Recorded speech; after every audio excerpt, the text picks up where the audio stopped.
sports leader. Oh, yeah, great mood Friday. Or as I called it when I walked in today, a grown-up Thursday, right? Because everybody calls Friday, Thursday, Baby Friday. Why don't we call Friday grown-up Thursday? How's that? I like that. That's my hot take for today. Good morning, everybody. Should be a wonderful day. We got huge football this weekend. Can't wait. We'll be making those do-or-die picks, doing our thing. And Robert Salah, is he coming back to town? It sounds like yes, but. And how about the Warriors last night? Getting up off the mat. I got my new slogan. We got two slogans. You got geese. Mm-hmm. So, Mark, we'll start a fan club where you wear the actual judo gi, stand behind the basket, and, wave signs, right? Geese out for gee. Geese. I'm going with Post is most. That's my son. I'm bringing it. Post is most. That's my billboard I'm bringing to the next Warriors game. So they get it done with a lot of bench help from the new darlings of the Bay, Quinton Post and Guy Santos. So a lot of fun stuff today. Good morning, Marcus. How you doing, brother? Good morning, Murph. Always glad to be live and local here in San Francisco. Tomorrow I'll be down in San Jose for Giants Fan Fest, hanging out with Bob Melvin and Willie Adames.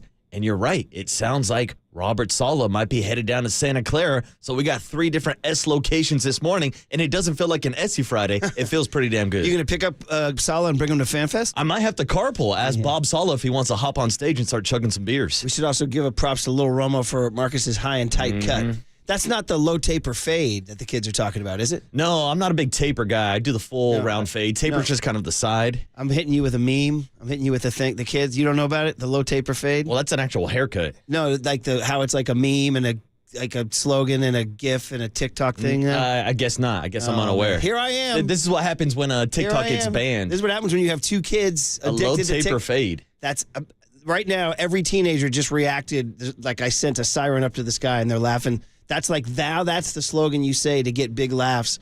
Because some guy was doing a live stream and he was trying to live stream and he was trying to say as much as he could. And he said, and he ad-libbed and he said, what if Mr. Beast or Dr. Disrespect, one of those got a low taper, Ninja.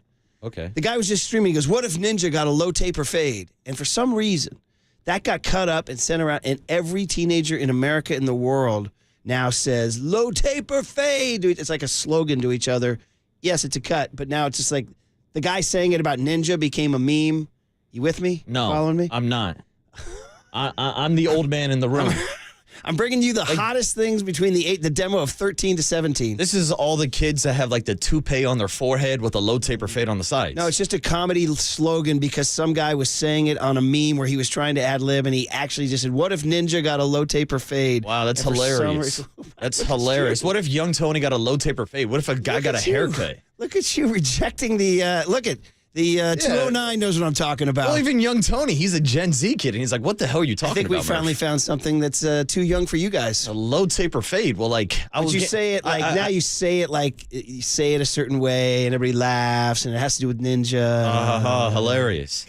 Like, I could just walk into my barbershop and ask for a low taper fade, and he'd know what I'm talking about. We all know, yes, we all know the cut. It's all about this guy on a meme saying it at the wrong time, and everybody laughing about it. Fair enough. I don't find it too funny. Neither does Tony. I don't know if anybody finds it funny. Wow, jeez, hostility at 6:04. I'm just trying to keep you guys. Well, I'm just letting you know. I thought you would have been a little more curious, like, oh, so that's what the kids are doing now. How the kids doing that? Like you had your thing, you had your little slogans in high school that made you laugh. I know, but it's fun to fire back when the kids in Crocs are calling the older generations cringe, and then they think it's hilarious to make a joke about a haircut. 360. My kids are in on the low taper fade comedy. Yes, all right, there it just is. Stick to the haircuts. All right, just stick to the haircuts. Oh man, no, hey, you can't be a bad vibe on a Friday.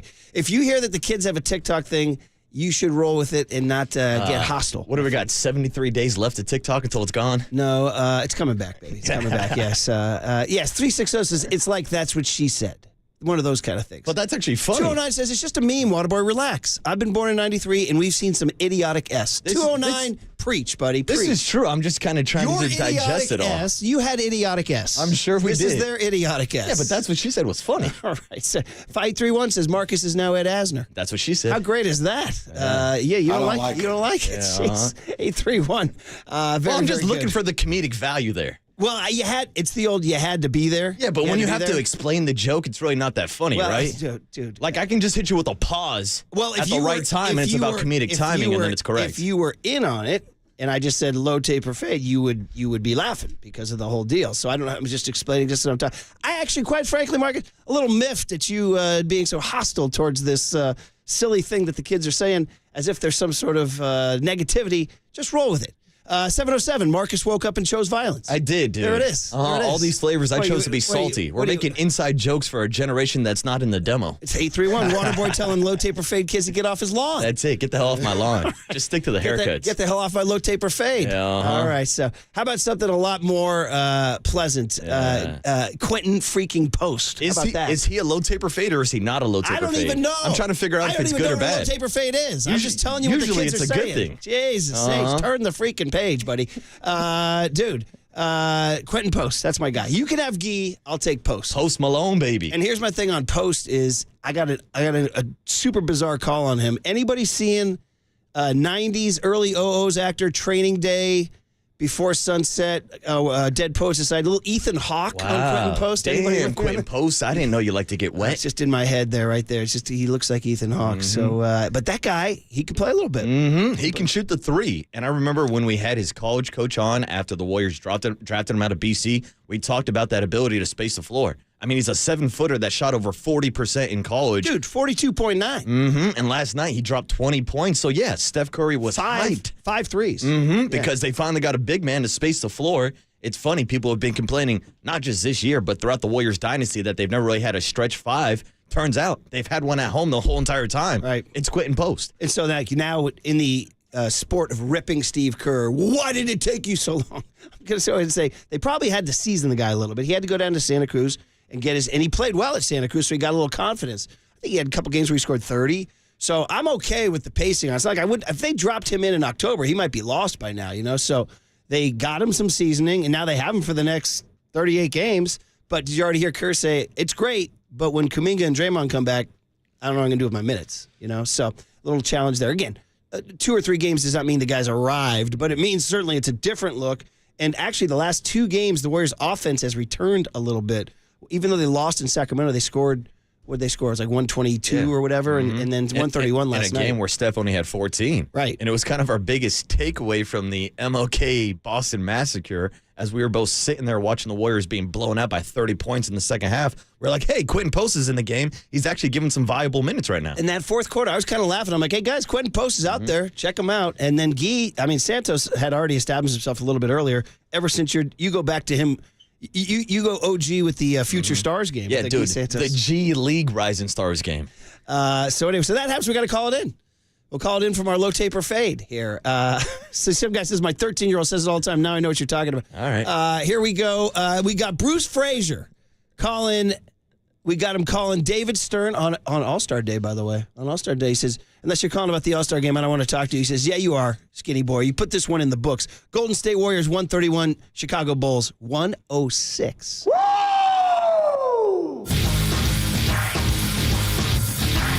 Beautiful basketball. Beautiful basketball. That is buttery. It's lovely. Yes, sir. Lindy Waters III? That's crazy. Oh, wow, Steph Curry. That's sweet. There you go. Wow, Steph Curry. Old grandma there. So Warriors got the Lakers tomorrow night, who, by the way, hammered the Celtics last night. And then, of course, the biggest story of all probably is Robert Salah.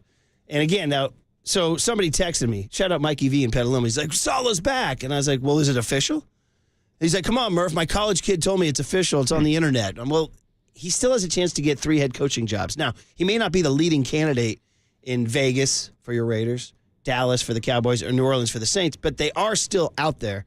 And the reporting was he will come to the Niners if he doesn't get a head coaching job. So it's not done yet. Yeah.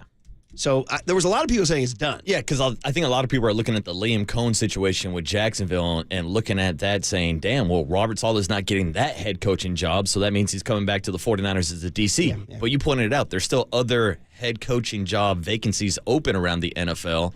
And we talked to Matt Mayoka yesterday. He says the same thing. If he's not a head coach, he's coming back to the 49ers, but there are still head coaching jobs open. So I don't think it's 100% done yet, even though it does seem like it's trending in that direction. The Jacksonville thing really kind of triggered people to say, "Oh, he didn't get it." That, by the way, that you could do a whole freaking 30 for 30 on that situation with Liam Cohen and the sick kid in the doctor's office and all that stuff. Liam Cohen ghosting the entire Tampa Bay organization yesterday. Crazy day down in Florida. But Jacksonville and Tampa aren't exactly on our front burner of topics. But if you are a Florida NFL fan, it was a crazy day yesterday. But he winds up getting the job, which means Robert Salah didn't, which means most people assumed he's coming here. But no, not just yet. But it sounds, let's put it this way, sounds very promising. Very promising, right? Which would be a home run. I almost want to say they lucked into the home run. Like they went Salah or bust. I mean, they put it all on whatever, red or black or whatever. I'm not a craps guy or a roulette guy. I mean, they put it all on something, and then they rolled the bones. I mean, I would say it's more of a Hail Mary than a home run because they threw this up there and just waited for the ball to drop and just to see if Robert Salah could catch the ricochet or make a play in the back of the end zone, and it sounds like he's got a chance to come down with 2 feet and bounce. Speaking of Hail Marys, a team that rode a Hail Mary all the way to the NFC Championship, the Washington Commanders, will be part of our Brian and Bobby's Best Bets, which are coming up. We got to get on the clock. We got to explain low taper fades. We got called in the game. I got to do some research. We got to see. Somebody says it's a 5-second TikTok. You got to see it, Waterboy. I'm not on TikTok. I'm not on TikTok. No, nor am I think. All right, it's a Friday.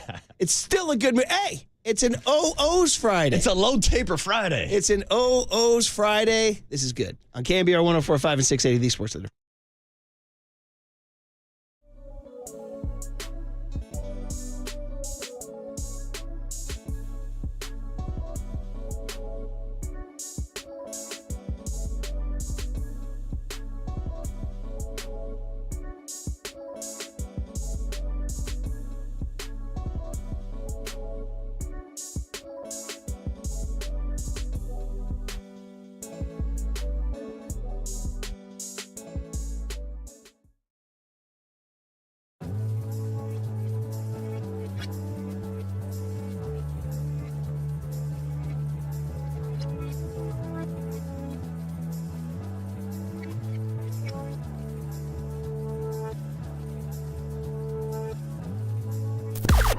Now, from the O'Donnell Financial Group Sports Desk. Learn more at odfigroup.com. O'Donnell Financial Group, because planning is a process, not a product.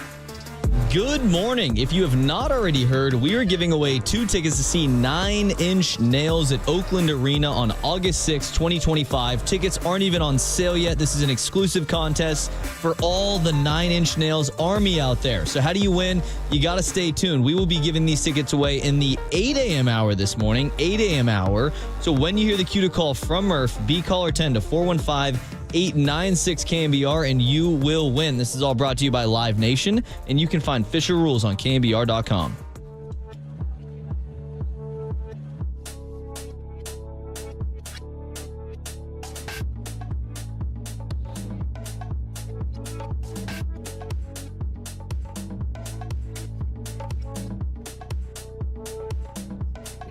All right, let's talk about River Islands, the good people at River Islands. Good chance this weekend to go out there. Should be a beautiful weekend. And go tell them you're there to celebrate 10 years of River Islands and the good life. Yeah, Bay Area homeowners know the deal with the new approach to the good life out there. Out at River Islands. We've been doing it for 10 years now, man. A decade of dominance out there by the San Joaquin River. A true lifestyle community with its own charter schools, more than a dozen lakeside neighborhoods, and just as many parks and playing fields. A 10-year anniversary includes the grand opening of River Islands High School, the groundbreaking of its town center, and best of all, a collection of outstanding home builders with grand opening, new neighborhoods all through the year. You know the deal. I love the lakeside restaurant with the deck, the boathouse. We'll hang out there, have a beer, watch a game. It's all good. From a first-time home to a neighborhood for active adults, River Islands has it all. It's priced from the 600,000s all the way up to just over $1 million. Why don't you do this? Go to riverislands.com. See for yourself how the good life can be your life, and you know the deal. I'll meet you at the boathouse. The good life.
And now, time for the Protect Your Assets with David Hollander Business and Technology Report.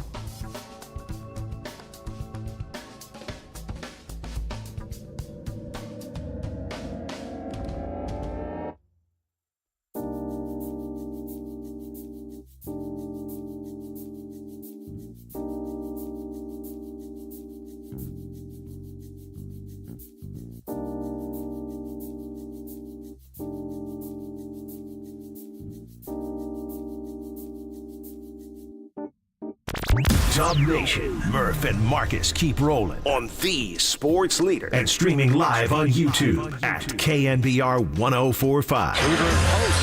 They went a little pick and pop themselves for a three. Quinton Post from deep. Post drop it in at three. Quinton Post 4 made threes. Moody 4 made threes. Keith Santos 4 made threes. Quinton Post 5 threes made. Well, you're crushing them from behind the three-point line. Off the iron. Post has 20. Quinton Post with that basket will be our post-game interview. There it is. Okay, do you hear it? It's an OO's Friday. I'm so glad that you're starting with Missy Elliott, Get Your Freak On. First of all, we can do a song, Get Your Gee On. Get your gee on. Get your gee on. Get your post on. Get your post on for Quinton Post. And I'm so glad you brought this up, young Tony. We didn't even plan this. Did you notice? Because I knew I had thrown Tony some song ideas for the O's. This was one of them. But who's that Post? It's Quinton. Sorry, see, I had to drop it. I had to drop it. That's what an O's Friday is all about. But last night, when I was kind of writing out the song titles for Tony, I was watching the Warrior game, and all of a sudden I heard this. I heard, they'll play this during a half-court possession. Not frequently, but, like during half when they play music while the game's going on, you know what I mean? Which I've always, by the way, you want to talk about my get-off-your-lawn moment? It was when they started playing music during half-court possessions. I was like, wait, there's a game going on. Why are they playing music right now? What's going on? It's like the blasted music during Logan Webb's wind-up, But I was like, oh, they're playing Get Your Freak On. How funny. It's going to be in an OO's Friday. And then, dude, you ready for this? I looked at the TV. You know what the score was at the exact moment they played this? I'm not freaking lying to you. I got to guess. 69-69. Nice. Do you think the guy or gal or whoever was running the do you think they were working there? I'm going to say it probably was not a coincidence, Murph. It was 69-69 and all of a sudden turn it up, Tony. This is what I hear. This is what I hear, Chase. Mm-hmm. I know all about sending subliminal messages, Murph. I think one was being sent last night. I couldn't believe it. I was like, somebody's doing work here. Somebody's doing some work here. So where do you ride with Missy? Oh, Missy I Misdemeanor. am a fan of Misty Misdemeanor. She was one of my favorite female rappers growing up. I mean, her music videos were insane. Her style, her flow. Missy Elliott, one of the GOAT female rappers out there. I love it. Good start to the OO's Friday. Let me make our list down here. Get your freak on. Young Tony, good morning to you, buddy. How are you? Good morning. How are you with a Missy Misdemeanor Elliott, Get Your Freak On? She's all right. I mean, it's a good song. Okay, all right. I think Tony's a little bit too young for Misty. Oh, honestly? I think so, yeah. Okay. Because she was like early 2000s, I would say. 2000s. Yeah. So he was in diapers. He was getting his poop on. Yeah, he was not getting his freak on. Yeah. So, hey, do you want to settle this thing once and for all? We found this. So Marcus, after we had the big skirmish in the opening segment about me, Marcus got a sweet haircut from Little Romo, and I said, "Oh, you look good." I said, "You should have asked for the low taper fade." Marcus was like, "I don't, that's it not went what straight over my head." And I was like, like the kids say, low taper fade. And Marcus was like, "What are you talking about?" I was like, "It's the new TikTok thing." Marcus was like, "I don't care." He got very hostile. He didn't hostile. I was just trying to find the comedic value, which I'm still trying to find, to be honest. Well, I got to say, now you might get a kick out of this because, and I told you, my understanding of it was some guy was live streaming and he was trying to freestyle for a really long time and he ran out of things to say. So all of a sudden he just said, "What if Ninja got a low taper fade?" He was flailing. And the kids somehow clipped that and now it's become like a slogan. They're laughing at the guy and now it's become like a pop culture phrase. And so Marcus did some research. I did. And he found this guy offering the explainer to all of us here. There is a brand new Ninja meme that's going around, and it's getting massive. It's got people talking. So basically what happened, this dude was streaming and he was freestyling while he was streaming. This dude freestyled for 40 straight minutes on this stream, singing, freestyling, whatever you want to call it. Then he said this out of absolutely nowhere. Imagine if Ninja got a low table fade. Imagine if Ninja got a low table fade. I honestly just think it caught everybody off guard with how random it was, and that's why it's becoming popular now. The dude who made this singing freestyle, his name's Eric Doa. I don't really know how to pronounce it, but he was freestyle singing about some deep. He was having like a full therapy session about how his grandpa passed away and all this bad stuff. But then out of nowhere, he starts talking about how Ninja should get a low taper fade. It's random and it's hilarious. Ninja still has yet to respond to this. I doubt he will, but if he does, he'll probably give it attention for like a day or so, but I really can't see him dragging out this meme. I'm curious to see what he says. I got to give this guy a ton of credit. Very well explained. Very well explained with some well-placed F-bombs in there, and he totally explained the randomness of it. Good editing by the guy. Talking about, this guy was having a therapy session and how did Grandpa die out of nowhere. So do you have a name on this guy? I got to give this guy credit. Do some research on him. Yeah, so anyway, now you're a little closer to... This was posted by Drew Polinsky. Okay. Sounds like this is the guy on TikTok. The guy made me laugh with his explanation. I mean, actually. I will say he did a better job of explaining it than you did in the first segment. Yeah, I know. So. Again, I was trying to comprehend what was going on. Ninja, by the way, who was also older than I am, for everybody saying I'm the old man saying get off my lawn. Ninja is a streamer that is older than I am. He's well into his 30s. But I think it is kind of funny, I guess. I just didn't know about this freestyle singing trend. But yeah, usually people freestyle rap. And so I think I was more caught off guard by the guy actually singing. I'm telling you, imagine if Ninja got a low taper fade. Makes me laugh because he's sitting on a couch. Looks like he's shirtless too. This is what's going on, man. Here's the explanation, everybody. And he explained it quite concisely and quite well. I got to give that guy credit. What's his name again? Drew Polinsky? Yeah, Drew and on now we TikTok. got the haters coming in. Guess you had to be there. It's not funny. Come on, man. Come on. It actually literally made me laugh. So I think it was funny. Yeah, it's funny. I just need some clarification in the day of brain rot with all these kids on TikTok. Yeah. I need to figure out what's actually funny and what's not. Yeah, he threw it. Please stop this stupid S. What does this have to do with sports? It has nothing to do with sports. It's entertaining. It's a Friday, buddy. Oh, imagine if Quinton Post got a low taper fade. Yeah, exactly. All right, Young Toad. And by the way, I want to correct, did I say David Stern when the Warriors called in the score? Some people said I said that. Oh, I was too busy searching up haircut memes. Yeah, my bad. Adam Silver, of course. If I did say David Stern, A, my brain doesn't work. B, you get up early, you say the wrong thing. And C, there's a reason why David Stern's in my brain, somewhere in the back of my brain, is that when I was watching the Warriors-Kings game on Wednesday night, Mark Jones did one of those entries like, we're here at 500 David J. Stern Way. And I actually thought to myself, I guess I knew, but I didn't really remember that they named the address of the Golden One Center 500 David, because I guess, he gave the Kings to Sacramento and helped the Kings survive in Sacramento. So he's their daddy, and he rests in peace. He's no longer with us. So anyway, if I did say that, that's the explanation. So, all right, guys. So we ready for the Robert Salah era? Yeah. I mean, if this happens, Part 2, and it sounds like I put a number on it, 95, something like that, 98% chance. I mean, again, I want to explain to everybody, he's not official. The reporting is that if he gets the Raiders job, the Cowboys job, or the Saints job, he'll take it. But if not, he'll come here. Here's my one concern. I know we got to get going because we got Kevin Harlan coming up. But if he comes here, going from a head coach to D coordinator, sometimes, I don't know if you lose your spirit a little bit. Hope that doesn't happen. Also, if he's successful again, is he just going to leave again for another head coach? Yeah, how long will he be here? Yeah. And what's the best way for him to get back to being a head coach if he wants to do that? Is it better off going to a team like the 49ers where they're not getting rid of Kyle Shanahan anytime soon? And I know we discussed whether or not he would take a different DC job, but if he did join up with Pete Carroll, whether it's in Las Vegas or somewhere else, at least that would put him in line to maybe get a head coaching job faster. But I also wouldn't be surprised if Robert Saleh's name comes up in the head coaching search next season, just like we saw with Mike Vrabel after taking a year off. We might have another one and done here. But anyway, it would be just a huge boost for the Niners if he indeed does come back, and it looks like there's a strong chance he will. All right, guest list on a Friday, January 24, 2025.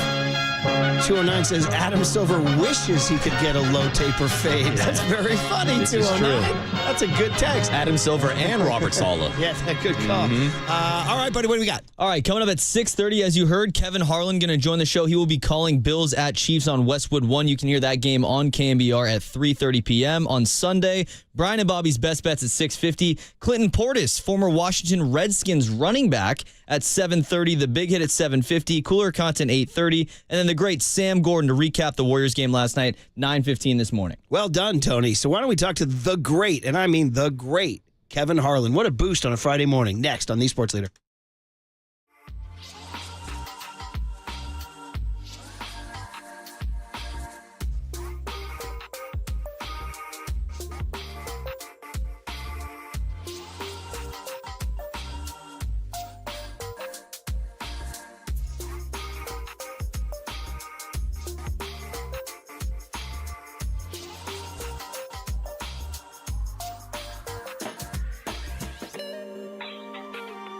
All right, let's talk about the North Bay and the world-class health care called Marin Health. That's right. It's not just the closest medical care, it's the best. So with a cardiology team that delivers treatment twice as fast as the national average, a world-class maternity care center with doctors and midwives 24/7, our second guy was born there, and an accomplished orthopedic team to get you back on the trail, and a partnership with UCSF that expands our world-class capabilities. It's all right here to get you closer to being at your best. Marin Health, world-class care, closer than you think.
is KNBR, and this is Murph and Marcus on KNBR 104.5 and 680, the sports leader. All right, here you go. Our OO's Friday. Get your freak on Missy Elliott, let us off, and now you got to go to the big boys. We're staying in the early OO's so far. Bye, NSYNC. There's a young Justin Timberlake out there out in front of this before he's like, boys, I'm leaving you for fame and riches. So here's our transition for Kevin Harlan. We're going to say bye to two of these teams on Sunday. Hey now, there it is on the UMA guest line. Kevin Harlan, our favorite, everybody's favorite. I don't care whether it's the NBA or the NFL. You want Kevin Harlan on the mic, and you will get Kevin Harlan on the mic this weekend. You'll hear him on KNBR because we have both games, the noon game, the Washington Commanders at the Philadelphia Eagles, and the 3:30 game, the Buffalo Bills at the Kansas City Chiefs. We all want to say bye to Pat Mahomes. We're done with him. Good morning, Kevin. Welcome back to Murph and Marcus. How are you, man? Hey, morning, Kevin. Hey, good morning, guys. Good to be on, and I think there is a little bit of Chiefs fatigue here, isn't there? It's every year they're in this position, seventh consecutive AFC Championship game. Their excellence is dynastic, and the comparisons continue with Reed and Belichick and Brady and Mahomes, and there's no sign of it stopping, and they'll have a stern test certainly at Arrowhead on Sunday night. You know what, Kevin, I'm of a certain age where the 80s and 90s 49ers was my team. I grew up here. And yes. To me, it was just pure bliss and pure heaven. Am I now realizing that the rest of the nation hated the 49ers like this? Is that what happened? Well, I think, we had two different quarterbacks. You had Montana and Young. Both were incredibly likable, and Mahomes is likable. But there's something, I think, inherent with people that root so passionately for a team that never can get to that level that the Niners, that the Patriots, now the Chiefs have gotten to, that there's always going to be that jealousy and that hatred. And even Marlon Humphrey, the great defensive back for the Ravens, said, I'm tired of the Chiefs. I want them gone. I'm rooting for Buffalo, even though they beat us last weekend in Buffalo. And I think there's probably a lot of people like new faces, new teams. And Josh Allen has had the kind of season that I think makes you root for him. He's put together an MVP resume, him and Lamar Jackson and Saquon Barkley for sure. Goff is in that conversation, but not the Chiefs. When you look at it, they have just gotten by a lot of one-score wins. They've not been incredibly impressive, although they won 15 games. People see some leaking, and I think when they see blood, they want to grab them by the throat. And maybe people think this is the best opportunity to do it. Kevin, you're definitely right about there's being some Chiefs fatigue, but there's also some referee fatigue. And after last weekend's game, D'Amico Ryans and multiple players from the Texans called it out. Troy Aikman also called it out on the broadcast. So do you think that's going to be a storyline this weekend? Well, it already has become one, actually, and I've read more about that kind of thing for the first time since I think Brady and Belichick were ruling in the AFC East and in the AFC overall. I think there was the same narrative when they were winning. There's the same narrative when the Chiefs are winning, and people can make these statistics look any way they want, but the numbers are pretty interesting, and I saw them the other day how the Chiefs have benefited from a lot of calls. Now, whether that's they are not that they're cheating. Are they more clever? Do they hide it better? Are they not as egregious? I mean, you can go a lot of different ways here. I really believe, knowing a lot of these people that officiate our games in the NFL, that there's not a bias, and especially when you've got common teams that are constantly at the very top of the order, like Baltimore, Cincinnati, and certainly Buffalo, joining the Chiefs in the AFC. These are familiar teams that have pros and have been in this situation before. But it is kind of interesting to see how the numbers do favor, in some regards, the Chiefs in the instances you're talking about. Well, as you said, Kevin, it's already part of the storyline going into this thing. And Kevin Harlan is the voice you'll hear on our airwaves on KNBR this Sunday at 3:30. Should be, by the way, a fine weather, like about 27 degrees, I think, during the game, and dry, which is, good for everyone. Although snow game. We'll take it. How do you feel about broadcasting those snow games, though? I love them. I grew up in Green Bay, so I grew up in that kind of world, and that is how I viewed and watched football when I was a kid. And as I became a broadcaster. So I do think that snow and the elements add something to it.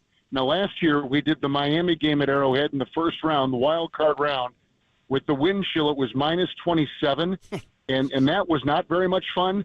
And the other day we did the Texans game in Kansas City, and that was cold with the wind chill of about 6. So this will be a little bit more, I think, palatable and probably making even for better football, where the wind is not as biting and the cold is not as cold. And that could be a nice factor for the game. Yeah, we're talking to Kevin Harlan. So it'd be nice conditions, 3:30 kickoff, nighttime, primetime thing. And let's talk about Josh Allen for a second here. The Fireball, California kid, grew up a 49er fan. Actually, he's a favorite in the Bay Area because, remember, he took his team to the World Series because he said he wanted to root against the Dodgers. And so now for us, this is like endearing, very, very endearing for those of us in this market for sure.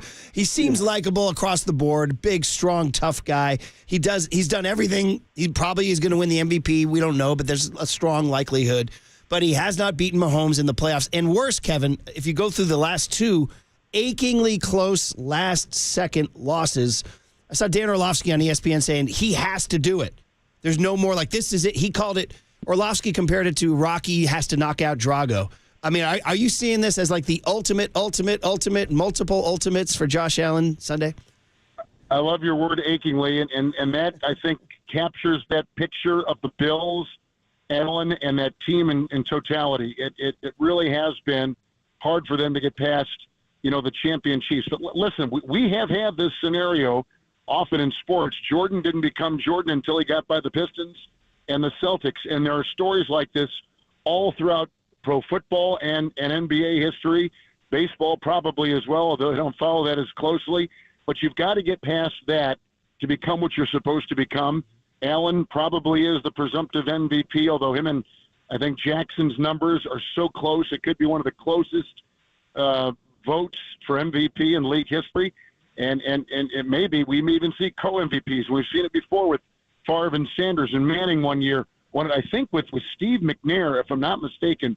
And this kind of race feels that way. Either team that would have gotten here, the Ravens, or now as it is the Bills, would have given the Chiefs, I think, a real push. Like I said, the Chiefs have not had this glittering season, but they have found a way. And when you develop that kind of grit and callous, it makes a difference in the playoffs, and that will benefit the Chiefs. But I think there is this feeling that it is the time for another team, and it easily could be Buffalo. Allen has never been more prepared. They've got the best running game they've ever had since this kind of dance has taken place between the two teams. Regular season, the Bills have had success against Mahomes, including this year. But in the playoffs, in the big games, it has not happened. Last year, Kansas City went to Buffalo, you may recall, won in Buffalo in the divisional round, won the next weekend in Baltimore at the AFC Championship. So, the Chiefs don't blink. And that's the thing about champions. The heart of a champion, and Rudy Tomjanovich said this back in the 90s for the Houston Rockets of the NBA, you cannot doubt it. And I think anybody that would doubt the Chiefs will find themselves in peril. That place to win, Arrowhead, is incredibly, incredibly powerful. It is difficult, and it is an avalanche of noise that comes in on you, and then you start to see ghosts a little bit too. Once you get behind, once you lose the ball, once something may happen off course, you begin to blink a little bit. And the Chiefs, when that happens, they don't blink. They just kind of tighten their belt and they move forward. And that's been kind of the resilient story of their season. And that's what Allen and that team will face. But the surroundings are familiar. The situation is familiar. I do think that plays into the Bills' hands a little bit.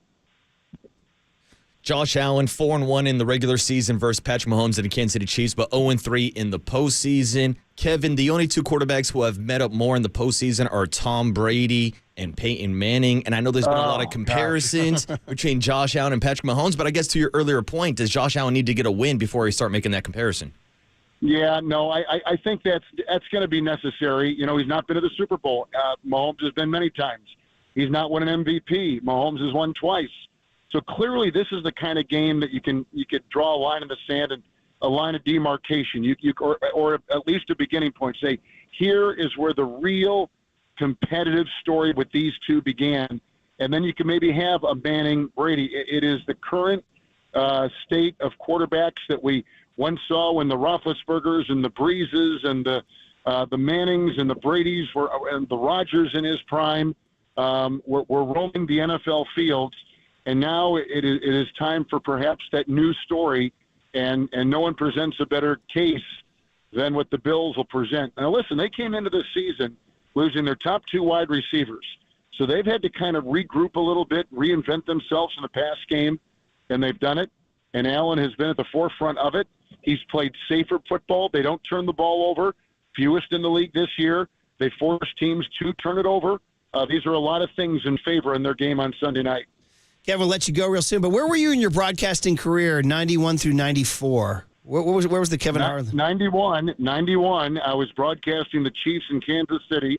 Joe Montana and Marcus Allen came to town, and to a degree, I got to know Joe to the point where he bought my wife and I at dinner one night a bottle of wine in Kansas City. Nice. When I was doing the games with Len Dawson, Montana, who at that stage was at the end of his career, but still effective clearly, excuse me, came to the back of the plane on every road trip and shared a bottle of wine with Len, who I sat next to. Oh, man. And let me just tell you something. That's awesome. Sitting, as I was in my late 20s, sitting next to Len Dawson is Joe Montana sat on the armrest on the aisle next to us and talked football or talked whatever, was an education unlike any other.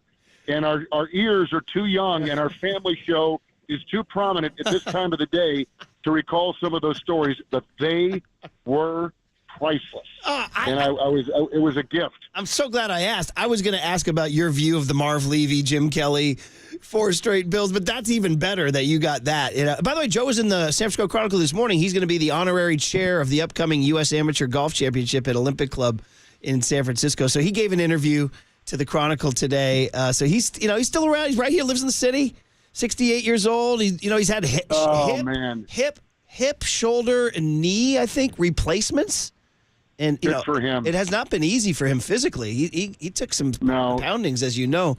But man, it never is. And people, players come and go, right? These great players.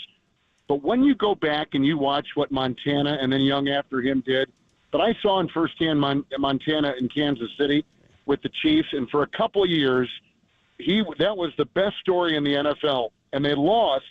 You mentioned Levy and mentioned Kelly. They lost in the AFC Championship game.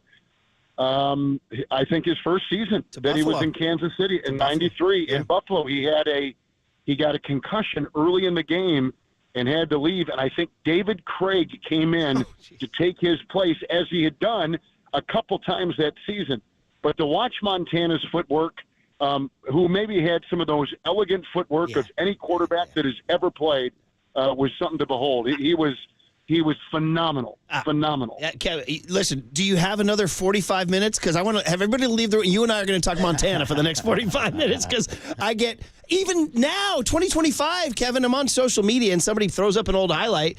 I almost get emotional looking at how graceful and beautiful he was out there. So graceful, elegant. Oh my gosh, yes, all those words you could use, they apply. Jeez, they man. Apply. Oh my God. Anyway, so never mind the question about the Bills. I'm glad for the Montana digression.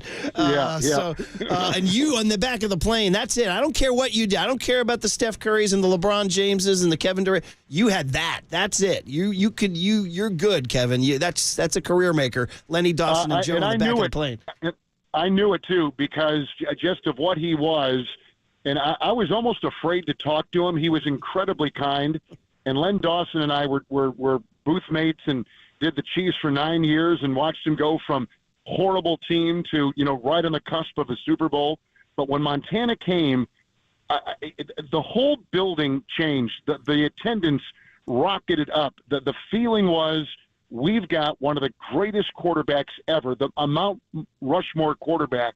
And when he came, even at that stage of his career with the elbow still in question, he could still, on any given day, be magnificent. And he was multiple times in an incredible season. Marty Schottenheimer was the coach, and Marcus Allen was in the backfield. I mean, it was a magical season, but came crashing down in the cold in Buffalo on that Sunday afternoon in the AFC Championship game.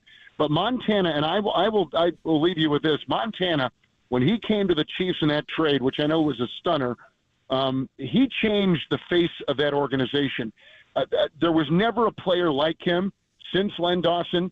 And when Montana came, instant credibility, the lights were brighter, the grass was greener, and the crowd was more vibrant and passionate. And he was at the very tip of that story. And what he did in those 2 years in Kansas City was incalculable. And he basically vaulted them to where they are now. They have ridden this wave since Montana. That's just fantastic. But my very first year as a traveling beat writer was 1994. It was when the Niners and Steve went to Arrowhead in that September game. And of course, oh my goodness, of course, Joe and the Chiefs won that game. So I was just down the press box from you. You were in the booth. I was in the typewriter area. So that was good, Kevin. Anyway, listen, great memories, great preview. Have a great homecoming to Arrowhead. I know it's your home away from home, and your calls are the best. I'll be listening to you because I got to be around in the car on Sunday. We'll be listening to you. So thanks for the time, Kevin. Yeah, thanks a lot, Kevin. Thank you, guys, and thank KNBR. We're grateful to be on the station, and I think it's going to be a terrific championship Sunday in the NFL. Ladies and gentlemen, Kevin Harlan on KNBR 104.5 and 680, the Sports Leader.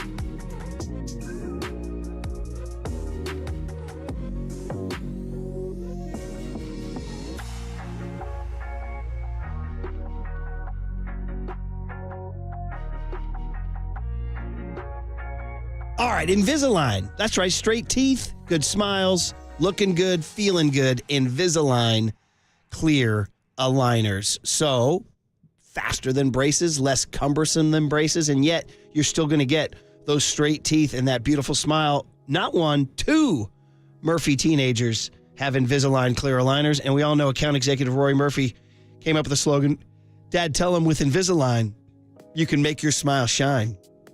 Once again, the bonus check is coming in the mail to that kid. So I also tell you, too, I got two grown relatives.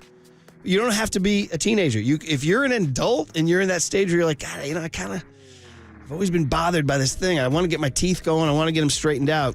Invisalign can do it at any age. So what you do is you go to the website, Invisalign.com, and find the #1 doctor-recommended brand that has transformed over 18 million smiles all over the world. So once again, just check them out at the website, Invisalign.com.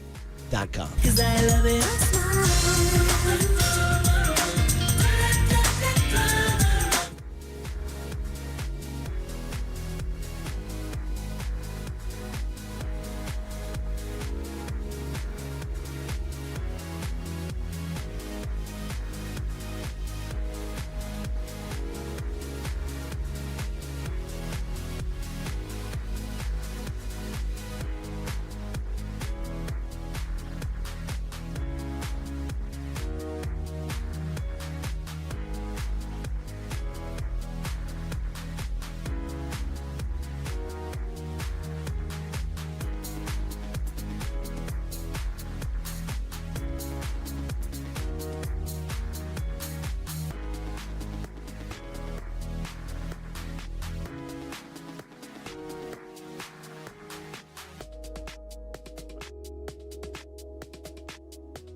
time for KNBR's Opening Bell Report. Sponsored by Protect Your Assets with David Hollander. Concerned inflation will ruin your dream retirement? Learn more. Listen to David's show every Saturday morning or call 1-866-PROTECT.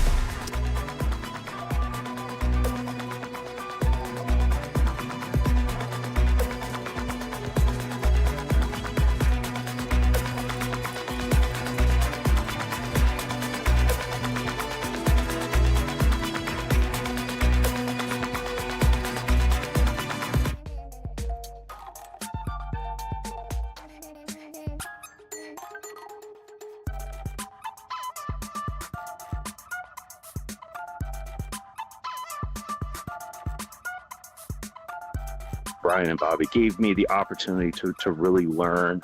KNBR heads, you ready for your weekend picks? Yeah, baby! It's Brian and Bobby's best bets on the sports leader. But wait, who the are Brian and Bobby? Thank you guys, and thank KNBR. We're grateful to be on the station, and I think it's going to be a terrific championship Sunday in the NFL. There it is, Kevin Harlan loving us. We love him, and we love an OO's Friday. So far, get your freak on, Missy Elliott, which Marcus and I supported far more than Tony, who was like, So how do you say to Missy Elliott? Then, of course, we went for the comedy of Bye, Bye, Bye, NSYNC, Young Justin. We couldn't really riff on it because Kevin Harlan was on. And now I feel like we're entering Marcus Boucher territory here. Or am I wrong? I don't know. You tell me. Chang Hang Low by, I believe, Jibs? Yes, Murph, you are correct. Are we entering Boucher sweet spot territory? I mean, this is middle school. This song instantly takes me back to Sunnyvale Middle School. Does Your Chain Hang Low, which is a cover of Do Your Ears Hang Low. Yes. And Murph, there were some other covers on the internet that I can't bring up on FCC licensed radio, but I'll tell you about it during the break. Jibs, Young Tony, where do you come down with a Chain Hang Low here? So buddy? we're 3 songs in. This is the only banger that we've played this morning. This is an absolute banger. I've heard this song 1,000 times. 2006, I would have been 8 years old, but I definitely heard that at 8 years old. So this is middle school dances for you. Huh? Oh, 100%. Now, Tony, your ears kind of perked up and your eyebrows raised when I said it's a cover of Do Your Ears Hang Low. I had no idea. Yeah. Well, that's like the childhood nursery song. I could do your ears hang low. Do you swing to and fro? I guess, yeah. I don't know. It just didn't make that connection. Like an old West, like an old 1800s like folk song. Do or your something. ears hang low? Can you tie them in a bow? I want to say it goes all but even that's a cover of, I bet, some old like frontier song from the campfire and all that. So, all right. Well, OO's Friday, always inspiring debate and emotions and memories. I thought this one would be fun. And I know you like it, too. Very good. Very good. Is it explicit or clean? What are we talking here? Oh, I'm sure there's an explicit version. All right. Just like every rap song in the early 2000s. Missy Elliott, NSYNC, and Jibs in an OO's Friday so far. Now on to the real deal. Brian and Bobby's best bets. Start that music here, because here we go. It's down to 2 freaking games. No more college games. No more Saturday Murph. I got to join Marcus on the Sunday train. Do we even dare look back at last week? Last week was a little surprising, guys, because while we split the Saturday games, Marcus took the Washington Commanders, which was good, plus 9.5. You didn't need the 9.5. They won the freaking game. Should have gone money line. I took Detroit. I actually thought Detroit was going to open up a can. I thought they were going to explode like a volcano and score like almost 50 points. Oh, Jared Goff had other ideas. Uh-oh. And so that was, and then the other one, I barely squeaked by with my Kansas City -8 over Houston. They did their sorcery. They did their damn black magic, and whether it was officials' calls or that one touchdown that Mahomes threw when he was falling to the ground to Kelsey, just that black magic. They covered. So we went on. Then we both took a beating on the Sunday games because we both thought the Eagles were going to cover against the Rams. The Rams had other ideas, fought them in the snow to the very end. Rams did cover. And then we both took the Ravens. And unfortunately, Mark Andrews had other ideas. So that's what happens when you get to these turnovers. I mean, crazy turnovers can affect these picks. But that's what you got to do. You got to stick your neck out. We're going to do it. We're going to stick our neck out right now. We'll do it chronologically and age before beauty. Since I was not hearing Chang Hang Low at middle school dances, you get to go first with the chronological first game, the Washington Commanders, and all that they bring to the table. Their first NFC Championship since 1991, getting 6 points at the 49ers rivals from a couple years ago. who seem to be showing up these last few years in these NFC Championship games, the Philadelphia Eagles. Noon kickoff should be 38 degrees and dry, so weather should be just no factor at all, other than a nice brisk January bite to the air. Marcus, what you got? Well, Murph, it's no secret that I am a fan of Jaden Daniels. A few weeks ago on this very program, in the first round of the playoffs, I made the statement that he's the best quarterback in the NFC, and yes, that includes Jalen Hurts. I think the Washington Commanders have the better quarterback, and if Jaden Daniels can go on the road and pull off an upset for a third straight game, he'll be the first rookie quarterback to ever start in the Super Bowl. Now, upsetting the Philadelphia Eagles is a tall task on the road with Saquon Barkley running wild. But with Jalen Hurts and that banged-up knee, I think he's going to be a little limited when it comes to him running the ball. And then you got to put the ball into the hands of A.J. Brown and Devontae Smith and the wide receivers on the outside. Again, I think Jaden Daniels is a better pure quarterback. So I'm hoping that Washington comes out with Bobby Wagner, stuffs the box, tries to slow down Saquon. And I think even if the Commanders can't pull off the upset, they're going to keep it close. Third time that these teams have matched up this year. It's a divisional matchup. The Commanders are getting 6 points in this matchup. I'll take the 6 and lay it with my guy Jaden Daniels here on the road up in Philadelphia. What's not to like? Everything you said is right on point. The Jalen Hurts knee factor could be a very, very big deal in this game, which would mean it would all be Saquon Barkley. Did you see the kind of crazy stat that Saquon has against Washington? Because they played each other twice now. We need to factor in the fact that this is a divisional game, and divisional games can get weird. Absolutely. Divisional games have features and knowledge and insights that other games don't have. So these guys know each other's stone freaking cold. It's like imagine the Niners playing the Rams in the NFC Championship or something like that, right? Which has happened, by the way. And they've also played the Seahawks in the NFC Championship, but let's not get into that right now. But when the Washington Commanders did a great job on Saquon Barkley, except, so you hear that 26 of his carries went for 2 or fewer yards against Washington. 3 carries went for 130 yards and 2 touchdowns. So it's the boom or bust. It's the Salah or bust strategy, it's right? the big playability. So here's what I'm going to do. I'm going to do something crazy because my head, my heart, everything said Washington +6. The problem is, as the week went on, I started hearing everybody saying Washington +6. So I'm going to just do this, and you guys can roast me all you want. I'm going Costanza. I'm going the opposite. So I'm going to say, young John Joe, Costanza, like, if every one of my instincts is wrong, I'm going to go against my instincts. So while I want to take Washington +6, I'm going Costanza. And I'm going to take the Eagles -6 because if I like Washington +6, that must be the wrong pick. So I'm going to take Philadelphia -6 on this one, buddy. I like the confidence, Murph. Now, there's no confidence. Well, I got to ask you your confidence meter about whether or not you can spell out Eagles if you do the famous Eagles chant. Oh, you can do the mayor? Oh, that's a tough one. Because she had a tough time. Because they're having some problems out in Philadelphia right now. Let me hear you all say E-L-G-S-E-S. Eagles! That's a tough, Let's go, Birds! Sometimes you get on the mic and you choke, right? That's a bad omen when the second letter is an L. You can't spell Philly without 2 L's, Murph. I hope they go down this weekend. Is this and we say this with great respect because dyslexia is a thing in this world, right? But you've heard that slogan, dyslexics of the world untie. Right? Get it? Instead of unite. Nice. There you go. I like that. Well, I think we had a little situation there. Dyslexics of the world untie. Yeah, that was a bad showing by the mayor. So again, I love your pick.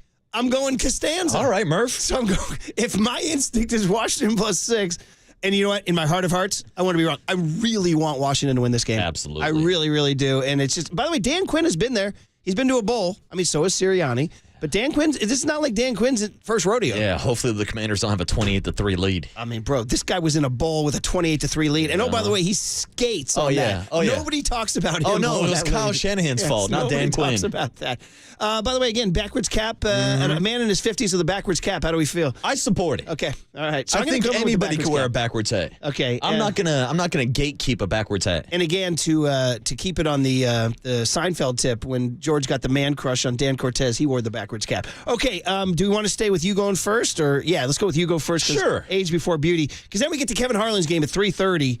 It is Buffalo at Kansas City. Jimmy Nance on the TV call. We love Jim Nance. Tony Romo, the whole deal. But Harlan on KNBR. Buffalo +2 at Kansas City. And Murph, this 2-point spread is intriguing. And I kind of had the same thought process as you, because it seems like everybody is taking the Buffalo Bills. And which that shocks me, because Patrick Mahomes has never lost a playoff game where he's listed as an underdog. Well, I guess technically he is a favorite, so throw that stat out the window. But this is now the 4th postseason matchup between Josh Allen and Patrick Mahomes. The only other 2 quarterbacks who have met up more are Tom Brady and Peyton Manning. Now, the biggest difference is Peyton Manning actually had success against Tom Brady in the playoffs. Josh Allen needs to get this win desperately. And I know there's been some debate about whether or not we're sending our best to take down the Kansas City Chiefs, if it was really the Baltimore Ravens or the Buffalo Bills. But I don't think this is the best version of the Kansas City Chiefs that we've seen throughout the years. I know they won 15 games, but this might be the most unimpressive 15-win team that I've ever seen in my lifetime, which sounds pretty ridiculous to say. And I know I sound crazy betting against Patrick Mahomes, but Murph, I got to do it. I got to circle the wagons with the Buffalo Bills. I'll take the 2 points. If I'm being honest with you, I'm probably going to buy a point for the Bills, buy a point for the Commanders either, but we're talking about the spreads that we have in front of us, so I'll lay the 2 points, maybe get some teaser action going, but I don't want to get too deep into my degenerate bets. Murph, I'm taking the Bills +2 on the road, and for them to get the upset victory and to send Patrick Mahomes home. Nobody circles the wagon. I bet there's a whole generation out there that doesn't know that was Chris Berman's bit all through the 80s and 90s. Chris Berman. So maybe see you can find that, young Tony, for you. He would say, no, Berman rode with 2 teams, the Bills and, oh, wait for it, where he used to drink at Shanghai Kelly's on Polk and Broadway. He rode with the San Francisco 49ers. Every year, the Swami, every year he predicted a Bills-Niners Super Bowl. Every year he predicted, and we almost had it in 1990. And they were just like alternate years for the most part, right? Yeah. In 1990, we would have had it if... which brings us to the three-peat, which means that Kansas City's going for that history. The Niners were the team going for the three-peat in 1990, and they had it. They had a home NFC Championship game, and they had the lead in the fourth quarter, and they were running out the clock, and then there was, I don't want to talk about it. I don't want to talk about it. I can't talk about it. You don't have to, Murph. It's still the most painful loss of my life, number one. So anyway, let's get to the game. I am with you. Josh Allen, 0-3 against Pat Mahomes in the playoffs. 2 of them, as I said to Kevin Harlan, achingly close. Heartbreaking. How about when they get him, they take the lead with 13 seconds left, and Mahomes still gets the field goal with 13 seconds left to tie the game to go to OT. Or one of the games, Josh Allen didn't even touch the ball in overtime, right? Right. Yes, exactly. So there's so much going on here. And again, I saw ESPN had some really good stats going. Schefter had one that said no one quarterback has lost 4 straight games to another quarterback in the playoffs. It's never happened. So it would be the first time a 4-0 slam dunk. Peyton Manning finally broke that curse. And it changed his life. And so they were talking about, can Josh Allen have his Peyton Manning moment and finally beat Tom Brady, a.k.a. Patrick Mahomes? And you love everything about it. I hate to even say this, that it comes down to turnovers. I hate that. It's such a freaking cliche, but the Bills have turned it over fewer than any team in the NFL this year, only 8. The problem is like, I've always thought this as a lifelong football fan, like, yeah, but that can change at any minute, right? I mean, yes, certain teams are better about taking care of the ball. Certain quarterbacks make better decisions. Yeah. But there's also an element of randomness to it. I mean, Justin Herbert threw 3 interceptions the entire season. First round of the playoffs, threw 4 interceptions in one game. So, like, predicting turnovers is a fool's errand, right? It's stupid. But the Bills tend to take care of the ball better than other teams, and that's what they did last week against the Ravens, and the Ravens spilled it. And again, as young Tony asked us on Wednesday, are we sending our best? Are we sending our best? Are the Baltimore, like if the Ravens are rolling in, wouldn't you feel pretty good? Because they had them beating Arrowhead in week 1, except for Isaiah Likely's toe. Yeah, I would feel more confident with the Baltimore Ravens. Because of the explosion. Derrick Henry and Lamar Jackson. I mean, anytime Lamar drops back, it's like a ticking time bomb. He's going to do something spectacular, right? But maybe Josh Allen is that guy. Of course, James Cook, the underrated running game. Kansas City has been just living on a prayer all season long. All those one-score games, all those close calls, all those referee flags that have gone their way. And I'm with you. I, too, would take the Buffalo Bills +2 points. Except every one of my instincts is wrong. Young Tone, me and George Costanza. Every decision I've ever made in my entire life has been wrong. My life is the complete opposite of everything I want it to be. Every instinct I have in every aspect of life, be it something to wear, something to eat, it's all been wrong. If every instinct you have is wrong, then the opposite would have to be right. There it is. So against all my heart and soul and body and mind, I'm going to take the Kansas City Chiefs -2. I like because this. all my instincts are wrong. Murph is fading himself. And it's kind of a common phrase in gambling. The only thing as good as a 10-0 gambler is an 0-10 gambler so that you can fade all their picks. Murph is battling his inner self and taking the Kansas City Chiefs. Oh, my God. And thank you, George Costanza. Multiple people checking in on that saying, remember he picked up a girl by saying, my name is George Costanza. I'm unemployed and I live with my parents. Wow. And she was like, ooh, that's hot. Wow. And she got with him. I'm going to try that this weekend. All right. So there you guys go. Should be great. And if our hearts are right, we have a Buffalo Bills Washington Commanders Super Bowl, which would be so exciting. Guys, if it's Chiefs Eagles, are you just gonna puke? Are you freaking puke if it's Chiefs Eagles? Yes, I am. Nobody wants. If it's I may not watch if it's Chiefs Eagles. You know what I mean? We might not do the show that week. There's only one Super Bowl in my entire life I never watched. One Super Bowl. Well, that's a little bit of a fudge. 1.5. One of them I couldn't really watch because I was covering the Phoenix Open for the San Francisco Chronicle in the final round kind of climb. I had to write my game story during the Ravens New York Giants Super Bowl in 2000, which was a horrible Super Bowl. The Ravens destroyed Kerry Collins and the New York Giants. It wasn't even a game. And it was on in the press tent, so I kind of half watched that one. But, dude, in 1990, I've told you guys this story, man. I'm still not over the NFC Championship loss to the New York Giants. When the New York Giants played the Buffalo Bills in the Scott Norwood game, I didn't watch the entire. I told my then girlfriend, I said, Sunday's your day. She goes, it's the Super Bowl. I'm like, what do you want to do? She goes, shopping? So I was at the Century City Mall all day watching it. And I heard a huge roar around 5 o'clock. I guess it was the Mist by Norwood. I'm like, oh, something happened. So I had to find out about that later. Something happened. Everybody went nuts for Whitney Houston's national anthem. I'm like, yeah, I didn't see it. Yeah. I didn't see it. I know. You've had that take about whether or not it's overrated or not. It is overrated. Yeah. It is. She kind of oversings it a little bit. Yeah, text line's not going to be happy about that one. And I think it's pre-recorded, too. Ooh. In fact, I'm pretty certain it's pre-recorded. Look at Murph taking down the 1990 Super Bowl. That's my probably my hottest take of all time. I'm anti-Whitney Houston 90 Super Bowl anthem. So that's almost worse than your take on Sandlot. It's a sizzling hot take. No, because Sandlot's fine. Sandlot's fine. All right, guys, there you go. It's in the books. Brian and Bobby's best bets. All right, we got Clinton Portis to talk about the Washington football team at 7:30. Sam Gordon at 9:15 to talk about the Warriors. But guys, Robert Salah, did they hit a home run? Did they get lucky? Next on the Sports Leader. Every decision I've ever made in my entire life has been wrong.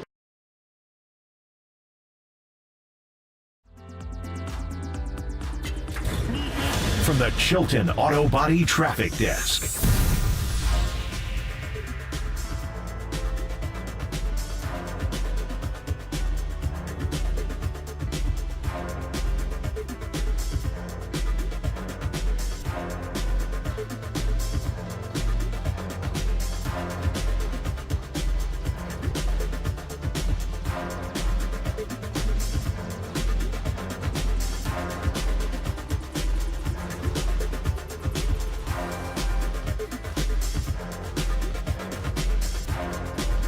Oh, what a pleasure to talk about El Cerrito Honda. I had such a great experience there getting my 2025 Honda CR-V Hybrid, which is fresh, by the way.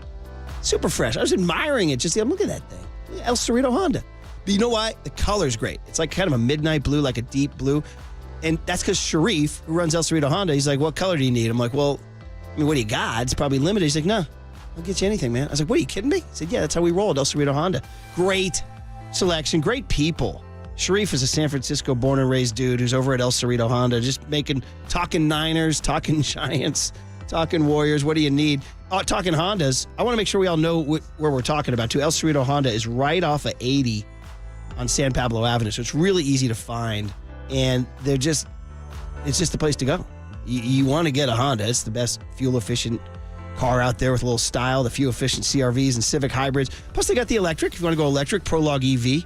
So it's all happening out there at El Cerrito Honda. You can go to the website, elcerritohonda.com, but I'd urge you to go to the actual lot. Tell them you heard about it on KNBR and see what you got. Make it happen.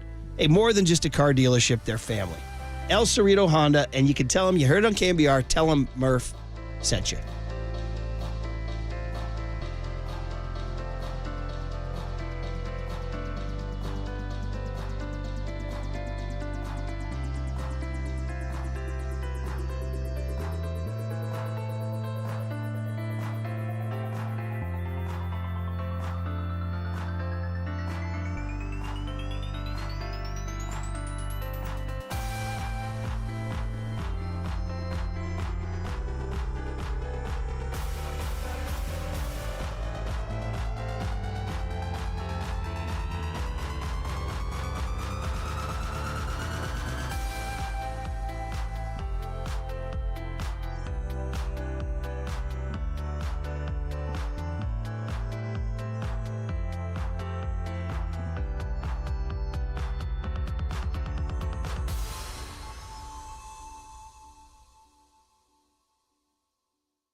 And now, time for the Protect Your Assets with David Hollander Business and Technology Report.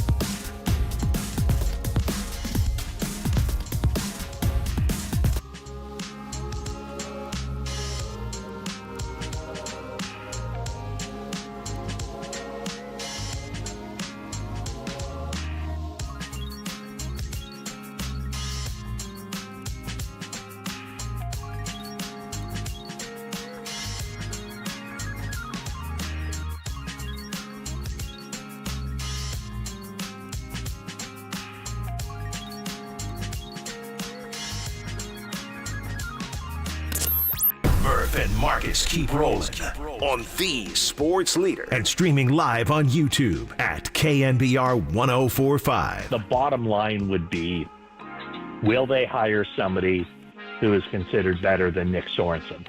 And if they do, then it's a good thing, I guess, for the 49ers. But very clearly, Robert Salah is the guy that they're waiting for, and they're on his timetable. You know, they're not in a position to say, Robert, make up your mind, because he hasn't had his options yet. I mean, if he gets a head coaching opportunity, he's got to take it, right?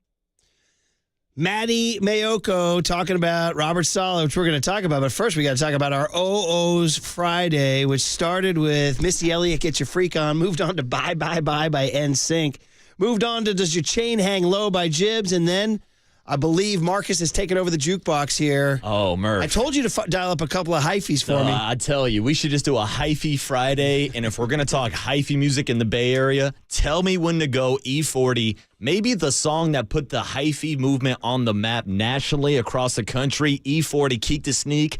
Tell me when to go. I think this was Randy Wynn's walk-up music. Did you guys know that? No, I did not know that. I believe it was. I would not be surprised. If we can verify that. You don't think of Randy Wynn and hyphy, growing up there in Danville, San Ramon Valley High School, not really the hyphy center. But, hey, he was down in the South Bay, Santa Clara University. Right. Yeah, hyphy's all over the Bay Area. So there you go, man. Sounds good. Sounds very OOs. Sounds very, what are we, like 04? Oh, this must have been 04, 05, 06. Yeah. It definitely dropped when I was in middle school. Awesome. Sounds good. Shout out E40. I'm looking at the video right here. Is this E40 skinnier? Was he a little thinner back skinnier. then? Was that him? Let me see. Is that him back then? Oh no, that's Keep the Sneak. That's Keep the Sneak on the thumbnel of that video. I love it. This is what you're hearing right now. Sounding good, man. King of super duper hyphy. Sounding real good. Sounding very O's. It's an OO's Friday. If you don't like it, you got a 10s Friday next week. All right, buddy. Okay. Hey, Clinton Portis at 7:30 to talk about Washington football. The big hit at 7:50. Who knows what it'll be? The Niners or it'll be the Warriors getting that win last night, which we already called in to Adam Silver. They got 131 points last night. Post is most and Geese as the bench stars here. But 49ers. It came out yesterday. Mike Silver, I believe. Well, how did you guys digest the news? Because I got a buddy, so Mikey V up in Petaluma. He goes, Salah's back. I'm like, is it official? And he's like, yeah, the internet said so. And I said, well, I went on the internet and they said, unless Robert Salah gets a head coaching job, he will return as head coach. I said, well, that's a big unless. So it's not official. He could get a head coaching job in Las Vegas as a Raiders head coach. Although you're saying that the drums are beating for Pete Carroll. It sounds like Pete Carroll's the front runner out in Las Vegas. Would be utterly fascinating. That'd be incredible. That'd be one of the top stories of the 2025 season. The gum chewer down in Vegas, New Orleans, where I don't know who the lead horse down in New Orleans is not Robert Salah. And then Dallas, where they might even stay in-house. Jerry Jones. What's he? I don't know what he's doing. Jerry Jones might be coaching the team. Yeah. I mean, what happened to the Deion thing? He called him for a day, and that was it. Jason Witten was mentioned for a day, and that was it. So if he doesn't get any of those three, he comes back, and then the 49ers' entire strategy pays off. And it was a little risky, and it remains risky. Yeah. What if he gets a gig? What if the Carroll thing falls through in Vegas? We see these things fall through. It just happened in Tampa. This Liam Cohen thing was crazy. I was going to say, what happens if Liam Cohen doesn't back out of his agreement with the Tampa Bay Buccaneers, ghost the entire organization, and secretly fly out to Jacksonville to accept the head coaching job? Well, according to Mike Silver, Salah had a flight to Jacksonville, and he canceled it. So I think Salah and Silver have a relationship. So it was that close. I mean, it was that close to him getting on a bird, and then what do? Yeah. And then we're back to the Brandon Staley, right? Like, I saw reports that Robert Salah was already, like, looking to get his coaching staff together for the job in Jacksonville. Right. So in other words, a little risky. I mean, listen, they're smart people, I know. John Lynch is smart. Kyle Shanahan's smart. Parag Marate, Jed, the whole deal. But I'd love for them to explain to me the all-in on this. I mean, I guess if they were like, no, he's absolutely the best guy. We have to wait for him. I'm not going to settle for, air quotes on settle for Jeff Ulbrich or something. But it was risky. Yeah, and that's why when we talked to Matt Mayoko yesterday, I asked about this thought process that maybe Robert Salah, if he doesn't get a head coaching opportunity, would be a DC somewhere else. And he said if that was the case, he would assume, and I don't want to put any words into the mouth of Matt Mayoko, that the 49ers have had talks with Robert Salah that if he didn't take a head coaching job, that he would be expected to join the 49ers as a defensive coordinator. Now, Matt Mayoko also tweeted that out yesterday, so did Mike Silver, and that's how I kind of got the information. And the actual quote that said, Robert Salah is expected to return to San Francisco to join the 49ers as a DC, but we just haven't seen anything official yet. Yeah, so in terms of Vegas, like, is he a lead candidate with the Raiders? Here's what Ian Rappaport had to say about what's going on with the Raiders and Redwood High's own Pete Carroll. Oh, no, we don't have sound. He just came out with a tweet. Oh, I'm sorry. I thought you had audio. My bad. No. He just came out with a tweet saying the Raiders are turning their attention to former Seahawks Super Bowl winning coach Pete Carroll with hopes that he will be their new head coach per Ian Rappaport and Tom Pelissero. Dude, that is fascinating. I mean, he's so charismatic and so energetic. He's 73, though. He would be the oldest head coach hire of all time, I believe. Yeah, you might be right about that.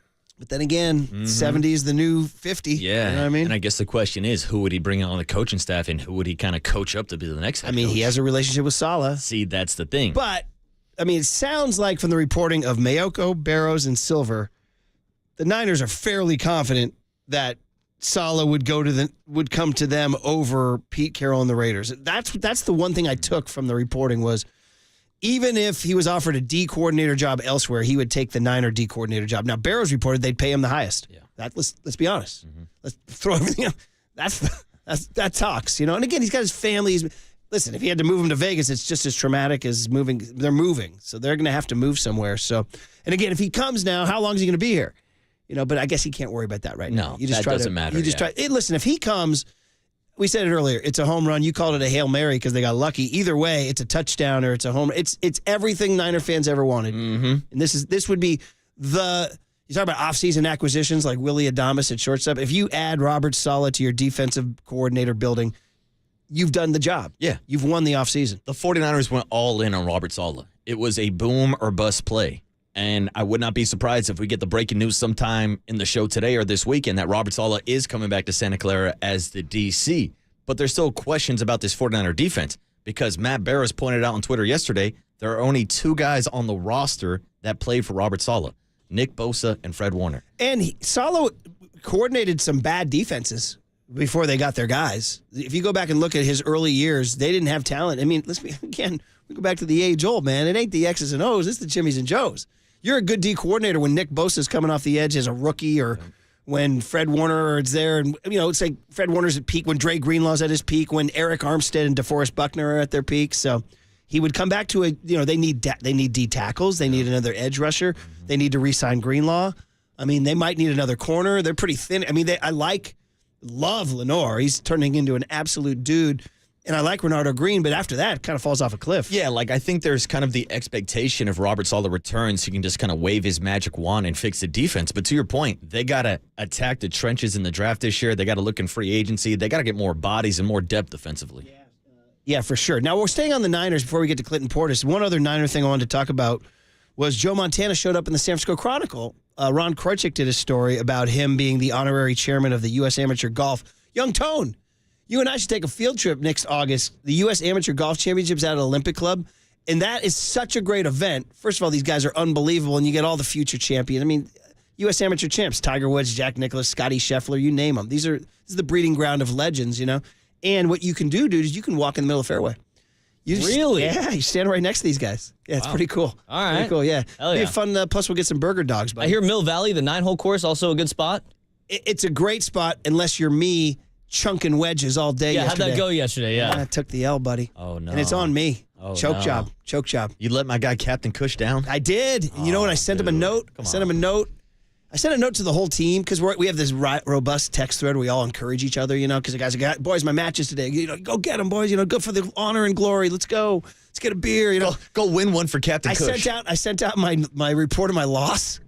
Freaking crickets. No moral support from anybody until an hour later, Captain Kush wrote, "Our love remains strong." That's what he wrote. Our love remains strong. At least you're in a good organization, Murph. The guy, so anyway, and it's on me, Tone. It was chunked wedges. It was dude, let me just tell you something about match play. You better be dialed from 100 yards and in. That's it. End of story. I don't care about anything else. Hey, how's your drive? I don't care. How are you after 100 yards and in, period, end of story. So anyway, back to the thing here. And I got another one next week. We'll bounce back. U.S. Amateur is this summer, and Joe is the ceremonial chairman. So it's a chance to get some publicity. But Krojcik asked him about the Niners. So here's Joe Montana on the 2024 49ers. He compared the 6-11 season to the Niners' 1982 season when they went 3-6. Quote, the Niners, and he's talking about, this is Joe Montana on the current 49ers. They went deep in the playoffs the past 2 years, and that wears on you. Obviously, you weren't able to keep everyone healthy. Look at our seasons. 82 was a flop. It's going to happen to everyone. You're not going to be in it every year. The Chiefs are an anomaly. This is Joe Montana. Quote, it's really hard to stay on top. The 49ers made it to a couple of Super Bowls and unfortunately didn't win. They're not Buffalo yet. I think they're going to be fine. That's Joe Montana. I think they're going to be fine. Now, he talked about McCaffrey. He talked about Greenlaw. He talked about Ayuk. But here is him on Purdy. Okay, this is Joe Montana on Brock Purdy. He's going to be fine. He makes great decisions. And here's where the quote gets good. Someone probably needs to talk to him and settle him down. When you start forcing things, it's hard. This is Joe Montana. Quote, it seemed like Brock was feeling pressure to make plays because of the injuries. It's hard to see everything on TV, but sometimes I didn't even see receivers in the picture. To me, that's forcing it. That's Joe. Interesting, huh? Yeah, and I don't disagree with that assessment because there were multiple times this year where we talked about Brock Purdy trying to force a ball to a wide receiver or just try to make more plays in general. And it worked out a year ago when the team was completely healthy and he had the ability to scramble in the pocket. And next thing you know, Brandon Ayuk's getting open downfield. And we're sitting here with Tim Ryan every Monday morning calling him Playground Purdy because of that ability to go out and make plays. But there's also a few times where he holds onto the ball a little bit too long, and that's when it leads to a few mistakes. So Joe said someone needs to talk to him and just settle him down. So interesting take. I liked it. Joe usually is very, very neutral. He's just not that guy. He doesn't want a Manning cast or anything like that. Although I don't like him saying they're not the Bills yet. Yet. Why do you have to tell the yet? Yeah, he did. Well, because they've lost two. Yeah. They've lost two. I also don't like Kevin Harlan this morning saying that Joe Montana changed the culture in Kansas City. Well, that hurt you. Yeah, because growing up, they didn't have any Super Bowls, and now they're tied with the Raiders. Yeah, the Chiefs were, oh boy. Another reason why you're rooting against I was telling young Tony, I was like, yeah, back in my day when I was growing up, the Raiders had the most Super Bowls in the AFC West. Now they're tied with the Chiefs and tied with the Broncos. That's right. Times changed, It's Tomas. baloney, a whole bunch of baloney. Well, Pete Carroll will take you back to the promised land. Bring us back. All right, guys. Well, anyway, I thought that was interesting stuff on Salah and Joe Montana on Brock Purdy. So we can get back to that if you want. Clinton Portis, talk a little NFL playoffs, of course. He was, of course, the offensive rookie of the year with the Broncos, so he played under Shanahan, too. So, and then the big hit, too. The Warriors won last night. We called that in. We got Sam Gordon at 9:15 to talk about Post is Most and Gee's Geese. You can wear your judo gi to a Warrior game. It is Friday. It's an OO's Friday. So far, Missy Elliott, Get Your Freak On. Bye, NSYNC. Does Your Chain Hang Low by Jibbs. And Tell Me When to Go by E40. OO's Friday. What's next on KNBR 104.5 and 680 The Sports Leader? Now watch this drive.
Hey, what's up, everybody? Marcus Boucher here on a Friday morning to tell you about Prize Picks, America's #1 daily fantasy sports app with over 5 million active members. Prize Picks is the easiest and most exciting way to play daily fantasy sports. Unlike on other apps, on Prize Picks, it's just you against the numbers. And it's time to take on the numbers in the middle of the playoff season because it is championship weekend, so it's now or never to join Prize Picks. Don't miss out on the last few weeks of football action with Prize Picks, the best place to win cash while watching the playoffs. And I've been telling you about this promo that they've been running all week long. Jaden Daniels this weekend to throw for more than half a yard. Yes, folks, it's as simple as that. If he gets one passing yard this weekend against the Philadelphia Eagles, which I'm expecting him to get, you can pair it up with some other play and enter it into your lineup this weekend. And hell, since it is championship weekend, I'll give you a second Prize pick of the day. I'm going with my guy in the same game, Scary Terry McLaurin,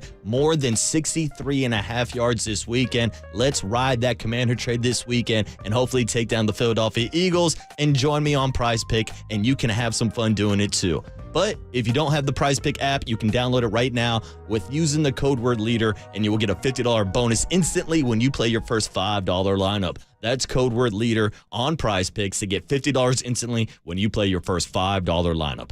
And again, get this. It doesn't even have to be a winning lineup to receive the $50 bonus. It's guaranteed, and it's only on Prize Picks. Run your game.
Now, back to Murph and Marcus on the Sports Leader and streaming live on KNBR.com and the KNBR app.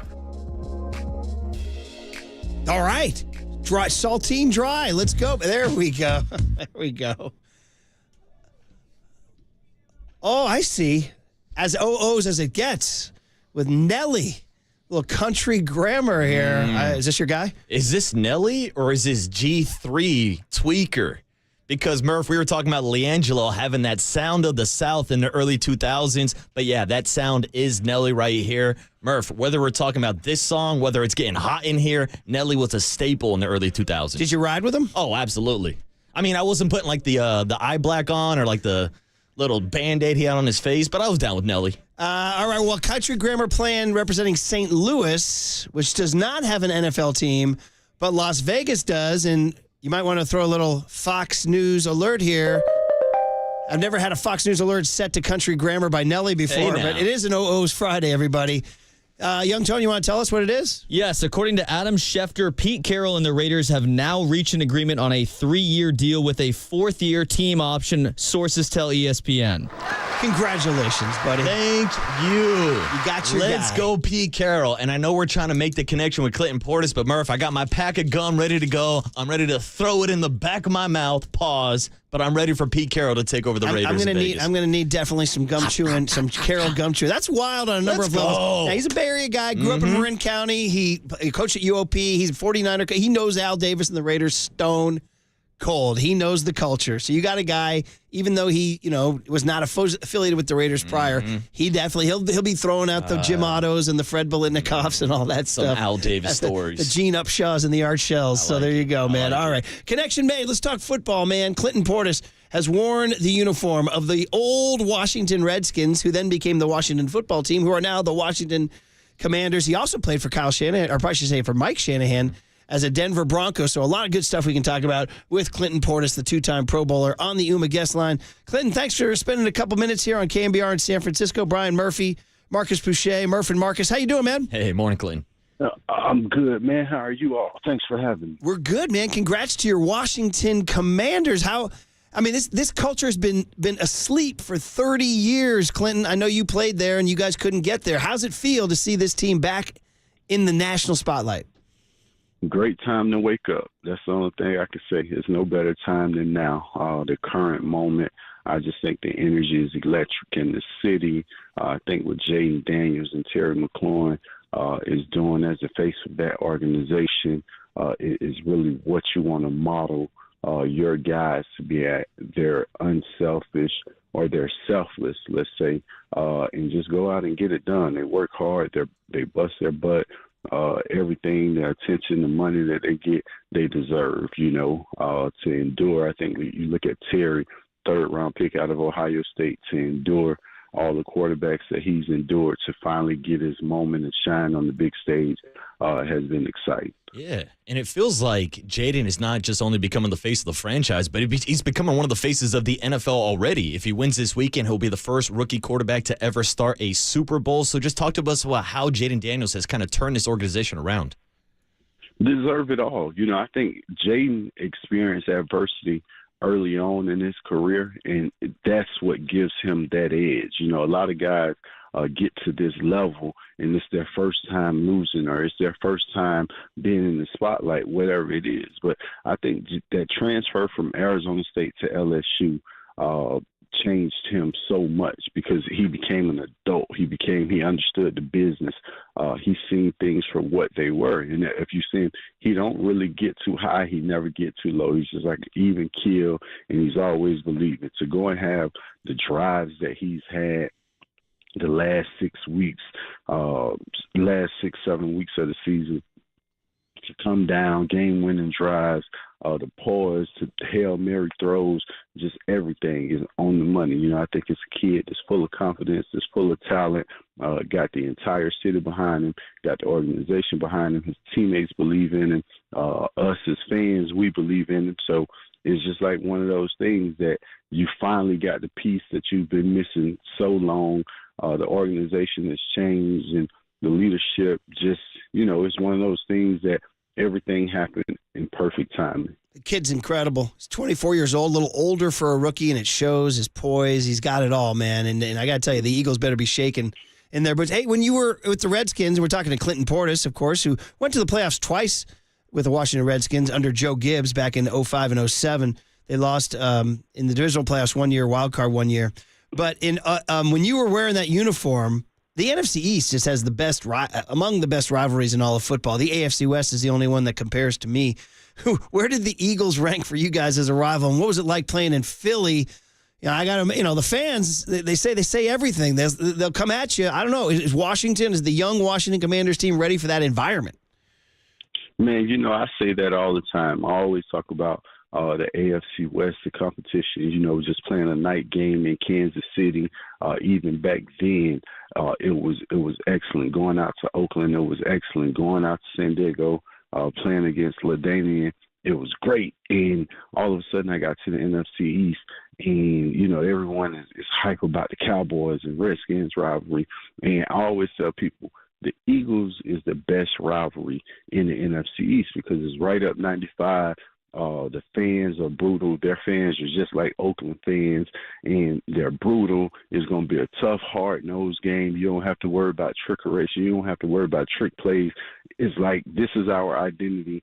It's physical. It's downhill, and we're going to give it to you. So that's always been my favorite rivalry, was playing the Eagles. So to get this, third time's a charm matchup, you split the season series 1-1. Now you get a third game, which can go either way. I think we know this team. They know us. It's just one of those where you look at it and say, if we can limit Saquon, if you just limit Saquon to not having a big run, if you give up a 20, 30-yarder, cool. But if you could eliminate the 40, 50, 60-yard touchdown and make them play down by down, make Hurts beat you throwing the ball instead of running, I think you have a chance to win this game. You're going into, you're familiar with it. It's a tough environment, but we tune that out. Once the game starts, everything is in between the trenches. And the fans, they're going to be treacherous. If you make them, they'll turn on the Eagles. So you go out there and you do everything you're supposed to do. Instead of you getting that rudeness, they'll give it to their own team. Clinton Portis is a voice here this morning on the UMA guest line. Of course, he played for Mike Shanahan, not only in Washington, but also in Denver. And here in San Francisco, we have our own Shanahan, Kyle Shanahan, and we talk about the Shanahan system a lot. And it all starts with the run game, Clinton. So tell us what makes the Shanahan system so successful in the NFL. I just think it's the scheme, having Coach Gibbs back in the day, just the detail, the scheme, having a back to get downhill is what you want, being able to square your shoulders. I know we're all enamored by Christian McCaffrey, but as you can see, every back that they put back there has it. It's like, man, where did this kid come from? Where did this kid come from? Who is this kid? It's just one of those. And Bobby Turner is definitely one of the best running back coaches of all time. He's been in that system forever. It's just that one-hitter quitter, no dancing, get downhill, and you're off to the races. And I think a lot of these guys, when they get in that system, it's like a college. You don't really get these big wide open holes that you go untouched in the NFL.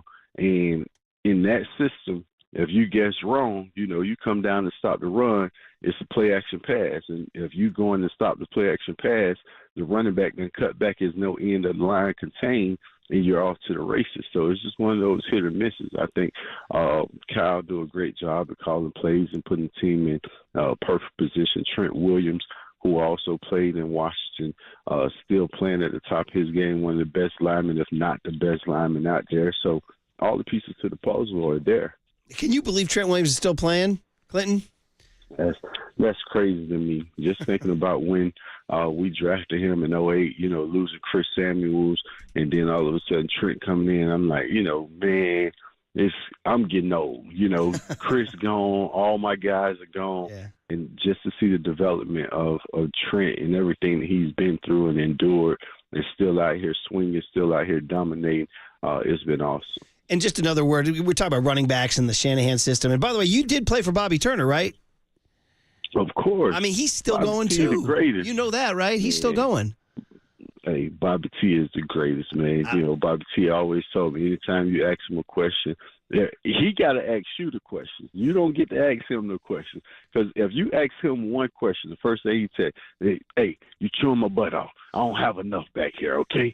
You're chewing my butt off, all right? I'm working too hard. Hey, Bobby T, I asked you one question, man. Like, I'm asking you one question. You done asked me 25 questions, and now I ask you one question. That's an issue. So, Bobby T, the greatest, man. I think you've never heard any running back say anything bad about him. Everybody enjoyed playing for him. He's going to have you ready. He going to coach you. If you're talking about somebody to coach, most NFL coaches, they get out of the way. By Sunday, the game plan is installed. You have it. Let's go. Bobby T, man, he bringing that paper. He going over your test in your locker before y'all run out on the field. Hey, now look here. No. You put that shade on the outside. Now it's supposed to be inside. Now get your eyes inside. Like, Bobby T, man, I'm focused. Like, leave me alone, But Bobby T is the best, man. I read about they did a big story in the San Francisco Chronicle about these tests that he gives these guys, man. You guys like going back to school, right? He is definitely going to school, and he dead serious about it. Like, he's dead serious about it. He bringing it in, like the way, how you unfold. Like, he unfold his paper, like shake it to make sure it's perfect again, and sit down. You're like, man, what you want to go over? Like, we're running stretch or we're running gut. It's only so many ways we can run it. I bet you I don't miss this in the game, but he's just one of those people. Like, he's gonna have you prepared. He want to make sure he's giving you all the jewels, all the knowledge, all the reps that you could have mentally and physically to go out there and prepare. Like, he's never one of those guys that's okay with you being okay. He's going to push you to get the best out of you, and I think that's what everyone loves about it. Yeah, last couple of minutes here with Clinton Portis on the UMA guest line this morning, and we can't let you go without asking about the Commanders' backfield. Brian Robinson, Austin Eckler. Talk to us about how they complement each other, and then you throw in Jaden's ability to run the ball also. Do you think that's one of the key factors of beating the Eagles this weekend? Well, I definitely think that's the key factor. You know, I think with Robinson, maybe the last couple of weeks, he seemed a little off. He was first contact, going down on first contact, and all of a sudden you get Eckler back in the game, making plays in Tampa. Eckler came up with a huge play towards the end of the game, you know, out in the flats. Last week, B-Rob looked like the B-Rob that we know he can be. So that 1-2 punch, I think, once it get going, and I keep saying to people, I say, man, you know what? I would put Eckler in to start the game. I know everybody likes to let's wear him down and tear him down and then put Eckler in to come out. So, you know, if somebody had to chase Eckler around and prepare for him mentally in the beginning of the game, and now you bring B-Rob in to get those shoulders squared and get downhill, it's a different effect, you know, and then having to account for Jaden, like he's just one of those poised, get what you need, run out of bounds, like live to fight another day, let's pick up this first down. I think with them going for it on fourth down, like we haven't seen this. Like they go for it on fourth down an awful lot. You're like, hey man, sit the kick out. Then now all of a sudden it's just to the point. You like the possibilities or the realm or the averages of, hey, we're gonna go for it on fourth down, and if they stop us, our defense is going to come out here and make a play, and we're going to be right back on the field. You know, I just think it's one of those mindsets that the coach has instilled. Hey, we're going for it on fourth down. It's not a surprise. It's not a shock. We had the plays. Let's get it done, and they're getting it done. You know, especially when you got Ertz and McLaurin, Diami is playing out of his mind. The other guys, all the role players on the team, just stepping up. Is no guy like, you know, having a Justin Jefferson where you know this is where they're trying to get to the ball. Everyone is eating on this offense, and it looks good. Jaden Daniels led the team in rushing, 891 rushing yards ahead of Brian Robinson, 799. I know it's been so much fun. We had you for so long. It's fun talking all this football. I did one last just fun one, talking running back.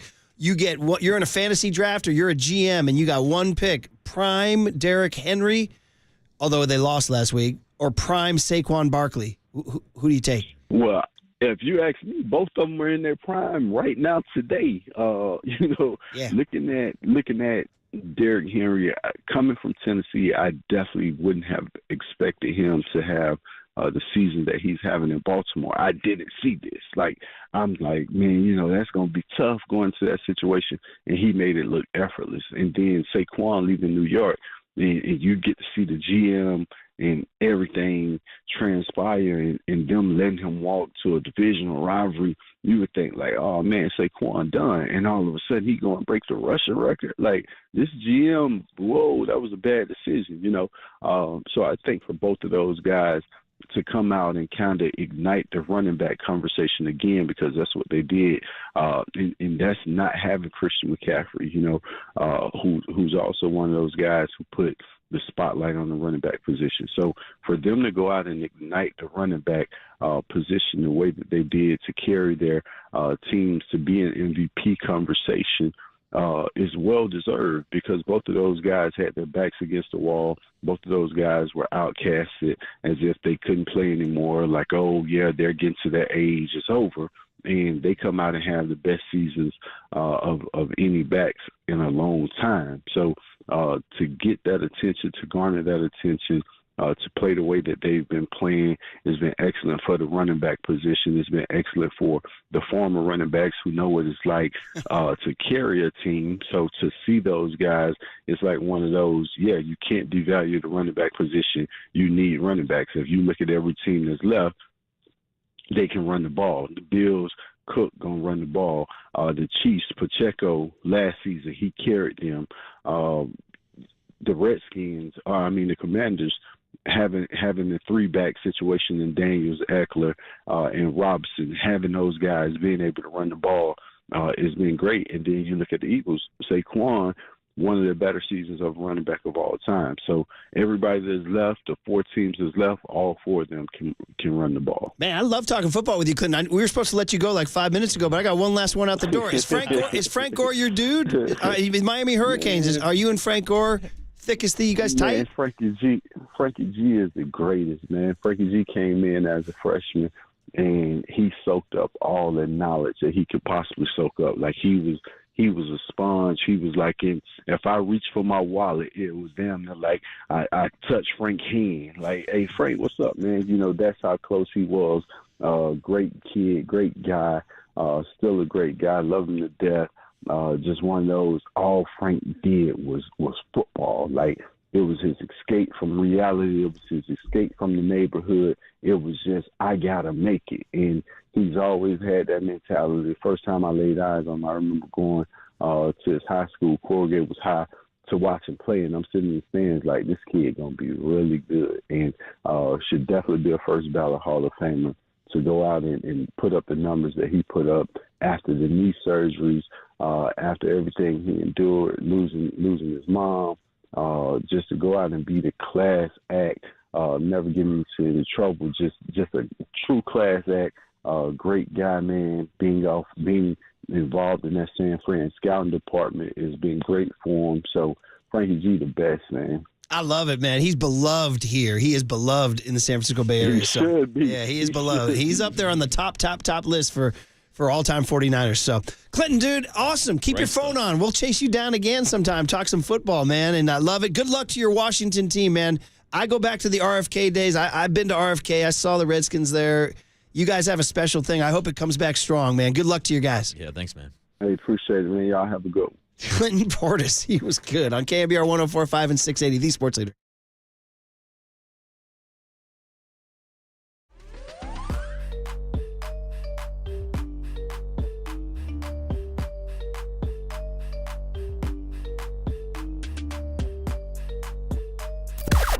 Now, from the O'Donnell Financial Group Sports Desk. Learn more at ODFIGroup.com. O'Donnell Financial Group, because planning is a process, not a product.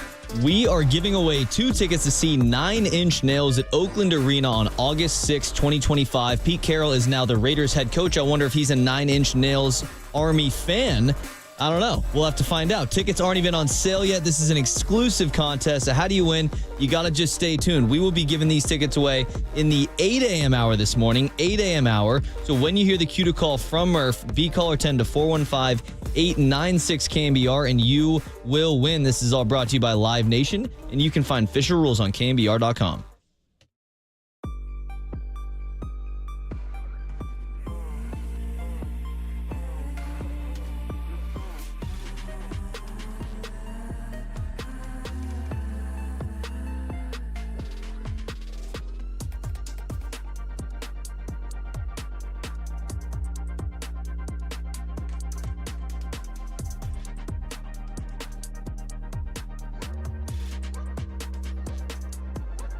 All right, Amici's East Coast Pizzeria. Listen, we know the pizza's the best, right? You're going to get it this weekend. And what you're going to do is you're going to remind them that you want to help support the firefighting and relief efforts of our neighbors down in Southern California.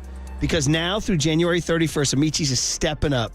They're donating 15% of dine-in and pickup sales to the LA Fire Department Foundation. And that helps to provide vital and badly needed equipment and support to our heroic LAFD firefighters. So to participate in this good cause, just mention this fundraiser to your server when dining at any Amici's location, or use the code LA Fire Relief when ordering online at Amichis.com or using the Amichis app. So this is also for pasta, salads, wings, anything you buy. 15% of your entire purchase goes to the worthy cause. So do yourselves a favor and our neighbors down in Southern California a favor. Between now and the end of the month, get your favorite Amichis in-house or pickup. Use the code LA Fire Relief, and Amichis will donate 15% of your purchase to the LAFD Foundation. So when you're looking for a way to eat pizza and support heroes, Amichis delivers. I just want some pizza.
Hold it now. This is The Big Hit. Sponsored by Benjamin Moore Paints. Experience the Benjamin Moore retail difference at their independently owned authorized retailers today or at benjaminmoore.com. On KNBR 104.5 FM and 680 AM, the sports leader. That's right. The Raiders have now agreed to terms with Super Bowl winning head coach Pete Carroll to be their new head coach. The former Seahawks coach, legendary Seahawks coach, 73 years old, still wants to get into coaching, still as young as you could possibly be to be a 73-year-old, has been lurking for some time as a top candidate for the Raiders. My understanding is the two sides are in negotiations. The deal is expected to happen. It should be finalized soon.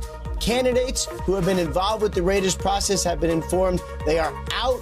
It is going to be Pete Carroll. And clearly the Raiders have plenty of issues. They have some talent issues on the roster. Obviously, new general manager John Spytek will target that. They have issues at quarterback. In other words, they need one. But no one is better at fixing a culture, fixing a building, getting a place headed in the right direction than Pete Carroll. Showed that for years and years in Seattle. Now, minority owner Tom Brady and owner Mark Davis have been clear. They want this thing fixed, and they have now targeted Pete Carroll to fix it. The Ian Rappaport Ludacris duet you didn't know you needed on a Friday morning. So it's like Ian Rappaport featuring Ludacris or Ludacris featuring Ian Rappaport because it is an OO's Friday, everybody.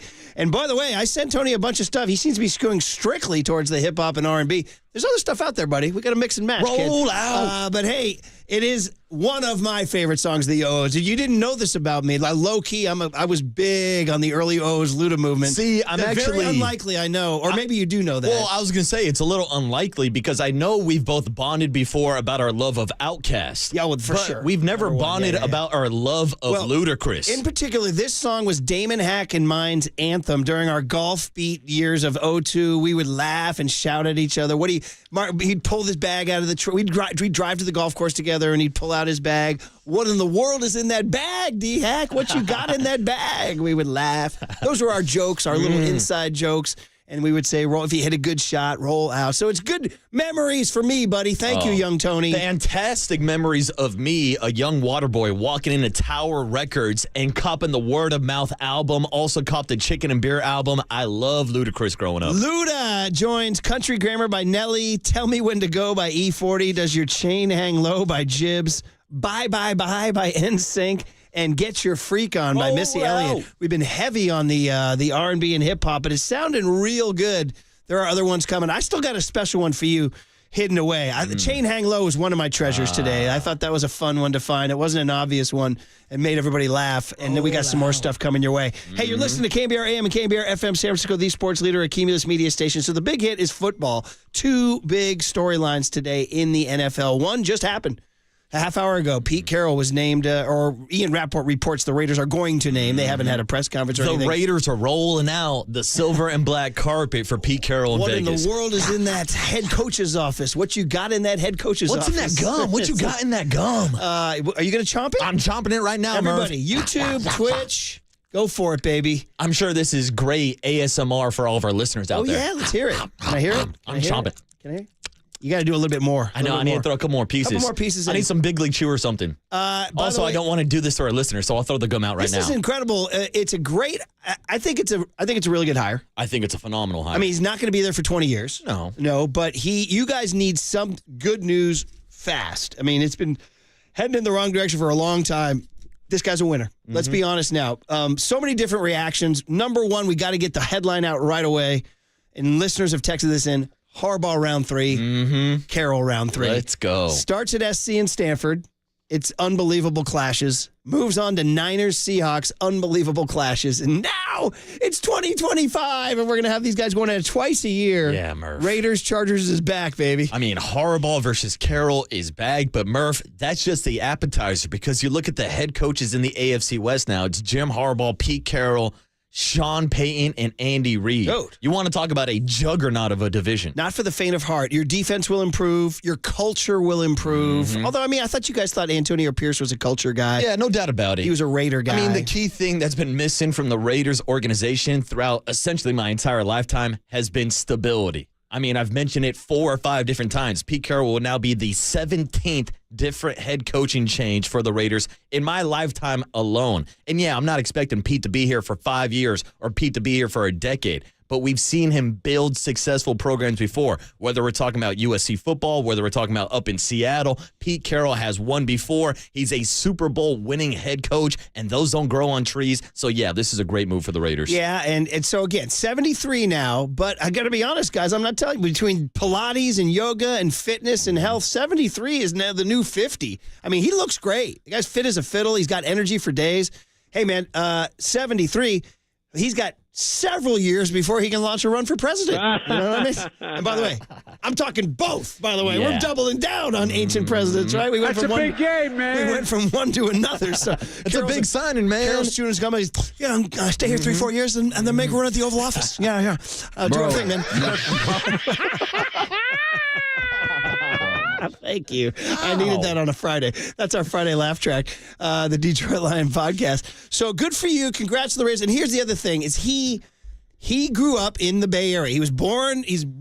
Shout out Marin County. Shout out Marin Health. Shout out our good people there. Now he's my rival. He's been my rival forever because Redwood is our rival, right? Redwood and Tam are the two nearest geographical schools. They go at it all the time. So he's always been the rival, him and Gavin Newsom, right? Newsom went to Redwood too. And so he grows up in the Bay Area. He knows the Raiders, man. He knows the Raiders stone cold. He knows this culture. He knows Al Davis. This is a guy who will walk in and appreciate the silver and black, even though he was a Niner D coordinator, and even though he probably, I think, theoretically grew up a 49er fan, he'll be able to drop great cultural tidbits. I'm hoping in the opening press conference we get some Upshaw, we get some Shell, we get some Ted the Stork Hendricks. I hope we get some Lester the Molester Hayes drops here in the first. Yeah, I'm looking forward to having a conversation with my pops later on today because anytime there's a head coaching change or any Raider news, we usually dial up the phone and call each other, and he's always the first to tell me, don't forget, Jim Harbaugh was on the staff 2003 as a quarterback coach for the Raiders. In fact, and so he's the one who always connects the dots for me. So I am curious what's the connection between Pete Carroll and Al Davis. By the way, in the gum chewing, great cousin Vinny from Gilroy sends out, I'm going to need a Mount Gum Chew more because it is a thing. Pete Carroll's on it.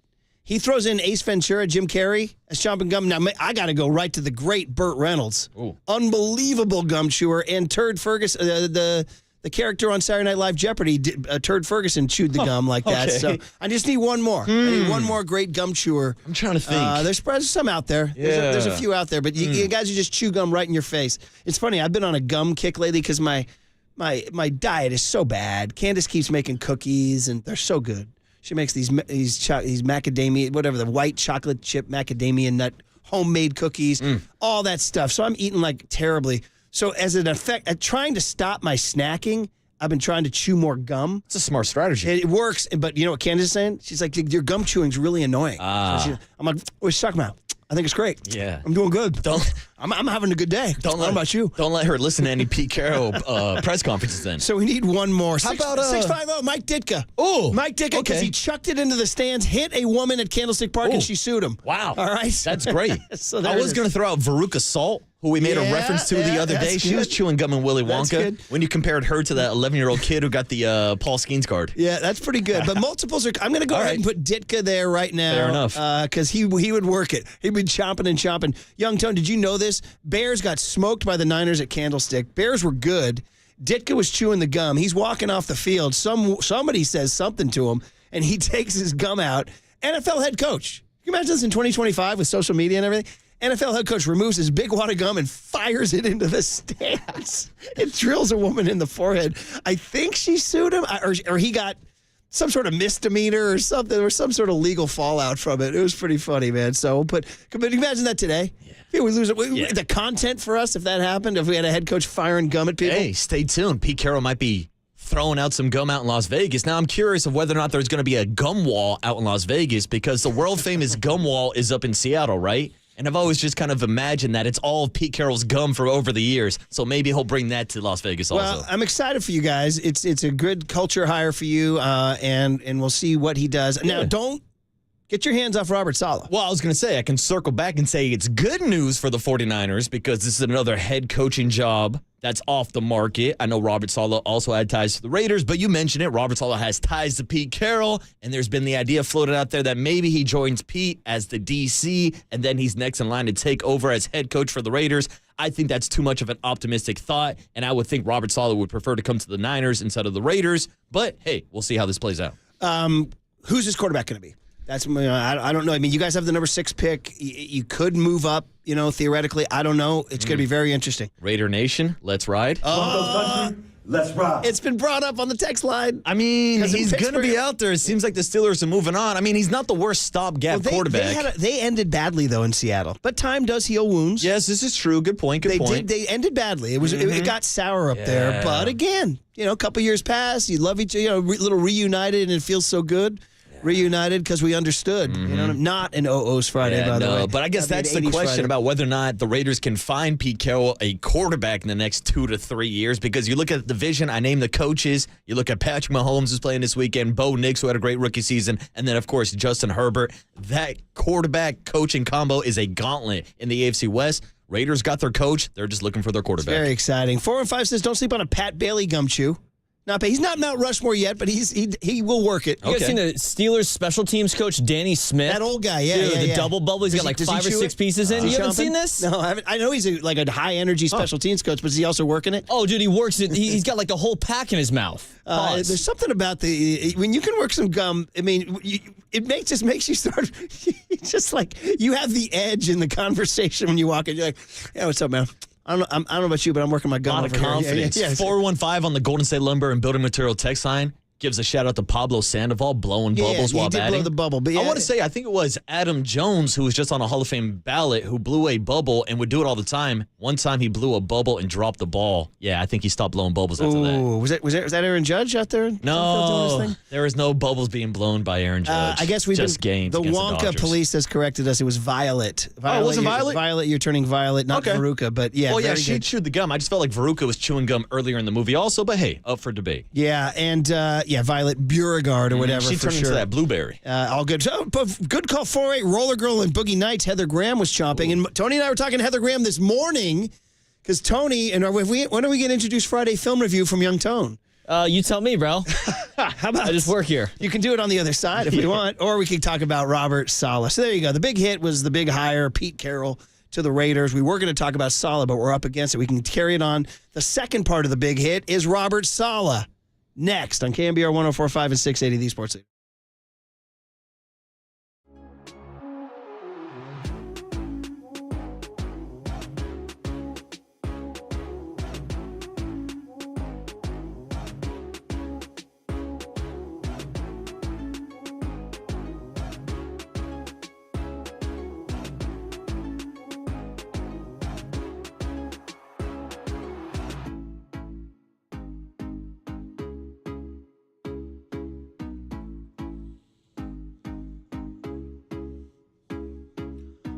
All right, I like how we've added Tony Bennett to our River Islands reads because it is the good life out there at River Islands. It's 10 years of the good life, a decade of dominance out there at River Islands. I've told you guys I've hung at the boathouse, that lakeside spot with the huge deck for outdoor dining year round, and you got all sorts of good stuff going on there. The San Joaquin River runs through it. The River Islands story is a lifestyle community. It's got its own charter schools. It's got the lakeside neighborhoods. It's got just as many parks and playing fields. And it's not the whole story. I got more. 10-year anniversary includes the grand opening of River Islands High School. Be true to your school now. The groundbreaking of its own town center. Collection of outstanding home builders. Opening new neighborhoods all through the year. So you can be a first-time home buyer or you can be an active adult. River Islands has it all. Priced from the 600,000s to just over $1 million. So go to riverislands.com. See for yourself how the good life can be your life, and I'll meet you at the boathouse. The good life.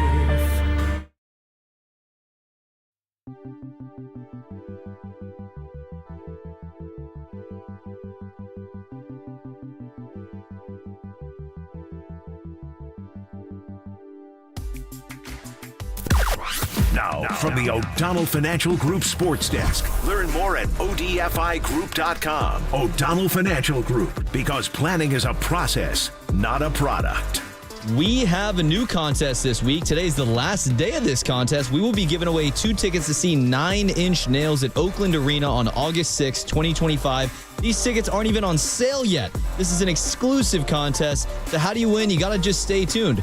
Listen to the Robert Salah talk on the other side, because we will be giving these tickets away in the 8 a.m. hour this morning. So when you hear the cue to call from Murph, be caller 10 to 415-896-KNBR, and you will win. Like I said, 8 a.m. hour. This is all brought to you by Live Nation, and you can find official rules on KNBR.com.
And now, time for the Protect Your Assets with David Hollander Business and Technology Report.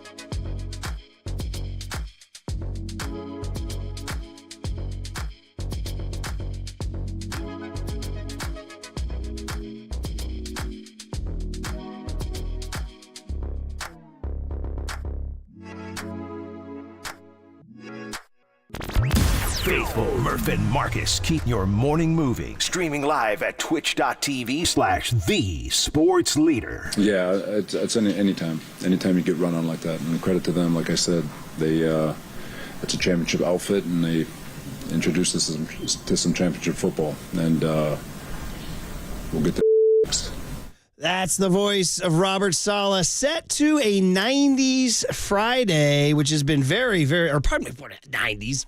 Slap myself. OO's Friday. Let me do that again. That's the voice of Robert Salah, set to an OO's Friday. My brain went back to next week. And by the way, if you don't like an OO's Friday, just wait till next week when it's a 10s Friday coming your way. And if you don't like that, wait for the next week when it's an 80s Friday coming your way. We like to have them all.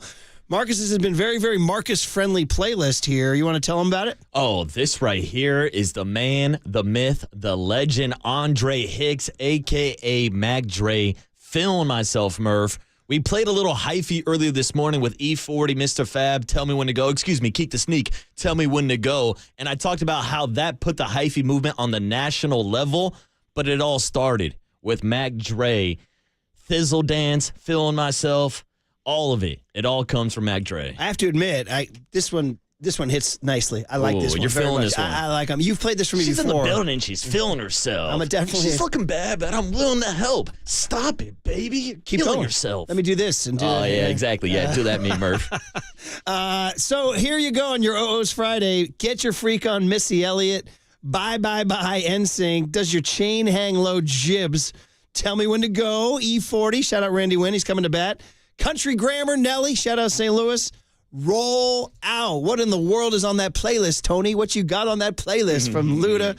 And then Feeling Myself by Mac Dre. What's his hometown? Is it the city or Vallejo or what? What is he? He Oakland? is from the Valley Joe, Murph. Okay. Vallejo. Well, then this is for Sabathia and Mac Dre. Let's go. I hope Mac Dre is at the induction ceremony. Well, R.I.P. Mac Dre. I stepped in it. Yeah. I stepped in it's it. all right, Murph. You know it's what? all right. Prayers up for. That's it. Prayers up for Mac Dre. We'll pour one out at the Hall of Fame ceremony. Okay, thank you. There you go. But yes, but by the way, I'm the king of that. I'm usually I kill people off. I was going to say. I just brought him back. You've actually gone a while without you killing somebody off or bringing them back to life. It's my new trick. I brought him back. The Brian Murphy resurrection. Well, we just brought him back right here on an OO's Friday. Oh, and his music lives on forever in the Bay Area. Yeah, sounds great. So, all right, guys. So, OO's, you still got a few more coming your way. Here's the deal, Robert Salah. But I'm cautiously optimistic because I got the text last night from my buddy, Mikey V, up in Pelham. He goes, Salah's back. And I said, well, wait a minute. I'm the sports guy. How do I not know that? And he's like, dude, read your internet.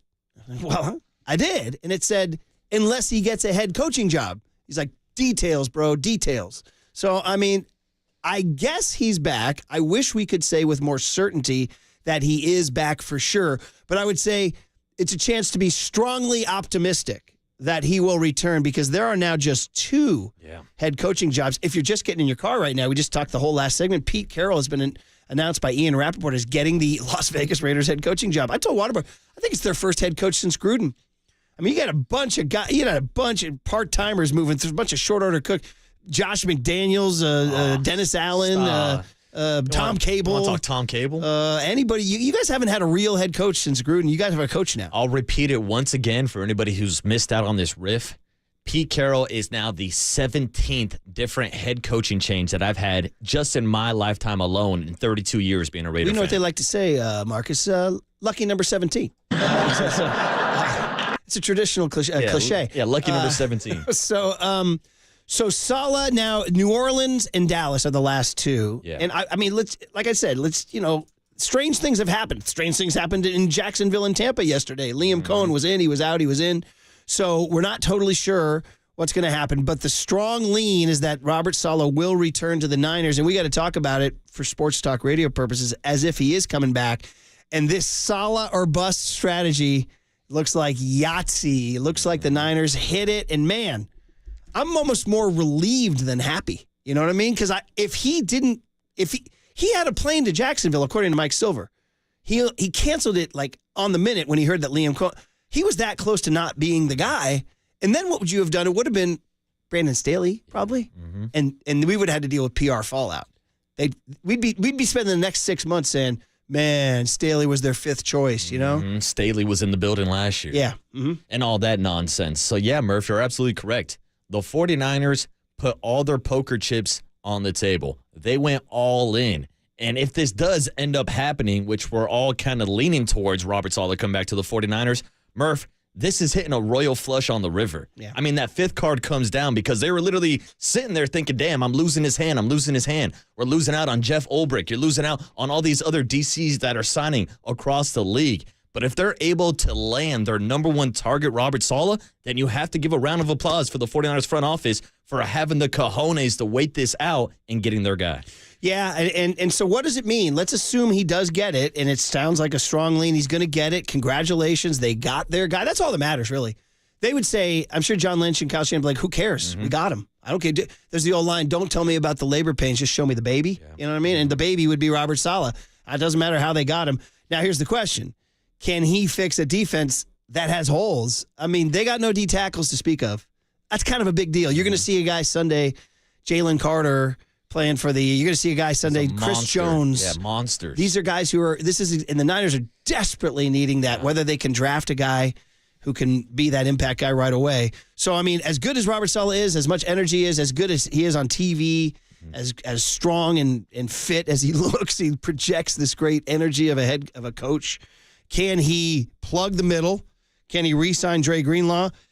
Can he fill out their cornerback depth? I mean, again, X's and O's, Jimmys and Joes, they don't have all the Jimmys and Joes right now. No, and the only Jimmy and Joes that he still has on this roster from his time in San Francisco are Fred Warner and Nick Bosa. So this is a completely different defense, but also at the same time, it's kind of been a similar defense. And stick with me here. A big reason went to DeMeco Ryans is because he could have that Robert Salah defense. Now, Steve Wilkes was a little bit outside of the box, but that's why they went back to Nick Sorensen, of course, because of Nick Sorensen's ties to Robert Salah and that Pete Carroll defense that they've been running so long in San Francisco. So how much is the scheme going to change up between Nick Sorensen versus Robert Salah, and how much are the Jimmys and Joes going to change up? Because I think every 49er fan out there will agree that they need more help in the trenches. There were some measurables on from the Niner defense that showed well. Like, believe it or not, there were some analytics that could show that they did this right or that right. But again, scoreboard, but 6-11, and they gave up.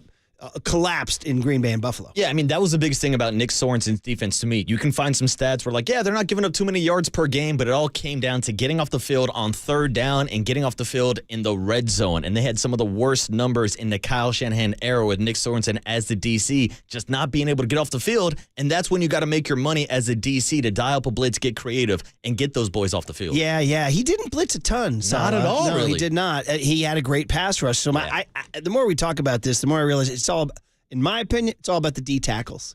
They got it. They got to somehow, some way. I don't know. Are they going to get Hargrave back? It sounds like probably not.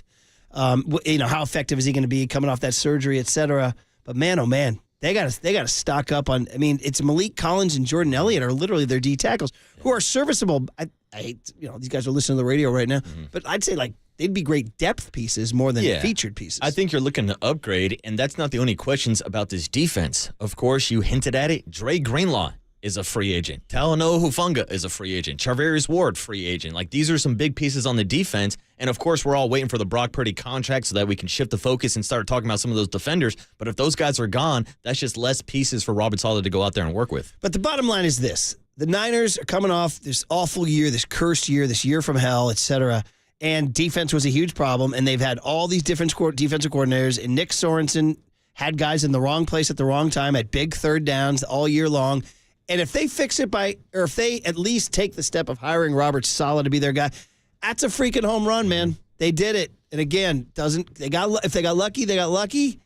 If they didn't get lucky, if it was in the play, if they knew all along that from their intel and the NFL communities that he was probably not going to get a head coaching job.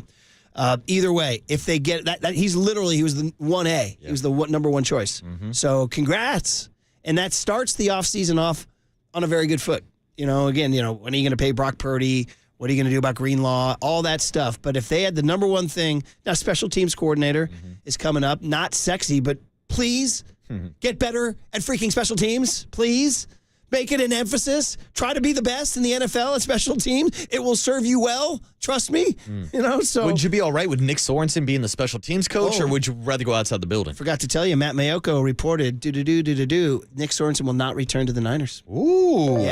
Yeah, that was Matt Mayoko's reporting. Wow, that is interesting. I missed that. So I know. Maybe I don't know. Who knows went on behind the scenes? Maybe Greg Papa knows from being in the building. Mm-hmm. But it was a Mayoko tweet. So there you go. All right, that answers that question. So they continue to look. So anyway, guys, well, there you go. It's been a big, sort of a big football, big hit between Pete Carroll going to the Raiders and between the Niners apparently landing Robert Saleh here. Here was the exact quote here. He says, I got to find the exact tweet for you here. I'll find it for you there. But he did say that. Oh, thought he said that. I can't find the tweet now. I scratch that until I find it. All right. All right, guys. Well, there you go. Congrats, Robert Saleh, we think. All right. Hopefully. Fingers crossed. There you go. Cooler of Content has a lot of good stuff in there today. Get you ready for NFL. Did you guys get that Washington hype song? How about that? You guys got that? There's a lot of fun stuff in there. And then, ready for this? Just talk about more booking. John Joe Curley just locked down Hall of Fame quarterback Kurt Warner at $850. That's great booking. By the way, just for Cooler Content promo, we'll hear from our guy Ipe. He had a phone call maybe to a bank. Bro. Crazy. Bro. Ipe. Next on The Sports Leader.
right, everyone.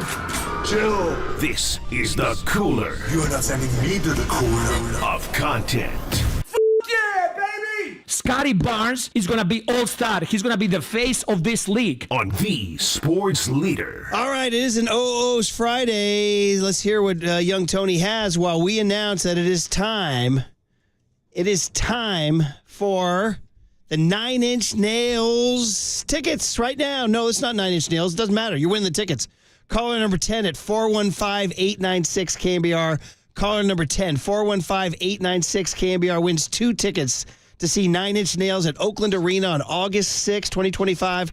Call Young Tone right now, 415-896-KNBR. Or might probably call John Joe, my bad, 415-896-KNBR. Go get them, 9 Inch Nails fans. Okay, Tony, I see you're going your own way here, buddy. Marcus and I are going our own way. I was bumping this on the way into work today. What you got? This is Through the Wire, Kanye West from the College Dropout album, one of his best. Did we verify it was in the OOs? No, I verified it this morning. 2004 through 2007, he dropped that. He dropped Graduation, and then, what was it, Late Registration as well, Marcus? Some of his best albums. All the new Kanye's terrible. Through the Wire. Okay, great. I'm going to go ahead and say right now it is 8:33, and we are deeply dissing the indie, emo, and pop crowd. It's been all R&B and hip-hop. It's got to change. Oh, right, come brother? On. We got some good stuff. I even got some White Boy Reggae you haven't played. Yeah, so come on. but there's a lot of good rap and hip-hop early 2000s. But the whole point of these Fridays are to mix and match. Fair enough. If you've noticed, we always mix and match, and sometimes the pop and indie and emo can create funny riffs. So let's stick to the game plan, boys. Now, it's not a 90s hip-hop. It's not an OO's hip-hop R&B Friday. Now, it's an OO's Friday. Now, I do got to put my hand up into these freaking playlists. This is true. Right, this is true. But I did ask for this request because yesterday we got into it about Kanye and the song On Sight, which led me to a kick to go listen to some of his older albums. And I said, yeah, play me some Ye. And John Joe Curley asked the same question on back-to-back days. Should we be playing Kanye West as a rejoiner? And Murph, here's my take. I kind of look at Kanye West like the steroid era in baseball. I'm not just going to pretend it didn't happen. Early Kanye was a musical genius. You can have your thoughts about Kanye now, but early 2000s Kanye was one of the best. I'm with you. I'm not about the cancellation. The music is the music.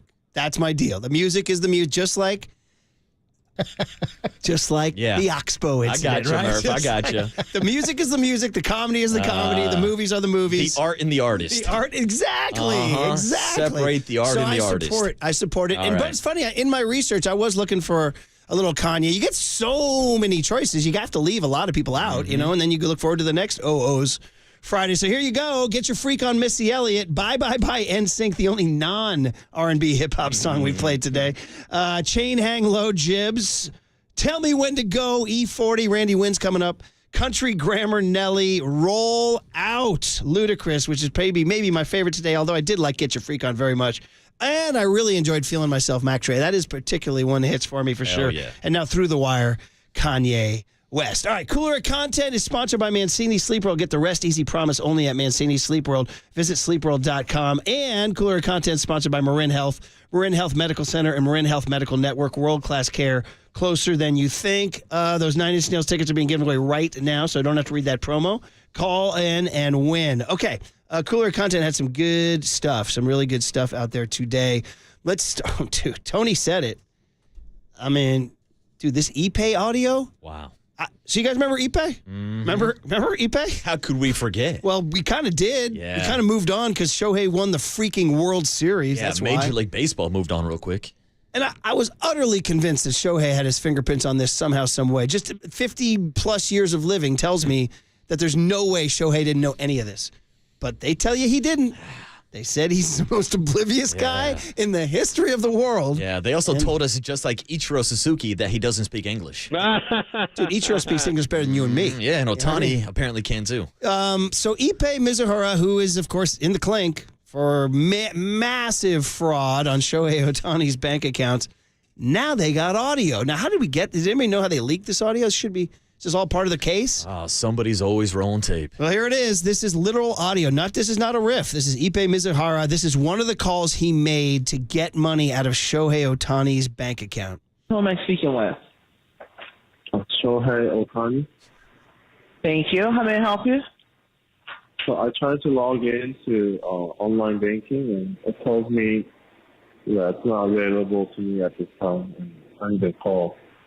Sure, I can take a look into that. Alrighty. And could you tell me the name of the payee and the amount of the transaction, please? The person I'm sending to?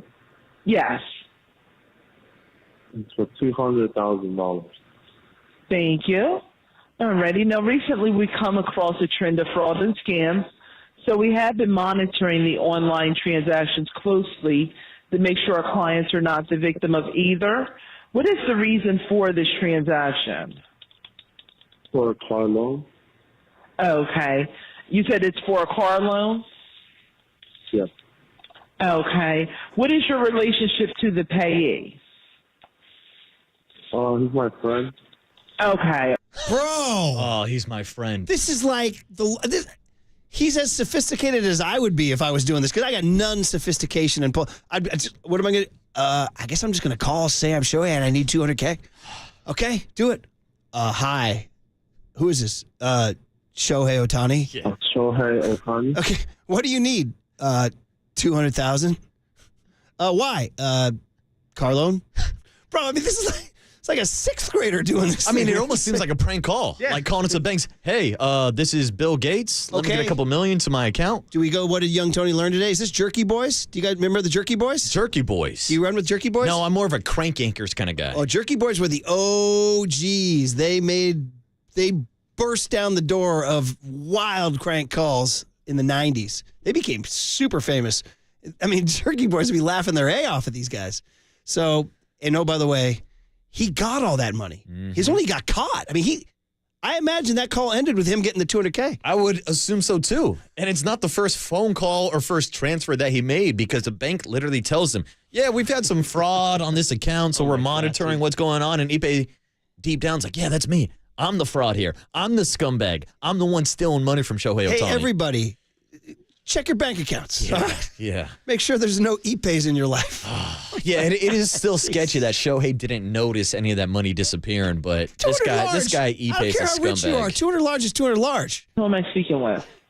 Shohei Ohtani. All time. For $200,000. All time. For a car loan. All time. Okay. Okay. Okay. It'll be right there, sir. Check your account. Yeah, he's my friend. Meanwhile, what's Shohei doing? Is he in the cage?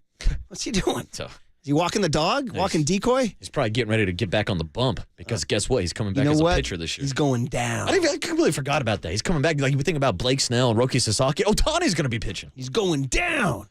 Maybe not. All right, staying on Japanese superstars. Ichiro Suzuki, congratulations on his Hall of Fame vote, except for one guy. So he went to the Hall of Fame press conference. In Cooperstown, they make him wear that silly Hall of Fame jersey and Hall of Fame hat. But they do it because they're going into the Hall of Fame.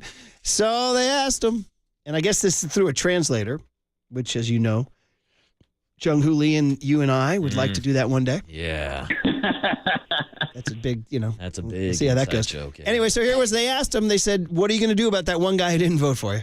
I was able to receive many votes from the writers and grateful for them. But there's one writer that I wasn't able to get a vote from. I would like to invite him over to my house, and we'll have a drink together, and we'll have a good chat. Very, very grateful to be here, and thank you. There it is, man. So Shohei's making jokes through a translator. Doesn't work quite as well. That guy wasn't maybe as good as Ichiro. I bet Ichiro would have delivered it beautifully in Japanese, but, you need the translator. Well, when did he hire the Joker to be his translator? I mean, that guy had a hell of a voice. Tony, hit me with that again. Tell me if you hear any resemblance. Nikola Jokic? No, I'm talking about like the Joker from Batman. Oh, okay. Let's hear it. Which one? Received many votes from the writers and grateful for them. Is this, you going to Heath Ledger? Like a little or Heath Ledger here. Okay, all right. All right. A little bit of the raspiness. Lose his voice? He's got one job. He has one job. Your job is to talk. He has one job. All right. The Eagles might lose this weekend because their mayor misspelled. See, someone else. Sorry. 408 just says, what do you give me for Ichiro's translator and Christian Bale as Batman? So it's Bale. It's all right. Batman, Joker, whoever you want. It probably is more Batman than Joker. I'm Batman. Yeah. The mayor of Philadelphia, Sherelle Parker, tried to lead an Eagles chant. Is this good luck for the Eagles? Let me hear you all saying, E-L-G-S-E-S, Eagles! Let's go, Birds! She went E-L-G-S-E-S.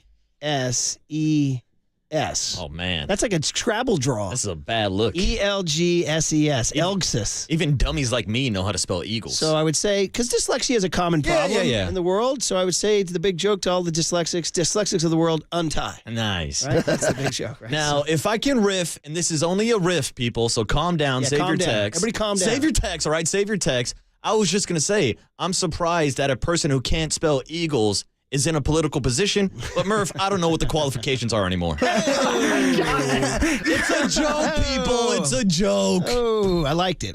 Thank you. Did you guys hear this Quinton Post story about? Actually, you know that's timeless. We'll save that. Let's get to the guy with the Washington's back, baby. We are Commanders. They used to be the Redskins, then they were a football team. Now they're the Commanders. They have a tradition, man. They have it. It's hard for me to explain to you guys. They were a thing, man. They were a freaking thing. They were a presence, and they were in the playoffs every year, and RFK Stadium was legendary. I once took a bus. I took the Niner team. I covered the Niners, and in 96, I was on the team bus. They had a media bus. They were nice enough to have one bus for the media, and we had police escorts going through the streets of Washington, D.C. towards RFK, and there were Redskins fans tailgating in these nice brownstone apartments with the black spiked fence, like nice spots. They were tailgating, and when we drove by, ready for this?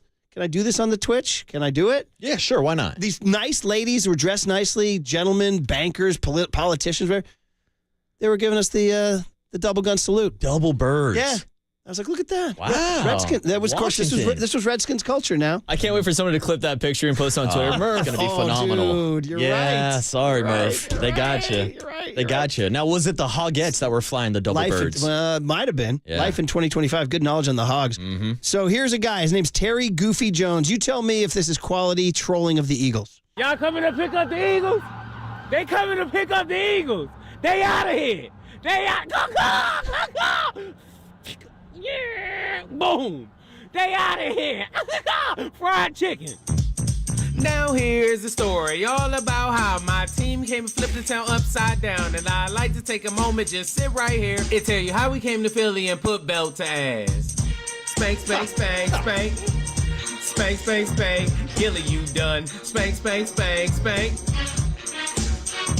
In West Philadelphia, Commanders came, playing football, came to put the Eagles to shame. Terry McLaurin gon' catch it on you, and De'Ami Brown gon' catch touchdown number 2. And you got Saquon, he a little bit good, but Louisville making trouble in the neighborhood. He got one little hit, and Jalen got scared and said, I'm sitting on the bench for the rest of the game. We got JD5, and I think it is clear, we about to get the Eagles up out of here. Yeah, we going to the bowl, and I know that it's rare, but I thought, man, forget it. Commanders, we there! We pulled up to New Orleans, see the Bills, all Chiefs and yells to the Eagles, yo home, see you later. We looked at the bowl and we finally here to sit on my throne as the team of the year. Go Commanders. Hey, go Commanders. Okay, there it is. His name's Terry Goofy Jones. I mean, this is from your generation. I was not a Fresh Prince of Bel-Air guy, but your thoughts? I was, and I appreciate the effort. I thought the lyrics could have been a little tighter, not the greatest flow, but hey, I'll give him a B for effort for incorporating the Fresh Prince of Bel-Air. He got hidden secret weapon De'Ami Brown in there too, who you got to watch on Sunday. He'll be doing it. So anyway, I thought we'd pay homage to the rise of Washington football. He was wearing one of those cool Letterman's jackets, like the maroon and gold Letterman's jackets and all that with the leather sleeves and all that. So he was having fun, and he used the Fresh Prince of Bel-Air, Philadelphia. Started in West Philadelphia. Commanders fans are feeling themselves. Yeah, we've come a long way since the group of like 5 fans who were outside of the building singing "We Are Commanders." Bum ba dum bum bum bum bum. We got to get that. 917 remembers Niners getting robbed at RFK in '83 NFC Championship. I remember it quite well, buddy. All right, there you go. Kurt Warner, the Hall of Famer. Great booking. Next on the Sports Leader. We are Commanders. Bum ba dum bum bum bum bum. And there you have it. From the Chilton Auto Body Traffic Desk.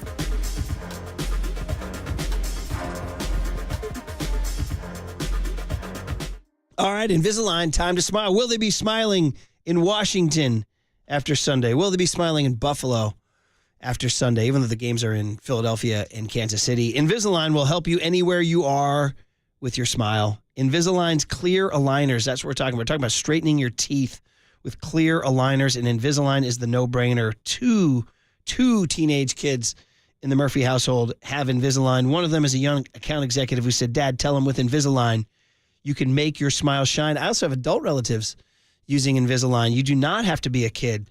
You can have the chance to straighten your teeth at any time, faster than braces, more comfortable than braces. And listen, everybody notices your smile, and maybe it's been bothering you for a while. You're like, yeah, I just really like to fix this. Well, you can with Invisalign because it's the #1 doctor-recommended brand and has also transformed over 18 million smiles all over the world. So it's Invisalign clear aligners for your smile. Check them out at Invisalign.com. Cause I love it.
Murph and Marcus continue live from the KNBR Casino Matrix Progressive Jackpot Studios. Casino Matrix, Progressive jackpots are here. Where are you? Just drop in. Please play responsibly. 1-800-GAMBLER. 1st and 10 from the 27. Warner back to throw.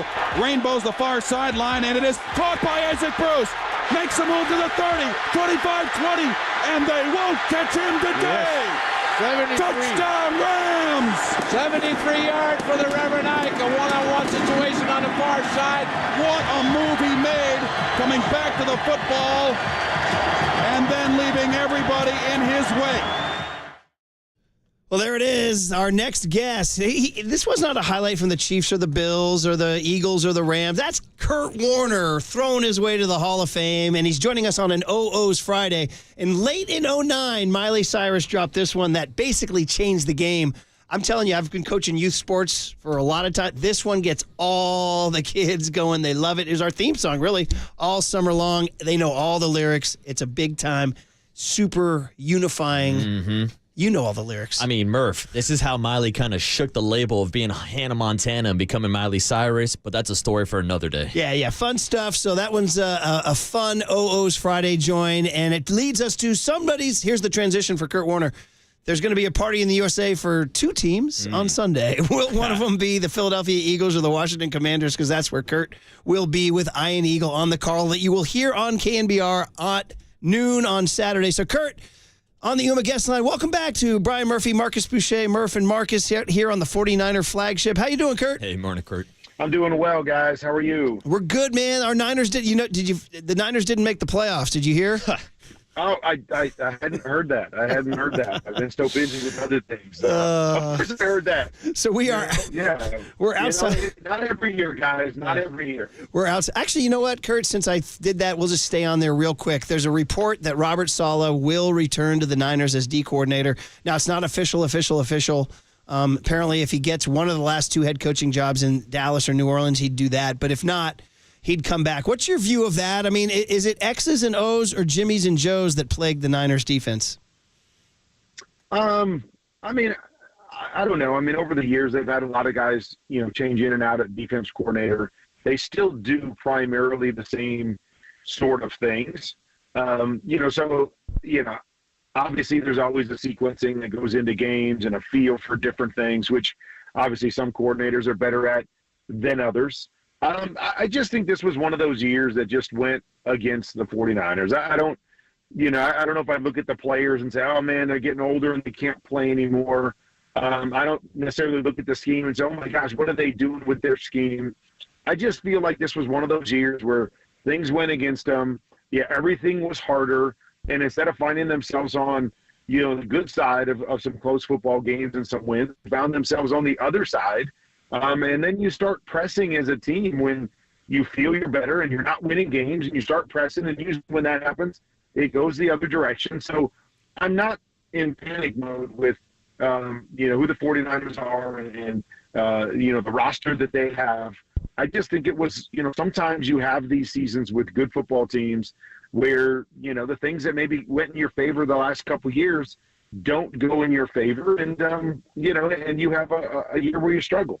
Yeah, Kurt Warner is the voice you hear, of course, the Pro Football Hall of Famer, and he's on the UMA guest line. He'll be on the call in Philadelphia at noon on KNBR. You'll hear him on our station here with Ian Eagle, which will be a lot of fun. And one more before we get to the Eagles and Commanders is that there was other news this morning about an hour ago. Ian Rappaport reported Pete Carroll is taking the job in Las Vegas, and that's very interesting on a number of levels. What's your first reaction when you hear that news?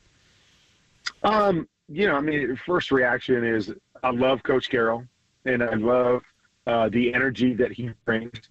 I think it was a surprise to a lot of people, before last year that, that he quote unquote retired and went into the kind of front office and everything in Seattle because, if you'd been around him, kind of the last couple of years of him coaching, gosh, he still had so much stuff and so much energy, and he was connected to him, and there was a youthfulness, even though he's going to be, the oldest head coach in the league. There's a youthfulness to how he goes about his job, and so I think that surprised a lot of people.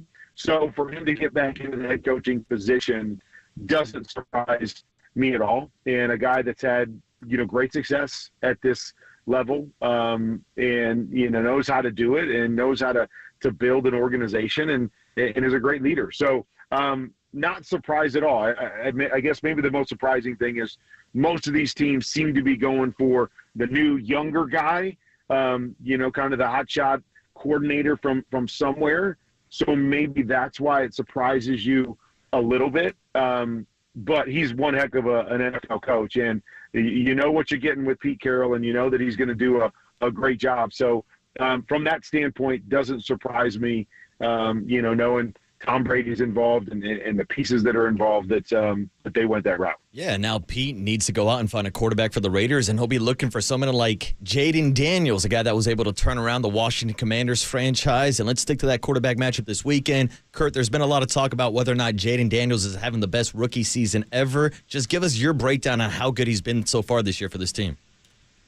He's been phenomenal, just like everybody else says. I mean, he's been great. But I think the thing that's most impressive to me is just that he does everything well. We often look at quarterbacks and we look at them in the moment in the last 2 minutes and finishing games. And Jaden Daniels has been off the charts in that.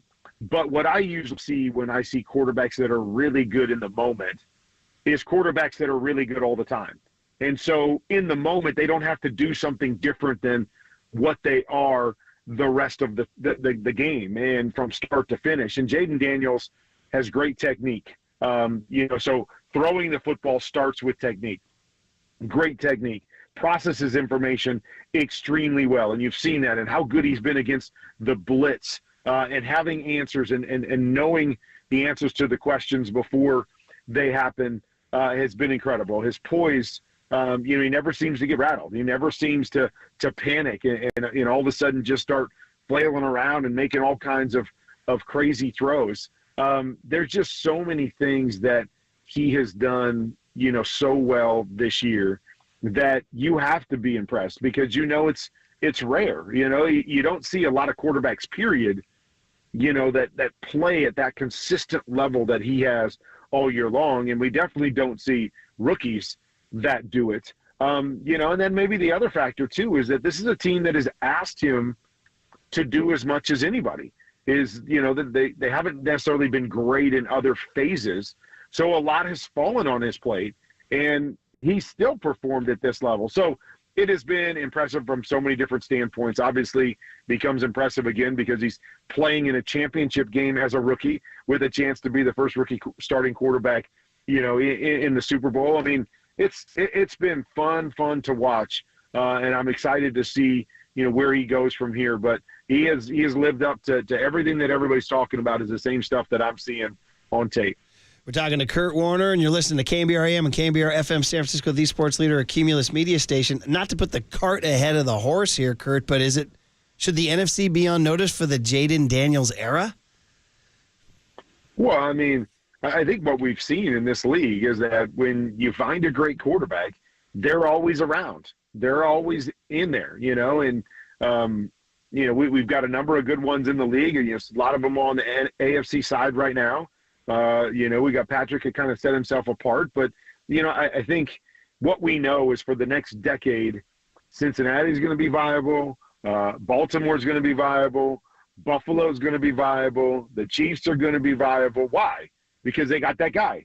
And so, again, even though it's been a great rookie year, I think we all want to see, the second year. We saw C.J. Stroud, great first year, kind of struggled the second year. So now you kind of sit back and go, okay, who is he going to be for the majority of his career? Is he going to be last year's C.J. Stroud or this year's? And I think we're going to ask that same question with Jaden. Like, I want to see the second year and see the consistency level. But once you show me a body of work that says this is who you are, then yeah, if he's the guy that we're seeing this year for the rest of his career, and obviously assuming he's going to get incrementally better in certain areas, yes, for the next decade, 15 years, if he's a Washington Commander, you're going to say that team has the chance every year because of their quarterback, because I believe the roster, you have to believe, is going to be better every year moving forward than it was this year, being the number two, team picking number 2 in the draft and some of the deficiencies that they had and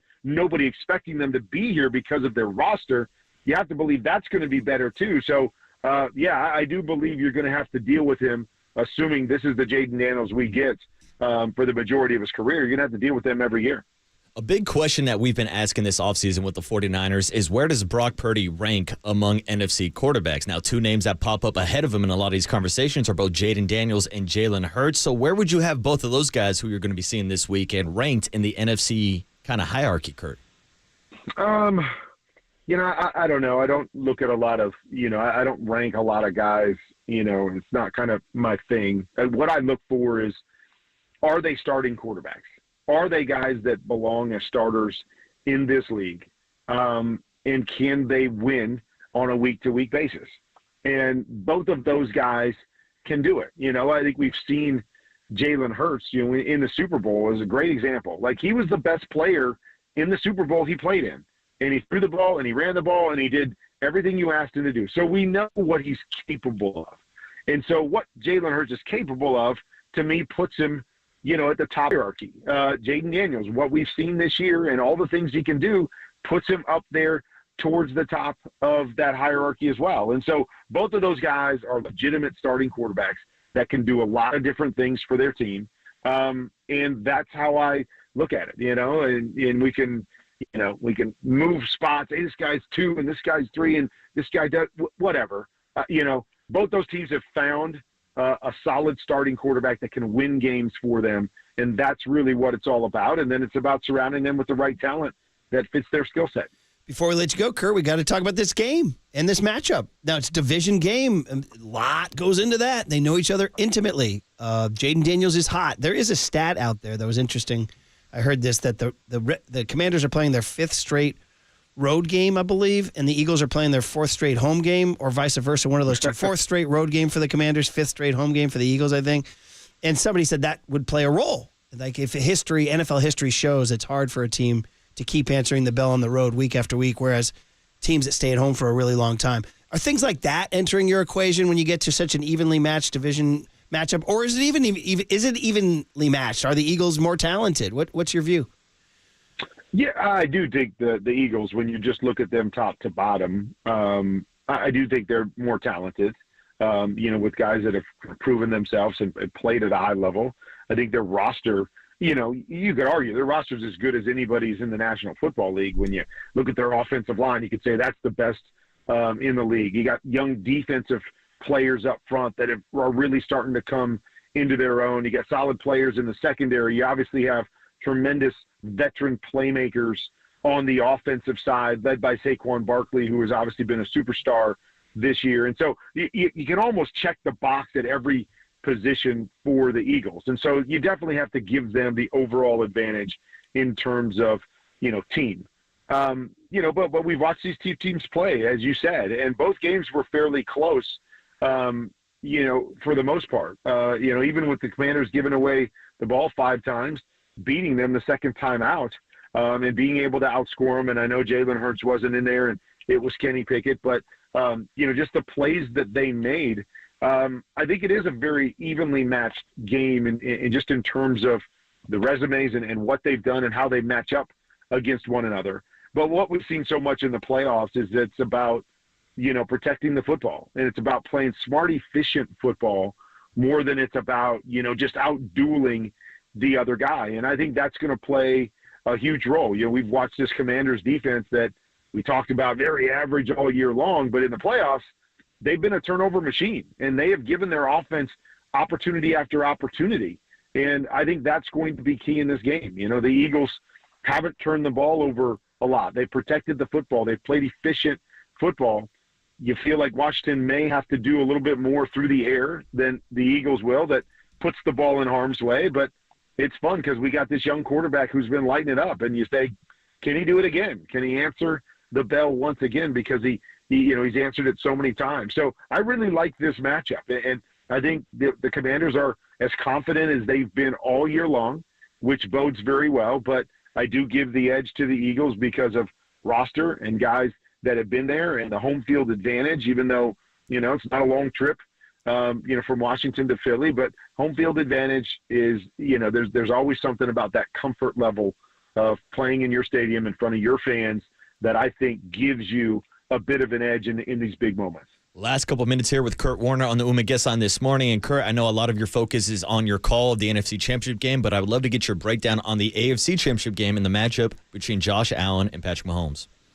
Yeah, I can't wait for this one too. Obviously, we got two heavy hitters on the AFC side, and we all know who Patrick is, and we all understand, what's at stake for Josh. Another opportunity to kind of take down the best in the league, and not only in taking him down, but punching your first ticket to the Super Bowl with as great as he's been. So that's fun. I think the interesting thing is in our minds, so often we have this view of both Patrick and Josh as these gunslingers and big playmakers and then no-look passes and the crazy big arm throws down the field.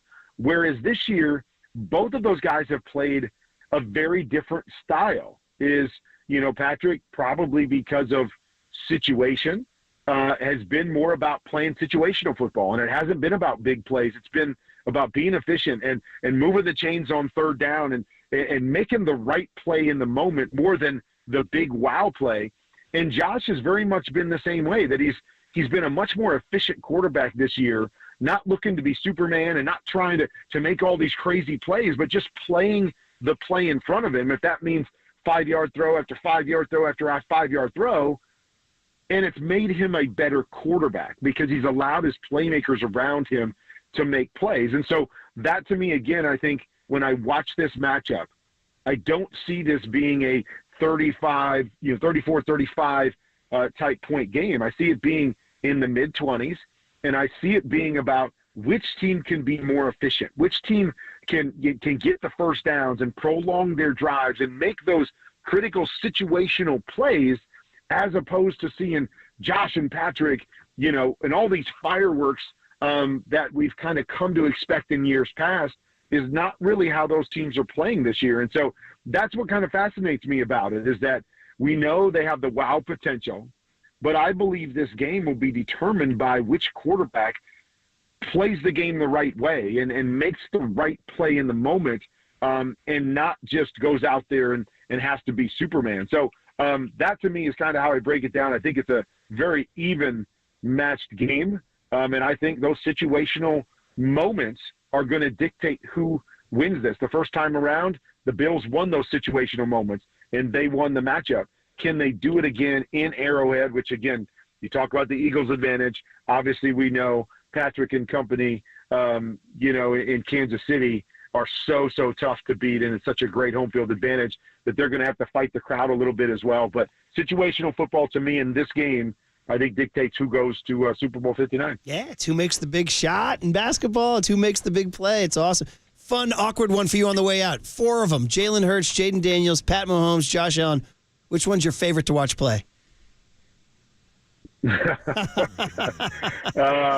put you in a tough spot. I mean, just for fun. Yeah. Spitballing, Kurt. Just spitballing. And again, I like watching good quarterback play. So all of them I enjoy from different perspectives. But first, I'm just going to say Patrick, just because I think he's the best in the league and what he does. But I really have enjoyed watching the growth of Josh. I've enjoyed watching, Jaden Daniels kind of come on the scene. And I enjoy watching Jalen just win. He's just one of those quarterbacks just fine. So I enjoy all of them. But, when you got a guy that may end up being the best quarterback we've ever seen, and you're in an era where you get to watch him every week, it's hard to go against him. Yeah, it's a great props to you for answering, man. You could have said, "No, man, no, they're my children. I love all 4 children." I do love them all, but sometimes you love one more than another, and my kids know that. Depends on the day, right? Depends on the day. Exactly. Depends on their behavior. Oh, by the way, we had Kevin Harlan on earlier this morning, so I know you guys are linked at the hip, and you're in separate cities this week. I know. I was just texting this morning. The thing is that since I have to be on game day morning as well, they always want me at the first game. Okay. So, there's a buzz and the fans are coming in. And so I get to do our show and then lead into the game. And then Kevin, being kind of based out of Kansas City, when they're in the championship game, that's where he wants to be, and that's home for him. Unfortunately, it's worked out this way a couple times, but I'm with you guys. Yeah. I'm always bummed when I don't get to do it with Kevin, but we will be in New Orleans doing Super Bowl 59 together. So that's on the other side that I'm looking forward to. But yes, always bummed when we're not in the booth together. You guys have been on our airwaves for so long together, and it always sounds great. So props on that, and have a great time out in Philly, Kurt. Thanks for coming on Murph and Marcus. We appreciate you. Thanks a lot. All right, guys, take care. Enjoyed it very, very much. Okay, the one thing we haven't done is get back to the Warriors, and Sam Gordon, the great beat writer for the Warriors, going to do it. They won last night. They're back, baby. Are we going Post is most and Geese out guys? for Whatever. Gee. Yeah, they were the guys. Santos and Post, and what are the Warriors doing? Sam Gordon next on the Sports Leader.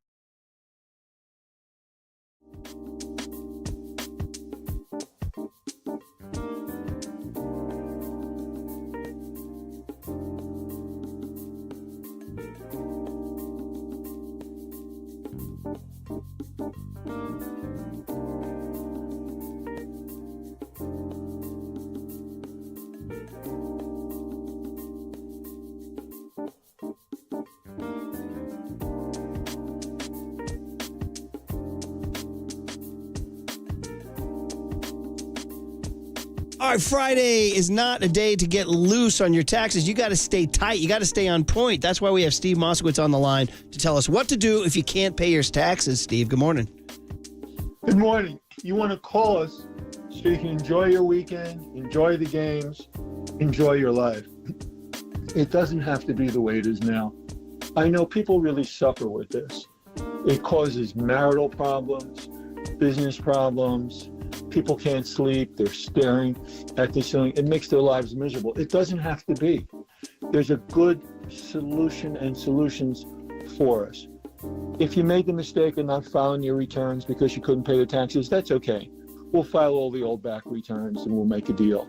And if you filed all your returns, you just can't pay. There's so many good different deals. When you call for our free consultation, we'll explain all the deals to you. And then, with your permission, we'll go ahead and we'll do the deal for you. You won't have to deal with the IRS. That's our job. That's our career. We've been doing this for 30 years.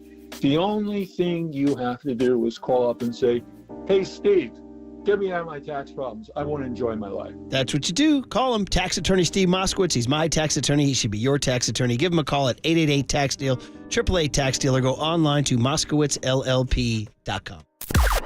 Now, from the O'Donnell Financial Group Sports Desk. Learn more at ODFIGroup.com. O'Donnell Financial Group, because planning is a process, not a product. I want to give you a little rundown of dirty work texted to me by Derek Papa. Marcus Thompson joins the show at 3:50. Larry Kruger joins the show at 4:50. And then this thing called the Truth Machine. I don't know what that is, but that's apparently happening at 5:30. So you can hear it all live on the KNBR app and KNBR.com.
And now, time for the Protect Your Assets with David Hollander Business and Technology Report.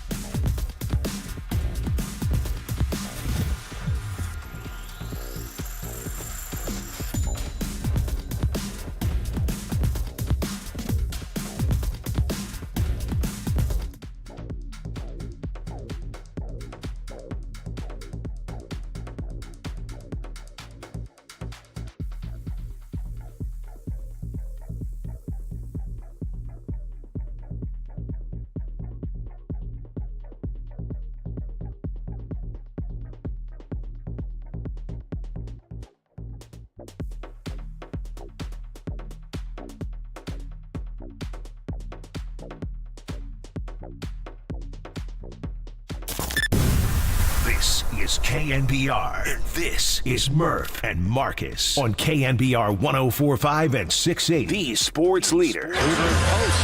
They went a little pick and pop themselves for the three. Quinton Post drop it in at three. Quinton Post 4 made threes. Moody 4 made threes. Guy Santos 4 made threes. Quinton Post 5 threes made. Well, you're crushing them from behind the three-point line. Off the iron. Quinton Post. Post has 20. Quinton Post with that basket will be our post-game interview. The sounds of Quinton Post going off and Guy Santos going off and Bob Fitzgerald happy as the Warriors scored a lot of points last night, beat the Bulls, and it's an OO's Friday, everybody. This, I thought, was the hidden treasure of the entire day. Amber's by 311. Remember Klay Thompson, big 311 guy? That's right. I did not know until I did a little research. This was written about his relationship with singer Nicole Scherzinger from the Pussycat Dolls, right? Oh, wow. How about that? I understand. I got to feel this is Marcus' wheelhouse, isn't this? Oh, this is right in the wheelhouse. I was telling young Tony a funny story about me and my boys in high school trying to figure out the name to this song because it was so catchy. And now, Murph, it's a permanent part of the rotation, if you know what I'm talking about. Okay. Multiple rotations. I got you.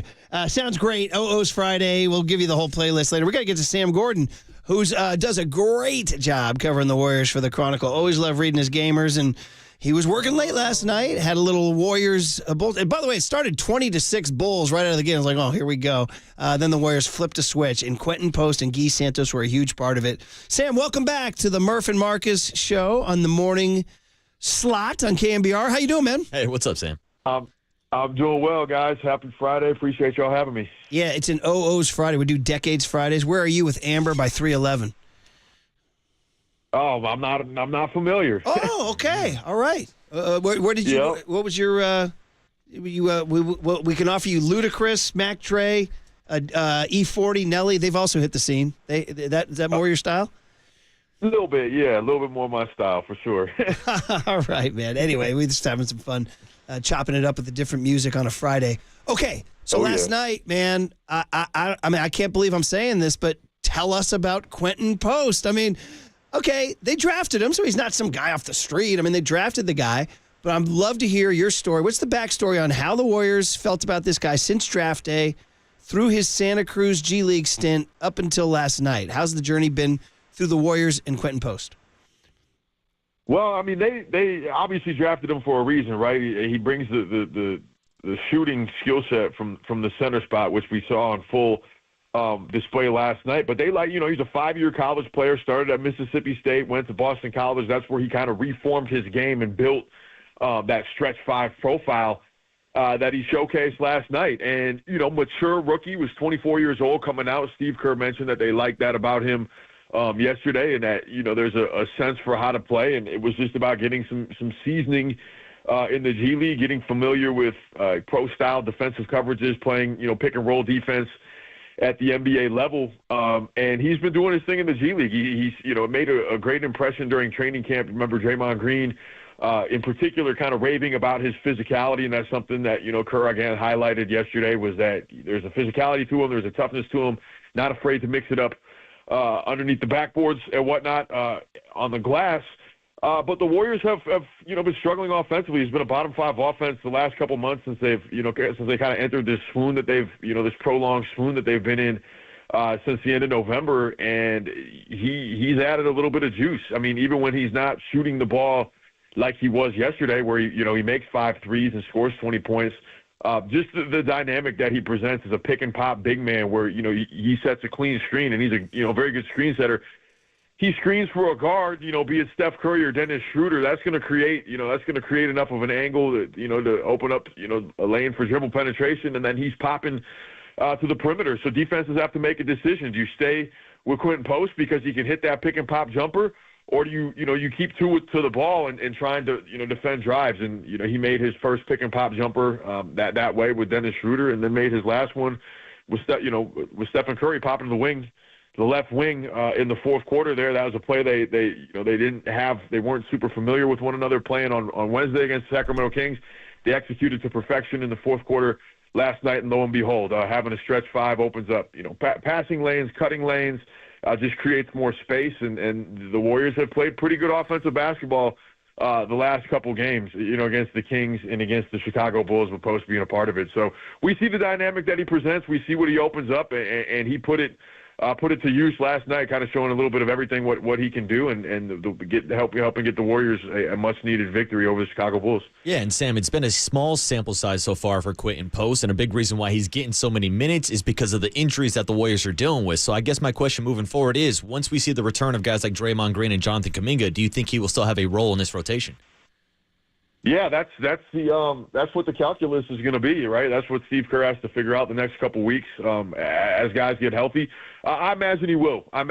Just because of the skill set that he provides offensively. That's where this team has struggled the most. I mean, of course, the defense has slipped too. You don't lose, you don't lose 19 of 28 or whatever that number was without having some slippage all around. But when the offense, when the Warriors are scoring and getting good shots, then they can set their defense and play out of their defense. And their defense, for the most part this season, again, there's going to be some slippage when you have a losing skid like that. But for their defense, for the most part, has been steady. So yeah, I imagine him seeing more minutes moving forward. Curry, Kerr said that Curry was the happiest guy in the arena last night, and if anything that serves to augment his game and then thus consequently everybody's game with the Warriors, when you have that kind of spacing, the ball movement, the passing, the cutting, that's how they want to play. That's how they were able to play last night, in part because of what he brings from a floor spacing dynamic. So yeah, I see he's going to continue to get his opportunities, and as long as he continues to make the most out of them, I don't see why that would change. It's been stark. I mean, just watch the games. You can see the difference. He adds a huge amount. The other guy we haven't talked about is Guy Santos, making 5 threes last night, 19 points. Another second-round draft pick that they've, developed. What's the organization's view of his role? Yeah, I mean, he's settling in, right? I mean, now granted, again, this opportunity is available with some of the injuries that the Warriors have had, but all he can do is make the most out of it and maximize the minutes he's had on the floor. And, the shot making is one thing. He's made more than 50% of his threes since entering that rotation, where he's, had a pretty consistent role the last couple of weeks, since kind of debuting against the Detroit Pistons a couple weeks ago at the top of that 4-game trip. But beyond the shooting, there's a feel, a connectivity that he provides playing 0.5 basketball, where he doesn't hold the ball at all. I mean, he's either shooting it or moving it or setting a screen or cutting when he's on offense. And defensively, he's attacking the glass. He's switching across different positions. He plays with a frenetic, energy that can be contagious, that the Warriors have lacked at times this season, certainly at times during this stretch of losing. But yeah, he's a two-way connector that has a little bit of versatility defensively and is not only going to bring hustle on both ends of the floor, but a real feel for offense. So again, the calculus is going to obviously change when Draymond Green and Jonathan Kuminga come back. There's going to be some, a numbers crunch of some sort. But, Kerr played 11 guys last night. He's played 11 and 12 at various junctures throughout the course of the season. It hasn't been a consistent sticking thing for obvious reasons, but maybe that's what it looks like, right away when guys get healthy and guys return to the lineup as he sorts things out. Because as long as, Santos is playing the way he's playing, it's hard to keep him off the floor. So a lot to figure out, but again, good problems to have, all things considered, considering where this team is at, big picture throughout the course of the season. Sam, I feel like it's safe to say that Dennis Schroeder has not been a perfect fit for this Warriors organization so far, but I thought last night coming off the bench was actually one of his better games with 11 points and 7 assists. Do you view him as a guy that's starting to finally settle into the system, or do you think maybe he could be flipped again at the trade deadline? Still think that's an option, just kind of given the nature of his, he's got the $13 million expiring contract, will be aggregatable with some of the other expiring salaries that the Warriors have. Just him in the starting lineup. To your point, the Warriors didn't have the offensive rhythm or flow that they that they needed or that they wanted to have with him. He obviously provides ball handling, can help bump Stephen Curry off the ball, but not a clean fit for the motion style offense, for the kind of the pace and space offense that the Warriors have wanted to play. There's a big enough sample size that necessitated the move to the bench, and stylistically a little better fit, I think, on the second unit where he gets to handle the ball more. Of course, still going to play with Curry, but gets to handle the ball more, be a little bit more deliberate without necessarily compromising the rhythm that the Warriors want to play with. I think he did a really good job last night of playing fast, of moving, of kind of playing within the structure and within the way that the Warriors want to play, the framework, the long-standing framework of their offense, while still picking his spots to do what he does in pick-and-roll action. So definitely think the second unit is a better kind of fit for him now that we have that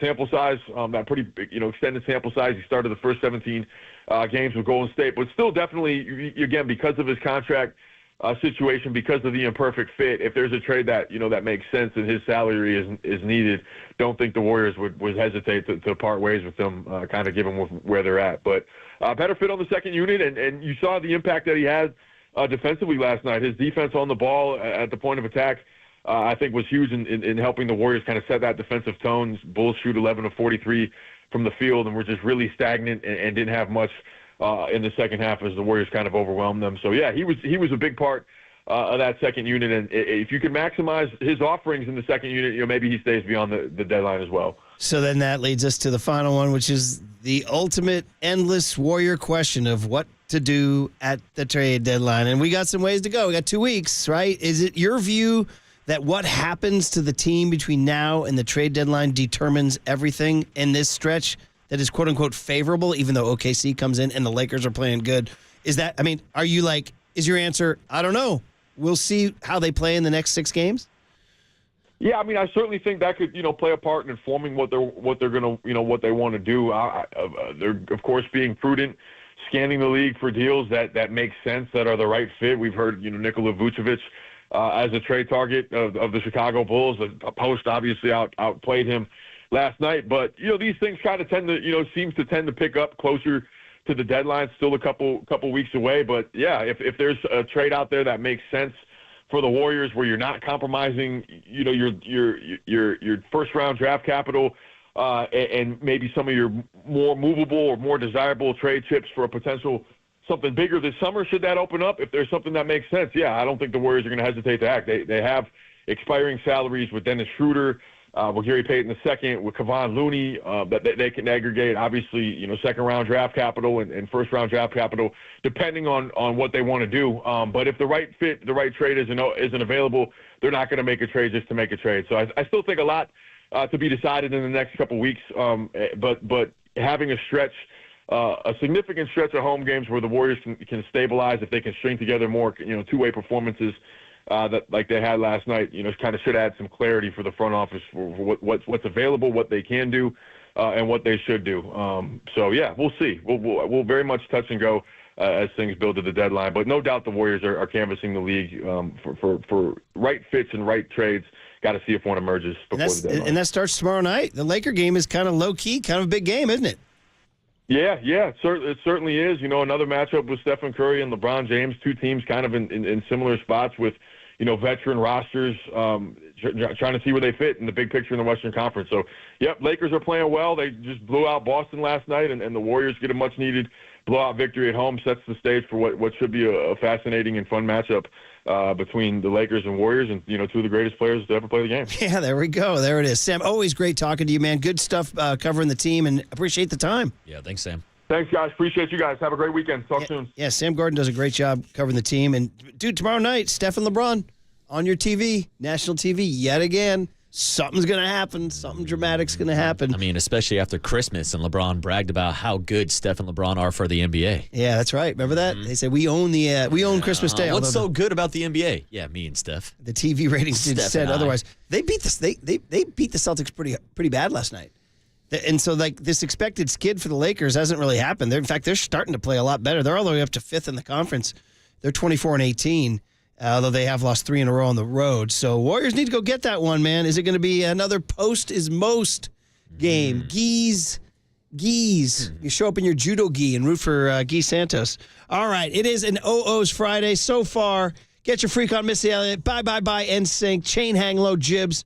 Tell me when to go E40. Country Grammar, Nelly. Roll out, Ludacris. Feeling myself, Mac Dre. Through the Wire, Kanye West. Party in the USA, Miley Cyrus. And Amber by 311, which I like. Sounded good. Yeah, sounded cool. Just one more, because then we have our traditional Friday farewell coming up on KNBR 104.5 and 680, the Sports Leader.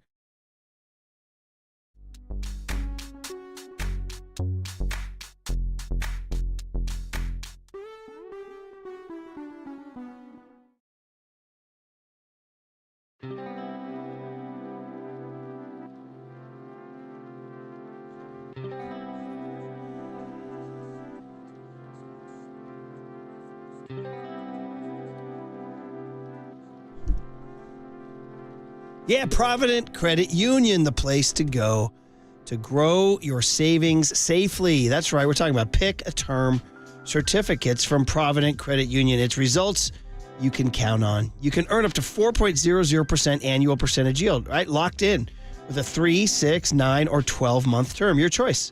So put your money to work and see your savings grow. Don't miss it. It's a limited time offer. Get your Provident Pick a Term certificate today. So if you're looking for a little guidance to get you started, that's easy. Provident team is excellent. They can walk you through the process and make saving easy. So visit providentcu.org or stop by your local branch. This rate is effective as of November 14, 2024. Minimum balance requirement of $10,000. Early withdrawal penalties may apply. Federally insured by the NCUA. Discover the best in retail and business banking right here in your community. And you can learn more at the website, providentcu.org.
Murph and Marcus continue live from the KNBR Casino Matrix Progressive Jackpot Studios. Casino Matrix. Progressive jackpots are here. Where are you? Just drop in. Please play responsibly. 1-800-GAMBLER. See, we've been waiting all day.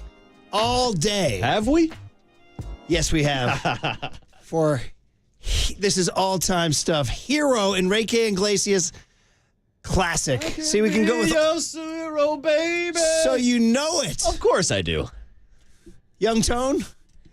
Yes, absolutely. All right. You got guilty pleasure in the car? You turning it up and singing? I don't know. If I hear it on like at a bar during karaoke, I'll probably sing the chorus, but I don't know if I'm going out of my way to throw this on. Well, the reason why I threw it on there is because we like to have the variety and the comedy of Chain Hang Low and Hero on the same playlist. You know what I mean? Yeah. You got to have the variety. Plus, wasn't Anna Kournikova in this video, sports tie-in? I think you might be right. And I think she was, I think, by the way, Enrique is a hot-looking dude. She's a hot-looking chick. Good-looking couple. I understand. Good-looking couple, those two. Mm-hmm. But here's my story, and it's an all-time OO's ballad in our OO's Friday. People are like, what are you doing? OO's Friday. We've done it all with everything from Missy Elliott to E40 to Mac Dre to Ludacris to Miley Cyrus to 311 to this classic. So, 04 British Open. I'm in Scotland, okay, in Troon. And we would write late into the night, and we would get out at midnight, and it was a small town in Scotland. Keep it playing. We find this Chinese restaurant that's open. We're like, you're open? They're like, oh, come on in. And these guys were kind of partying. It was a bunch of guys in their like 40s and 50s and couples. And all of a sudden we're eating, and all of a sudden they clear out the tables. There's only like 10 people in this Chinese restaurant. They clear out the tables, and they bring out this boombox, and they play this frickin' song, but with a techno beat. Oh, no way. It was like, oh, I need you to find this, Tony. I can be your hero, baby. I can kiss away. And they start dancing. It's a bunch of people in their 40s and 50s, Scottish, and they were howling, and they were housed. And it was me and a bunch of golfers were like, are you guys really doing this? They're like, join in. And I was like, are you playing a techno Hero by Enrique Iglesias at midnight on the coast of Scotland? At a Chinese restaurant? And they were like, we do this every weekend. Join in. It was I wrote about it in the San Francisco Chronicle. If you find it, it was I wrote a postcard about it because I had to write these little postcards from the road. I would write these little slice of life things, just funny things that happened on the road, called the Postcard from the British Show. But that one got more reaction than any postcard I wrote through all the years. People are like, dude, that Chinese restaurant discotheque at 1 a.m. to Hero, Enrique Iglesias, techno. People would stop me and ask, is this it? Bro, you did it. We didn't plan this. We did not plan this. We're going organic live. I almost like this version better. Well, of course, but this is what, dude, imagine being in a Scottish town, small town, old brick buildings, all these old Scottish people. None of them are in shape. They all got bad teeth. And they're freaking clearing out the tables, and we're like, is this really going on right now? They're like, join us. Wow. I'm like, is this what you do? They go, every weekend. Come on up. I wrote about it in the Chronicle, and people went nuts. They're like, I got to find that Chinese restaurant where they dance to Enrique Iglesias. It's called the Metro Mix, for anybody who's curious. Wow. I can't believe you found it, bro. That's incredible. So there you go. There you go, buddy. That was worth it. Yeah, well, that's why I put it on there. And plus, it's a banger, quite frankly. Well, I would say this version is probably more than a banger than the original. Bro, the original is a beautiful song. Yeah, but you're not pumping your fist in the club, Murph. 415 says, I can hear your man card tearing. Bro, 415, you got to take a deep look at yourself and get down with Hero by Enrique Iglesias and the techno version in a Scottish Chinese restaurant. It was hilarious. You're bringing me back, buddy. So there you go. All right. That wraps up an OO's Friday for you. Did you have there. your whistle for the performance of this song? Can you believe there was a techno? You ride with this, Tony, don't you? Oh, dude, this is a banger right here. Both songs. Yeah. Agreed. Both versions. You have to have the variety. That's the whole point of these Decades Fridays. Yeah, that's You got to go from the super hyphy stuff to the middle of the road pop with Miley Cyrus to the super treacly ballads from Hero by Enrique Iglesias. Some would say Decade Fridays are like a box of chocolate. You never know what you're going to get. And we even left some starters on the sideline today. There were some ones he didn't play that'll have to reappear in 4 weeks. You'll get your turn. All right, guys. What were we going to say? Back to the Warriors? Oh, the Quinton Post stuff. Yeah. We had something from the cooler content we didn't play. So Quinton Post, dude, I mean, are you down with the Quinton Post era? I mean, what do you think of him? We are the Quinton Post Army on the morning show. Going back to the day he was drafted, and we talked to his coach out of BC, and we were talking about, oh, damn, Warriors finally got a stretch 5, a 7-footer that shot over 42% in college, and we were all wondering when we were going to see him, but we heard so much about the depth that the Warriors had early on this season, and it felt like he was never going to get his opportunity, and so far it's been pretty damn good, Murph. And I'm just telling you can see if a guy can play or not, I think he can play. I mean, he shot 42% from 3 in Boston College. He was at Mississippi State. He was a D1 fat. He's a 7-foot guy. I'm not saying he's going to be a freaking all-star. No, and I think there's still some questions about his defense, but when you're looking for offense and you're looking for someone to stretch the floor and maybe take some gravity away from Steph Curry, he seems like a good fit. I'll tell you what, defensively, about him. Yeah, no, it's definitely, he'll foul and everything, but he's a presence under the basket. I've seen in the Kings game and in the Bulls game, I've seen him deter a couple guys around the basket where they drive, they don't like the look of him, and they pass out. So there's something there to being – it is Platzy. John Platz, the Stanford broadcaster, who does such a great job. He texts me all the time. He's like – because Stanford has that 7-foot kid from Paris, Maxime Reynaud, who's going to be a lottery pick. And he's like, Warriors need to get bigger. Warriors need to get bigger. Warriors need to get bigger. And he at least makes them bigger, right? Absolutely. So here he was after the game last night. Tells this kind of funny story about him being this, rookie and Steph Curry being this global icon. And they come back from a road trip, not this past road trip to Sacramento, but they come back from a previous road trip on a plane. And it's 2:30 in the morning. He doesn't have a ride. Here it is. I mean, really off the court, man. On the court, he's one of the greatest to ever do it. But I'll share a quick story, man. We came home. This is a few months ago, so I haven't even touched the court yet. We came home from a long road trip. I was up here, and I think it was like 2:30 at night, and we were at the airport, right? And I'm trying to get an Uber to go home, but the Uber service isn't working. Everybody's kind of leaving. IQP, you good? I'm like, yeah, I'm good. Steph walks by, and Steph's like, are you good? I'm like, yeah, I'm good. I figured it out. And he's like, no, what do you mean? Like, I'm not getting an Uber. And Steph's like, are you trying to go home? I'm like, yeah, I got you. So at 2:30 at night, maybe 3 o'clock, I don't know, whatever. Steph is like, I got you. And he drove me home. He made a little detour. And, that just shows, how he is as a person. And at that point, probably out of the 50 people that were on that airport, Steph was the last person that needed to worry about if I got home, But that's just the person he is. Great teammate, and then obviously everything on the court speaks for itself. So I thought that was cool to share. Steph Curry. Yeah. Unbelievable. Let's be honest, man. It's 2:30. You got to get 20 minutes out of your way. You're like, I like you, but I'm tired, bro. I got to go home. Yeah, but that's Steph Curry as a leader. All right, how many times would you guys do that? Would you guys drive 20 minutes out of your way for a guy? I was going to say, this is probably the most heartwarming kind of carpool story that I've heard since Murph picked up Jack Loader on his way to work. Don't get me going again. You went out of your way to go pick up Loader, Murph, so that added a few minutes. I literally made him come to a spot that would not alter my route. So he had to come down and stand in a dangerous street corner because I wasn't veering one block out of my way for that guy. And can you believe it? Now this kid's asking me for a ride to FanFest tomorrow, San Jose, San Pedro Square, 1 to 4 p.m. That's great double plug right there. Are you giving him the ride? Absolutely not. I told him to hop on Caltrain. No, I'm joking. He's taking the KNBR rig down. We were going to carpool together, but if you'll be in San Jose tomorrow, make sure you go check out the KNBR truck, which will be down there at noon tomorrow. Dude, I tried to give young Tony a ride to the Niners-Jets game we went to. He said, do I have to be in the car the whole time? Is Marcus going to be there? Do I have to be? Do I have to listen to your music, Murph? I have to listen to Hero by Enrique. Yeah. Emlo checked in. Maria Lopez, who we don't see anymore. She said, I hate that song so much. Wow. I dive for the radio knob to change the station when it would come on with 4 puke emojis. I said, you know what you're saying to me, Maria? You really love that song. That's what you're telling me right there. Deep down. I ride with Emlo. She certainly likes the techno remix, which is the big hit. I think we can all agree on that. Scottish Chinese restaurant, baby. All right. So Quinton Post, I'm telling you. There it is. How can you hate that? I can be your Quinton, baby. It's 1 a.m. in a small Scottish town on a Saturday night.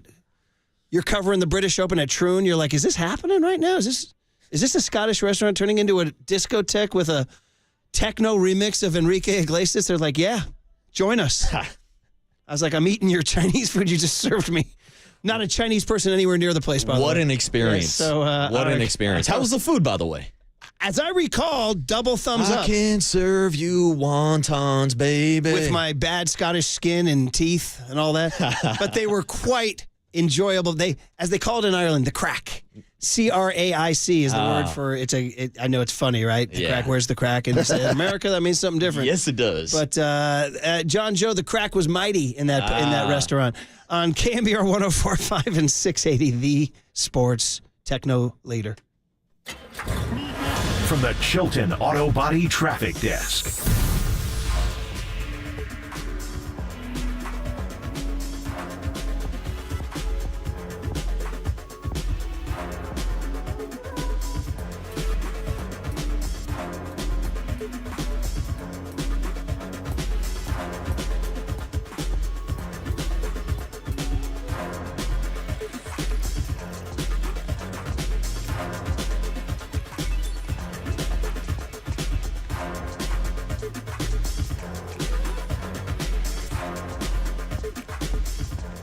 Hey, what's up, everybody? Marcus Boucher here, wrapping up a Friday with Prize Picks, America's #1 daily fantasy sports app with over 5 million active members. Prize Picks is the easiest and most exciting way to play daily fantasy sports. Unlike on other apps, on Prize Picks, it's just you against the numbers. All you need to do is pick more or less on 2 to 6 player stat projections and watch the winnings roll in. And I got 2 options for you this weekend. One of them is the biggest promo they're running, Jaden Daniels, to have more than half a passing yard. Yes, folks, it's as simple as that. All he needs to do is pass for 1 yard, and I'm expecting him to have more than 1 yard passes thrown to Terry McLaurin. Scary Terry, his over-under is set at 63 this weekend. I'm taking more on Scary Terry, and I'm taking the Commanders, plus the 6 points also against the Philadelphia Eagles, if anybody else is wondering. But if you're not on Prize Picks, now is the perfect time to join during championship weekend, and you can use the code word LEADER to get a $50 bonus instantly when you place your first $5 lineup. That's right, use code word LEADER on Prize Picks to get $50 instantly when you play your first $5 lineup. And you don't even need to have a winning lineup to get the bonus. It's guaranteed, and it's only on Prize Picks. Run your game.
Murph and Marcus continue live from the KNBR Casino Matrix Progressive Jackpot Studios. Casino Matrix. Progressive jackpots are here. Where are you? Just drop in. Please play responsibly. 1-800-GAMBLER. Well, what an OO's Friday it was, because in the middle of Get Your Freak On by Missy Elliott, Bye Bye Bye by NSYNC, Chain Hang Low by Jibbs, Tell Me When to Go by E40, Country Grammar by Nelly, Roll Out by Ludacris, Feeling Myself by M-Dre, Through the Wire by Kanye West, Party in the USA by Miley Cyrus, Amber by 311, and the hit of the day, Hero by Enrique Iglesias, parentheses, techno version. In the middle of all that, Pete Carroll became the head coach of the Raiders. Yes, he did. That's Murph. a big day. Congratulations to you. That's a good hire. Age, yeah, but no. He's 73 going on 21. He's going to, like we said, he's got several years before he launches his presidential bid. Yeah, Murph. That's the thing. I don't think Pete Carroll's going to be around for a decade, but he can come in and help lay down the building blocks in Las Vegas. And maybe bring in the next guy, groom I'm a just guy. looking for a little bit of stability since Pete Carroll is now the 17th different head coach of my lifetime with the Raiders. Well, as I like to say, Marcus, lucky number 17. Yes. So that happened. Also, we're sort of welcoming Robert Salah back. He has 2 head coaching jobs out there that if they suddenly offer to him, he's going to take. But other than that, he's going to be the guy, and we talked about that. It's going to, I don't want to say lucking into Robert Salah. They kind of went Salah or bust, and it was Yahtzee for that. They called the bluff on Robert Salah, and it's looking like it might pay off. Yeah, and it's a home run. Let's be honest, it's a home run if they do get him for sure. And Warriors Lakers tomorrow night. Oh, by the way, Kevin and Modesto won the 9 Inch Nails tickets. Hey, congrats, Kevin. So here we go. We got a little new Young Tony feature with a little twist. Young Tony, yes. Murph and Marcus want to know, what did young Tony learn today? Well, so the joke is he's very, very young and innocent. Hey, I know that now, okay? So there it is. It is sponsored by Bigelow Tea. Grab a mug and tea proudly. I see you working, kid. I see you working. So this is a little twist. We were talking about this. Young Tony's trying to learn as much as he can, and it involves movies. So Film Review Friday, we may be launching it as part of a Young Tony Learn. Is this where we're headed right now, buddy? Yeah, we can kill 2 birds with one stone here. What did I learn? I learned the movie Swingers. Dude, stop right there. One of the all-time greats. Yes. Now, I hope we don't have a falling out. I hope you liked it. Oh, no, I loved it. Yes. Nice, airtight, 90 minutes. Huge. Jon Favreau's first movie that he ever wrote. An incredible movie. All about, in L.A. at lounges, the old swing music. Filmed on a $200,000 budget, super low-budget film, but they made the most of it. And it's incredible. I loved it. One of my favorite movies I've seen in a long time, Murph. All right. Wow. Well, did you know that I'm so pleased by this? Vince Vaughn, electric in that movie. The moment he appears on screen, you start laughing your ass off. The charisma. And I believe it entered in the Pop Culture Showdown recently, didn't? Because Vince Vaughn was a celebrity fan for Notre Dame. This is just like one of about 100 riffs he had in this movie. Yes. You won, right? You shouldn't be sorry. You're a winner. I'm the loser. I'm the one who should be sorry. Baby, don't talk that way. Can we just go, please? We go? Baby, look at me. Look at me. Your money, and you know what else? You're a big winner tonight. I want to leave. You're a big winner. I'm going to ask you a simple question. I want you to listen to me. Who's the big winner here tonight at the casino? Huh? Mikey, that's who. Mikey's the big winner. Mikey wins. All right, fine. I'm an ass, but you know what? You're the big winner tonight, Mikey. You're the big winner in more ways than one. He's just on fire the entire movie. The trailer scene with the cocktail waitresses telling the story about reading for brother, making the cameraman cry. Then again, he might have had his own things going on. Hey. It's not me so much as it's Roenick. I'm the a-hole standing up in the diner. Baby, you are so money and you don't even know it. We don't ever say the word money anymore. Like, dude, that was money. This whole show today, that was money. Well, you can be that guy. I guess so, yeah. Bringing it back, Tony. You know what, Tony? I'm going to ask you a question. You tell me, who's the big winner here today on the show? Mikey's the big. We all are the big winner today. Tony's the big winner. Tony wins. Tony is money on the board. I will say that. Now, is this your favorite Vince Vaughn movie? Yeah. It's got to go to the top. For years, my fake bar name was Trent after his character in Swingers. Nice. Yeah, I would be like, they'd say, what's your name? I'd say, my name is Trent. Wow. That was it, in honor of him. FanFest tomorrow? FanFest tomorrow. San Pedro Square, 1 to 4. Bob Melvin, Willie Adamas, Hayden Birdsong, Landon Roop. Come on down. And Marcus Boucher. Marcus Boucher, Adam Copeland, and Jack Loader. All the KNBR boys will be down I there. got to tell you, man, I did Napa, and it was fun. It really was. Yeah, we had a great time last year. Same place, same location. should have the same old good times. Go see him and have fun with the football, everybody. It's time for a change. Sponsored by Speedy Oil Change and Auto Service. We can fix that. John, Joe, and Tony, have a great weekend. You're listening to KNBR AM and KNBR FM San Francisco, the sports leader, a Cumulus media station. Shohei Ohtani for $200,000. Okay. E-L-G-S-E-S. Thank you, guys, and thank KNBR. We're grateful to be on the station, and I think it's going to be a terrific championship Sunday in the NFL. That's the end of the game. Greg Papa. Touchdown! San Francisco! Greg Silver. I'm not going to call it must win. I don't like using the term, but is it a gotta win? As in, season might as well be over. This is Papa and Silver on KNBR 104.5 FM and 680 AM. The sports leader. There's in the shotgun. Here comes Steve Ford and Bosa, and they will meet together at Baker Mayfield and drop him on the 5-yard line. And there's that pass rush start again. Bosa leading the charge is just rolling people. They bring Quan to the green dog. Here's Bosa. Armstead comes through and buries Keenum back on the Washington 40-yard line. Eric Armstead blows it up on 3rd down to force the Washington punt. Goff back, Goff to the throw. It's intercepted by Fred Warner. He will run back the other way. 15, 10, 5, touchdown! San Francisco! 4th down. Here's your game. Here's Russell Wilson back. Wilson throws, caught. Hollister's hit on the goal line and dropped by Dre Greenlaw. He is short. 49ers come away with the ball. The 49ers have stopped Hollister on the goal line. The 49ers are going to win the game. Pass rush holds. He's going to throw a bomb down the field for Devontae Adams in a double coverage. It is intercepted by Richard Sherman, who will go down. And the 49ers are going to win the game and win the NFC Championship game and go to the Super Bowl. What a way to end it. With a deep shot to Devontae Adams, and it is Richard Sherman who makes the interception. So close yet so far away. Why am I playing highlights of the 2019 49ers defense? Well, that's because between 2 o'clock when we last spoke to you, Papa and I, and now 10 o'clock today, a lot of stuff happened in the NFL world, and it's not official, but it is looking awfully more likely now that Robert Salah will end up back here in the Bay Area, so we'll get into that today. We'll get into championship weekends coming up. Greg Papa, good morning, happy Friday, and dare I say, holla for Salah? Holla for Salah. He's out there. He's not going to Jacksonville, we know that. So when I came back on Wednesday, after the long weekend, right in the middle of the show, we get the report from Jacksonville, Trent Baalke fired. What does that mean? Liam Cohen's not going to go to Jacksonville. He's going back to Tampa Bay. They're going to make him the highest paid, this and that. And then, whoops, he goes back to Jacksonville. We had the Elder Silver on yesterday, and it didn't sound like Robert was going to be a strong consideration for the Raiders. Pete Carroll? Wow. The AFC West just got really interesting. We'll get into that. A lot of thoughts on Pete Carroll coaching Al Davis's football team. Wow. And Tom Brady orchestrating the search and not bringing Bill Belichick there, but bringing Pete Carroll there. And then the Dallas job, we'll see what happens with Jerry. Brian Schottenheimer, is that going to be the call? We're going to wait for Kellen Moore, but that's the one opening. New Orleans as well, but Bob Saleh's not talked to them much about that. So things have changed, too. He's going back for a second interview. The Elder Silver came on and said late in the show yesterday that Robert Saleh is flying to Jacksonville and he's going to interview with them tomorrow.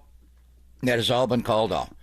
And now we're just waiting for him to take the job. If he does not get a head coaching job and he's the defensive coordinator in the NFL, it will be with the 49ers. And I didn't consider that to be a lock. Honestly, I thought Aaron Glenn getting a head coaching job with the New York Jets and opening up Detroit. He's from Michigan, Robert Saleh. Would he go there and join a really good defense that just got hurt last year? They put a lot of good pieces together, but he wants to come home, and coming home is not Michigan. It's coming back to the Bay. So we'll get into it. The moment he got fired at Florham Park, we thought about Robert Saleh coming back. And Saleh, we have been in communication with him. The Niners have been, obviously, and Then he kind of threw a curveball, and he went to Matt LaFleur in Green Bay as an offensive consultant, and he actually consulted for the Packers and his friend Matt LaFleur's offense against the 49ers when we went there that Sunday before Thanksgiving, and that's where it was already started to go sideways the week before against Seattle, but that game, the Buffalo game, they got trampled. That was not a Robert Salah, D'Amico Ryans kind of defense. So, but we didn't know, where does he want to go? What does he want to do? I did not think at any point during this offseason that he would get a head coaching job, but he does interview well. He is an impressive man in every regard. And he got along the way, down the line with a few teams that I thought, whoa, is he going to become an HC? Will he take the job being a DC? So we'll get into it. I know we spoke to the Elder Silver yesterday, and there's been a little bit of pushback about the scheme. And it is the preferred scheme of Kyle Shanahan. He gets asked this every offseason. Would you change the scheme? Sure. If I hire Bill Belichick to be the defensive coordinator, he's going to run his scheme and do his thing. If I hire Steve Spagnuolo to run the defense, you're going to make changes. But by and large, there's not a big difference between a cover 4 and a cover 3. It's just you got two safeties high as opposed to one. It's basically a deep zone, top-down type defense. But we'll get into it all. I think the big thing will be, what Salah does with the front. When he first got here in 17-18, Chris Kaczmarek was not here. They did not run a wide 9. It was more of a conventional 4-man front. Kaczmarek comes in with his Jim Washburn days from the Lions and going back to Tennessee. We got to get Coach Washburn on. He's a hoot.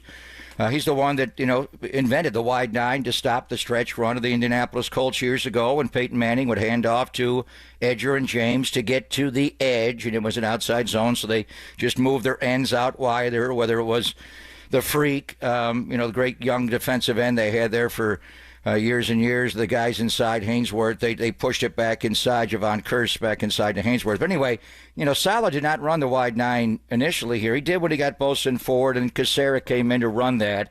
There may be some tweakage you could do with that. We'll get into it more. But whether the scheme is altered greatly, and he changed. That I'm wearing the Super Bowl 54 T-shirt, and you heard the highlights of that 19 year. That defense was so good. And I know you don't have D. Ford. You don't have the Oregon Tall Furs anymore. You don't have Armstead and Buckner. But you can put other people in there. Are they going to be as ferocious as the original Gold Rush, as I called them? I don't know. But you got Bosa, and I know he'll be motivated this year. But that defense was not just the wide 9 getting up the field and the cover 3, everybody on top. Sherman opened up his hips and one safety high. It was the buzz under. It was the linebacker buzz. And you got K.J. Wright on the staff now who did it at the highest level possible with his Seattle 3. And it's a 3 deep, 4 under buzz. And just watching, getting ready for last year's Super Bowl, we've talked about it a lot. You knew how good that defense was. I remember going to L.A. and Jared Goff could not complete a pass. He threw for like 92 yards. He couldn't get one down to the sideline of the tight end who was wide open on a wheel route. He missed him because he was so rattled. Aaron Rodgers, so rattled week 12 that year on Sunday Night Football. So rattled in the NFC Championship game. It did break down. The one play we did not show for you was 2-3 chip jet wasp. It was the 3rd and 15, and that's a flaw. There are a couple of holes in a cover 3 defense. The weak side linebacker having to cover the inside receiver, number 3, and that wasp play, the double move play.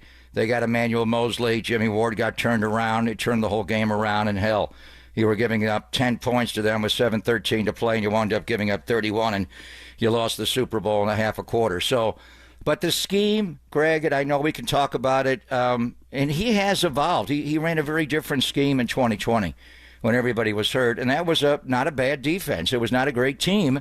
They only won 6 games that year or whatever it was, but 6, and then, he did adjust, and the Niners have adjusted. It's not all covered 3. It's a lot of quarter halves. They moved. They played a little more man here and there. But the reason I wanted this to happen, and we didn't talk about it when Salah was available on the air. We knew what was happening behind the scenes and a lot of communication going back and forth. Could you get him back here? But I know just, what he means to the guys in that locker room. When you're a coach, the scheme is part of it.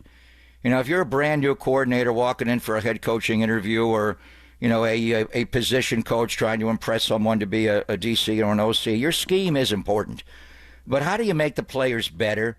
Are you a good teacher? Robert Salah is a great teacher. He's very different in practice than he is on game day. On game day, he's wild and flailing and spitting and getting all pumped up when they got to stop on 3rd and 4th down or a takeaway. He doesn't do that. During practice, he is very calm. But more than anything, it doesn't matter that I wanted it or you wanted it or Kyle Shanahan wanted it or whatever, John Lynch, it's the guys in the room.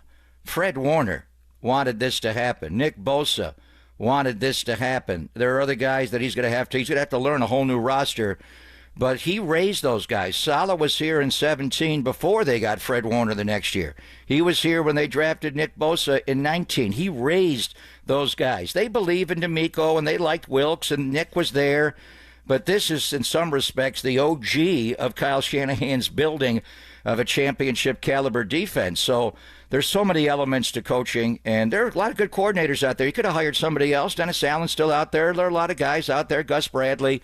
But for this team at this time, there is no doubt the best possible hire you could make this offseason. It's not official yet, but it is coming that way. It sounds like that. It's a holla for Salah. I'm with you, Papa. And look, as far as could he end up getting a head coaching job? Well, number one, there's the compensatory pick element that you mentioned earlier, which would be a thing. But really, number one above all is the 49ers are trying to win a Super Bowl, and none of that stuff matters. If they can get to a party with Lombardi, and then Robert Salah leaves and takes a head coaching job, everybody listening who roots for the San Francisco 49ers would gladly accept that problem and cross that bridge when they get to it. So looks like it's trending in that direction. We'll get into that all day long. We got a championship weekend preview. Tease the guest list coming up. And it's all football, baby, on Papa and Silver, only here on KNBR 104.5 and 680, the Sports Leader.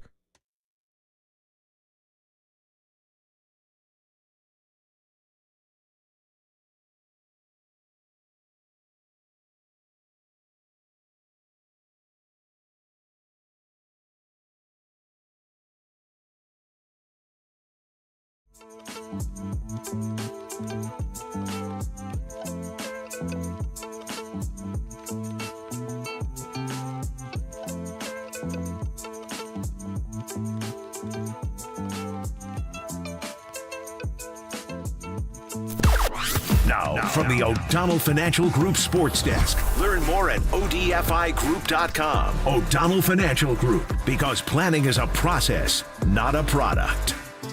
All right, the coaches carousel is heating up, and per Matt Mayoko, Robert Salah is in line to be the 49ers defensive coordinator unless he ends up with a head coaching position. If he is destined to be a defensive coordinator this season, he told the team that it's with the 49ers. Let us know what you think on the YouTube chat, the only place to let Bay Area fans chime in and join the conversation instantly at KNBR, the Sports Leader.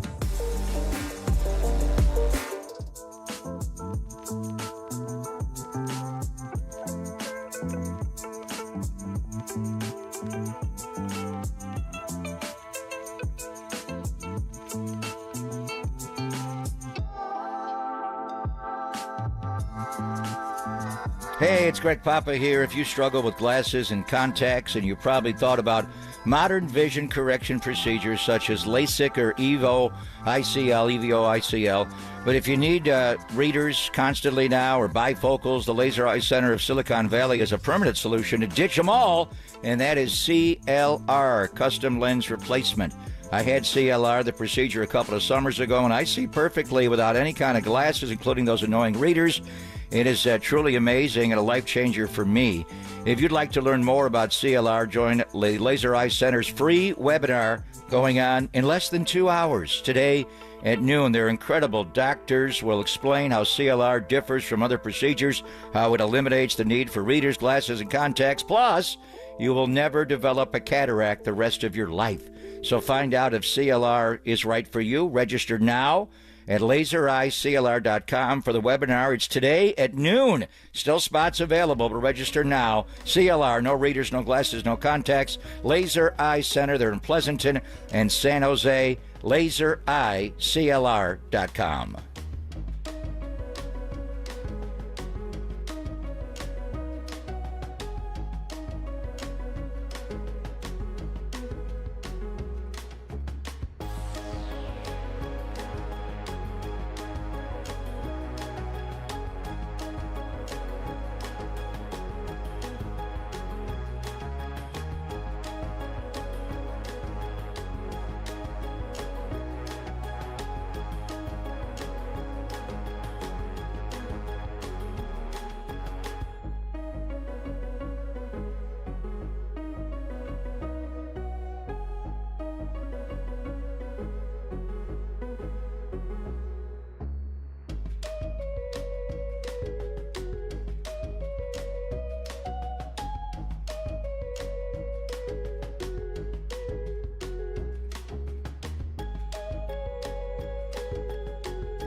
Now, back to Greg Papa and Greg Silver on KNBR, the sports leader.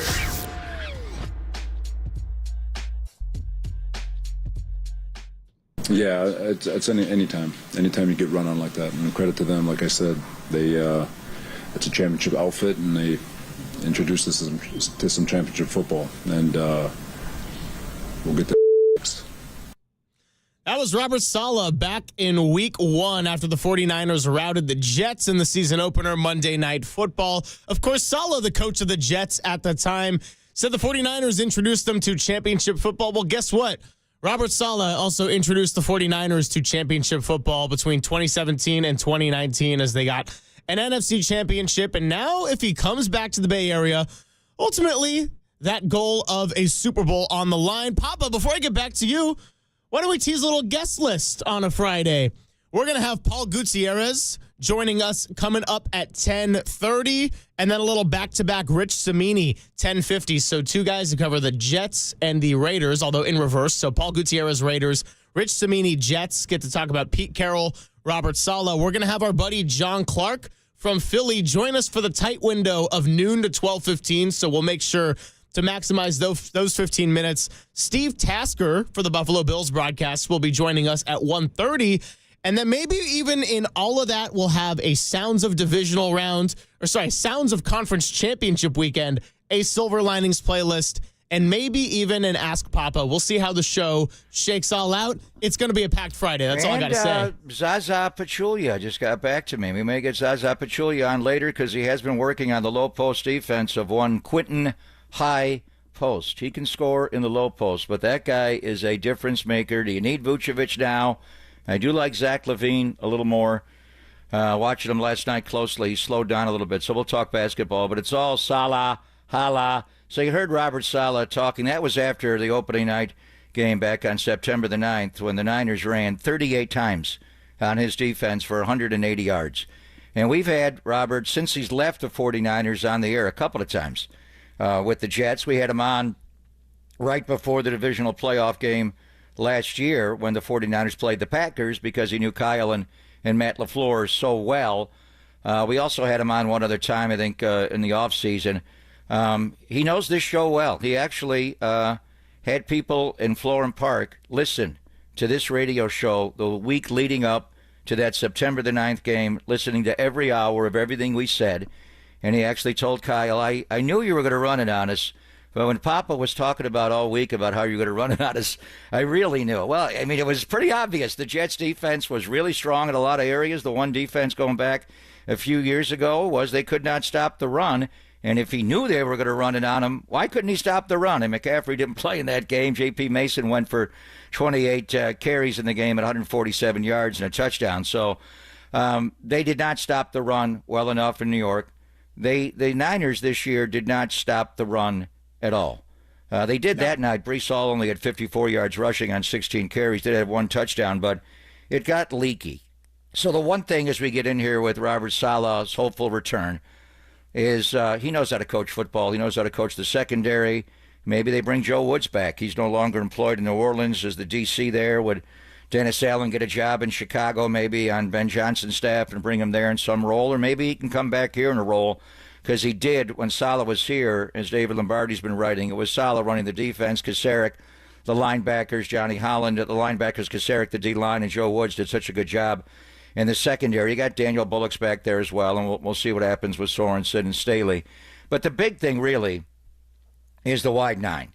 And Salah did not run that technique his first 2 years as the defensive coordinator here. He did run it when Chris Kasarik came in and Nick was drafted in D Ford and all that. So just the wide nine, a picture of it as you look at the Jets. And the Jets did run the wide nine. Rich Cimini, my friend from Syracuse, has been covering the Jets forever. We'll get more into what they actually do. So here's a look at what the wide nine is. It is just the defensive ends line up so wide they are outside of the tackle. They're even outside the width of the tight end. And hell, if you put double tights over there, it's not a wide 9, it's a wide 11. You're way outside. And then look at the inside guys. And this is the Jets defense. They've got one guy who's a 3 technique who lines up on the outside shoulder of the guard. And then you got, in this front, it's a shade nose with the other linemen. And the 49ers, when Salah was here, would not only run the wide 9 at DN, but he would also run double 3 techniques inside.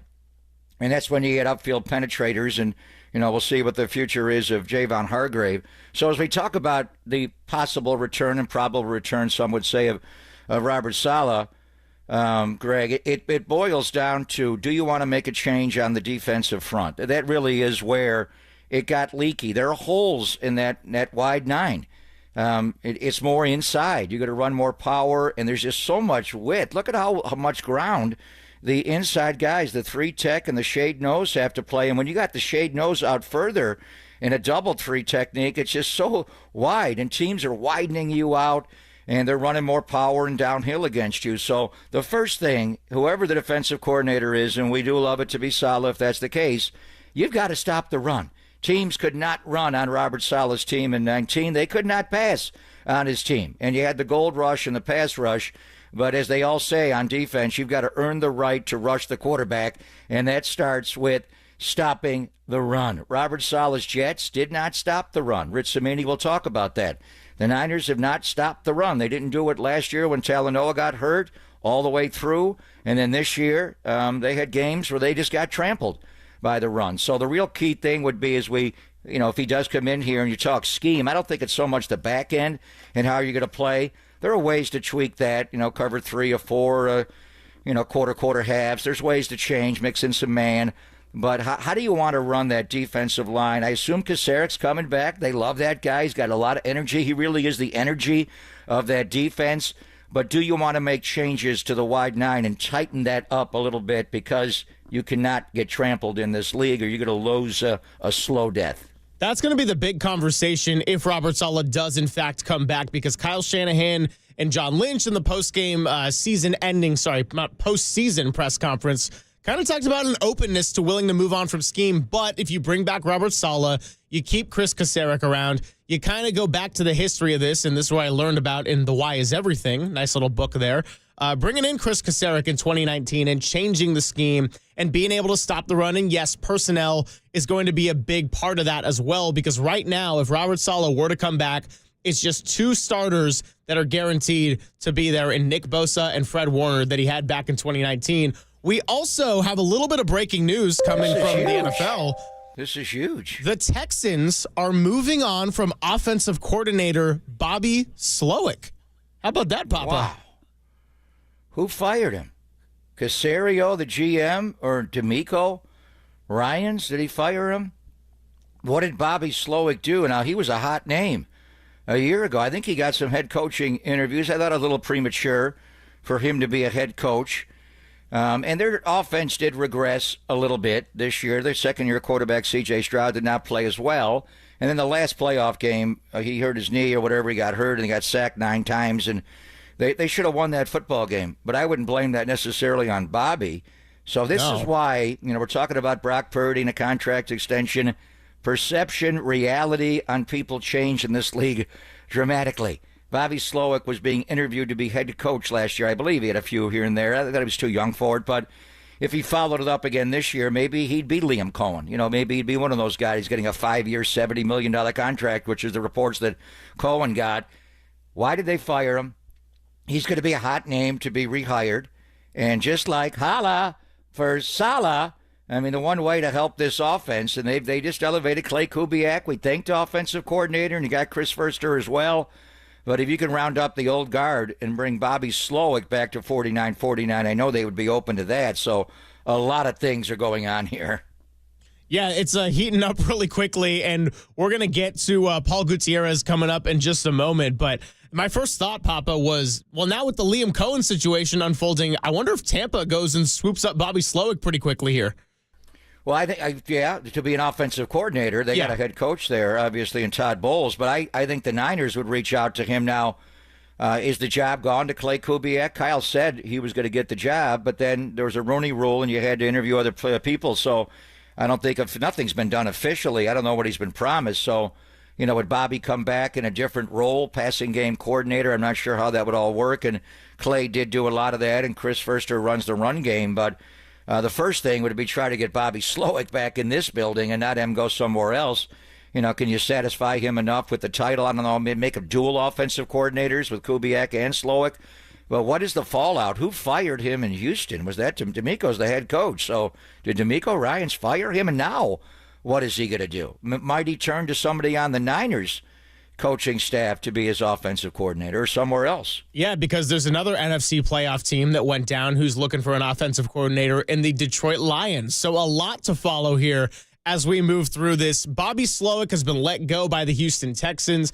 We'll get more official word on that and who dismissed him, Papa. But right now, we'll get over to our friend Paul Gutierrez on the other side. Talk a little bit about Pete Carroll and the Las Vegas Raiders, 73 years young. It's Papa and Silver on the Sports Leader.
Papa and Silver now continues live from the KNBR Casino Matrix Progressive Jackpot Studios. Casino Matrix. Progressive jackpots are here. Where are you? Just drop in. Please play responsibly. 1-800-GAMBLER. It is that time to talk to our good friend Paul Gutierrez, ESPN NFL Nation reporter covering the Las Vegas Raiders. And we got a little expose coming in. Paul, I know you and Greg Papa have had many an interaction. And this is your first time here with Greg Silver, but regardless, welcome to the Greg and Greg Show. I'm glad that the Raiders are making a splash in the news, and how you grooving to the song right now? The Raiders are making a splash with Pete Carroll, but I think Greg made more of a splash when we saw Expose in Marin a couple summers ago. I mean, I got the video to prove it. I got the songs, but only certain people get to see it, Greg. It was an expose. Save that video for me. Send it to me. What is going on here? Well, what is going on here? Tom Telesco gets fired. John Spytek is the GM. We're hearing Ben Johnson's going to be the guy. What is Tom Brady's role, and how the hell did they arrive at 73, and by the time you kick off next year, 74-year-old Pete Carroll to coach Al Davis's Raiders? How did this happen, Paul G? Yeah, it's interesting when you kind of go, try to connect the dots here and everything, and it did seem like Ben Johnson was a leading candidate, depending upon who you talk to or what agent was leading which beat writer on here, there, or the other. But it's interesting because Tom Brady does have a pretty big say in what's going on. Even as a minority owner, about 10% that he bought into the team back in October that was approved by the owners.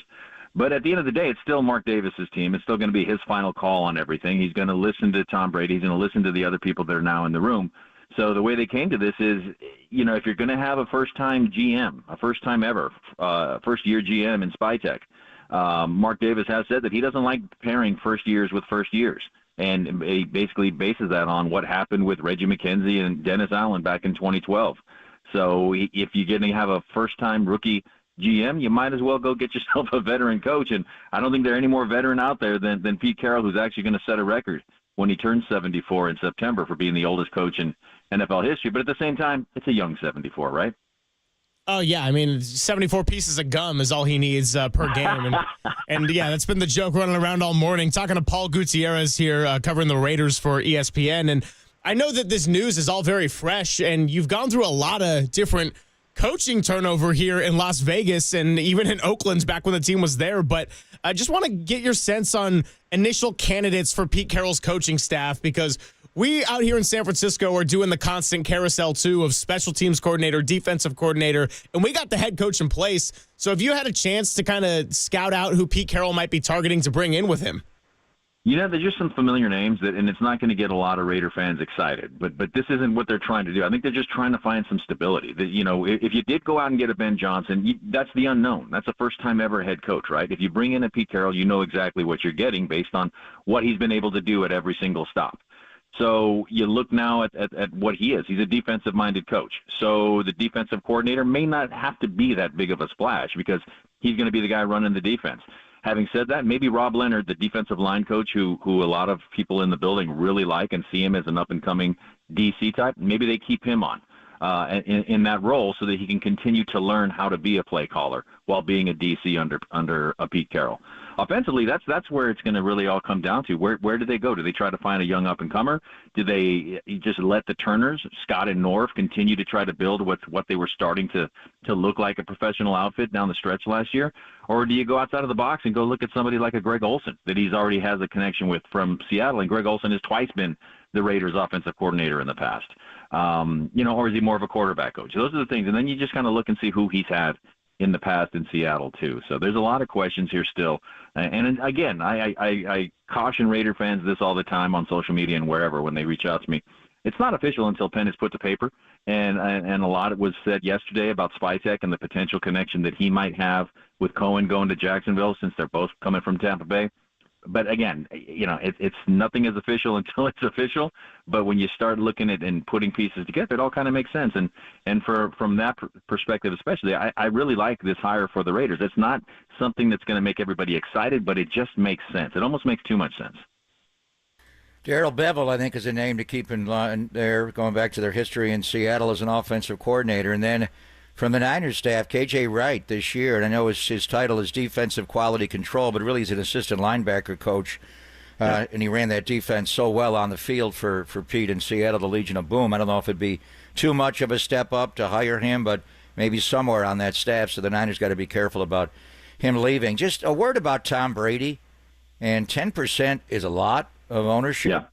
And he's got a 10-year deal from Fox at $375 million to be the lead voice of the network, and he's going to call the Super Bowl. The whole thing just smacks of incredible conflict of interest to me on every level. I don't know how the owners allow this. How involved is he? We heard initially it was him and Telesco going to pick the coach, and then Telesco gets fired. He's got a connection to Spy Tech. Did he hire Pete Carroll? And why not Bill Belichick? If you're going to give the job to an older coach with a lot of success, why didn't he pick his former coach? Because it was a fumble, Greg. You were there. You know it. It was a fumble. That's why. Fuck you! I just... You're right. I mean, it just makes you wonder where all these things come from. There's a lot of theories out there, and until Tom Brady actually, is behind a podium and is being asked questions and actually answers the questions, we can only surmise, and we can only talk to people around and try to figure it out. Now, one of my favorite conspiracy theories is that basically if Tom Brady was actually allowed to, quote unquote, pick the GM, well, then the coach was going to be in the hands of somebody else.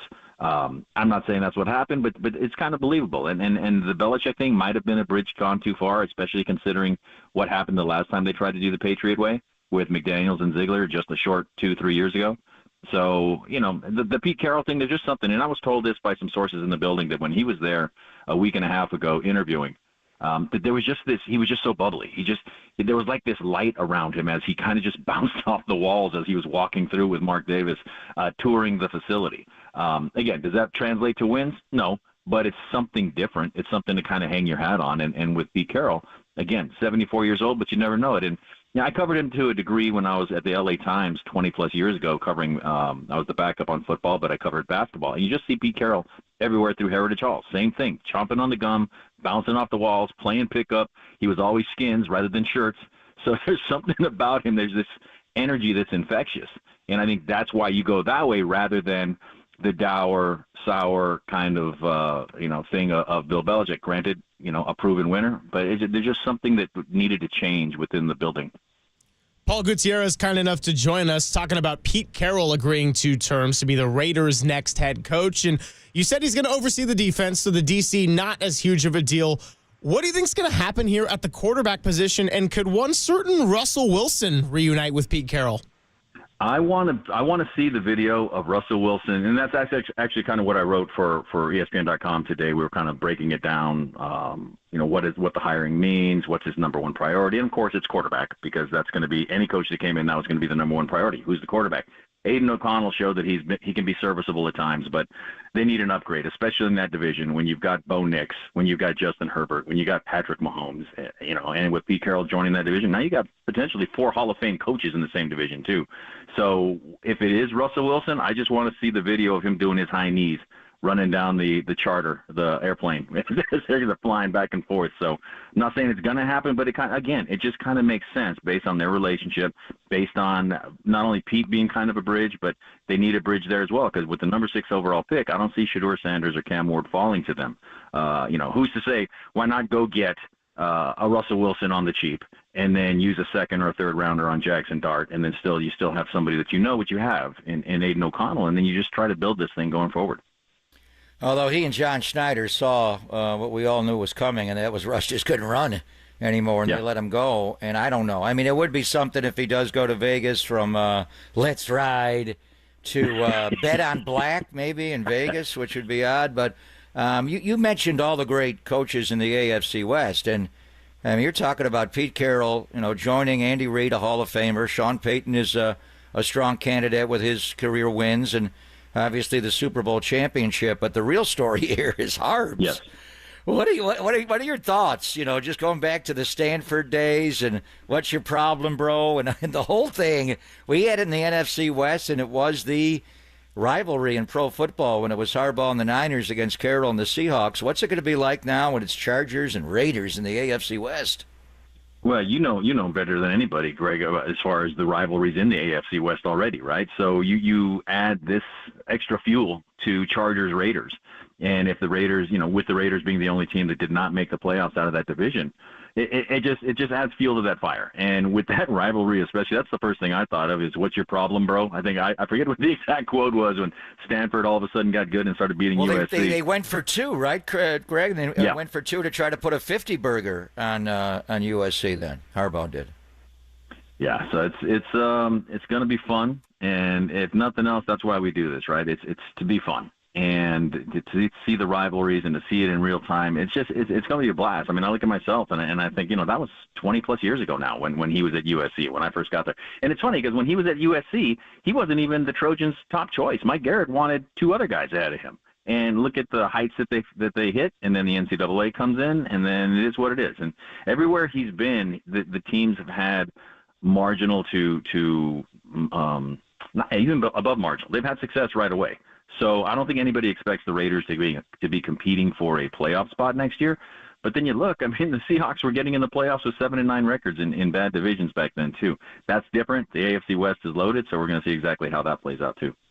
Paul, I know we've never interacted before. It's great to have you on for the first time, and I can tell we're already good buddies because you sent me the video of Greg Papa dancing at the Expose concert right now. Wow. Do you have that? Yeah. I just sent it to you and Walter, so it's going to come through. It's not making the stream. It's not making the stream, but maybe what we'll do, Walter, is we'll download it into OBS and then just replace our faces, get the whole video dancing for it. Seriously, you made our Friday with that. I appreciate the point in no return.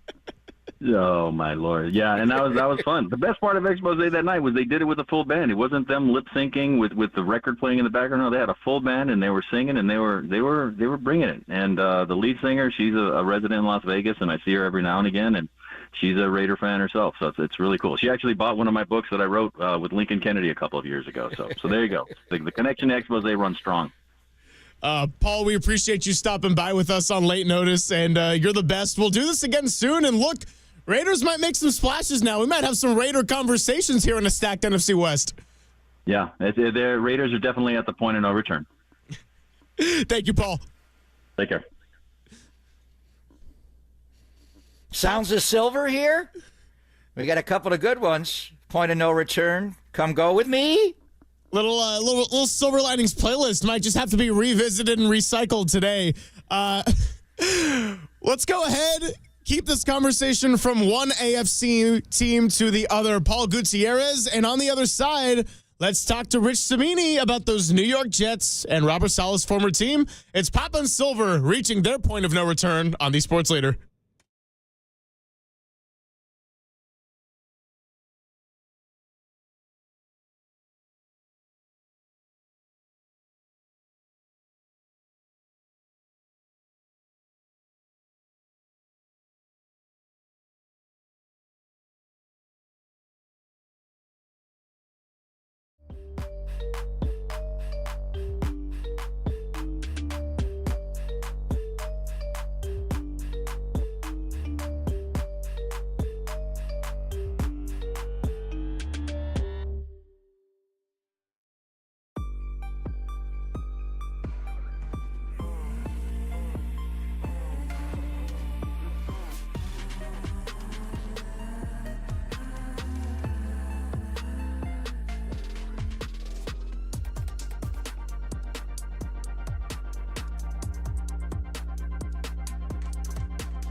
Hey, it's Greg Papa here. As the faithful knows all too well, sometimes the season doesn't go the way we want it to. Injuries, setbacks, tough breaks. It's a reminder that life doesn't always go as planned either. One moment, everything's on track, and the next, an unexpected challenge turns your world upside down. That's when you need a team, a strong team you can count on like Habas Law. For over 35 years, Omar, Tarek, and the Habas Law team have fought for people blindsided by life's toughest moments. Right here in our very own community. When the odds are stacked against you, Habas Law steps in, taking on big insurance companies, relentless determination. They deliver life-changing victories. Habas doesn't just settle cases, they rebuild lives, fighting with compassion, grit, and unshakable drive to make things right. When life knocks you down, call Habas Law at 888-387-4053. That's 888-387-4053, or visit habaslaw.com. That's habaslaw.com. Habas Law, they will fight to make it right.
This is Papa and Silver on KNBR, the sports leader.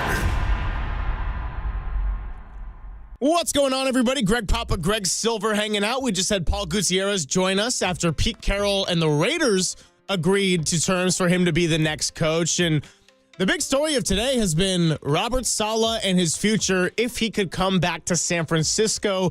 808 KNBR, the number. And we've had some good notes from the Golden State Lumber and Building Materials text line. Shout out to 916, giving great energy to us today. Oh, it's 916 is CHP Joe. CHP Joe always giving good energy. And also 415 talking about just saying about the Jets and who they could bring over on defense. And that's a nice segue into the guest we have right now. It is Rich Cimini, who is going to join us first time on the Greg and Greg program in particular. Great to have you on the UMA guest line. Happy Friday. And how are you doing, Rich? I'm doing great. Good to be with you guys. Yeah, great to be with you as well. And I guess I'll just start with this one. The conversation all morning has been Robert Salah. Could he be coming back to the San Francisco 49ers as the defensive coordinator? And the New York Jets have a handful of free agents that could be on the table if Robert Salah were to take the job. That's Javon Kinlaw, Solomon Thomas, DJ Reed, Ashton Davis, and the drama of the season, Hassan Reddick. What do you get out of those guys? And who could you see as possibly a good fit if Robert Salah were to come back to the Bay Area? Well, first of all, I think he is coming back to the Bay Area. There's only a couple of head coaching jobs open, and I don't expect him to get either one. And so from what I've been told as of this morning, that he will take the San Francisco job. Out of those free agents, I mean, there's a couple of good ones there. DJ Reed, who obviously has a background with the 49ers, he played well for 3 years for the Jets. You know, they'd like him back. They just can't afford him. He would be a really good pickup. I could definitely see Salah picking him up. Jamie and Sherwood is the name to watch. He's a up-and-coming linebacker who, is only going off his rookie contract. So he's a young player. Salah was really instrumental in developing him. So I would say those two guys for sure. Good to hear your voice, my friend. We had you on right before the season opener in September, and we talked a lot about Robert and throughout the years. Just his run with the Jets, how would you categorize it? I mean, 2021, he came in and went 4-13. They never got the quarterback position settled, and then a pair of 7 and 10s, and all in on Aaron Rodgers, obviously, and Leonard Floyd and the Achilles tear. And then they let him go early this year, and we kind of felt like he needed to get off to a good start. He went 2-3, so overall he was 20-36. His 3+ years there, the relationship with the owner wasn't great. How do you categorize Salah's time with the Jets? And if you were making a call for another team, would you hire Robert Salah to be a head coach now? Well, it's interesting, Greg. I'll start with the first part. I would characterize his 3+ years as unlucky and unproductive. Unlucky in that he never really had a chance to work with a good quarterback. He had Aaron Rodgers for 5 games. So, and they weren't a good 5 games to Aaron Rodgers. He got better towards the end of the year. And I thought it was an egregiously bad decision by Woody Johnson to fire him after 5 games because the season went in the toilet after that. In terms of, but the record is what the record is. Like you said, Greg, 20-36, not good. So, in terms of whether I'd recommend him, I actually think this is going to be good for Salah.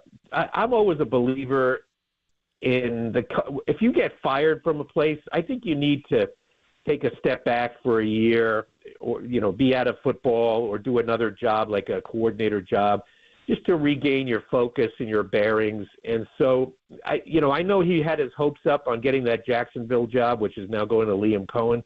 But I think in the long run, it might be even better for Salah just to, get out of the limelight, out of the pressure cooker, for a year, become the 49ers DC, a job he's obviously very familiar with. And, I think it helps your perspective so that when he gets another opportunity, and I do believe he will, to be a head coach, I think he'll be better off for it. Talking to Rich Cimini here of ESPN covering the New York Jets, and you guys have made a change of your own now. Aaron Glenn coming into the building. I guess I want to ask kind of a twofold question. One, just what would you see as the general expectations for an Aaron Glenn in a year one? And also, how does this impact the future of the quarterback Aaron Rodgers? Yeah, I think the Jets are in win-now mode. I don't think this is going to be one of those tear it down and, let's start a 3-year rebuild, which is really what they did when Salah came in, because that he inherited an awful roster. I mean, that roster was almost barely above an expansion team. This is not the case now. They actually have some good players. And I think with a few good tweaks in the offseason, they could be a very competitive team next year, which leads us into the quarterback situation. They got to figure that out. Personally, I don't think Aaron Rodgers will be back. I've maintained that all along. I did, and now with Aaron Glenn, I don't see that as a great marriage. Knowing Aaron Glenn the way I do, he's a Parcells guy. And Parcells always used to have a philosophy about quarterbacks. He said, I don't want my quarterbacks to be celebrities. And Aaron Rodgers kind of falls into the celebrity category. And I don't know if that would be the best marriage from a cultural standpoint or even a scheme standpoint. So I would not be surprised at all if they move on at quarterback. And in hiring Aaron Glenn to be the head coach, the D.C. job in Detroit is open. And I kind of thought if Salah did not get a head coaching job, would he take the Lions? Would Dan Campbell reach out to him to be the Lions defensive coordinator since he's from Michigan? But all reports are if he is going to be a D.C. and you think he will be, it will be with the 49ers. We talked a lot about his defenses here. And in 17 and 18, Rich, with the Niners, before you got Nick Bosa and Dee Ford, Salah ran a conventional four-man split on the line. And then when you got Bosa and Ford, you widened it out. They brought in Chris Kasarik, and they ran a wide 9 defense where the ends are way out wide. A lot of success early on this year, and a few times they've been run on a little bit. Looking at video, getting ready for the opener this year, and even looking at it since, going back in time, did Robert Salah run a wide 9 defensive front his 3+ years with the Jets, Rich, where those defensive ends were way out wide outside of the tackles? Yes, they did. That was pretty much their scheme the entire time. And they had good people to run that scheme. Like 2 years ago, they had Bryce Huff, who they lost to the Eagles in free agency, and he was good for that. This year they had Will McDonald. They changed it after Salah left a little bit. They tweaked it a little bit when Jeff Ulbrich was the interim coach. But for Salah, yeah, they're a 4-man front. They did not blitz very much at all. Under Salah, they were had one of the lowest blitz percentages in the league. They played zone probably 2/3 of the time. So I think what Robert needs to do is maybe evolve a little bit. I think the scheme became a little stale and predictable in New York, just in the sense that, and you noted this a moment ago, you can run on it, because he likes the smaller, faster defensive linemen.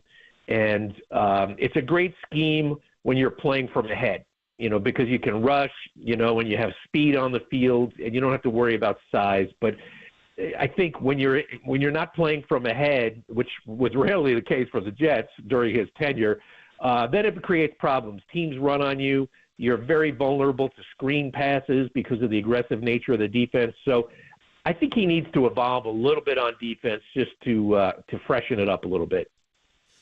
We will continue this conversation with Rich Cimini after I tell you that you're listening to KNBR and KNBR FM, San Francisco, the sports leader, a Cumulus media station. And talking about the Jets last season, Rich. So Jeff Ulbrich takes over after 5 games as the interim coach for the rest of the season. And, of course, now he's the defensive coordinator for the Falcons. But kind of curious from your perspective, having followed this team so closely, did Ulbrich's stint as the interim coach give you any further insight into Robert Salah's impact with New York? Well, in a strange way, it helped Salah's reputation because Jeff Ulbrich stepped in and went 3-9 as the interim coach. And so clearly head coach was not the problem for the team. It was just a team that I say that in a certain respect in this way. I mean, Woody Johnson was overly impulsive. He's an impulsive owner. The team went 2-3. They were actually playing for first place the week of that firing against the Bills on a Monday night game, and he thought the team needed a spark, and he thought Ulbrich, who's a very fiery guy, would provide that spark. And obviously that did not happen. They go 3-9 with a roster that easily could have been contending for the playoffs. So they were a poorly coached team throughout the year. There was no accountability. They were very high in penalties. They never benched anyone. Classic example, Hassan Reddick, who you mentioned at the top as a free agent. He comes in the middle of the year. He had a long holdout. He comes in for the same contract, so he didn't gain anything by holding out. And he does nothing all year. I mean, literally, he had 1 sack in 10 games for the Jets. He was a ghost out there, and they continued to run him out there week after week. So there was no accountability. And part of that stems from the Salah program that he established before the season. So he doesn't get off the hook easily either. It was just a poorly coached team from the outset and just a bad mix. And so Ulbrich clearly was not the answer.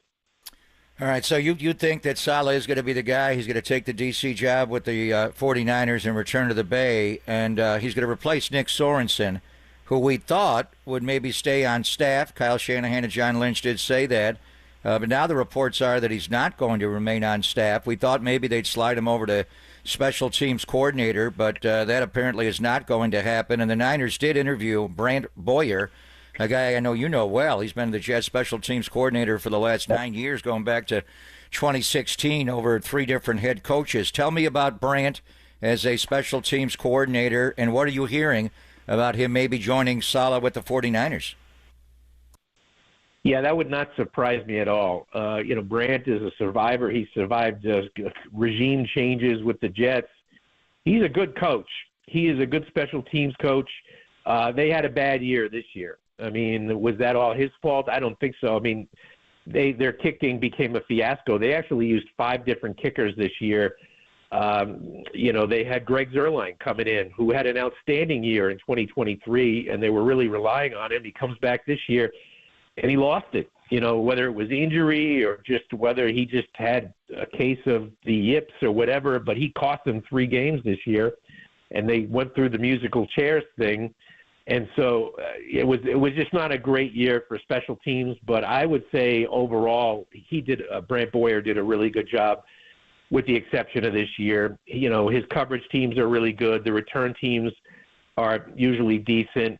And the one mistake I think maybe his ability to evaluate kickers may not be the greatest. Now, I don't know. The front office has to take some responsibility for that as well. But the Jets have had kicking issues for most of his 9 years as a coordinator. So that would be the one concern. But as a day-to-day coach, in terms of accountability and so forth, I think he's pretty good. So we're talking to Rich Cimini here, ESPN NFL Nation reporter, for a few more minutes. And one of the big pieces of news really about 40 minutes ago that broke during our show is that the Texans parted ways with offensive coordinator Bobby Slowick. Obviously, the Jets kind of putting together a whole different staff. But do you expect that the Jets could be one of those teams that could pursue the newest of the free agents on the market for coordinators? Well, the interesting thing there is they actually did interview him for their head coaching vacancy. That interview took place a couple of weeks ago when the Texans were still alive. And so that doesn't mean they're going to hire him as the OC. I mean, now they have a coach, Aaron Glenn, who's going to make his own hire. I think the name I've heard as the favorite for that job is the Rams tight ends coach and passing game coordinator, Nick Caley, who has spent most of his career with the Patriots, but I think now is probably at or near the top of the Jets list for OC. So I would be surprised if Bobby Slowick got that. I just don't see a connection between him and Aaron Glenn. Hey, Rich, before we let you go, just more on what Greg asked you to open the chat was the potential free agents that Salah and Kyle Shanahan and John Lynch know of. And you mentioned DJ Reed. There's no question they would love to have DJ Reed back. That was a guy that just got through the cracks, wound up going to Seattle, played well against the Niners, intercepted Jimmy Garoppolo. He's not a big guy, but he's a tough guy who can play outside of Charvarius Ward. So I think that's someone to keep an eye on. But the inside guys, Javon Kinlaw and Solomon Thomas, 2 high draft picks, a 3rd overall pick and a 14 overall pick that didn't work out. Solomon's becoming a really good rotational player. I don't think he's an alpha, a guy who starts, but he mixes in. And then Javon Kinlaw played his best football this last year with the Niners. The Super Bowl game a year ago against the Chiefs, he played well. How did Kinlaw play this year, and do you see Kinlaw and or Thomas maybe coming to rejoin Salah back to the Niners? I could definitely see Solomon Thomas. He really likes Salah and vice versa. As you mentioned, your description was perfectly accurate. He's a good rotational guy. He's probably your 5th or 6th defensive lineman. He'll come in, he'll give you 20 or 30 snaps a game. He'll get you 5 sacks for the year. And so that's great for a rotational guy. He doesn't cost a lot, so I could definitely see that happening. Kinlaw started for the Jets. He played the entire year, so he kind of distanced himself from that injury reputation. He was okay. I mean, he had a couple of really good games in terms of pass rushing. He's definitely a freakish human being. He lost weight.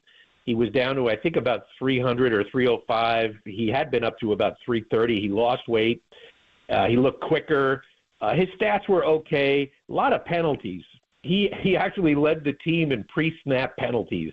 I think he had 7 or 8 pre-snap penalties, and I'm talking about just lining up offsides, which blows my mind that guys do that. Just line up on sides. It's pretty easy to do, and that was the one thing that he cost the Jets in a few situations. But he too is probably a rotational guy. Your 5th or 6th lineman. I wouldn't want to be leaning on him as an every down lineman. Rich, we really appreciate you stopping by the show today with the Gregs. Always good to get some insight on what's going on around the league. And, we're with you. It's likely going to be Robert Salah. It is a never say never kind of case. And I know 49er fans are extra cautious, but I really appreciate you coming by. We'll definitely do this again. And good luck in the Aaron Glenn chapter. I'm rooting for him. All right. Thanks, guys. Always good talking to you guys. Go Orange! Oh, yeah, and he's a Syracuse guy. He's the editor of the Daily Orange, and I was the sports director of WAER. No wrench for ever. What a football season Syracuse had. Keep an eye on their quarterback. By the way, I think we're going to the Combine. It's starting to look that way. We'll see more as we go, but with the Niners having the 11th overall pick in the draft and a lot of early picks in the draft in the first few rounds, they got 4 picks right away. And then throughout the draft, this draft is going to make or break this team to get it back on the course. Last year's draft was really good, but they got to build on it again. And then, free agency and some of those names. I got to go Kinlaw, Solomon. Kinlaw is just a massive man. I don't know if they'd bring him back. Solomon Thomas maybe more would be along the lines. And then DJ Reed, you mentioned DJ Reed. I think that's the first guy they would try to go after. Salah loves him. The 49ers love him. They did. It was just a procedural thing with an injury where they released him. They never thought they would lose him. And then Pete Carroll and John Schneider jumped on him in Seattle, and he's always played well against the 49ers. So if they can get DJ Reed back with the help of Robert Salah, I think they would do that. And we will see how it all goes down. And if Robert Salah ends up back here, what they used for that number 11 pick. NFL Combine, February 27th to Sunday, March 2nd. We may be out there in Indianapolis, so stay tuned on the Papa and Silver updates. We didn't go to Hawaii with the other shows, so maybe we're owed one. That's my selfish Friday thought. By the way, on the other side, not only will we keep the discussion on football, but Derek has a new look. We'll talk about that. It's Papa and Silver on the Sports Leader.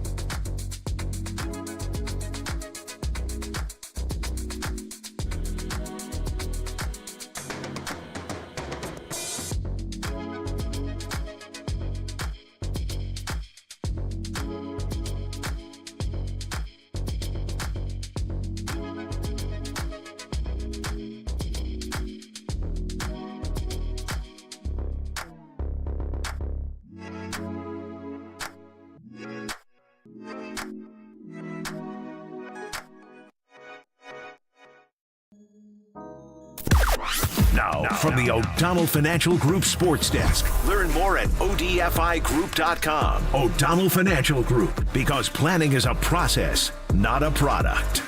A huge weekend of NFL football is upon us. It is championship weekend, and I just can't decide which Papa-ism I want to chant most this weekend.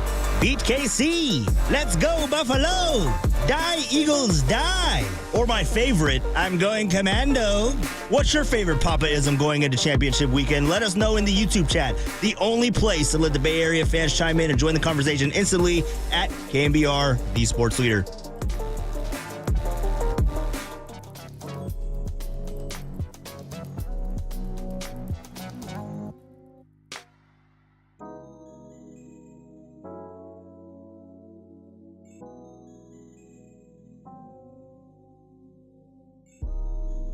Hey, what's going on, everybody? Good chance to talk to our friend Steve Moskowitz, founder and tax attorney at Moskowitz LLP, always helping out the people of the Bay Area and beyond. And today, Steve, what should people do when they can't pay their taxes? They should call us and let us work a deal out for them. It's a real common problem. And a lot of people don't know what to do. They feel helpless. They feel like deer in the headlights, and they make mistakes, like not filing returns. So if you haven't filed your returns, whether it's 1 year or a bunch of years because you can't pay the taxes, that's okay. We'll file all the old back returns for you, and then we want to make a deal. Or if you say, Steve, if you filed all the returns, but you just can't pay it, you feel like you're drowning under 1,000 feet of water, you don't know what to do. There's a lot of good solutions. I've watched these problems ruin marriages, lives, businesses. It doesn't have to be, folks. There's a lot of good solutions. We're familiar with all of them. We want to talk to you. We have a free consultation. We'll explain all your different options. And if you say, go ahead and do it, we'll do everything for you so you don't have to deal with the government. The only thing you have to do is call up and say, hey, Steve, I want you to take care of my tax problem, and I want to live my life. If you do want to live your life just like Steve Moskowitz, well, you can give him a call now at 1-888-TAX-DEAL. That's 1-888-TAX-DEAL. Or go to MoskowitzLLP.com.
Greg and Greg, Papa and Silver. This is KNBR, the sports leader.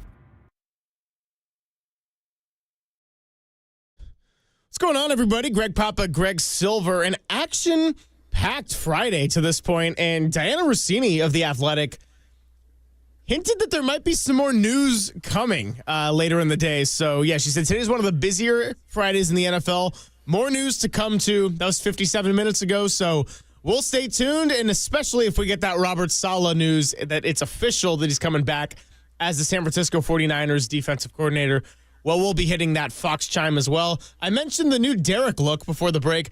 He shaved with the incorrect razor. That's the breaking news of the day. He's got the full clean shave. I've noticed a lot of differences between you and Derek as I've gotten to know you better, Papa. You drink coffee. He doesn't. You go with the hair. He doesn't. You go clean shaven. I have hair. He doesn't. Yeah, well, the hair on your head is from your maternal side. His grandfather and my father as well didn't have hair. So who has less hair right now, Josh Dobbs or Depop, would you say? Alopecia. No. Yeah, I was going to say. Every time I look at Josh Dobbs, it's a little weird. I think Derek has eyebrows. Josh doesn't have any hair at all. It's a little weird of a look. But he's going clean-shaven look, so good. He lost some weight.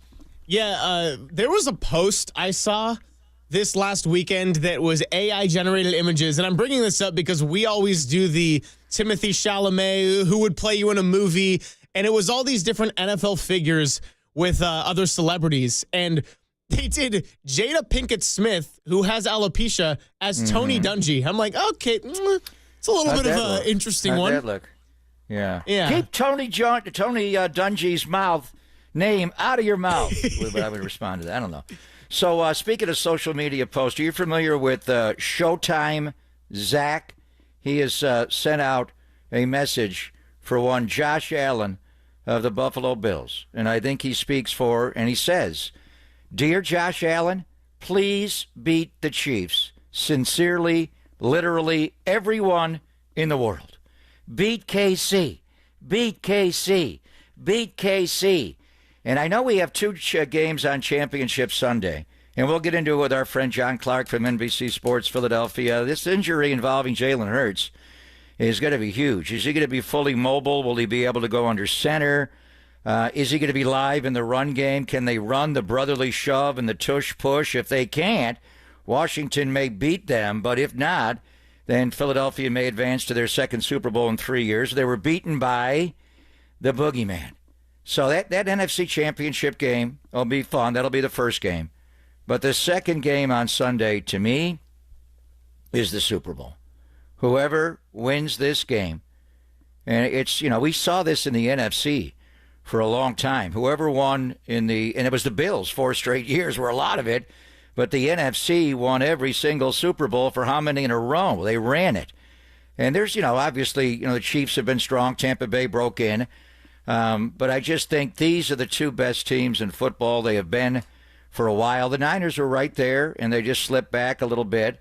Philadelphia, the way they've been able to redo their team is remarkable, and John will talk about that, and mainly on the defensive side. And they got some injuries in the secondary with Mitchell, the corner, as well, but it's up to Jalen Hurts. But this is the one team that can beat the Kansas City Chiefs is Josh Allen and the Buffalo Bills. They did it earlier this year. I know it was in Orchard Park. They have gone to Kansas City and won before. They have not beaten this team in January. And that's where you have to get over their 0-3. We are going to talk to a guy who knows what's going on now, and he knows the pain of the Bills franchise, the great Steve Tasker, who to me needs to be in the Hall of Fame. I think we'll get Matthew Slater into the Hall of Fame, Jackie's son, with what he did in New England on teams. But it should be after Steve goes in. He was that good. And he was also a really good third wide receiver to the two Hall of Famers, Andre Reed and James Lofton in Buffalo during the K-Gun era. But they lost 4 in a row.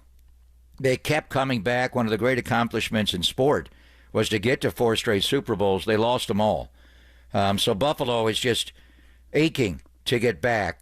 And we'll get into the game more. I think Buffalo can win this game. I know a lot of people are picking them to win the game. It's not going to be easy to go there and take that guy down and take down all of them. Spags' defense and Jones. And can you have Milano? Can he both spy Mahomes and also cover 87?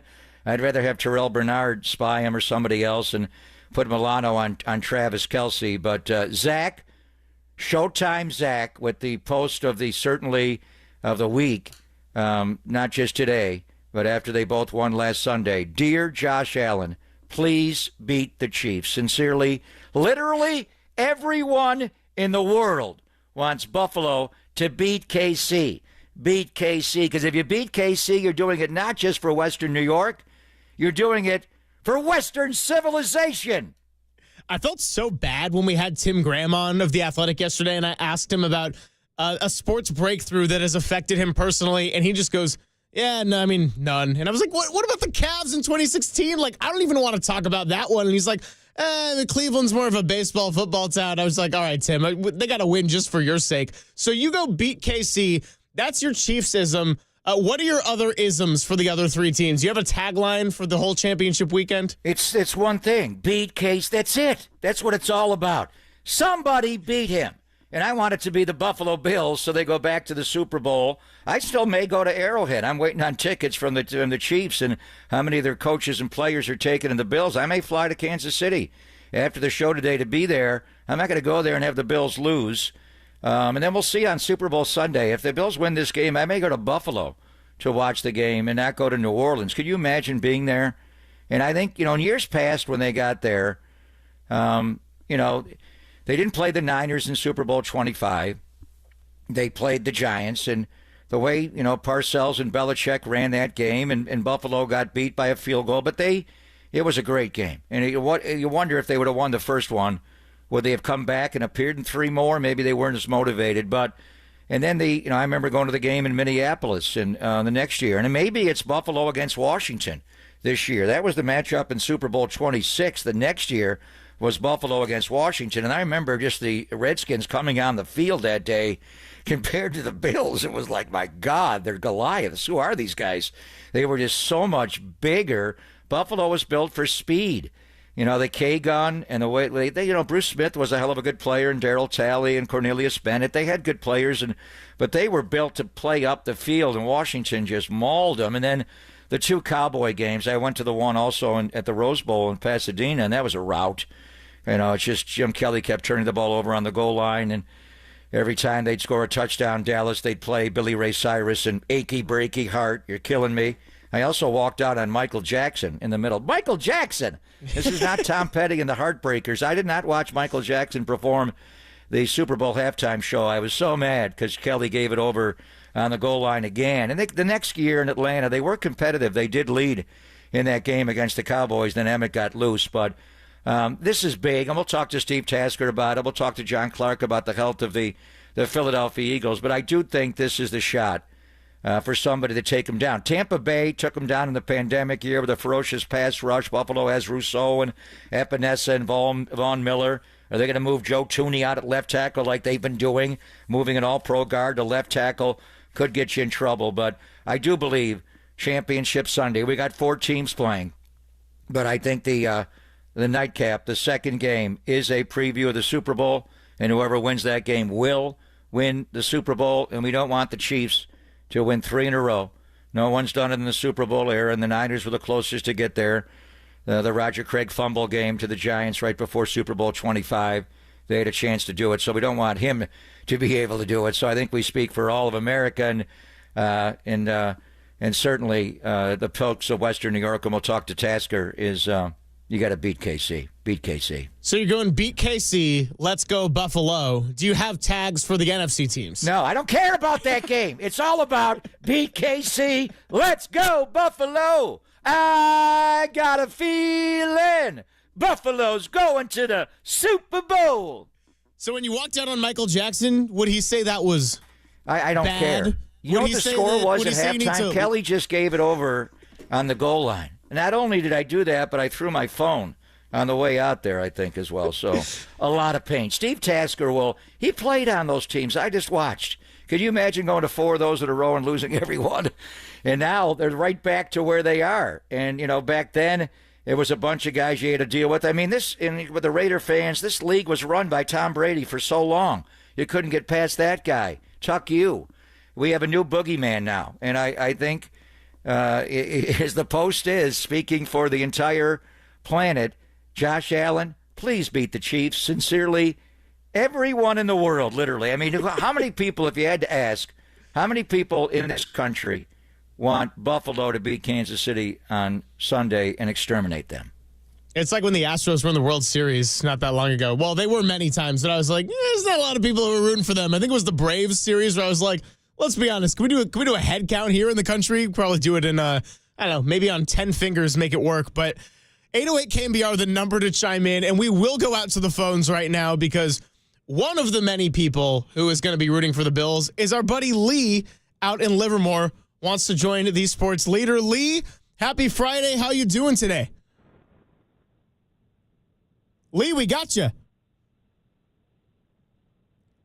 Going once, going twice for Lee. Drinking wine in Livermore. We got a touch of Lee. Yeah, no, my apologies. I'm on the phone in the car, but yeah. Can you hear me okay? We got you loud and clear we for got now. you, brother. How are you? Okay, great. Papa, I've been listening to you for a long time, and Greg, welcome. Look, I hate the Chiefs, right? Because they beat the Niners. I'm a Niner fan. But Allen and the Bills, they got a shot. But Mahomes has, Papa, I ask you because they seem like the Patriots. He loses Tyreek. They're just a random team with no superstars. How do they keep doing it? That's my question. It's Andy, and they changed. I mean, they're very different than the team that beat the Niners in Super Bowl 54 with Tyreek, the cheetah, Tyreek, the streak, and the wasp play and all that, and they've evolved. And, last year, McCole Hardman on the corn dog play, the Tom and Jerry, he's not even playing now. Xavier Worthy is a problem, and it does pain me that Buffalo gave him the draft pick to draft him. Keon Coleman's a good player, but Worthy is such a big part of them. But Brady won 6 in New England, got 1 in Tampa, and he did beat Mahomes, so they are beatable. And Brady did lose Super Bowls. He lost 2 to Eli Manning. He did lose to Philadelphia. So they seem like they're there every year, but any given Sunday, as they say, they can beat them. Now, it's a tall task to go in there. We'll get into it with Steve Tasker. What do you do with Mahomes when he breaks the pocket? Can you spy him with Bernard or somebody else? And then the main thing is Kelsey. I mean, he's lost a lot of wide receivers. They changed receivers, going from Tyreek to Juju, and on it goes to Worthy and everybody in between. But 87 has been there with Alex Smith. He was there before Mahomes got there. And their pitch and catch combination is difficult to deal with. You can't stop it because they don't really know what they're going to do. He's not going to run a detailed route. He's going to meander, slow play it, and he's just got a great feel for getting open. I would like to see them put Matt Milano on him at all times. Yeah, Buffalo plays a lot of zone behind it. Zone everybody else if you want. Don't let him get on top. Make him earn it. But what do you do with Travis Kelce, especially in the low red zone, third down? You know where the ball's going. And I think with the Niners last year, Dre Greenlaw was there. The moment he left the game, they went at him with Kelce against Oren Burks. Fred had a lot of good snaps against him. But I think they won that game. They won that game for a lot of reasons, but I think it was just Travis Kelce uncovering time and time again against Oren Burks. And then he did it last week in Houston, against Houston at home with Azeez Al-Shire. He's tough to cover. So it's Mahomes. He's your ultimate boogeyman. But right next to him is Kelce. So how do you prevent him from ruining the AFC Championship game? Well, I appreciate Lee out in Livermore for the call. 415-808-5627, the number if you want to chime in between now and 2 o'clock here on Papa and Silver. Golden State Lumber and Building Materials text line, same number, and 831 adding, the Chiefs draft very well. They are winners, and yeah, that's how they've been able to be a team that went from offensive explosion now to being led by their defense. We'll see what happens on Sunday. It'll be all eyes on the Bills and Chiefs, as well as Eagles Commanders, even if Papa says he doesn't care about that game as much. No, I do. My brother worked in Philly for a long, long time. John Clark was one of my brother's best friends. We lost Gary in 2009. I mean, I would love a Buffalo-Philadelphia Super Bowl, but fly, Eagles, fly, buy, Eagles, buy. I mean, we all want Buffalo to beat Kansas City, right? Universally, the entire planet wants to beat KC. What do we feel about Philadelphia? I mean, they're the ones that hurt Brock Purdy. A couple of years ago, I remember pulling out of that place in South Philly and dealing with those fans. And my brother loved them all, but they're vicious. They're not nice people there, especially when it comes to their sports team. So do we want fly, Eagles, fly, or do we want buy, Eagles, buy? Go home. Also, shout out to the YouTube chat because Niner Woody going, Bills equals, boy, I love losing Super Bowls. Ouch. Okay, well, on that note, we're going to shift it over to some positivity. On the other side, it's going to be sounds of NFC Championship today. Can't have the name Silver in too many segments. Am I right, guys? All right, sounds of NFC Championship up next. We'll talk to John Clark at noon. He'll be joining us for about 15 minutes. And then Steve Tasker at 1:30. Big packed day here on the Sports Leader. No, I don't care about that game. It's all about beat KC. Let's go, Buffalo.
Hey, it's Greg Papa here. If you struggle with glasses and contacts, and you probably thought about modern vision correction procedures such as LASIK or EVO ICL, but if you need readers constantly now or bifocals, the Laser Eye Center of Silicon Valley is a permanent solution to ditch them all, and that is CLR, Custom Lens Replacement.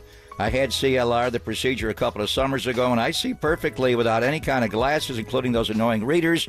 It is truly amazing and a life changer for me.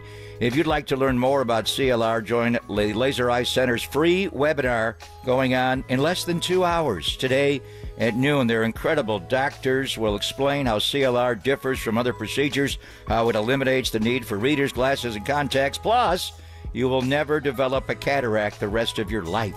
So find out if CLR is right for you. Register now at lasereyeclr.com for the webinar. It's today at noon. Still spots available, but register now. CLR, no readers, no glasses, no contacts. Laser Eye Center, they're in Pleasanton and San Jose. lasereyeclr.com.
Papa and Silver now continues live from the KNBR Casino Matrix Progressive Jackpot Studios. Casino Matrix. Progressive jackpots are here. Where are you? Just drop in. Please play responsibly. 1-800-GAMBLER.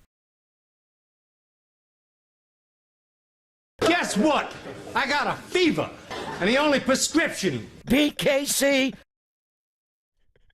Good work there by Walter, going on the Beat KC train. It is time for the Sounds of Championship weekend. That's right, no Sounds of Silver today, because every Friday before a big game, we do a little back-in-time work with some of the finest moments over the years for the 49ers. And we're going to start with most recent and just keep pushing it back in time. Well, it may feel like a long time ago to some of you Niner fans, but Greg Papa and Tim Ryan's wild afternoon with the 49ers coming back against the Detroit Lions. So many good calls that game in the comeback down 17 at halftime that we have to start this off with a package of two of the best calls, which we have played over and over and over on these airwaves. Purdy out of the shotgun, drops a couple of steps, going to take a deep shot to Brandon Ayuk. It's deflected. Oh, he caught it! Caught! Ayuk caught it out of the air. A flag is also down. Did Ayuk score? He got touchdown on the 2-yard line. That's going to be DPI and a deflection, and Brandon Ayuk never gave up on the football and came down with it at the 2 or 3 yard line. Goff, hands off, awkward handoff to Gibbs. Ball! He fumbled the ball. He got hit. He fumbled the ball. The 49ers have the ball. Bang! Bang! Eric Armstead recovers the fumble. Not a clean handoff by Goff. As he ran into Gibbs, then Gibbs got hit. He fumbled the ball, and Eric Armstead took it. So the Ayuk touchdown, or the catch leading to Ayuk's touchdown, and then right after the Jahmyr Gibbs fumble, completely flipped the game on its side at Levi's Stadium. Dude, did T-Rock cause an earthquake in the booth there? Calm down, bro. Calm down. Be nice and calm like I am. I remember at halftime of that game down 24-7, Tim and I looking at each other and like, what is going on? How are we going to stop? You can't stop the run. Jameson Williams runs the Z reverse, and it was bad. And they actually could have scored more. They had a play in the back of the end zone late in the first half. They could have had a larger lead. But then you're thinking, wow, the Green Bay game the week before in the divisional was mad enough. Are they going to lose this game to the Lions? There was so much Honolulu blue in that stadium. And then it erupted, and it got going. We got a field goal right away. The 4th and 3, Nick Bosa got Goff off the spot. Reynolds didn't catch the ball.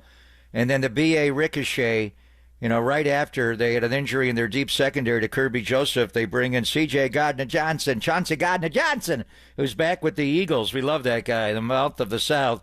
And they went deep, and it was Kindle Vildor went off his face mask, and the B.A. ricochet. There was no penalty on that, so he had to catch that ball. Then he scored on 3rd down. But the big play, just the tip. It was the front tip rip of Tashawn Gibson on Jahmyr Gibbs, fumbled the ball. And it wasn't that they came back in the game, Greg. They were down 24-7 at halftime. It's how quickly they came back. They tied the game with 3 minutes to go in the 3rd quarter and a McCaffrey touchdown. It was like gone, immediately, lead gone, and the Niners opened it up, and then Christian took it down the sideline, literally landed on his helmet, could not finish. You bring in Elijah Mitchell. They went up 10 and wound up winning 34-31. I don't know to feel excited about hearing that game from a year ago on Championship Sunday, or so sad that the Eagles are back in that game and we're not. And the Lions thought they were going to host that game. They're not hosting it. It's going back to the link in South Philly. The 49ers have the ball. Bang! Eric Armstead. Trying to blow out my eardrums, man? Just the tip. Yeah. Front tip rip from T. Gipp. Love it. So that was just last year. And yeah, I think you got to always relive the positive memories. I mean, yes, the Super Bowl was brutal. It was heartbreaking. It was like a 2-week-long funeral after that before we turned the page on it. But to have that lead up to the Super Bowl, you guys went to Las Vegas. 49ers were in the game. I mean, completing the comeback like that in a championship game, I don't think should ever be taken away. And that's exactly why our next Sound of Silver / NFC Championship weekend is going to go back to another erased 17-point deficit. I'm talking about 2012 on the road in Atlanta against Mike Smith, Matt Ryan, Julio Jones, and the Atlanta Falcons. It was Jim Harbaugh and Colin Kaepernick and Frank Gore with the 49ers. Here's the call from Joe Buck of Gore's go-ahead touchdown and the final call that sent the Niners to the Super Bowl. Gore takes it into the end zone for the touchdown. And the 49ers have their first lead of the game. They trailed by 17 midway through the second quarter, by 10 at the half, and now they're up by 3 with the extra point to come. 6 seconds left. Ryan throws underneath for Jones. He makes the catch, is knocked down, and the game is over. The 49ers are going to the Super Bowl. So in hindsight, I mean, given that both Super Bowls resulted on the unfortunate side of things, I wonder for fans which comeback they hold in higher regard. I got to think the drama of being at home Levi's would take place, but that's not to take away from what the 49ers did back 13 years ago. And that was a 17-point deficit. But the Niners last year were down 17 at halftime. Atlanta jumped the Niners early. It was Julio Jones 6 seconds into the second quarter to make it 17-0. LaMichael James did score, and the Niners got back into the game. So it was a 24-14 Atlanta lead at halftime. But the Niners were down at 1.17-0. So two of the biggest comebacks in the history of Championship Sunday. I remember we were working for the other radio station, and they always had a Championship Sunday party. And we were at a big complex in San Jose watching that game and the comeback and the ebbs and flows, watching it with thousands of people and being down 17-0 and the Frank Gore touchdown late in the game to get the Niners close. And then the 9-yarder mid-fourth quarter to give them the lead. Just epic. And then it was off to Nolens, where this year's Super Bowl will be. But that is a good question. Which comeback on Championship Sunday is most memorable to you? The one in Atlanta or the one last year at home at Levi's? And that was the loudest. We always talk about Levi's getting lit. That's the loudest I've ever heard Levi's. Well, the Ayuk, the BA ricochet, the front tip rip, just the tip from T-Gip when McCaffrey landed on his helmet going down the right sideline. Just the energy of that crowd in the entire second half was deafening. Copes told me the following week that after the Gibbs fumble in particular, that moment was the loudest he had ever heard Levi's Stadium. And he might have just been hearing Tim Ryan's voice, honestly. That might have been it. Bang! Bang! So that's the first two. Calm down, T. By the way, he's yelling bang, bang all day today in Idaho because Salah, holla, his boy, is rumored to be coming back to the Bay. Just a rumor. Yeah, we'll keep you updated on that. It certainly is trending in that direction right now. Bang! Bang! Sounds like Mike Breen. Mike Breen's in town, by the way. He's doing Warriors-Lakers tomorrow night. Couple more here on the sounds of NFC Championship Sunday. We're going to go back to 1994. Now, this is the muddiest audio we have of all the clips, but it is John Madden and Pat Summerall. So, of course, we got to play it, and we got to show some love to one of the Hall of Fame quarterbacks, Steve Young, beating Troy Aikman and the Dallas Cowboys 38-28. Here is the play that sealed the game and the final kneel down. 49ers by 10.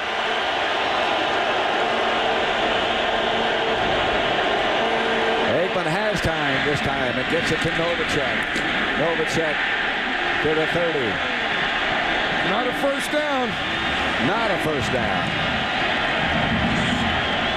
And the 49ers offensive unit comes on the field and everybody begins to celebrate. I'll tell you, that's Steve Wallace, and he had a baby boy born last night, and he has his name on there, Baron Stephen Wallace II, or Jr. Yeah, pretty cool there to hear the great John Madden and Pat Summerall. And yeah, I mean, not a very high, after hearing Tim Ryan, I'm like, wow, why are you guys so mellow in there? But you see the footage as we're rolling it in, and they stop that fourth down, and they're up and celebrating and jumping. And what a moment for Steve Young with Mike Shanahan as the offensive coordinator. Well, I mean, they were doing the game on national TV. TV's a different forum, and they're talking to the entire nation. We're doing the game on 49ers radio, so it's going to be a little bit different.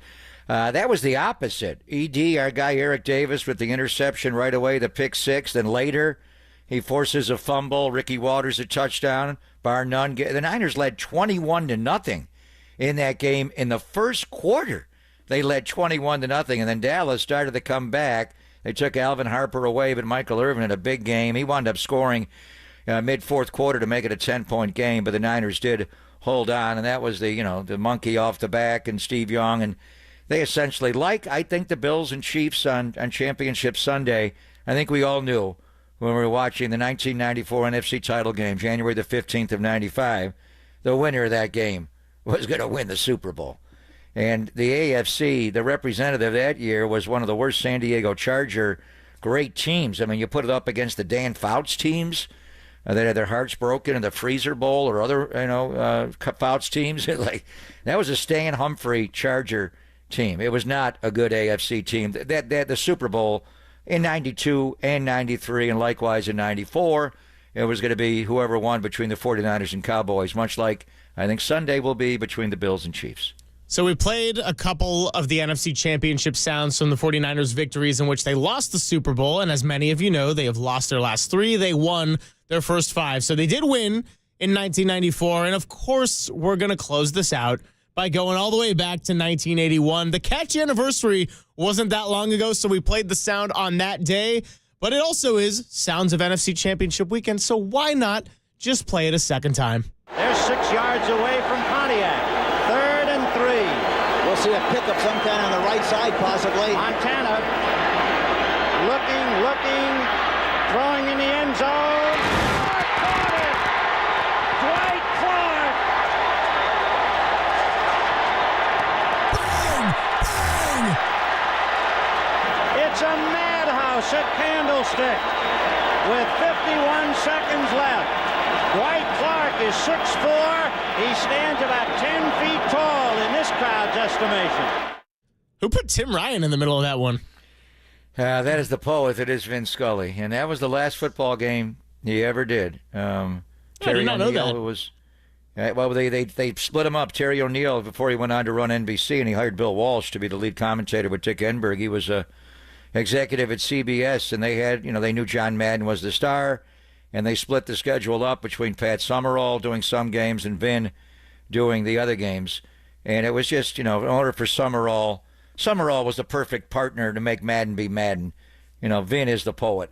But Vin, listen to that game back from start to finish and other Vin Scully football games.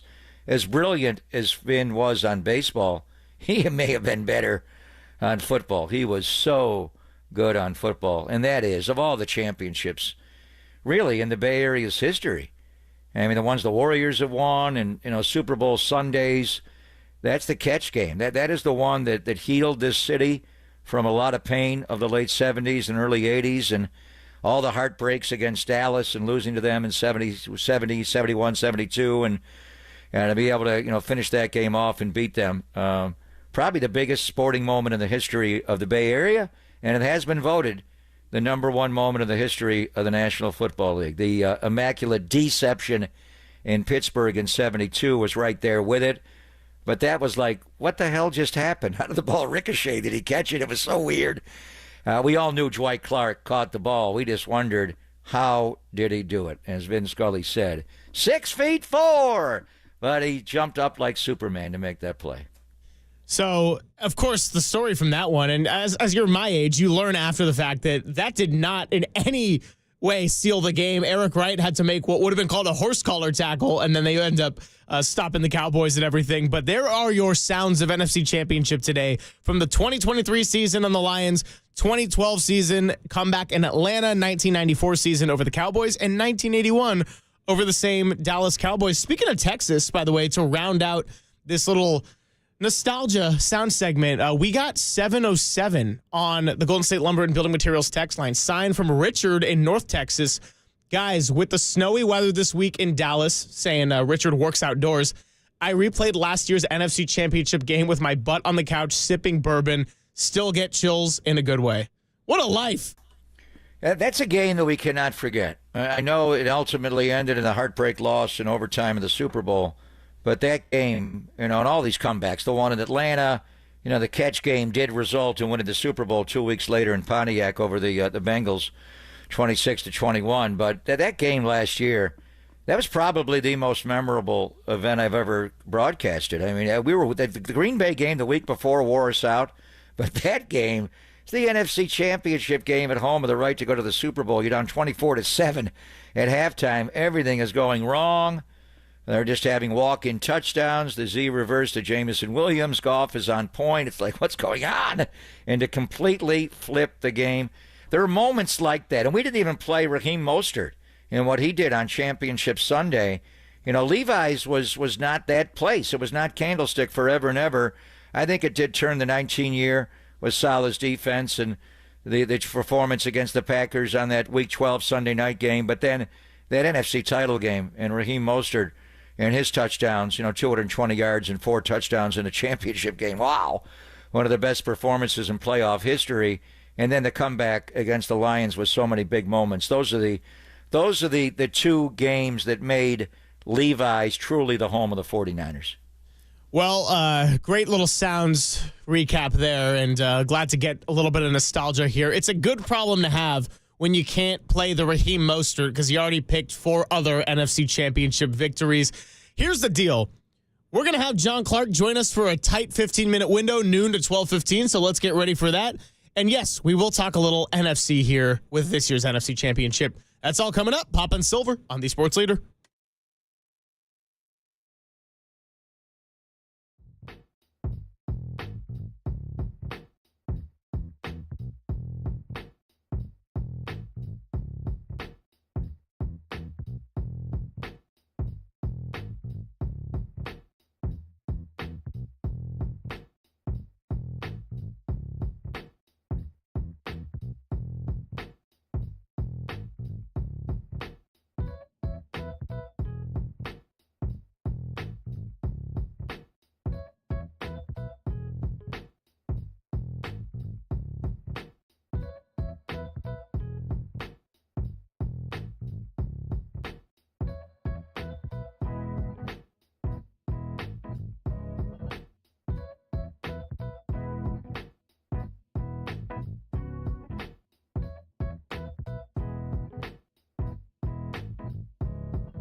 back to Greg Papa and Greg Silver on KNBR, the sports leader.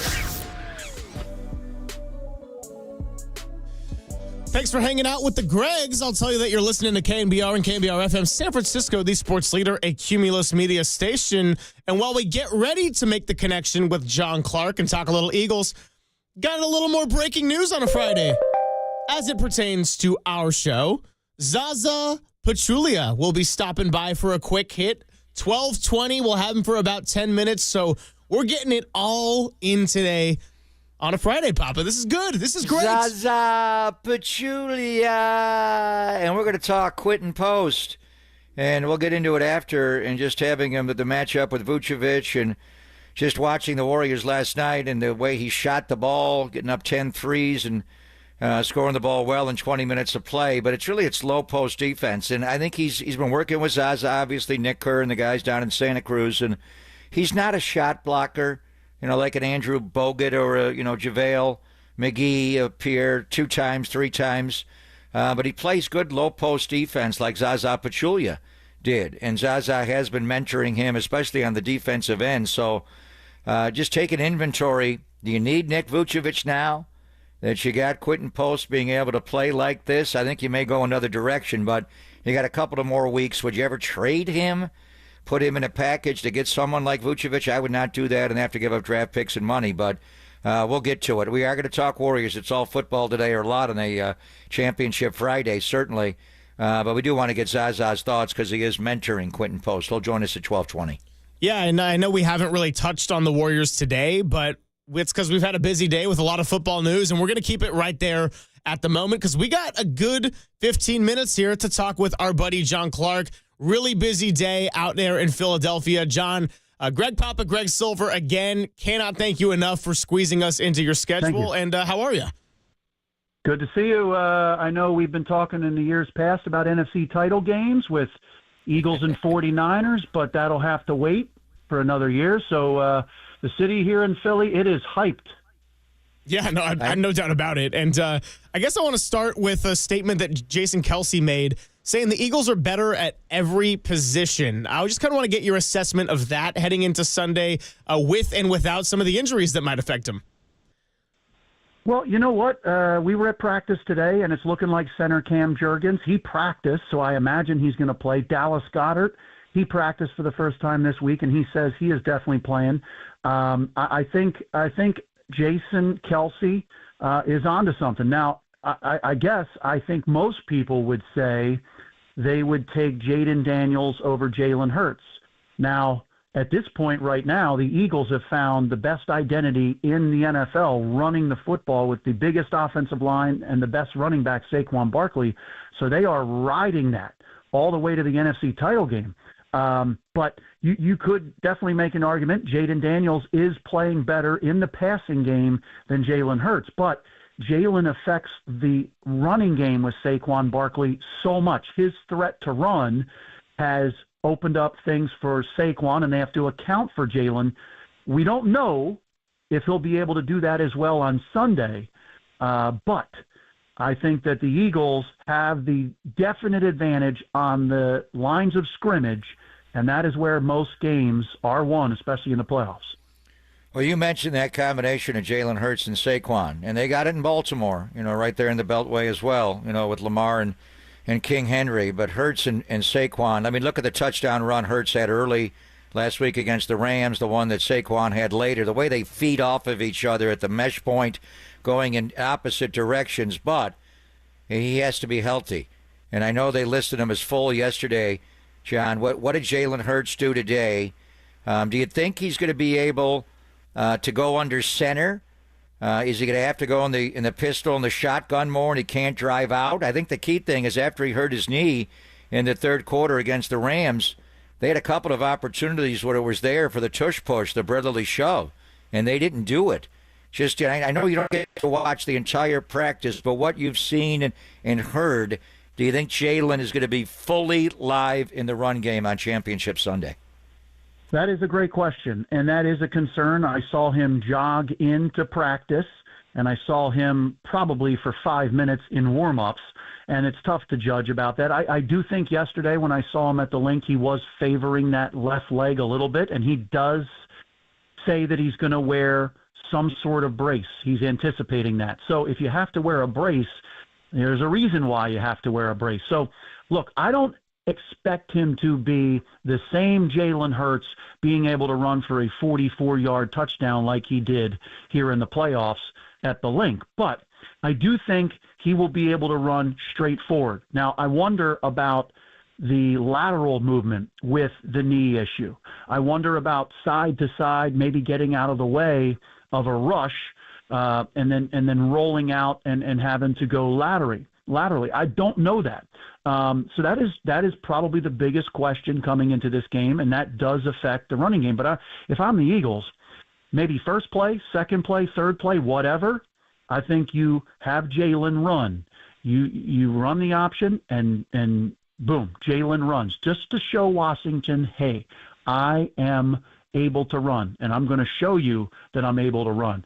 So that is the biggest question going in. All I can tell you is it looked like he was favoring his left leg a little bit in the practice yesterday. That's when we were able to see some of it, and then he was fine jogging in today. But I think he'll be okay moving north and south. It's east and west, getting away from pressure that, to me, is a little bit of a question. Talking to John Clark here of NBC Sports Philadelphia ahead of the NFC Championship game. And yeah, Joe Witt Jr., the defensive coordinator for the Commanders, made comments about treating Hurts like a running back on design runs. So I feel like that is the big question. Jalen Hurts was knocked out of that game week 16 when the Commanders came back and won. So what'd you make of that whole contest, John? Because I know they didn't have their quarterback. Eagles still had a lead. The bad drop from Devontae Smith left the door open. But kind of what's been the story of the year for Jaden Daniels as the Commanders is that they play pretty mature for being a young team with a young quarterback. And if you let them hang around, they might make you pay. No doubt. And I think Jaden Daniels is the most dangerous quarterback that the Eagles will have faced in the playoffs so far. And he is playing as good or better than any quarterback in the NFL, especially in these playoffs. But I'll remind you about that game in Washington. C.J. Gardner-Johnson, the Eagles safety, he was kicked out of the game. And he had the unsportsmanlike penalties. And Washington scored 22 points in the fourth quarter after C.J. Gardner-Johnson left the game. Now, if you have a healthy Jalen Hurts or a 80% Jalen Hurts and C.J. Gardner-Johnson stays in the game, I think the Eagles win that game. When they came out to start that game, Jalen Hurts and Saquon were running wild. They were running at will. So, look, I think the Eagles' defense, that's their only loss and their only big blemish over the last 15 games. That's the only time they've lost, and there were extenuating factors. And as you said, Kenny Pickett played well enough to throw that ball to Devontae Smith to ice the game, and the Eagles could have won that. So I just think the Eagles are a better team, but I do think that Jaden Daniels can be an X factor, and I do think he's going to be able to score points. And I think in the end, the Eagles having a better team overall and the better defense and the better running game will prevail. It's amazing, the transformation in the Eagles defense from last year, John. It's just they were not good, and we went there in early December, and Debo had 3 touchdowns. The Niners scored 6 touchdowns in 6 consecutive offensive possessions, and it got worse. I mean, your defense was not good at any level. Secondary was bad, the linebacker level, and now you're the number 1 defense in football. And Lord Fangio, Vic, we know him well in the Bay Area, is a really good coordinator. But just talk about how they've been able to rebuild this, because the Niners now, we're looking at it, if they bring Salah in, they got to flip their defense from last year. It was not good this past year.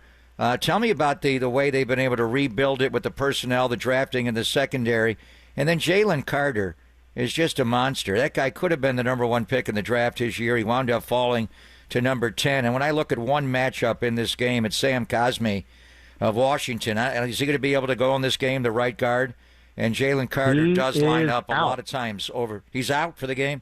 He's out. So he's out. Carter does line up over the right guard. But talk about Carter fueling this front after the Gravedigger left, and how they've been able to rebuild this defense in 1 year. Well, I agree with you. I think that is a huge matchup for the game with Jalen Carter going against a backup. And what Vic Fangio has done has been amazing. It is the biggest jump for a defense in NFL history to go from one of the worst, especially in the collapse last year, to the number one defense statistically in the NFL. And really from the get-go, guys were being taught fundamentals and tackling. Last year, the tackling was horrible. You see the tackling is tremendous this year, and there are always a group of Eagles around the football and helping to get someone down. The other thing is you mentioned the draft picks. They have hit on Jalen Carter last year, hit on him big, and then you have Quinyon Mitchell, Cooper DeJean who have stepped in, and then one of the greatest free agent bargains that I have ever seen, Zach Baun, a special teamer from New Orleans. They saw something in him. Vic Fangio saw something in him, and now he is one of the top two linebackers in the NFL. Fred Warner, right there with Zach Baun. Zach Baun's an all-pro.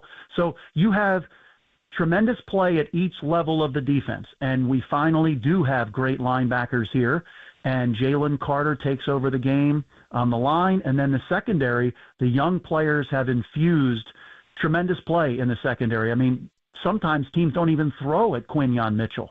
So what Vic Fangio has done is tremendous, and he is also a tremendous game planner, and he comes up with such unique fronts and stunts and different things on the defensive front that really cause issues, and you saw it. They have won games. They beat the Rams because of Jalen Carter at the end of the game getting that pressure.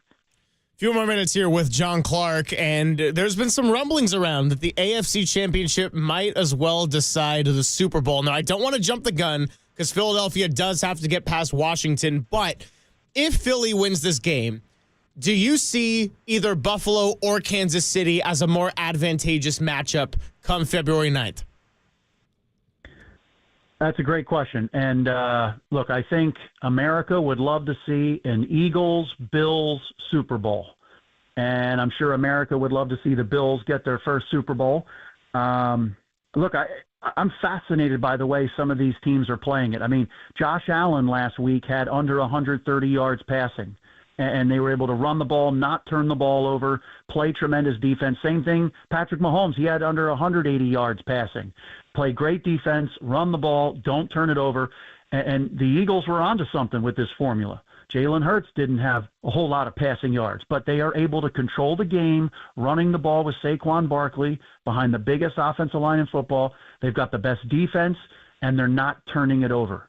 They have the fewest turnovers over their 15-game streak of winning 14 of 15. So I think that formula can beat the Buffalo Bills. Now, if Patrick Mahomes is Patrick Mahomes and he throws the ball more than he did the last game, look, the Chiefs could get that three-peat. But I think America, I don't know about you guys, I think America would love to see Eagles-Bills. You know what I want, brother. It is a Gary Papa Super Bowl, John. It's there Buffalo against Philadelphia. Do it for Gary. I love it. Bills Mafia against Eagles Nation. I agree with you. Let's have the Gary Papa Super Bowl. I'm in. And that game that they played last year, they went to overtime, and it was the week before we went to South Philly to play the Eagles, and I think that was a big reason why the Niners trampled them.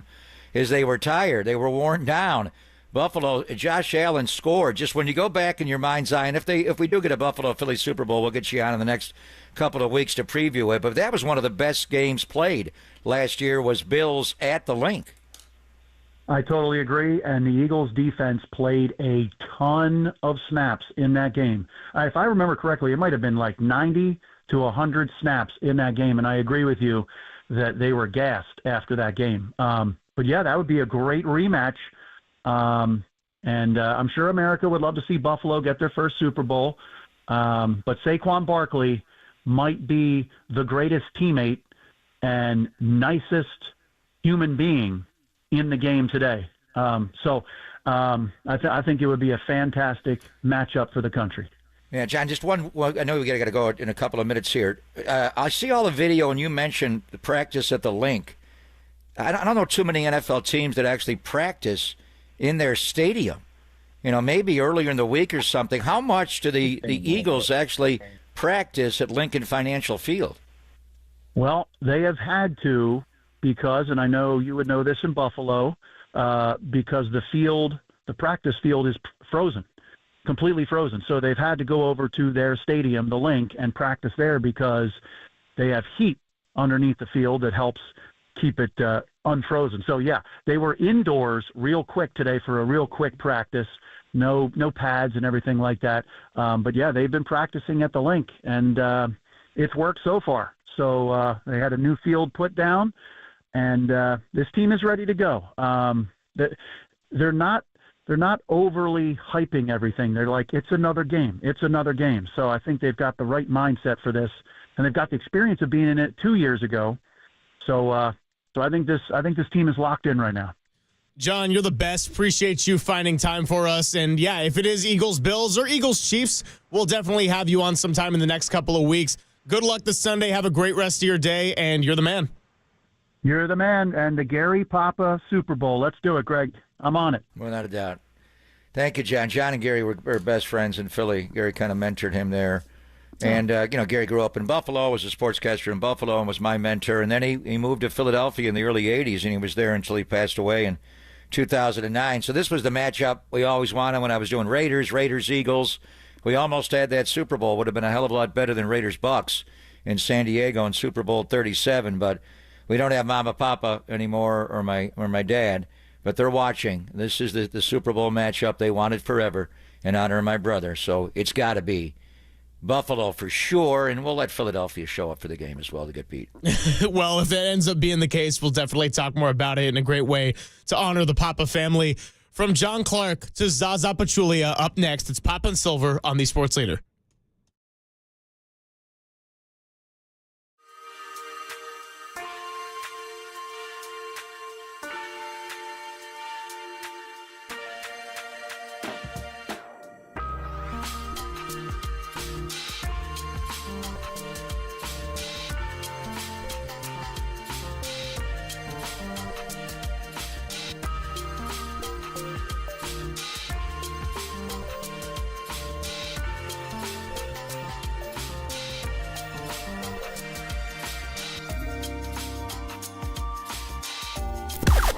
Now, from the O'Donnell Financial Group Sports Desk. Learn more at ODFIGroup.com. O'Donnell Financial Group, because planning is a process, not a product. A huge weekend of NFL football is upon us. It is championship weekend, and I just can't decide which Papaism I want to chant most this weekend. Beat KC! Let's go, Buffalo! Die, Eagles, die! Or my favorite, I'm going commando. What's your favorite Papaism going into championship weekend? Let us know in the YouTube chat. The only place to let the Bay Area fans chime in and join the conversation instantly at KNBR, the sports leader.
And now, time for the Protect Your Assets with David Hollander Business and Technology Report.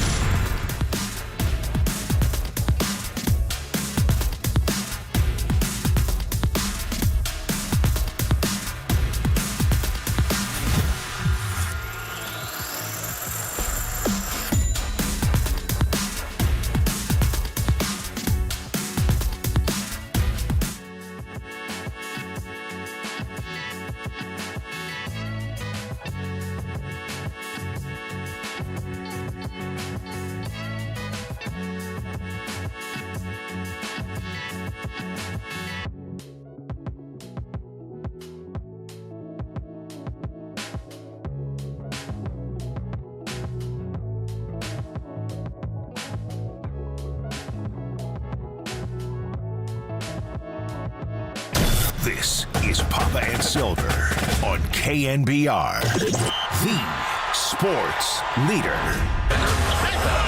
Off the iron, Post has 20. Yeah, career high there for the rookie, pick number 52, Quinton Post. And here to join us briefly, again, someone we really appreciate taking time out of their busy day, is ex-Warrior and current assistant coach Zaza Pachulia. He joins us courtesy of the Yuma guest line. Zaza, welcome to the Greg and Greg program out here in San Francisco. How are you? So, geez, everything is good. Feeling better after last night's win. Thanks for having me. Double G. Maybe we can take that somewhere. You never know. Zaza's always so clever. So great to catch up with you. And just wanted to get your thoughts about Quinton Post, because I know you've been working with the young man a little bit. And tell me about his post defense. Obviously, the ability to shoot the ball from the high post and pass the ball. Just a wonderfully skilled player, and had a hell of a game last night, Za. Yeah, Greg.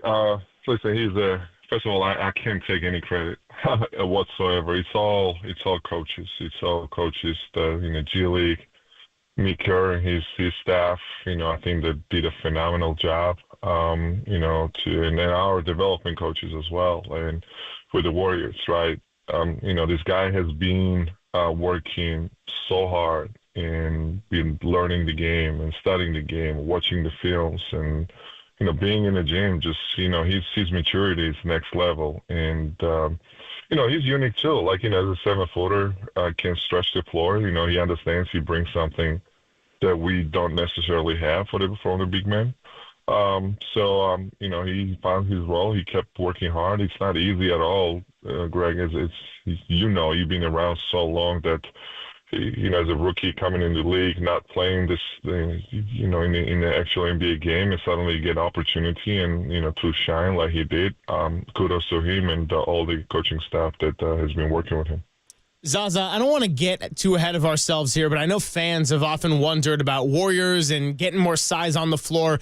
Quinton Post, with the way he played last night as kind of a stretch five that could hit from the outside, do you see this as kind of an opportunity of something that could open up minutes for Jonathan Kuminga to play at the small forward, which he hasn't done much since the start of the year?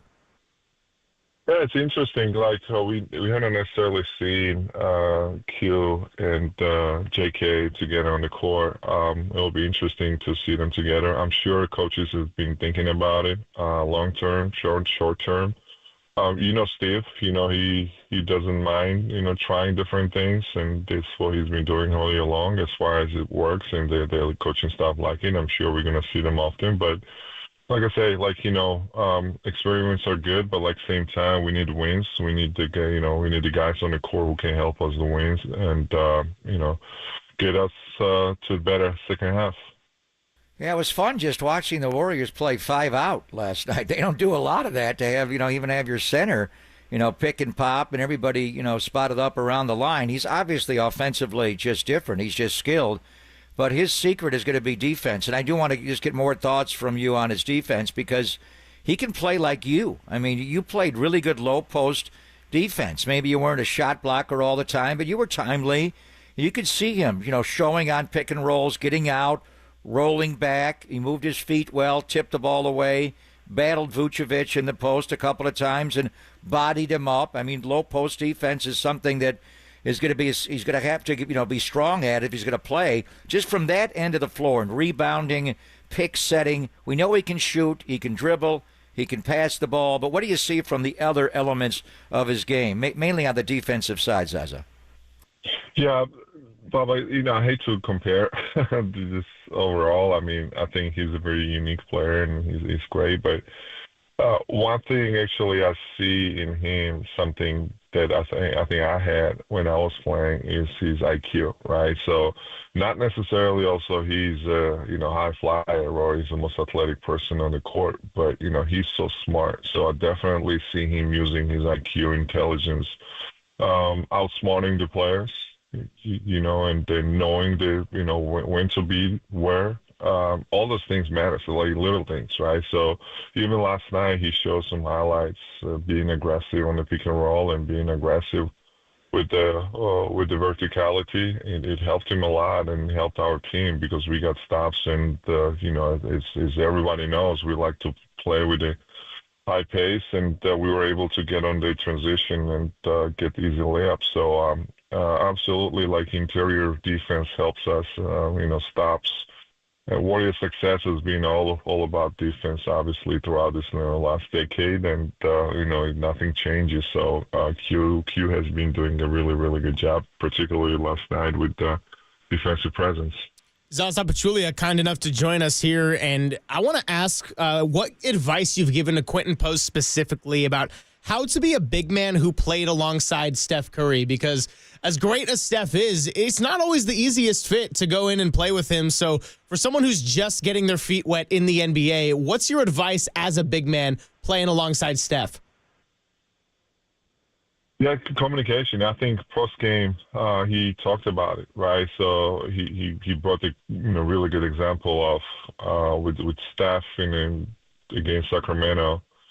After the screen, he didn't roll, he popped, and I think we had a turnover, and they communicated, and, he told Steph, I said, hey, I prefer to pop. Not that Steph didn't know, but actual communication is always the key. Not only on the court, off the court as well, and in every household, in every relationship, and in every business, communication is the key, right? It never gets old, and it's never enough. And I think that's, he should be, watching, studying, as I mentioned in the beginning of our conversation, and like I said, keep asking the questions, keep talking to Steph, because, obviously we all know he's such a huge part of our game and our strategy on the court. And, he needs to be, find his shots. He needs to fit in, basically, and he's been showing the signs, basically, to do that. So I was so glad to hear that communication happened, and I think he can build on it. How is he as a pick setter? Because you were such a great pick setter, How is Q? Papa, that's a really good question, and people always actually ask me about the setting the screens, but that comes over the time, Papa. It's so hard. I mean, coming from the college as a rookie, right? And it's different when you comes to an NBA. It's different speed, different strength, the angles, the personnel. It all matters, right? So eventually, actually, yesterday after the game, that's what I told him. I said, he's going to have a long career. I hope and I think so, right? So 10-plus year career in this league. And he just needs to keep getting better. And obviously, we talk about rebounding, talk about positioning, guarding the post, right? Setting the screens. Everything has to get better, and it will as far as he continues to watch his highlights, watch the games, and keep asking the questions to his teammates. And he's smart. He gets it, and that's a privilege actually to have that kind of player where you don't need to explain and tell him 100 times. You tell him once and he gets it. So it's a matter of the repetition. It's a matter of the spending time on the court, either it's a G League initially or with us with the Warriors. Those repetitions are gonna get him better every single day. Zaza, we know you got to run, so really appreciate the time of you coming by today. We'll do this again soon, and best of luck as you keep going with the season, and best of luck against the Lakers on Saturday. Always great talking to you guys. One of my favorite people. Thanks for having me. Thank you, Zaza Pachulia. 2 G's. 2 G's. Double G. You like Double G? I'm into Double G a little bit, huh? Yeah, we'll see what we can workshop there with Walter. So, we haven't gotten into the dubs a bunch today, but I do want to focus on them coming up here in a little bit. And also at 12:50, ahead of Championship Sunday, we're going to do an Ask Papa Anything. Silver Linings Playlist 115, Steve Tasker 130. That's all coming up here to close out a Friday. KNBR, the sports leader.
and Greg, Papa and Silver. This is KNBR, the sports leader.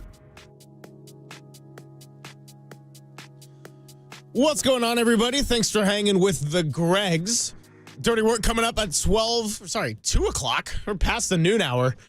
My brain is crawling to the end of a Friday, but no, we've had a great day so far. Just had Zaza Pachulia on. We talked to John Clark of NBC Philly. Talked to Paul Gutierrez about the Raiders and Pete Carroll on the day. And then right after that, we had Rich Cimini talking about the Jets and Robert Salah. So it's all been fun. It's all been a full day. And I did want to get a little bit into the Warriors and what they did last night with a non-stressful win, Papa. And look, again, beating the Bulls. We had Adam Amin on yesterday. He kind of talked about the limbo that the Bulls are in. Also, a borderline play-in team. What direction are they going to go with the trade deadline? But the fact that Guy Santos and Quinton Post, two unlikely suspects to provide some help for Steph Curry, who was playing his first back-to-back since November, that was a refreshing sight to see. Yeah, it was nice that Steph did play to start, but they did fall behind 20-6 early in the game. It's like, what's going on? They did get it stabilized later, and by the end of the quarter, they were down just 3. And it was the guys off the bench that were the story of the game. Guy Santos is a player. That guy just plays fundamentally sound. He guards up. He shoots the ball pure. And he's 5 of 6 on the 3-ball last night and scored 19 points. And did it in under 27 minutes. Moses Moody on both ends of the floor. He made 4 threes in the game. He also had 4 blocks in the game. He played so well. Dennis Schroeder off the bench made some big defensive plays when he got into Zach LaVine and turned him over and over and over again and battled him. And there were a couple of threes that he made on Steph Curry passes. One left above the break, one right corner. It reminded me a lot of when he was an L.A. Laker. And just catch and shoot. Don't create the 3 off the dribble. He made both of those shots. He did play well last night. They all played well. But the story of the game was the guy we were just talking about, Quinton Post. And he does. That's why we wanted to have Zaza on. And we read with Anthony Slater in The Athletic that Zaza's been counseling him and they've been mentoring. And Zaza said, I don't want to compare, but he does remind me of me. And just in the elements of the game, now Zaza was not a shooter like this guy. Zaza could shoot the ball long, but not this guy. He picks and pops.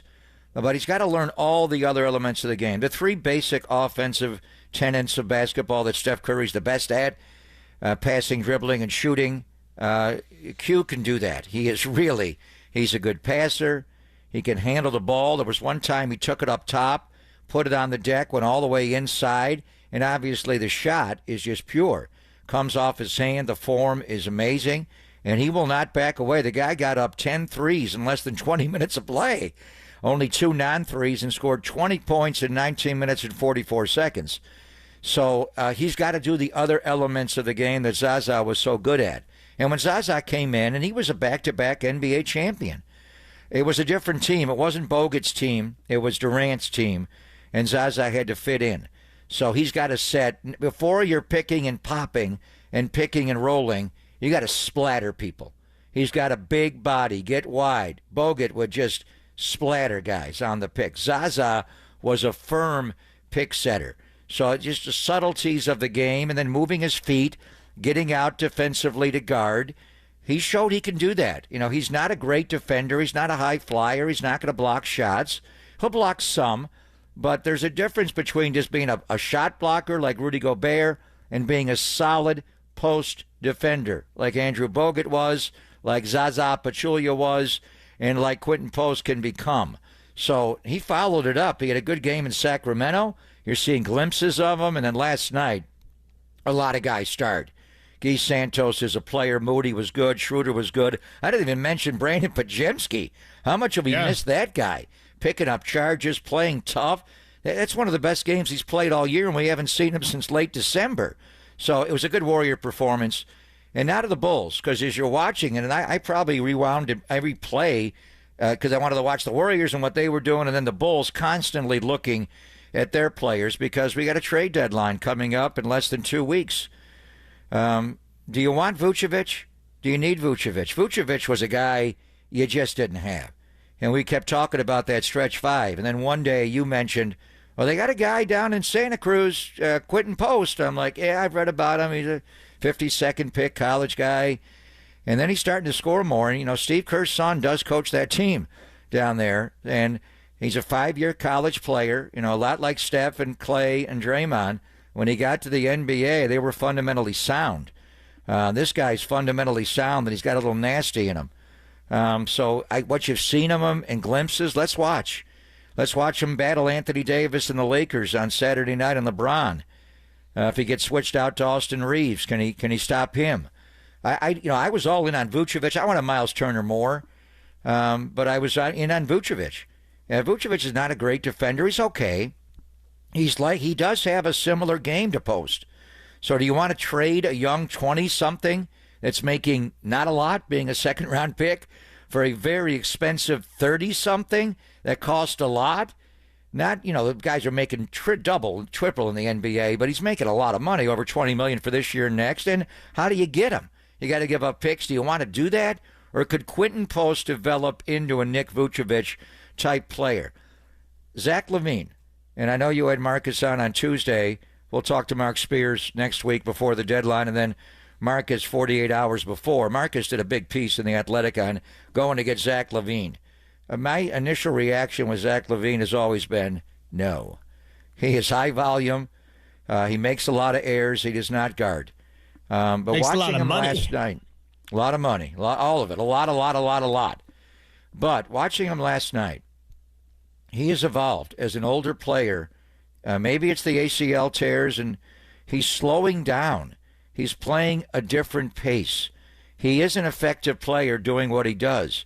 The concern would be, does he monopolize the ball too much? You brought in Schroeder to get Steph off the ball, but if you give Zach LaVine the ball, is anybody else getting it back? So does that mix work? I don't know. I would say no. But I was impressed with him last night that before he was just too much in a hurry. He was just out of control. Older player, serious knee injury. He's playing more under control, and he's not shy. He will rise up and stick one. He will attack the rim, get on the rim. If you move Schroeder off the roster, took his money, you'd have to take money back. But could you make a deal to get LaVine? I don't know what Chicago's going to do. He's interesting. He's not perfect. He doesn't guard as well as you want him to be a real warrior. But Steve even said it last night, Greg. They're thinking more offensive. They got guys that can guard to some degree. And when you get Draymond back and get Kuminga back, and obviously Wiggins can guard, and Gary Payton II can guard, and you got guys, Moody can guard. You're lacking offense. Now, last night you scored 131 points, and you were down 20-6 at one point. So I would say no to Vucevic and to LaVine. But I think more, do you need Vucevic now? The Post is developing. We don't want to get way ahead of ourselves. The guy's only played a handful of NBA games, but he does have comparable skills. The question is, what would you have to give up? And is Zach LaVine really the guy? Would he just monopolize the ball? Would his usage rate be so high that Steph Curry does not touch the ball enough? So here's a note that I shared with you this morning. We can get more into this as we get closer to February 6th, but the Milwaukee Bucks have said they're open to ideas of trading Chris Middleton and Bobby Portis. And Portis, another name we floated out there earlier in the season when Milwaukee started off really struggling. He's making $12.5 million this year, set to make $13.4 million the next year. So not a crazy contract. My big bullet points from last night were Quinton Post will have his growing pains on the defensive side and fouling, but the ability to hit threes from the outside, and I do think the fundamentals and the IQ absolutely there. Guy Santos, I don't necessarily know what his ceiling is, but I am starting to become damn impressed with what his floor is. And he was really instrumental and has answered the call when he's gotten minutes so far in this year. And then random stat of the day for you, which I saw a couple hours ago, Papa. This from StatMuse. The best defensive rating by a duo in the NBA this season with a minimum of 200 minutes. You want to take a guess? Is it two Warriors? It's two Warriors. 200 minutes. I mean, Peyton, has he played enough? I'd say Andrew Wiggins, and who else? It is Kevon Looney and Brandon Pajemski. So I know that I defensive haven't seen duo, Pods in so right? long. It's not 2-2, it's 5v5, but that was a really fascinating stat that stuck out to me. I mean, they're both good defenders. Some of those stats in plus minus, you got to look at it overall. Kevon's a good defender. There's no doubt. I mean, Kevon, was sick in Sacramento. We worried about Trace Jackson-Davis. Kevon he got 11 rebounds last night. Everybody wants to get rid of him. I think he's the most underrated Bay Area athlete maybe ever. John Taylor, there's been a few guys on a short list that guy just is around winning. So Kevon, he's a valuable piece. I think it's interesting how you would use Kevon, Trace Jackson-Davis, and Quinton Post. I think you could use them and rotate them, and you from that center position. Then but Draymond comes back. How many minutes do you want Draymond to play? 5. So you got 48 minutes divided by 4. It's not going to be 12, 12, 12, and 12. You don't want to do it that way. But let's see what Post is. I agree with you with his lack of foot speed. He's not an athlete, but he's smart, and he's going to get better. And they have worked on his defense. And then Pajemski, I just missed the guy. He hasn't played like that in a while. Right away, he picks up a charge. He makes the right play. He hits the open shot. And his body, they were talking about they had to reteach him how to run. I'm like, what? What did he do to his core? But he looked like Pods last night, throwing his body around. I think with him, can you move Schroeder? And what would that do for you financially, since you're a cap team? How do you do that? So you can trade Schroeder and take back no money at all. You don't have to get back any money. And then can you use that money that you saved from Schroeder in the next transaction to maybe give money up going that way where you take back more salary? So we'd have to get into that more between now and February the 6th. So, I mean, Looney is a winning player. He's been for a long time. Now that Post is developing and he's completely different of a player, would you put Kevon in a trade? I don't know. I would never want to do that, but you got to be realistic. If you're getting something back, you got to give something up. And if you want to get Bobby Portis, the hell, I'd love Bobby Portis. He's tough. He can make a shot. He can guard. I'd look into Middleton, although he cost a lot of money. But let's just see where it goes. Schroeder was better last night. It's just that when he catches and shoots and is not creating the shot off the dribble, I'd like to see a percentage breakdown on that. He is a much better three-point shooter on the catch than on the bounce. When he caught the one in the corner, on the right corner for the 3, and then the right short corner for the mid-range, I thought of exactly what you said with how he played as a Los Angeles Laker. I was like, it's so different after I said they should look to move Schroeder. I don't rescind that take, but it was interesting to see a different kind of offensive Schroeder last night. Here's what we're going to do. We are going to open up the phone lines and the YouTube chat to ask Papa anything. Anything. That's next on KNBR 104.5 and 680, the sports leader.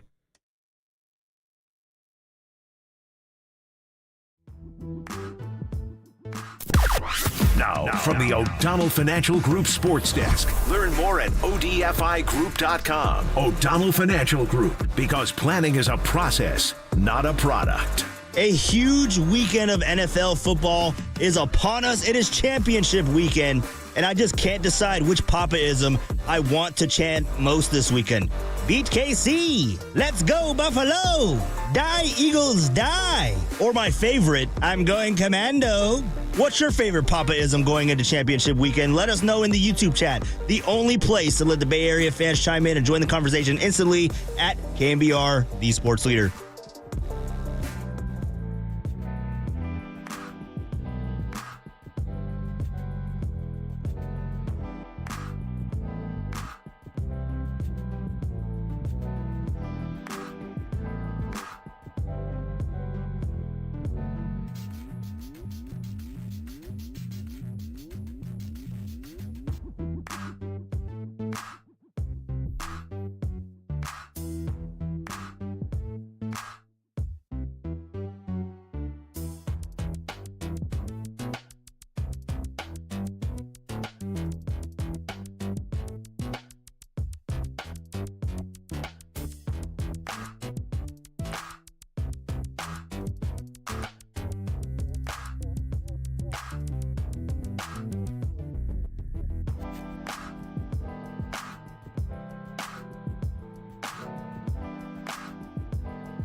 Chairman of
Back to Greg Papa and Greg Silver on KNBR, the sports leader.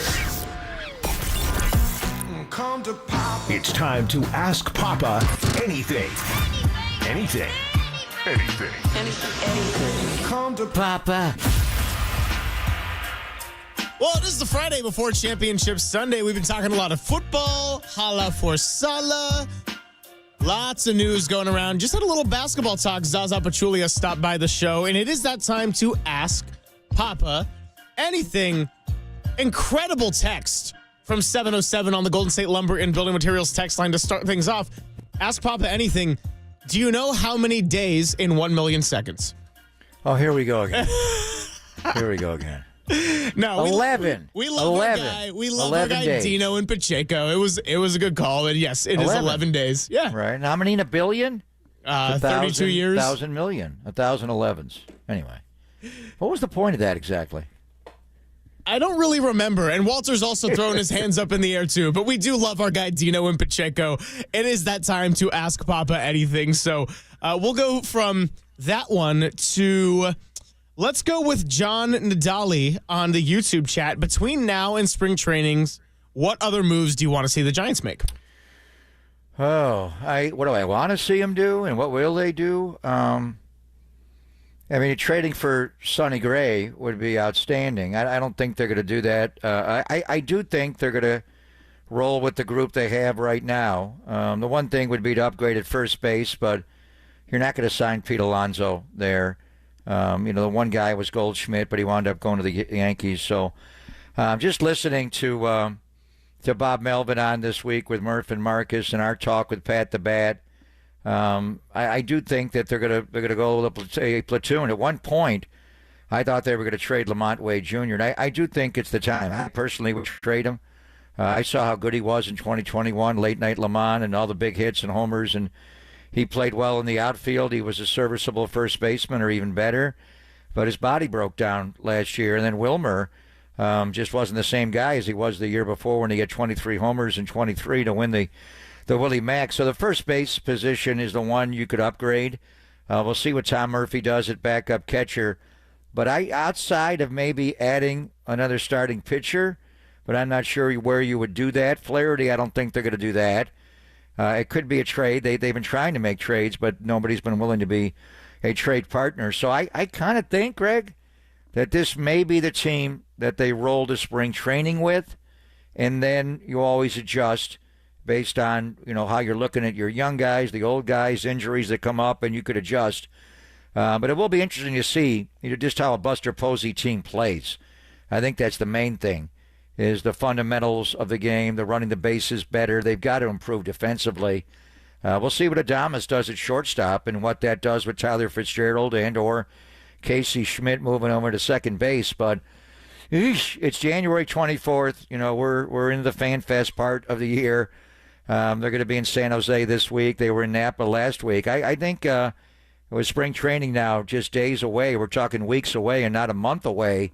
I think this may be the team that they go to spring training with the exception of some subtle changes. I don't see anything major happening. What do you think? No, I wholeheartedly agree with you. I think based on what's left out there, what Bob Melvin said on the morning show with Murph and Marcus, I think it's likely that this is going to be the team heading into spring training. And I also agree that trading for Sonny Gray would be awesome. And as a former Oakland A's follower, I'm not going to say Oakland A's, sadly. So as a lifelong A's follower, former Oakland A's follower, would be thrilled to see someone like a Sonny Gray in the Bay Area. But I would widely expect that this is going to be the team coming into spring training.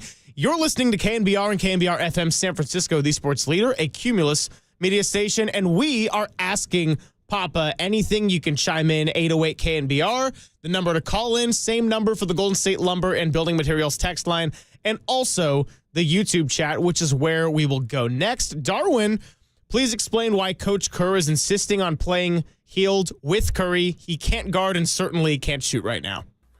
Well, because of the shooting, and I think they just need more offense. So the change they made in the lineup was Dennis Schroeder playing off the bench, and he did play better last night, and Buddy Hield in the starting lineup. And they've been going back and forth with the bigs, and Gary Payton also starting. I think some of it is matchup, related on what you're doing, night to night. And Chicago, Zach LaVine, Lonzo Ball, and Josh Giddey are skilled players, so you needed more defense on the floor. Buddy did not, you look at the box score, he was 1 for 7 and 0 for 5 on threes. They do attack him. I think he does. I like the way he's battling now. There was a point there where I thought he may just go in the tank here. He's being targeted by the opponents over and over again. He is a go-through guy, no longer a go-to guy. You got Draymond yelling at him here and there to wake the F up or go sit the F down. And there was a point where I thought, we're going to see what kind of pro this guy is, and maybe he's the guy we've seen fade in other situations. I think he's just battling. Let's see what they do against the Lakers. Do you want to make lineup changes at all? If you want more offense on the floor, do you want to start, starting Quinton Post in the game? Would you roll him out there from the opening jump against Anthony Davis and LeBron? I don't know. You don't want to push him too far, but you also want to reward him for the way he's playing. So, and if you did that, then there wouldn't be as much of a need to have Buddy on the floor to shoot. You can go with a Schroeder or somebody else. That pick and pop 5, that stretch 5, is just, and Mo Spates and Bielitsa, Dario Saric, they've had guys that could do it a little bit. But from the true 5 position, Greg, it does open up the floor. And the question you asked Zaza, what does this do for Kuminga when he comes back? They could not play Kuminga at 4 because they just didn't have enough shooting on the floor. Well, they're interchangeable. There really is not a big difference in the modern NBA between 3 and 4. You're playing wing. It's basically the same. What you're saying is, we can't play you next to a non-shooter all over the floor. If Draymond's out there, we got a 5 that can't shoot. You can't play. But if you have a 5 that can shoot like Post, and that shot, he's not bashful. He shoots it because he knows he's good at it. He shot it in college. He's adjusted to the NBA line. He's a 5-year college player. The guy's in his early 20s. He's not a baby. He's a little bit more developed. So maybe if you wanted to move Post into the starting lineup, you could play Buddy off the bench. I think Buddy off the bench is what he should be. He's a guy that should come in, watch the game, and just have the ultimate green light. When you come in, figure out how you're going to get shots, how you're going to score, and he's not the kind of guy that has to come in and get acclimated. He's coming in chucking. So I think ultimately Buddy Hield is a guy who should be your 6th man and one of your top reserves scoring. But if you need offense on the floor, how do you do that? Maybe the answer is to start Quinton Post. Let's go out to the phone lines, 808 KNBR, the number, and this is Anthony out in Walnut Creek, wants to ask Papa a question. Anthony, you're on the Sports Leader. Welcome. Hey, Papa. We were talking about how to get the Giants better, and my thought was, were you thinking it would be a good signing for them to pick up Ha-Seong Kim? Now, I know they got Adames, but I think this guy's really undervalued. I think he's an all-around player. He's a good defender. He could DH. He could share time with Fitzgerald at second. He could spell Adames at short. And if you had Jung-Hoo Lee and Ha-Seong Kim batting 1 and 2 in the lineup, I think it could be pretty sweet if he gets back to where he was before he got the injury. I like the way you pronounce his name. Is it Ha-Seong Kim or Ha-Seong Kim? We know him from San Diego. And his first year there with Bob, he kind of was overmatched. They kind of knocked the bat out of his hand. But then he became a really good offensive player who hit for power. They played him at shortstop more. I think Bob, did not want him to play second base. They brought in Bogarts from Boston. There's a little push there. The injury factor with him, it's a shoulder, it's a labrum injury. He's a good defender. How does that could impact, throwing the ball? What the bottom line is, Greg, why is he still on the market? It's January the 24th. What's he asking for? How healthy is he? I think certainly if you can get him cheap. I mean, for a while there, we thought Ha-Seong Kim was going to be the shortstop and not Willie Adames. You go out and get Willie Adames, and you know what? Ha-Seong Kim, when he's completely healthy, is a better shortstop than Willie Adames. Could you move Willie to second base? So, yeah, that's a name that's kind of been out there. Why has he not been signed? What's the nature of the shoulder injury? Is that something that he's going to have to prove to people that he's healthy, either in a workout or some kind of a showcase, after spring training starts to prove, what he is physically, kind of like Blake Snell had to do last year late to sign. But that's a name I think was front of mind at the beginning of the offseason. They get Adames, now it's more back of mind. He's still out there. If you could get him cheap, would you take him? And then what do you do with Tyler Fitzgerald? I mean, he can play in the outfield as well. And is he going to be able to make the transition to second base? And obviously, being a countryman of Jung-Hoo Lee, we talked about them being best of friends. So, I mean, the bottom line is, how much would it cost to sign him right now in late January, February? That is the question, is how much would it cost? And my initial thought of why he's still on the market would be health, and primarily health. I mean, when there was talk that he was going to end up with the Giants, I was thinking, well, would they have him for spring training? How would he look when he finally is healthy enough? They went out and solved that problem by signing Willie Adames to the largest contract in Giants history, and we'll see what happens with Ha-Seong Kim.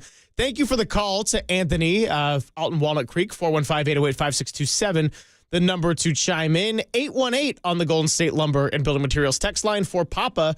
What players might the 49ers trade to get a couple of more draft picks? This is Joe in Burbank.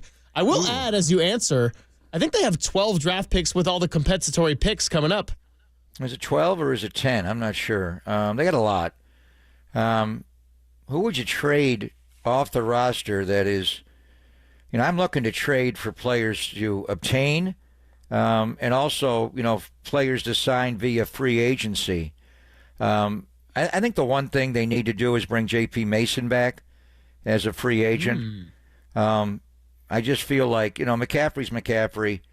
Garendo just gets hurt too much. And Garendo's the bigger, faster player. But J.P. Mason, up until the injury this year, has been the more dependable player. Who would they trade that they currently, Deebo Samuel would probably be the number one choice there. It was reported this year that the best the Niners were offered was a pair of third-round picks. That's not actually true. They were offered a second-round pick at one point for Deebo, and they just didn't make the trade. Ayuk was also in play. I don't think you do that now, but Deebo would probably be the number one candidate. Even the D-line guys, I don't think you do that. I think you're going to need them and maybe add there. The bigger question is, of the free agents, who do you want to bring back? What do you do with Talanoa Hufanga? How much will he get on the open market? Obviously, Dre Greenlaw is the big one, being able to re-sign him. How much is he going to make after all the injuries and the Achilles, and he played just, what did he play, like 32 snaps this year? That's not a lot, obviously. Beyond that, I think Charvarius Ward will move on. I guess as far as trading someone, would you be open, if you get the right return, to trade Deebo Samuel this offseason? Yeah, I would say Deebo was the top trade candidate for getting something in return. You got the emergence of Pearsall. Brandon Ayuk will be coming back. I think, Deebo and Matt Mayoko has said this. Larry Krueger has added on. They think Deebo will be a part of the team next year. Obviously, Kyle Shanahan and John Lynch will say that heading right into an offseason when there's plenty of time to make those decisions. It is Ask Papa Anything. Let's get a couple more in here before we get to Silver Linings playlist. Let's go with, Charlie in San Francisco wants to know, give it to me straight, Papa, how good is Purdy? Where do you rank him in the top 10, if at all? Yeah, I don't do that. I don't rank them. Quarterbacks have different skill sets, and they can win with Brock Purdy. We know that. We saw him come right in and go 5-0 and win the 2 playoff games, and the next year roll all the way to the Super Bowl, come back against Detroit, Green Bay. This year he did not play as well, and that's the bottom line. And a lot of it was all the people around him, or a lot of them were not there. But he made choices with the football this year that were unlike him, where he just came in right away. I remember him throwing the ball to the sideline that first game against Miami and getting double ear hold on his first 2 snaps in the NFL. But he also, on a 3rd and 10 blitz against Miami, found Kittle over the middle, told George to be the hot, got it out fast. He was big brain Brock. He made the right choices with the ball, almost always. This year, there were more snaps where's he going with the ball there? Why did he do that? And a lot of it is you're forcing it because the players around you. But the check down was there. May not be 23, but 24 is a good player. Get him the ball. So he slid back a little bit this year. A lot of reasons. So, my main thing with him is I'd like to have another year of intel to watch him. His salary is going to jump from, right around $1 million to up to 5.2 this year. The media is going to talk incessantly about signing him to a long-term contract and giving him $40, $50, $60 million a year. Whoa. If you could get him signed, in the low 40s for an average annual value, I think that's something they'd look at. But where you get higher, it may be tough. And do you want to make that call right now? Just look at the world and how it changes from one year to the next as you evaluate players and coaches. And Bobby Slowick was being interviewed for head coaching jobs. Now he got fired today. So things change. So I like Brock. I'm the one that told you about Brock before Brock became the Brock star, Brock Steady. But this year was a few too many snaps where, what's he thinking on that play? Why did it go there? He overcame a lot with his legs. But I personally, I don't know what I'm speaking for myself, is I'd like to have another year of intel on him. And then if you had to have him play out the final year of his rookie deal, he's still going to make over $5 million. You can franchise tag him. That franchise tag number is not as high. Now we'll see, if Lee redoes Patrick Mahomes' deal, if Josh Allen, he should get a bump in the offseason. That may drive that number up a little bit. But Brock Purdy is a winning quarterback. It doesn't matter what you want to rank him with other quarterbacks. He's QB1 here. I think you got to, what do you want to do with QB2 is interesting, and QB3. And do you want to draft a quarterback? Do you want the next Brock on the roster as well? These quarterbacks make dozens and dozens of millions of dollars. It's hard to build a football team, and every dollar you give him, you're giving less to the rest of the football team. So we love Brock, there's no doubt, but I personally would like to see him delay this massive financial commitment until they have a little more intelligence on him, maybe a year from now. Let's squeeze in one more here before we take a timeout, and this is Chef A. Ask Papa, what are your favorite late-night snacks? Oh, I try to stay away from those. What are we talking about late night? That's true. They don't know your wild sleep schedule. For a slice of pizza, which I did last night, is there as well. But I don't know. You generally have a rule, but I do eat late usually. So if I eat like at 8 o'clock at night dinner, I'm not really hungry in the middle of the night. Maybe you get up, and I get up at all hours, so I roll right into breakfast even at 4 in the morning. But I do try to stay away from late night snacks. Okay. Learned something new about Greg Papa today. The yogurt pretzels are a killer. I got to stay away from those. Those are fantastic. Those are so good. Yeah, I don't know if we count ice cream in this mix, but I am an ice cream guy. Anything mint, any kind of mints are good. Yogurt pretzels are pretty. That's a good call. Random poll. They're really good. They're really good. Walter, what are your favorite late night snacks? I usually go with like a Snickers and like I sleep with the wrappers. That's what I like to do. Wow. Yeah. Chocolate bar in the middle of the night? Yeah, I just got like a little bowl next to my bed. So does that mean that you condition yourself? I got a bowl next to my bed as well, but I'm not eating out of it. Does that mean you just getting the sheets to smell like Snickers and you're enjoying it? Yeah, you just roll around in it. Yeah. Okay, cool. Yeah, I respect it. That is Ask Papa Anything. We'll get to Silver Linings playlist coming up, and then Steve Tasker at 1:30. It's Papa and Silver on the Sports Leader.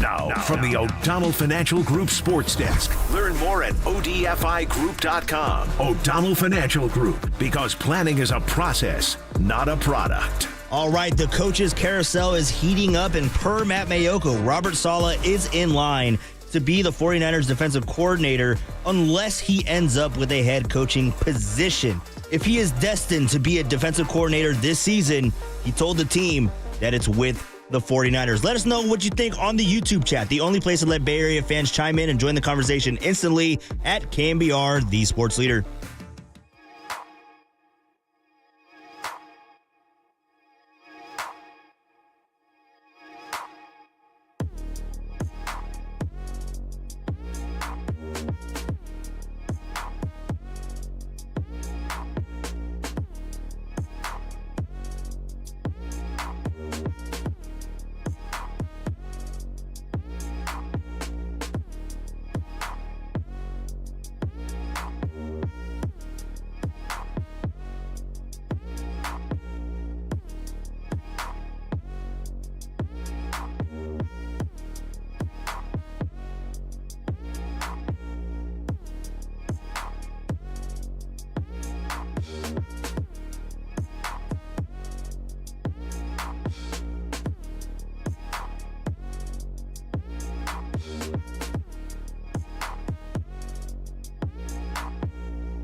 And now, time for the Protect Your Assets with David Hollander Business and Technology Report.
Oh, hey, everyone. Let's talk about sleeper picks. You know, it's been hard to get Walter's attention during the show because he has been so locked in on his player props for the weekend. I'm not even joking. Championship Sunday is all business, and it is playoff time, and you could take full advantage by winning some cash with Sleeper, a daily fantasy game where you can win real money. Just pick more or less on at least 2 player stats, such as Josh Allen, Patrick Mahomes, Jaden Daniels, Jalen Hurts touchdown, or whatever's available on the app. And for a limited time, Sleeper's got a special offer. New users can play just $5 and they'll receive 55 in free entries instantly. They'll even give you a player projection discounted to half a yard on your first entry to give you a better chance of building your bankroll. And with newly launched 1,000-time payouts, a $5 entry could win you $5,000. So download the Sleeper app now and use promo code LEADER. Get in on this before the time runs out.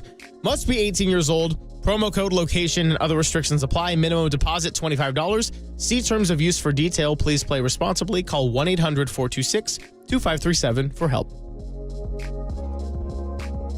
Papa and Silver now continues live from the KNBR Casino Matrix Progressive Jackpot Studios. Casino Matrix. Progressive jackpots are here. Where are you? Just drop in. Please play responsibly. 1-800-GAMBLER. Silver Linings Playlist with Greg Papa and Greg Silver. So, I've done a lot of negative Silver Linings playlists when it comes to the Golden State Warriors. I have to be fair and do something positive when they have a nice win like last night. Does it alter the landscape of their season? Probably not. Was it refreshing to see Guy Santos and Quinton Post ball out like that and give Steph Curry some support? Absolutely it was. You know, there's a guy named Austin Richard Post, a.k.a. Post Malone, and we have Quinton Post Malone balling out for the Golden State Warriors. Now, if you know by now, having listened to this segment, I'm not a big country music guy. It's never been my thing, but one of the big songs of this past year was Post Malone, Morgan Wallen, I Had Some Help. And I had to go Quinton Post Malone, I Had Some Help. You know who had some help was one Stephen Curry. That's been the discussion for the last 2 years, hasn't it? Get my man some help. Get him a second scorer. Klay Thompson wasn't the same coming off of injuries, and particularly this year when Buddy Hield's shooting started to dip. The question was, who can support number 30 in the clutch time? And Dennis Schroeder hasn't really answered the bell. We saw that in Sacramento when they lost the lead all the way in the third quarter. Fourth quarter was back and forth. So, Papa, Quinton Post and Guy Santos, we already had nothing but a Guy thing when Guy had the breakout. Quinton Post, Post Malone, I had some help. He's not Karl Malone, but he is Post Malone. I do like that. Or Moses Malone. Moses Malone, or Jeff Malone. There's so many Malones, but Post Malone.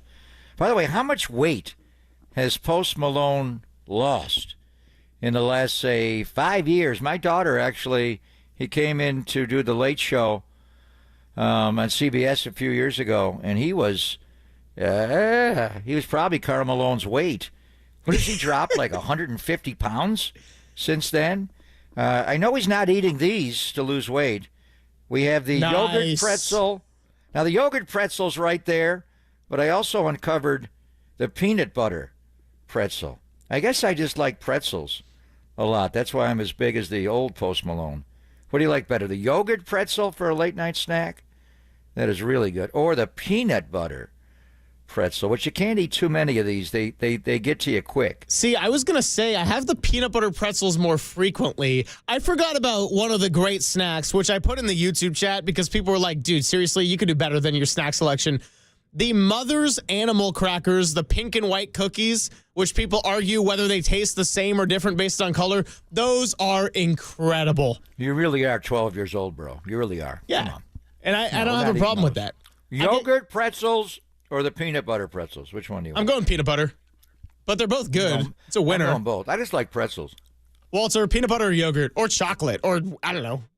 No chocolate. I like peanut butter. Peanut butter's good. Or a soft pretzel. Salted or unsalted. Whole different thing there. Yeah, we could go down a whole rabbit hole. Pretzels? You going there? I do like pretzels. How much weight does Post Malone lost? Seriously. Should I Google what Post Malone's weight is and see what the latest is? He's from Syracuse? He was born in Syracuse? He was. He's an orange? I didn't know that. He's lost. One of you, Papa. Yeah. Post Malone's lost about 55 pounds, and now they're putting his weight at 185. Wow. Post Zempic. Nice. Good. Anyway. What nickname are we giving Quinton Post? I like High Post more than Low Post, but you like Malone Post. Yeah, Quinton Post Malone. I'm gonna go with that for now because that is the Silver Linings playlist. But yeah. By the way, 510 Golden State Lumber and Building Materials text line. You got to try the Reese's covered animal crackers. I'm so in. I'm so in. Crackers. Okay. He's when I go to the zoo. He's calling me a 12-year-old, but if you look at the stream, you're going animal crackers. He's got Seriously? a propeller hat on. What is this? It's Banjo Man. What are you talking about? I'm just saying. It's the different fortunes of the Warriors. Whichever the wind blows is the way they are. Chef A, the one who asked the question about the late night snacks and got us started on this whole tangent, says pretzels dry me out, more beer. So we got the chef in the YouTube Your chat. late night snack is beer? In the middle of the night, you're cracking up in a cold one? That's a problem. I would say that's not my late night snack, but hey, calories are calories, right? Well, I just like pretzels. Pretzels and dip, I guess. Okay, so you're going Quinton High Post, and right now I'm saying Quinton Post Malone. We'll let the fans decide that one as he continues to get more true playing Post time. Malone, you are High Post Malone. You're both. There you go. How did he lose all that weight as much as he smokes? Unbelievable. Yeah, impressive. Like I said, Post Zempic. Going on with Silver Linings playlist. We'll keep to Steve Tasker in just a moment, but I do want to read one more from the 707. Coming from someone with the diet of an unsupervised 6-year-old, those cookies are called circus animals. That is correct. All right, that's all right. That's amazing. Okay. Anyway, enough of my tangents on animal crackers. Let's get back into real football with Steve Tasker on the Bills broadcast. That's coming up next. Papa and Silver with Post Zempic Malone on the Sports Leader.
Hey, it's Greg Papa here. As the faithful knows all too well, sometimes the season doesn't go the way we want it to. Injuries, setbacks, tough breaks. It's a reminder that life doesn't always go as planned either.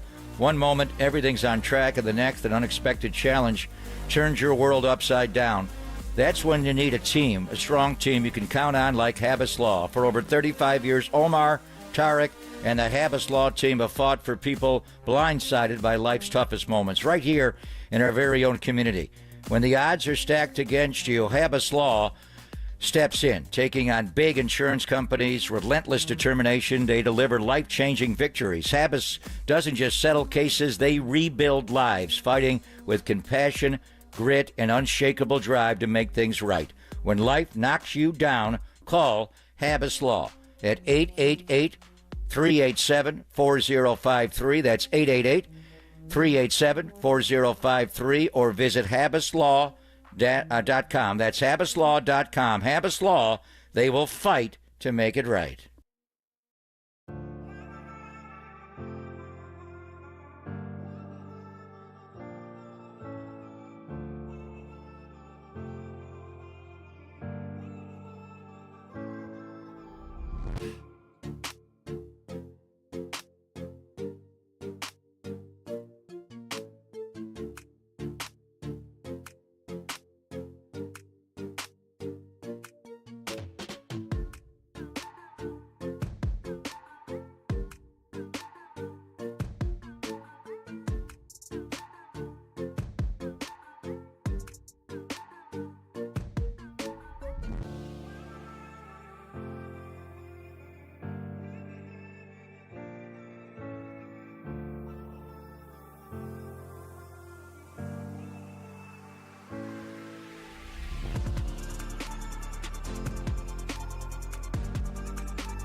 Papa and Silver now continues live from the KNBR Casino Matrix Progressive Jackpot Studios.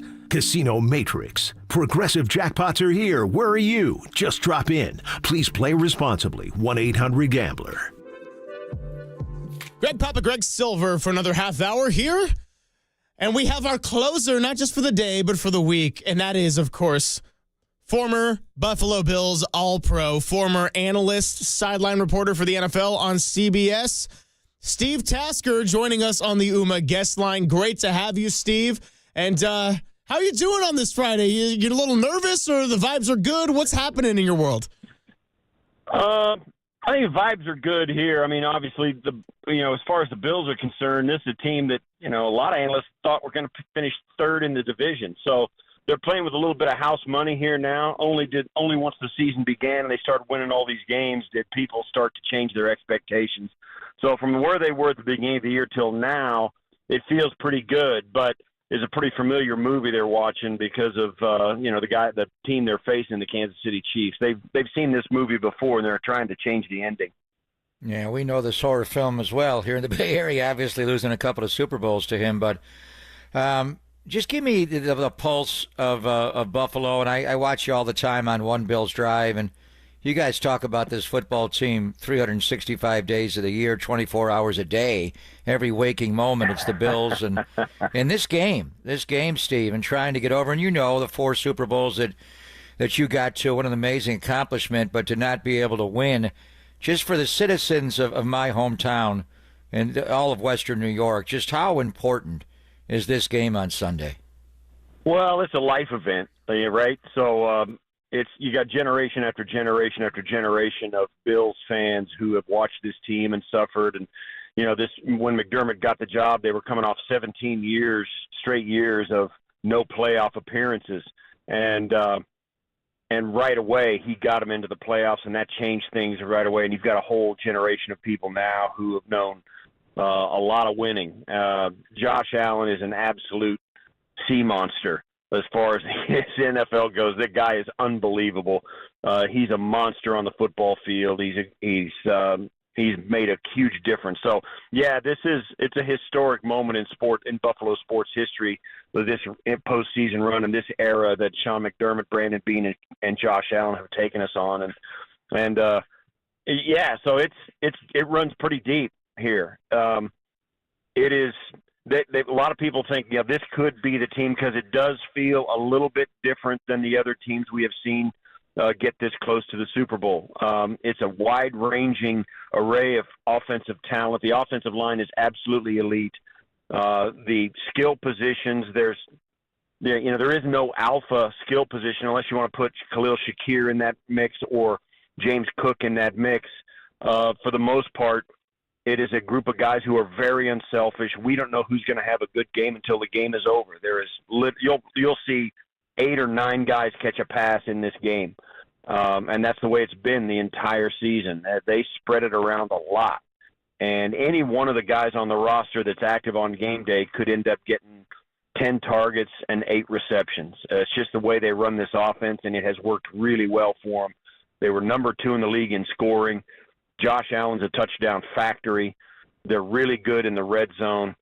And so for those reasons, people here in Buffalo think, they're kind of wringing their hands thinking, wow, could this be the team? And we're going to find out on Sunday. Steve, I know this is the classic question anytime teams meet again in the playoffs after facing in the regular seasons, but the Buffalo Bills did hand the Chiefs the only loss in which they played their starters this year. So what did you learn from the Week 11 matchup, and what are you expecting to be different on Sunday? Well, I learned this is a lot like a division matchup. These two teams have played twice a year for 4 years straight. Once in the regular season, once in the playoffs. There's just no escaping this matchup. They're too good a teams. They're built similar. They both have superstar quarterbacks. They've got playmaking defenses. An offensive coordinator in Andy Reid who is very creative, and, of course, Joe Brady for the Bills, who has transformed this offense into what it is. And what you learn from watching these two teams play, they rarely disappoint. It's always a good game. And either one of these teams, they both have to play their best to win this game. We've seen both of them play outstanding football and lose. We've seen them play not too good a football and barely lose. It's just a close matchup any way you slice it. I think this is going to come down to the two quarterbacks and, finger quotes, the others. Somebody on one of these rosters is going to make a play that changes things, and it could be an offensive receiver, running back, or it could be a defensive back, linebacker, or a sack. Somebody get a sack. But somebody's going to make one of these superlative plays in this game that's going to help one of these quarterbacks win it. And I don't have any idea who it's going to be. And the great thing about Buffalo is they all eat. I mean, as you said, with Stephon Diggs gone, they move the ball. Shakir in the slot, and the Cook is a great back, but you got a couple of others as well. With Kansas City, there's Kelsey. And, Worthy is a problem with his speed, but it's Travis Kelsey. They have changed offensively a lot from the Tyreek Hill team to the team now. But Kelsey is the one common denominator. And what he did to Houston over the middle repeatedly, and what he always does. What do you do with him, Steve? Does Matt Milano, I'm wondering, Milano's so good going to get the quarterback and spying him, and Bernard can do that. And Milano's missed a lot of football. He missed 420 days of football. We saw him in his comeback game December the 1st against the Niners, but the torn bicep, the broken leg in London before that. Would you like to see, do you think Bobby Babich and Sean will do this where Matt Milano, no matter what you're playing behind zone concepts, 58 just runs with 87 all game? Yeah, he might do that, although, 58 was guarding 87 when the Bills lost in overtime 42-36. They threw it right at him. Milano's a little bit of a question mark. He's had some hamstring soreness. I don't know if it's pulled or whatever. He's limited in practice. We'll see what he's able to do, but you're right. I mean, you got to find Travis. They're going to find creative ways to get him open. They're going to try and dictate which of your defensive backs is going to be on him with formation shifts. They'll motion him. They'll set him still and then motion guys all around him to confuse your rules, all of that stuff. You always got to know where Travis is. And the problem is all of a sudden now you got three guys guarding him because you were supposed to double team him and somebody else is running free because you got confused because of the shifts. That can happen. You're right. The pecking order for defensive priorities starts with Travis Kelce, and it goes from there. And they've got to have a plan, and they probably will not use the exact same plan every snap because once you become predictable, you're done. They're gonna scorch you. So you've got to do a number of different things, and you've got to do them extremely well. Like I said, this game you have to play your best. You have to minimize your mistakes, but still be freewheeling enough to go for it every play. And it's a hard balance to strike. Talking to Steve Tasker, and I want to go back to your note about, in quotes, the others. Obviously, Josh Allen and Patrick Mahomes, it'll come down to the ball in one of, if not both of their hands. But when we talk about the others, like, who's your short list of X factors in this one? I really like the name Khalil Shakir, which you mentioned. Matt Milano, you just got into. I think the Chiefs have a handful of guys that could pop at any time. Like, just breaking down the tape of it all, do you have a short list of X factors / others? Yeah, I think so. And for Buffalo, you named it. It's Khalil Shakir, Dalton Kincaid, and also James Cook is a big factor. The Bills' running game could be the X factor of all of them. If in the games that Josh Allen has started, that they have run the ball more than they have thrown it, the Bills are 34-0. If you throw out the Week 18 New England game this year where Josh played one snap as a starter and came out. You throw that game out, they're 34-0 when they're able to run the ball more than they throw it. If it turns out to be that kind of game, and this offensive line, this running game will be a factor in it, that could be an X factor. If you're looking for people outside of Khalil Shakir,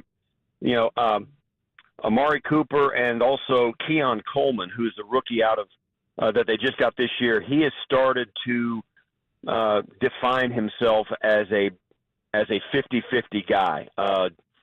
Give him a chance against a receiver. They're starting to more and more trust what he does. He has been outstanding when he's been on, but he's been he broke his wrist early in the season and got over that finally, missed a bunch of games. Now he's back at it and has been out there for a few weeks.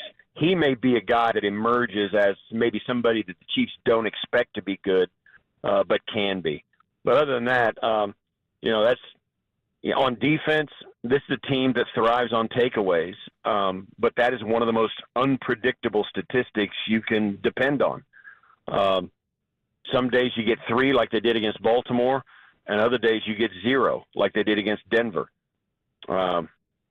It's imperative that the Bills don't go negative in the turnover margin. They can live staying even, but you can't go negative. Well, that's the thing about both these teams. They just don't turn the ball over. And Josh, I mean, to cut his interception total down to 6 is amazing this year. More about Josh. You played with the great Jim Kelly, and you guys changed football with the K-Gun. And when I was a kid, it was Joe Ferguson, so underrated. And, going back in the 60s, Jack Kemp, this franchise has had some great quarterback play. But Josh is just different.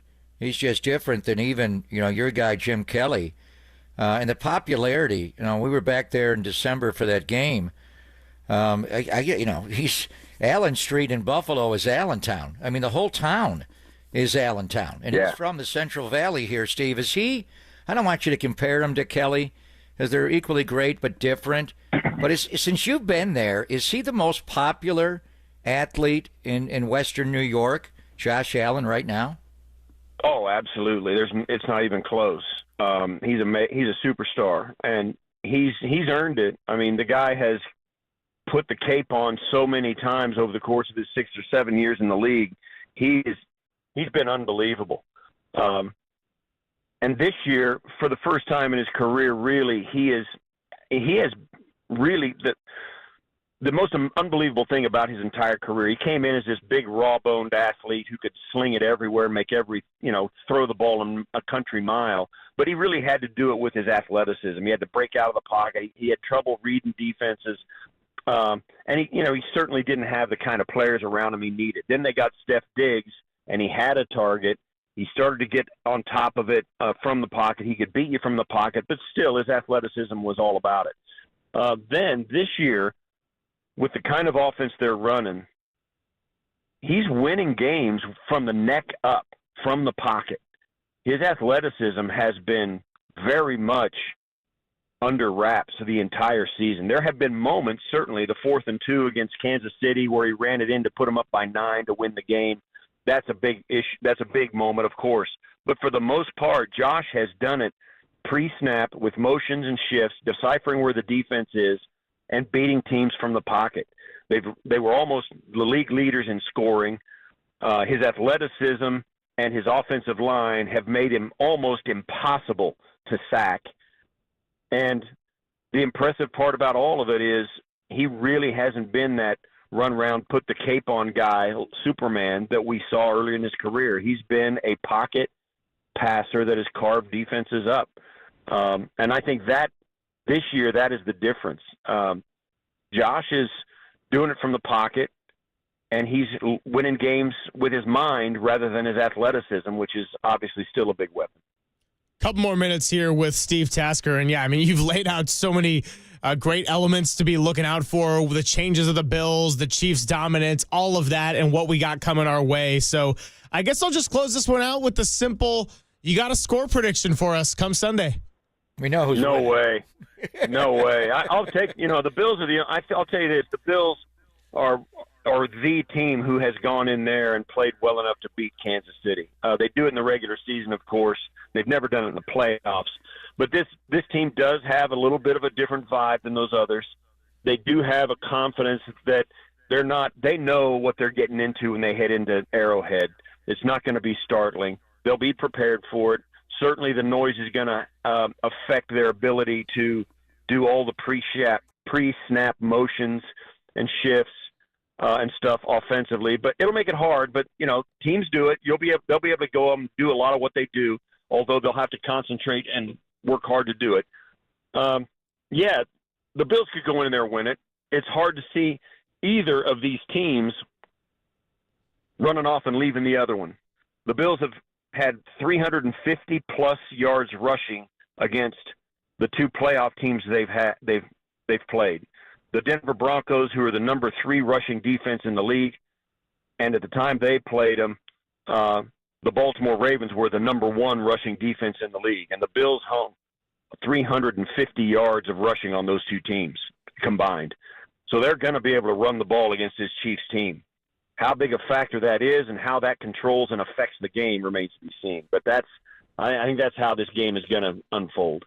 Well, on this show, we're going to have 6 eyeballs glued to the TV, and I know around the country it's going to be everybody who's into football or even just mildly into sports. This is going to be one of the better championship games I can remember on paper in a while. We'll see if Josh Allen gets his Peyton Manning beating Tom Brady moment. And Steve, can't thank you enough for stopping by with us today. Guys, thanks for having me on. I enjoyed it. Let's go, Buffalo. He is Steve Tasker. Great to have him on. And, we had a full packed show today, which we'll get to, and we'll close things up on the other side. But, Papa, before we even tie a bow on this week before championship weekend, we got some business to take care of because it is time to make you some money.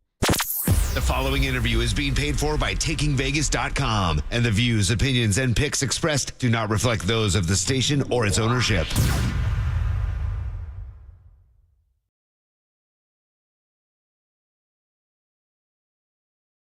You know the deal. It's Friday, and we do it to close out every week. That's welcome in our friend JR of Taken Vegas. You can call 888-9-WIN-NOW or text WIN to 545454. Get started. JR, we've been talking about it all week and all of Friday here, championship weekend. What do you got for the listeners if they text that number? All right, well, let's get right to it, guys. There's only 3 football games left, right? So I'm going to tell you right now, the biggest game of the weekend, of course, is that AFC Championship game between the Bills and Chiefs. I heard you guys breaking it down a moment ago. I'm going to tell you now, I've got this one locked up, and I'm going to give it to you absolutely free. All you got to do is call the recorded line, and it's yours. 888-9-WIN-NOW. That's 888-994-6669. You get the winner of the Bills-Chiefs game absolutely free. Guys, we are as good as it gets. I truly mean that. Not only here on air, my great documented record, but I'm telling you now, we win like crazy in-house, and I make it crystal clear. You're never going to win every game. It takes great strategy along with great information if you want to win. That is a recipe for success. So, get yourself started with a huge blowout winner. I'm telling you now, love this AFC Championship game. It is yours absolutely free when you give us a ring on the recorded line at 888-9-WIN-NOW, 888-994-6669. So, JR, I haven't been keeping a running list in writing of the games that we have talked about over the air, but it seems like since week 16 or so, we just cannot get away from Jaden Daniels and the Washington Commanders. Of course, they've been the Cinderella story of the NFL this year. They're going to play Philadelphia for the opening game on Championship Sunday. What can you tell us about a division rivals, seeing them for the 3rd time this season? Well, first off, I mean, let's face it, Jaden Daniels has bucked the trend on every aspect of rookie quarterbacks. I mean, he has been outstanding all year. He had some trouble, it felt like, in the midst of the season going against teams that were over 500, but obviously was able to prove that wrong, especially, you know, the last couple of weeks getting it done against very, very good teams. I mean, to take down the Detroit Lions, and I think I said it here on air, as I did in every interview I've been doing, that the Lions are the Lions. Everybody telling me that they were going to win the Super Bowl. It's like, guys, do you not remember?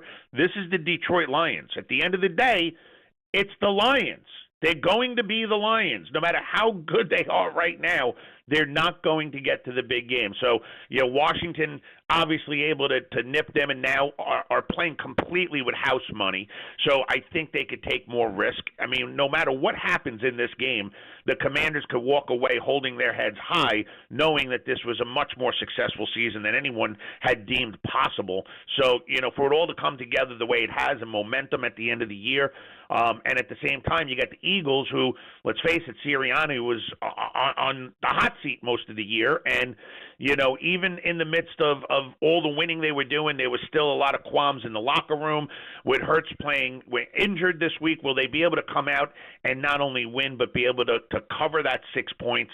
I'm going to tell you now, we've got that one locked up too. It will be part of any deal that, you know, if anybody wants to get involved with us, it's very little to sign up with us. That will be one of the games that you will receive if you get involved. But here on air, let's keep it rolling, guys.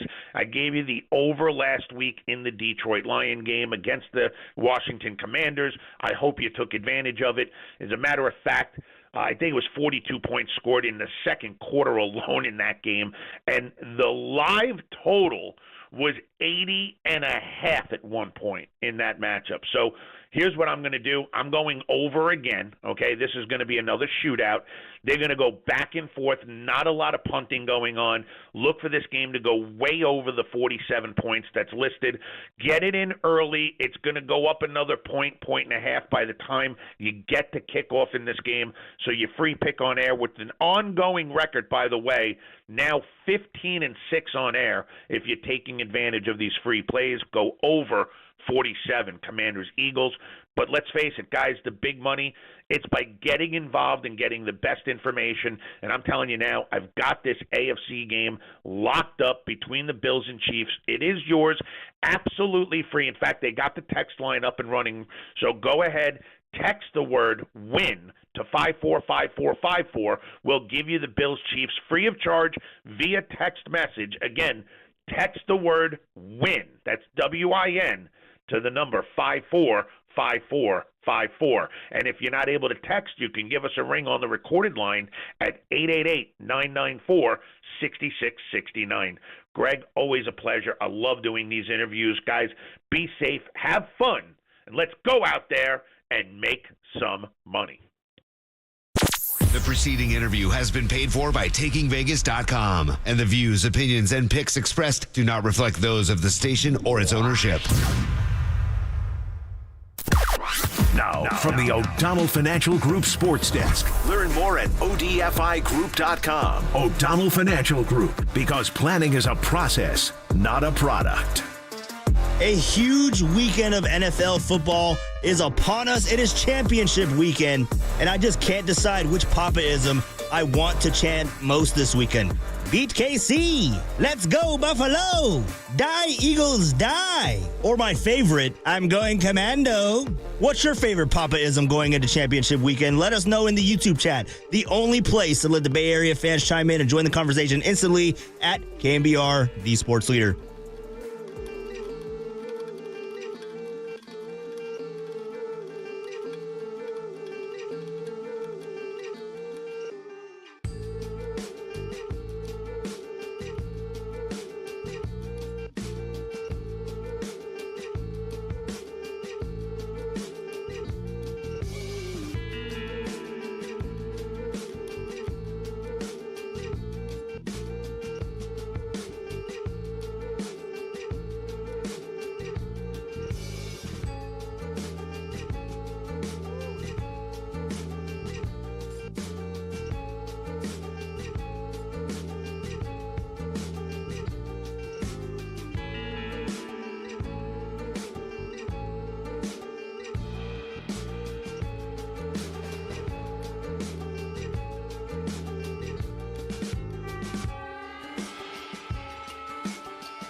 This is Papa and Silver on KNBR, the sports leader.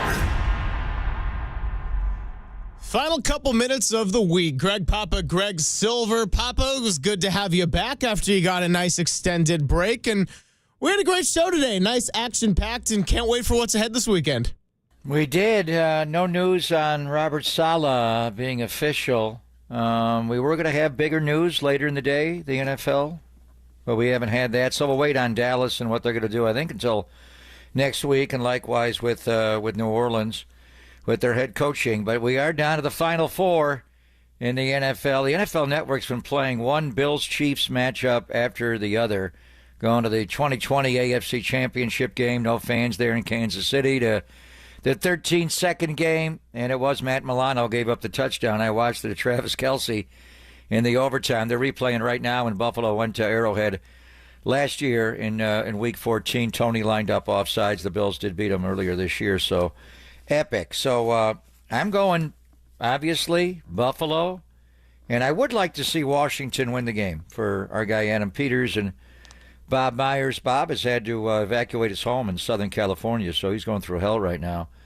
But he's right there with Josh Harris and the new owner of the Commanders. So I would like to see Washington. I think Philadelphia will win the game. I think we're looking at a Buffalo-Philadelphia Super Bowl. It should be a good championship Sunday. What did JR have to say?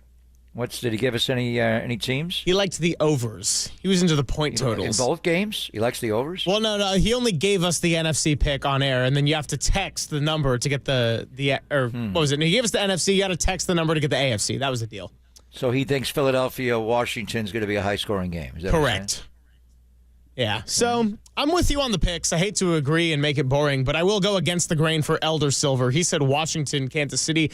I'm going Philly, Buffalo, and Papa, have a great weekend. I will catch up with you, and we'll see how this all shakes out. Let's go, Buffalo. Big thank you to our guests today, Paul Gutierrez, Rich Cimini, John Clark, Zaza Pachulia, and Steve Tasker. You missed any of those interviews, you can catch them on the KNBR podcast page.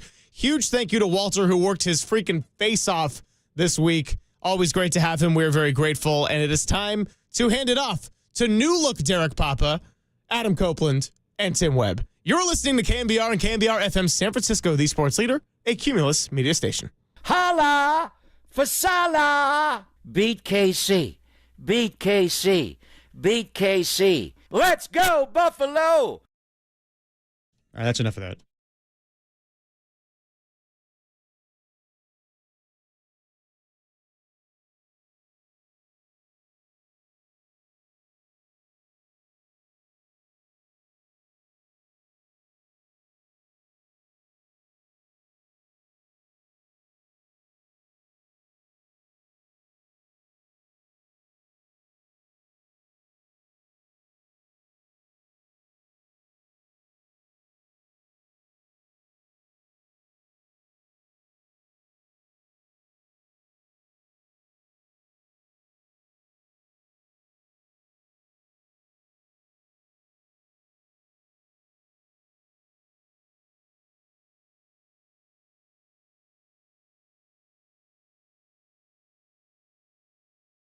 It's dirty work on a Friday afternoon. Adam Copeland, D-Pop. Unfortunately, Tim Webb is here this Friday, so he'll be hanging out with us as well. T-W? What's going on, dude?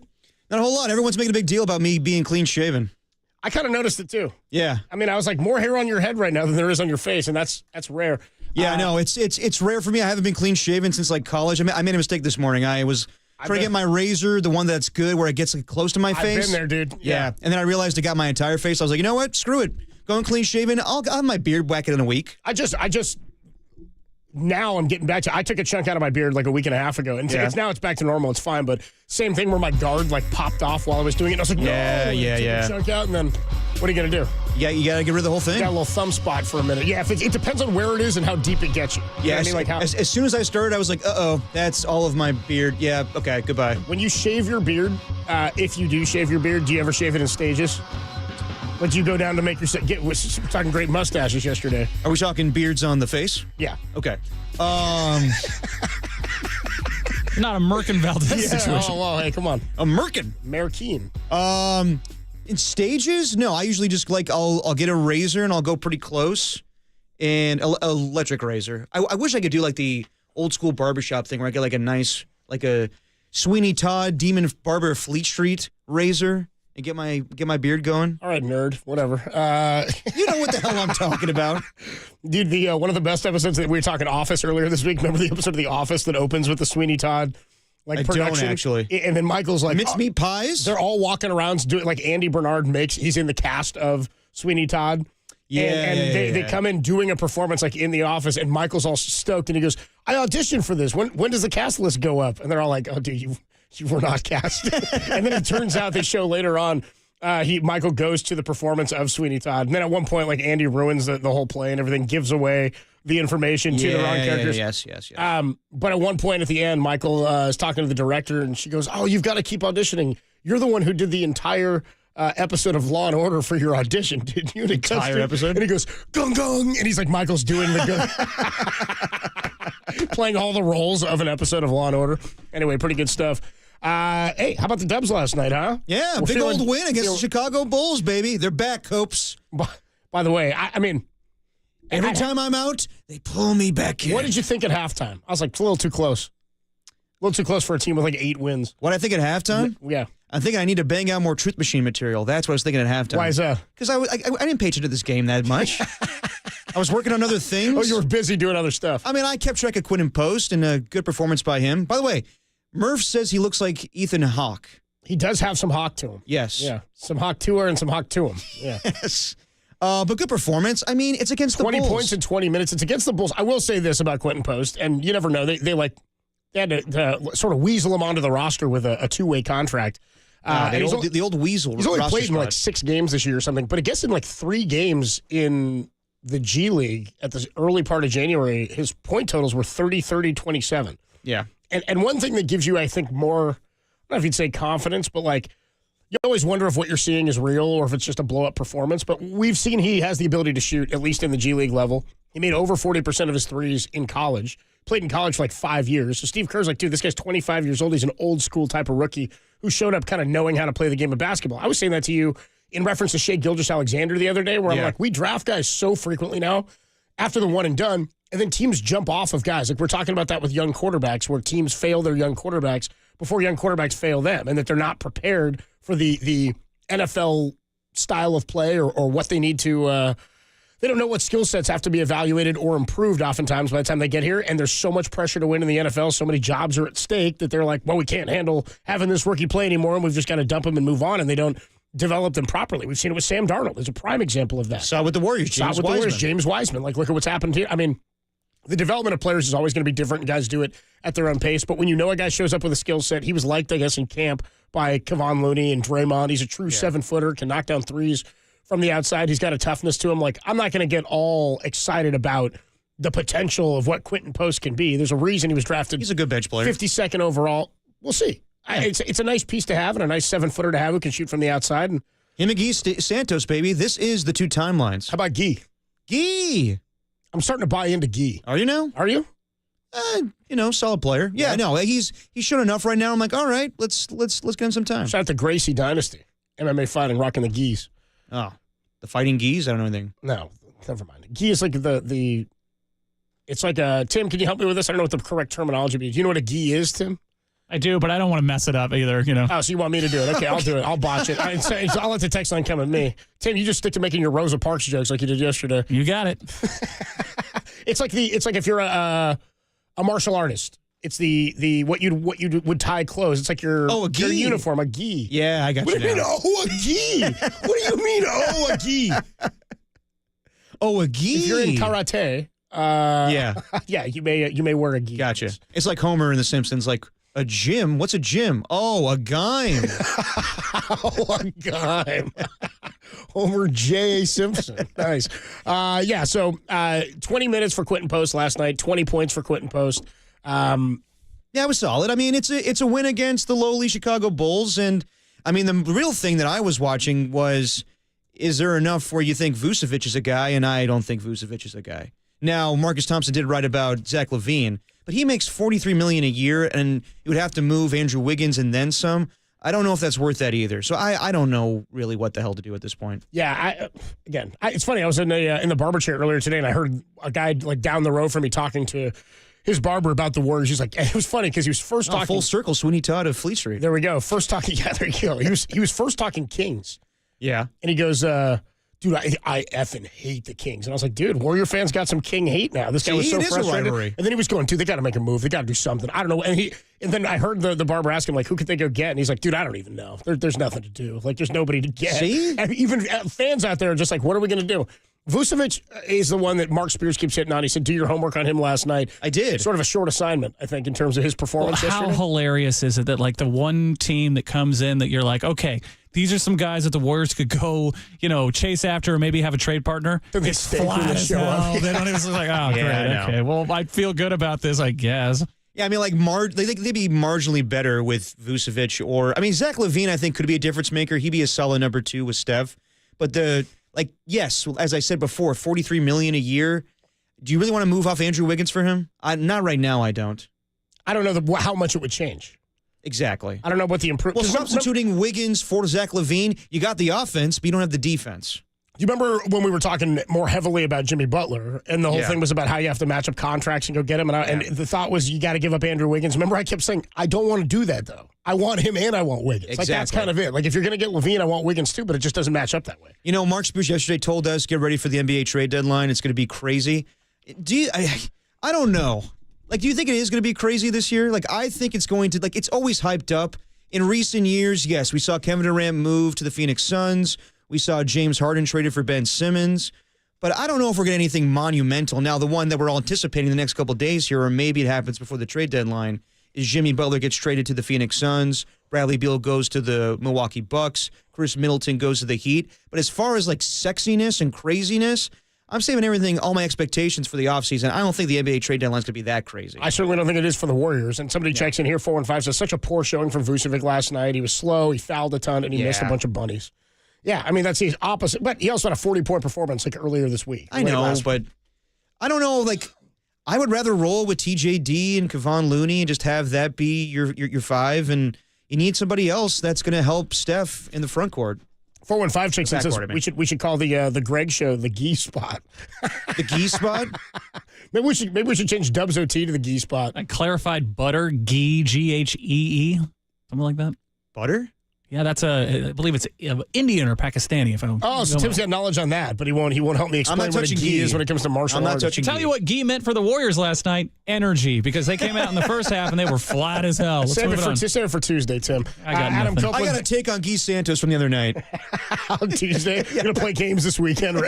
Adam Never mind that Laker game. Let's go back to Thursday night. And Tim Webb. Chef A's got me on the gi. I know. You got a national broadcast tomorrow for Warriors and the Lakers as LeBron James. ABC on ABC. Mike Breen double bang game. Bang, bang. So we'll get into some of that a little bit later. We're still waiting for the official news, potentially, of Robert Salah. You know, what counts as official news? Like, I think with NFL news, like, I found this funny today. Like, everybody's like, well, we'll see about Robert Salah. And, there's report, like, pretty much Mike Silver says he's going to the 49ers to beat DC. Yeah, but obviously for all of us, we need to wait for Schefter and Rappaport, which I feel bad for Mike Silver.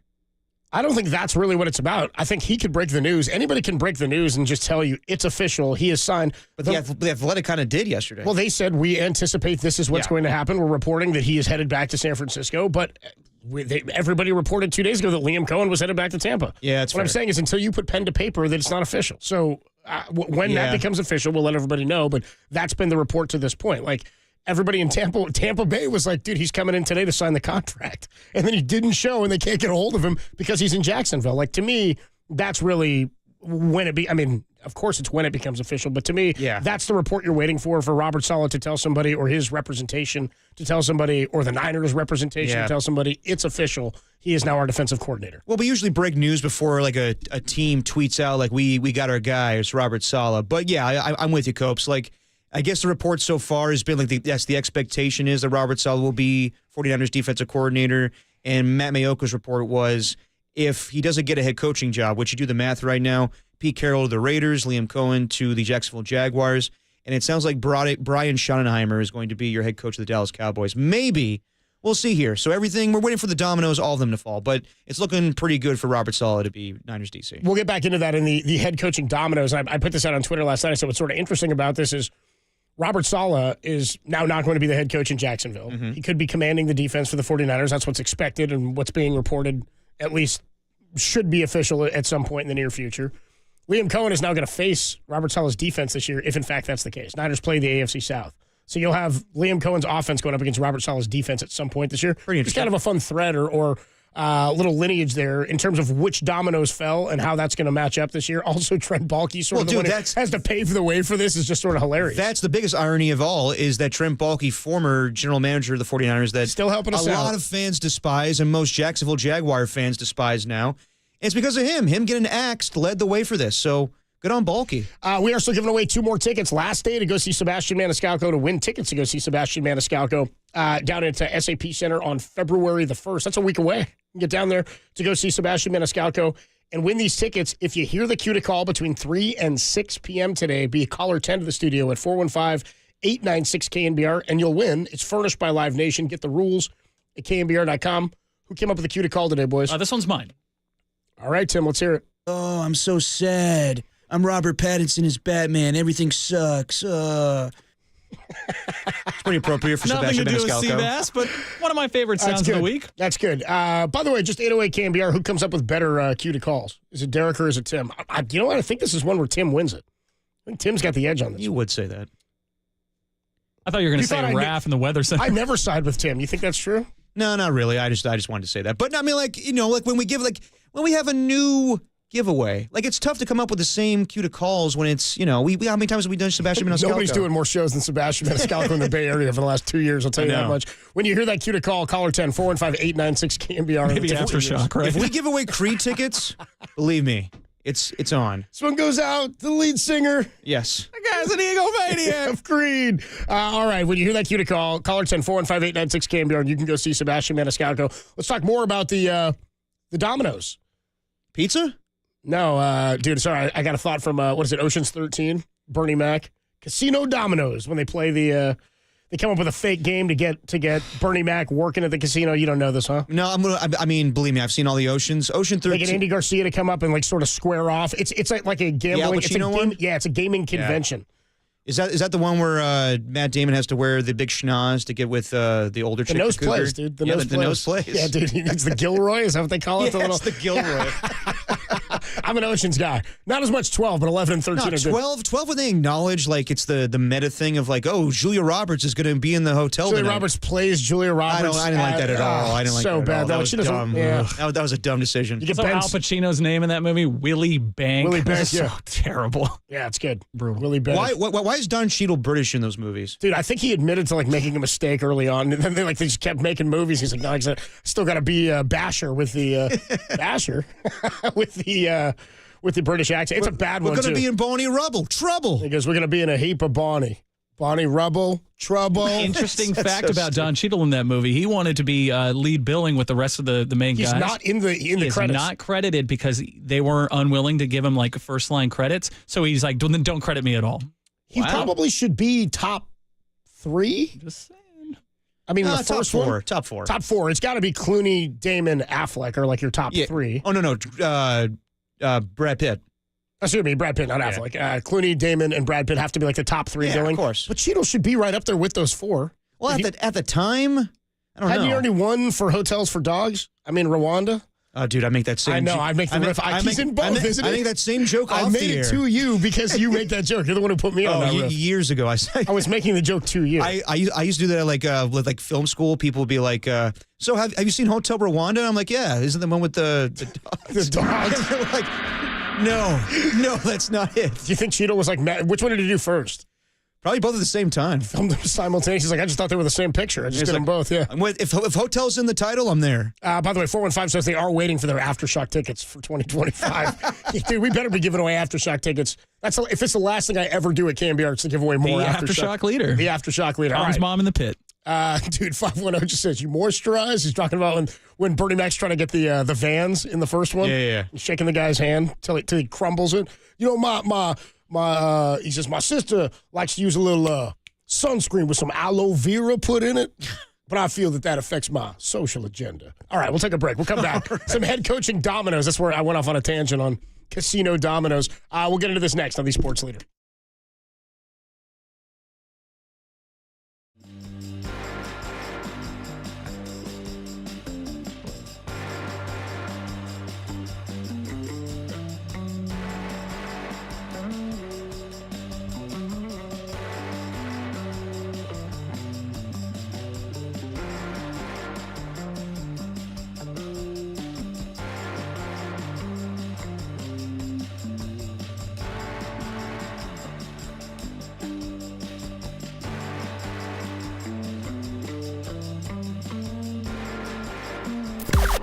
Now, from the O'Donnell Financial Group Sports Desk. Learn more at ODFIGroup.com. O'Donnell Financial Group, because planning is a process, not a product.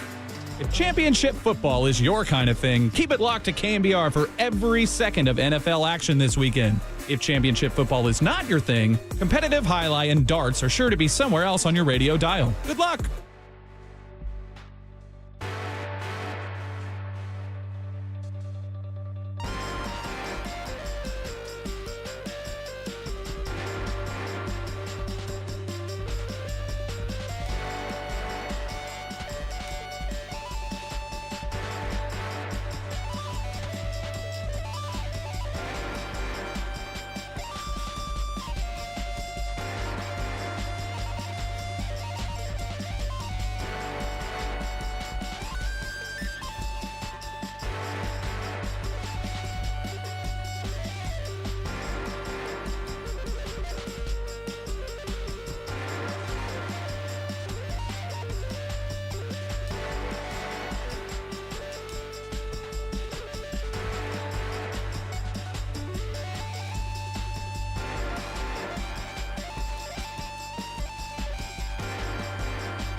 And now, time for the Protect Your Assets with David Hollander Business and Technology Report.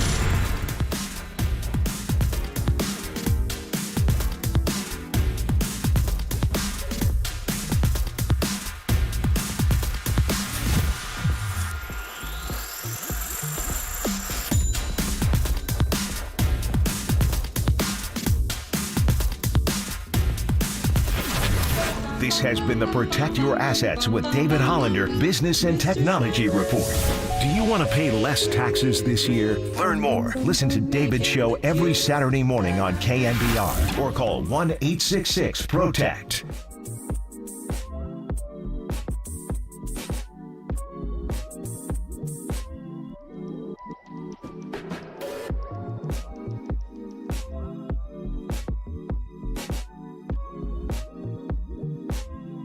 Now, back to Dirty Work.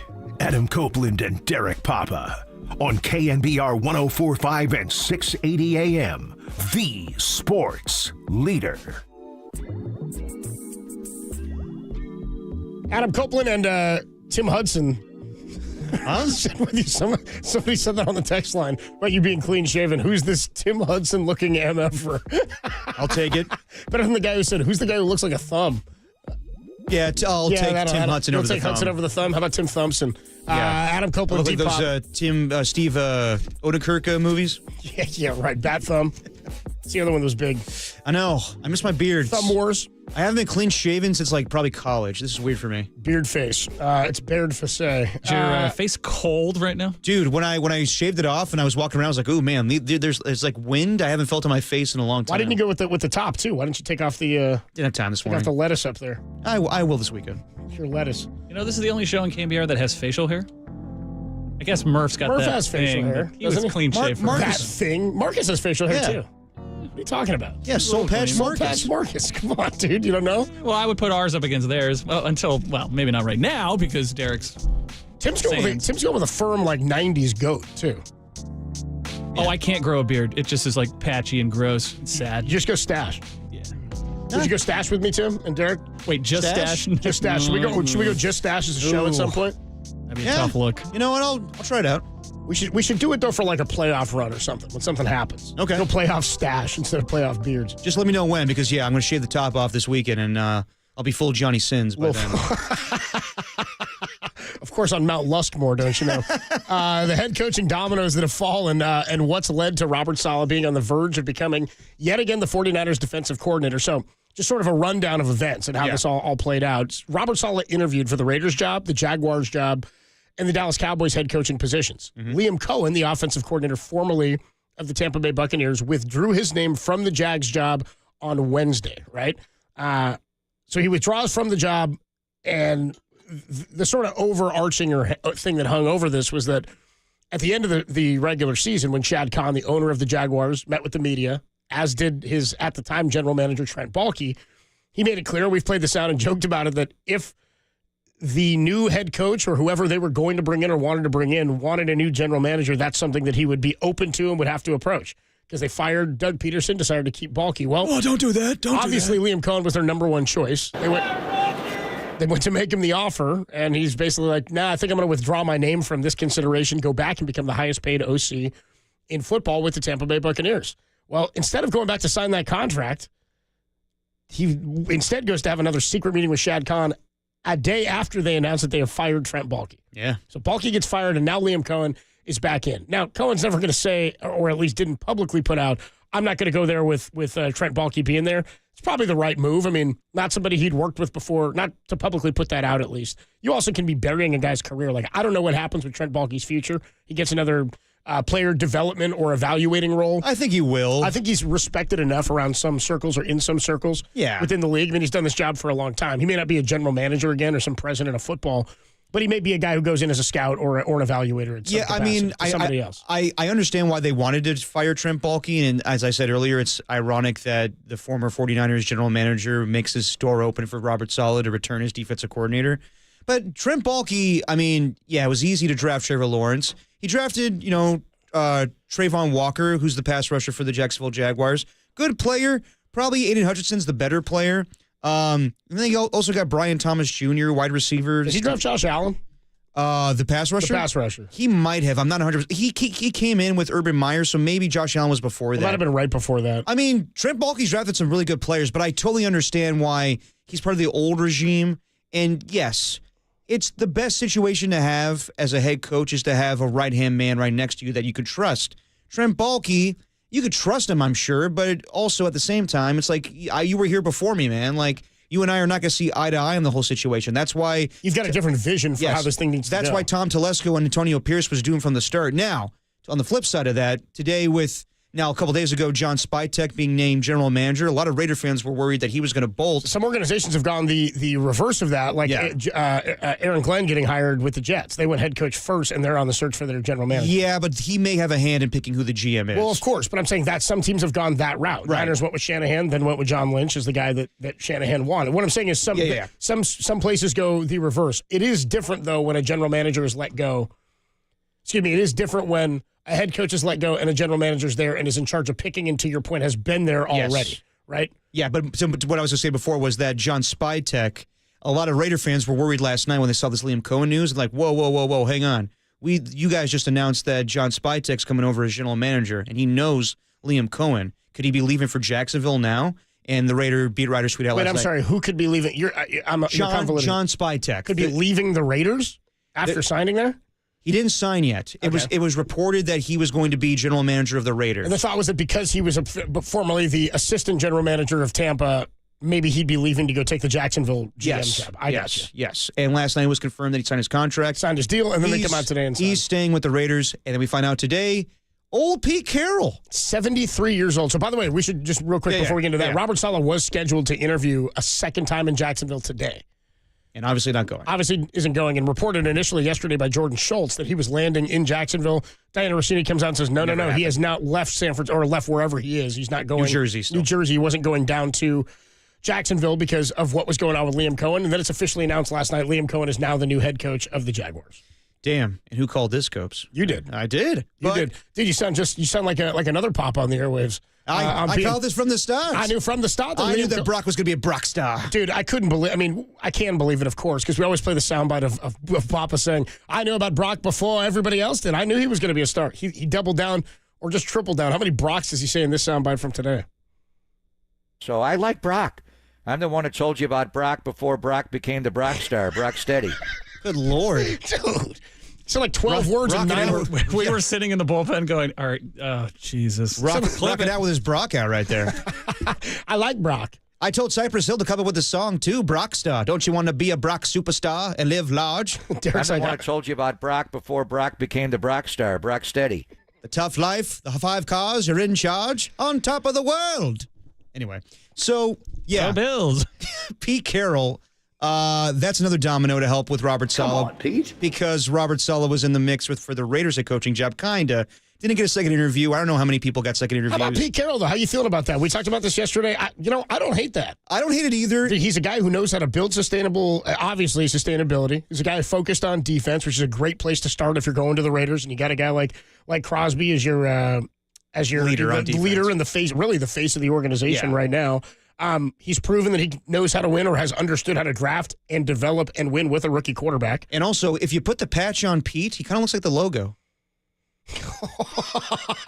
Am I wrong? That's really good, dude. No, I really do think that should be more of a thing. Like seriously, just give him a helmet and the swords on the side. Like I saw Ben Johnson was holding like the number 25 Johnson jersey with the Bears 2025, and he's holding the Bears helmet. I feel like every time the Raiders sign a new head coach, which is frequently, just put the patch they should on. Make him throw the patch on when they. No, but I mean, Pete, it makes sense. I heard Murph talking about it on the morning show. Like, he grew up idolizing John Madden, so maybe this is a dream come true for him. But I'll state the obvious. He's old. Pete Carroll's an older man, and I don't know how long he's going to do this for. So he got a 3-year deal with a 4th-year team option. Yeah. Which would make him 77 years old if that option's picked up. And he's already going to be, by the time that he makes his debut as Raiders head coach, he will be 74 years old, and he will be historically the oldest coach in NFL history. Wow. So, look, I think it was necessary because of the division, and you're going up against the likes of Andy Reid And he knows Sean how to compete in a tough division. He's done that before, dude, too. Harbaugh and him again. Back in the same division, dude. He and Harbaugh is hysterical. We were just discussing this yesterday. Bro? What's your deal? Look at him go. Look at him all run off the field. So I think it's good to establish culture and to build something up. But am I expecting Pete Carroll to win a Super Bowl in the next 3 years with the Raiders? No. No, you want to build sustainability. Yes. You need a guy who can pave the road for sustainability for a franchise that has had zero of it. Yes. Now that's the next step. And I know what people are talking about, like offensive coordinators and defensive coordinators. A guy that was rumored with the Niners, I would anticipate Gus Bradley. He was there a couple of years ago with Max Crosby. I think that he will be DC again. I wouldn't be surprised if you see Chip Kelly as offensive coordinator of the Raiders, just because Pete knows him from the USC-Oregon matchup from back in the day, and there's rumors that Chip wants to leave Ohio State to be an NFL offensive coordinator. I wouldn't be surprised with that one. Wait. Chip Kelly wasn't at Oregon when... A brief time. Wait, Kelly was at Oregon while Pete Carroll was at SC? Maybe there's no way those lined up. Maybe their paths crossed maybe one season. I don't know that really? Yeah. 2009 maybe? Pete Carroll wasn't there in 2009, was he? Yeah, he was there. He was still there in 2009? Yeah. Damn. My years are thrown off then. Maybe it was just one season. I could see that happening, or I could be wrong. They could go to boring just stuff. Because he faced him before one time? I mean, it was rumors that Chip Kelly was in the mix. He faced him more probably as head coach of the Seahawks when he was with the Niners than he did when he was in Oregon SC. I'm just saying that at least faced him twice there. There was rumors about Chip Kelly being in the mix for Raiders OC last year, so I wouldn't be surprised if they go through that again. Yeah, 01 to 09 was Chip Pete Carroll at SC. And then Chip, I want to say, got there in 09 as head coach. He was OC. That would still mean that they faced each other. He was OC. You're talking about it to He was Oregon. OC from 2007 to 2008. He was the head coach from 2009 to 2012. So they crossed paths so they would have faced each other one time. Yeah. But I'm saying he faced him more as head coach of the Seahawks and he was with the Niners than he did in college. But that's not, I would rather have that than boring. boring. Really paths crossing, though. That's playing against somebody. I hear you, but also I would rather have that than boring Shane Waldron or Darryl Bevell or any of these other guys that Pete Carroll had in the past. I mean, you're talking about a guy who just won a national championship as Ohio State's offensive coordinator. Exactly. Right? Yeah. And again, not to be the coach in waiting by any means. Well, remember we were talking. I was reading you that quote from my buddy yesterday who works with a team in the NFL, and he said, there's guys who are great with X's and O's, and guys who, if you quote Bobby Boucher's mom from The Waterboy, who just they're not great socially and don't have the best social skills. Chip Kelly, I think, fits that bill. I think Chip Kelly's a great X's and O's guy. I don't think you want him as your head coach, and I like seeing guys like this, sort of like Cliff Kingsbury, jump back to being an OC. Some people don't want to do that. Robert Saleh's obviously considered that or going to do that. And the other thing we should point out about Robert Saleh, by the way, is Matt Mayoko put out yesterday that apparently the report from Robert Saleh was that he was only going to take a defensive coordinator job if it were with the 49ers. It was a head coaching job or Niners DC. Yes. He wasn't going to be a DC somewhere else, at least this year. Yeah, so any thought that I had, maybe that Pete Carroll will want to team up with Robert Saleh again like they did in Seattle, that's not going to happen. And in the last domino to fall, we're anticipating that Brian Schottenheimer will be named head coach of the Dallas Cowboys. It doesn't seem like Robert Saleh is really in the mix there. He did interview, but as Josina Anderson reported yesterday, a lot of the candidates that interviewed were told they will not be getting a second interview. So I would assume that Robert Saleh is one of those guys. Golden State Lumber and Building Materials text line checks in at 415-808-KNBR, 808-5627. 702 says, which is, of course, a Vegas area code, says, dude, fifth coach the Raiders have had since they moved to Vegas. Wow. Including Bisaccia? I mean, I guess it has to. Yeah, so Gruden, Bisaccia, Josh McDaniels, Antonio Pierce, Pete Carroll. Yeah. How many years have they been there? Since 2000 and... Is this going to be year 6? 2020. Yeah, 2020. Sorry, 2020. 2020. 408 says, one Papa claims to call everything. 831 says, Greg Papa gave away Aftershock tickets before anyone else, too. Aftershock tickets. I knew about Aftershock. Somebody else. The one that told you about Brock before Brock became the Brock star, Brock Steady. Good Lord. 415 says, what a Brock sucker. Adam Copeland, D-Bob, Tim Webb with you. That's pretty good on a Friday afternoon. Feels like a Friday, too. Let's get into Salah, potentially back as the defensive coordinator. 808 KNBR 49er fans, does it immediately make you feel good about the Niners defense, or are you like me going, all right, that's one piece. That's nice. I need some guys who are going to be on the field making plays this year. We'll talk about that next on the Sports Leader. Oh, that's an RV. Yeah. I borrowed it off a buddy of mine. He took my house. I took the RV. It's a good-looking vehicle, ain't it? Why, it sure is. But don't be like Cousin Eddie. Get yourself a great deal on an RV thanks to the 36th Annual Manufacturers RV Show. the largest RV show on the West Coast. 500 square feet of new and used RVs at the Alameda County Fairgrounds in Pleasanton, January 24th, that's today, through February 2nd. Over 40 different RV manufacturers will be on display. Get a special RV show only deal on a motorhome, travel trailer, van conversion, fifth wheel, toy hauler, or truck camper.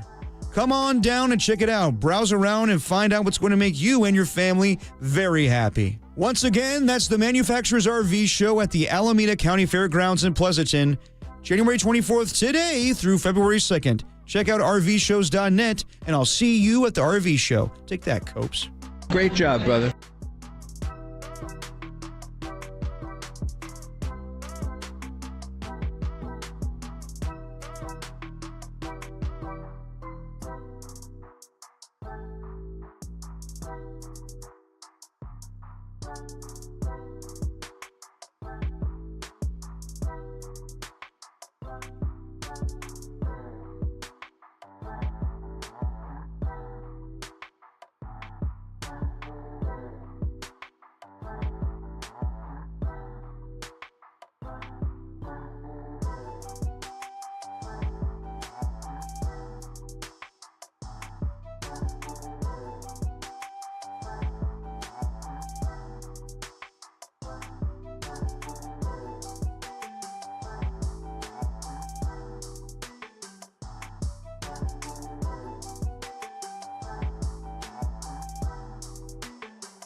Now, back to Dirty Work.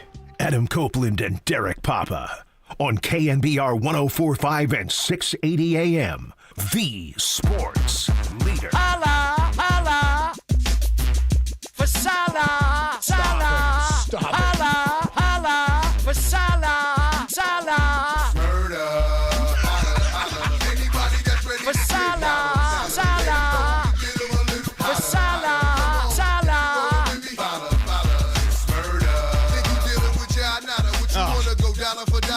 Mixed perfectly. We were having a Ja Rule. Where's Ja? Still trying to. Monica. Still trying to get Firefest off the ground, I'd imagine. Yeah. Oh, man, that's pretty good. Hey, we want to see those pigs. Was that today? Was he yelling that today? Yeah, he was screaming that. All right. 808 KNBR. Does everything need a nickname? Does everything have to be some dumb rhyme? Does it does, Coach. Does it all have to be that? Do we need it all? Yeah, I don't remember He said Brock Steady, the Brock Star. Like, I'm the one that told you about Brock before Brock became the Brock Star, Brock Steady. Brock-a-doodle-doo. Wasn't Brock Steady this year? You know what I mean? I don't know. We could probably just do that into Rock I Steady, remember too. less. Rockin' and rollin'. I remember less nicknames with the Steady Raiders. and Brockin' all night long. Oh, really? Yeah. It's shocking. Yeah. Anyway. Except for the Pocket Rocket Richard. Jalen Richard. He didn't like that one. He didn't like it? No, he asked Jalen Richard about that nickname, and he was like, I don't care for that one. He asked Jalen Richard. He goes, yeah, sure, whatever. Can I call you the Pocket Rocket Richard? So bad. According to Mike Silver and Matt Mayoko, it appears it's only a matter of time before Robert Salah is officially announced yet again as the 49ers defensive coordinator. He was the DC, of course, from 2017 through the 2020 season, so 4 years as the DC here, and, of course, a Super Bowl appearance. During the 2019 season, the Niners defense was 6th in the league in forced turnovers, 2nd in total defense, 8th in scoring defense, 1st in passing defense, and 4th in sacks. I think we would all agree, though, that the team itself, or the defensive unit, was far more talented than the defensive unit they have now. Oh, it was certainly deeper. It was more talented in 2019 than it was in 2017 and 2018. Without question. When everyone hated Robert Salah. I remember that very well. Without question. So, again, I think this is a great move. I think it's a comfortable move. Funny thing to me, and we were joking about it after the show last night, is remember Kyle Shanahan saying, I'm willing to make changes. I've got to make changes. I'm open to making changes. Going back to Just went back to the same DC that he had before they found success with. So, again, I think we all feel good about this, but 808 KNBR 415-808-5627. How do you feel, 49er fans? Does this give you confidence that the Niners defense is going to be different this year simply because of who's calling the plays? Well, the scheme will be great, I think. But, yes, it's all about the personnel. And as we were talking about 2019, that defensive line was loaded. You had, obviously, Nick Bosa coming in his rookie year. They just acquired Dee Ford, and his first season with the team was pretty good. The rest of it was not memorable. But then you had, like defensive tackle. You had DeForest Buckner, and you had Eric Armstead still. So the defense was humming then. This defensive line is nowhere near what it was in 2019. So I like the move of Robert Salah. It's going to be beneficial for Fred Warner and Dre Greenlaw and all of the guys that were with him before. But they do need to get better pass rushers in order for this defense to look like it did in 2019. They need more depth on the defensive line. Absolutely. They need internal pressure. They need to create internal pressure. And again, everybody keeps saying they need somebody opposite Bosa. And I'm like, fine, I guess. No, but you do in order to more Bosa too. Of course you do. Of course you do. But even like I'm hearing what you're saying in that yes, Nick Bosa needs to do more as a pass rusher. But like Myles Garrett did have Zadarius Smith opposite him, and T.J. Watt has a good pass rusher and Alex Highsmith opposite him. I mean, listen to their 2019 defense. Like, if you just run through some of the players, Eric Armstead, DeForest Buckner, Fred Warner, Richard Sherman, Jimmy Ward. Jaquaski Tartt, anybody? Dre Greenlaw's there. DJ Jones was there. I mean, think about the depth you just gave on the defensive line. Akilla Witherspoon, by the way. K'Wan Williams, Quan Alexander, Emmanuel Mosley. Like, they had a lot of weapons, it seemed like, and a lot of depth at a bunch of different positions. Azeez Al-Shire was here. Marcel Harris at DB. You still had Solomon Thomas here as well. You mentioned D4. But, guys, even like Sheldon Day. Like, players that they found that could play a percentage of the snaps to give some of the other guys a rest. We were just talking about, what's his name on the defensive line for the Eagles? Their big tackle. I'm blanking on his name right now. Oh, Jalen Carter? Jalen Carter. He's played, like, look at his snap counts for the last few games. Yeah. He's been on the field for, like, the entirety of those games. You don't want to have to do that until you get to the playoffs. Guys have had to play a much higher percentage of snaps, it feels like. Yeah. But I do wonder, like... Ronald Blair was there. Like, they had weapons. Would whatever, like... I know they weren't great 49ers, but Salah took him in as Jets. Solomon Thomas and Javon Kinlaw are free agents this year. And I don't think, like, that's... Like, you would obviously need to upgrade a defensive tackle, but... Could those be, veteran presence in the middle there that Salah knows? I mean, I guess. Yeah. Does that give you more quality or is it just depth? Quantity, I it's think. More quantity. Yeah. I don't really have any want for Javon Kinlaw to be back. I don't think Javon Kinlaw is that good. I thought he looked terrible when the Niners played him week 1 this year, too. Nah, fair enough. I didn't love him on that team. He was okay.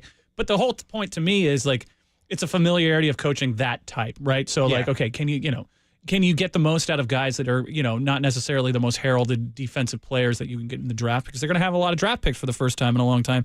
And I think that most Niner fans would be probably okay with them going defensive line or offensive line in the first couple rounds. Yeah, I mean, I would prioritize defensive end and defensive tackle in the first round. But yeah, I mean, this is a slam dunk hire. We're all anticipating this is going to happen. It's just a matter of when it's announced by Adam Schefter and Ian Rappaport. But and part of this too is how intriguing is it that he could be bringing a special teams coordinator with him with a lot of experience? Yeah, as well. Like the Niners are looking for. I mean, again, special teams to me is only a third of the game when it's a problem.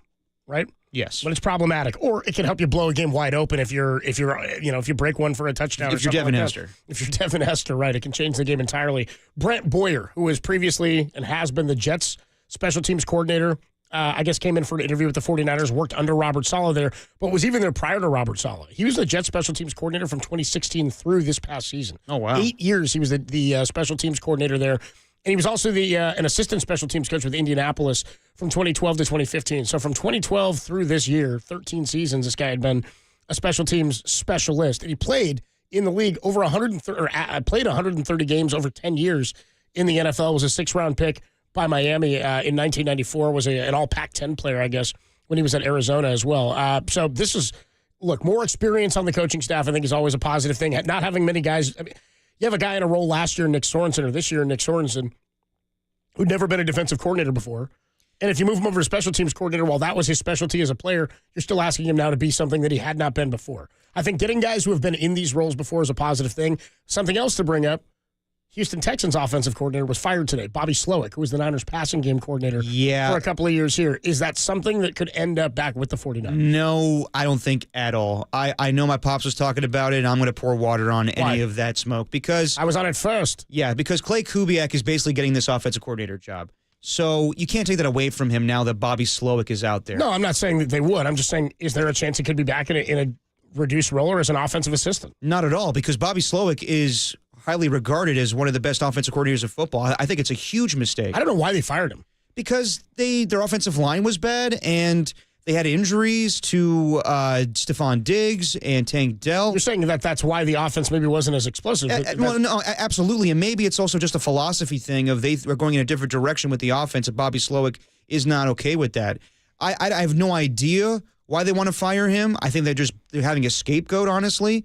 I think that C.J. Stroud was incredible his first year. Then he had a sophomore slump. I would have kept it going with Bobby Slowick. I look at Tampa Bay. They lost Liam Cohen. They need a new offensive coordinator. He'd be perfect there. And also, one thing I saw like Bucks writers were running about was that Liam Cohen, had he stayed, he probably was in line to get the head coaching job eventually. A lot of people were not overall thrilled or impressed with Todd Bowles, even though they have gone to the playoffs numerous times.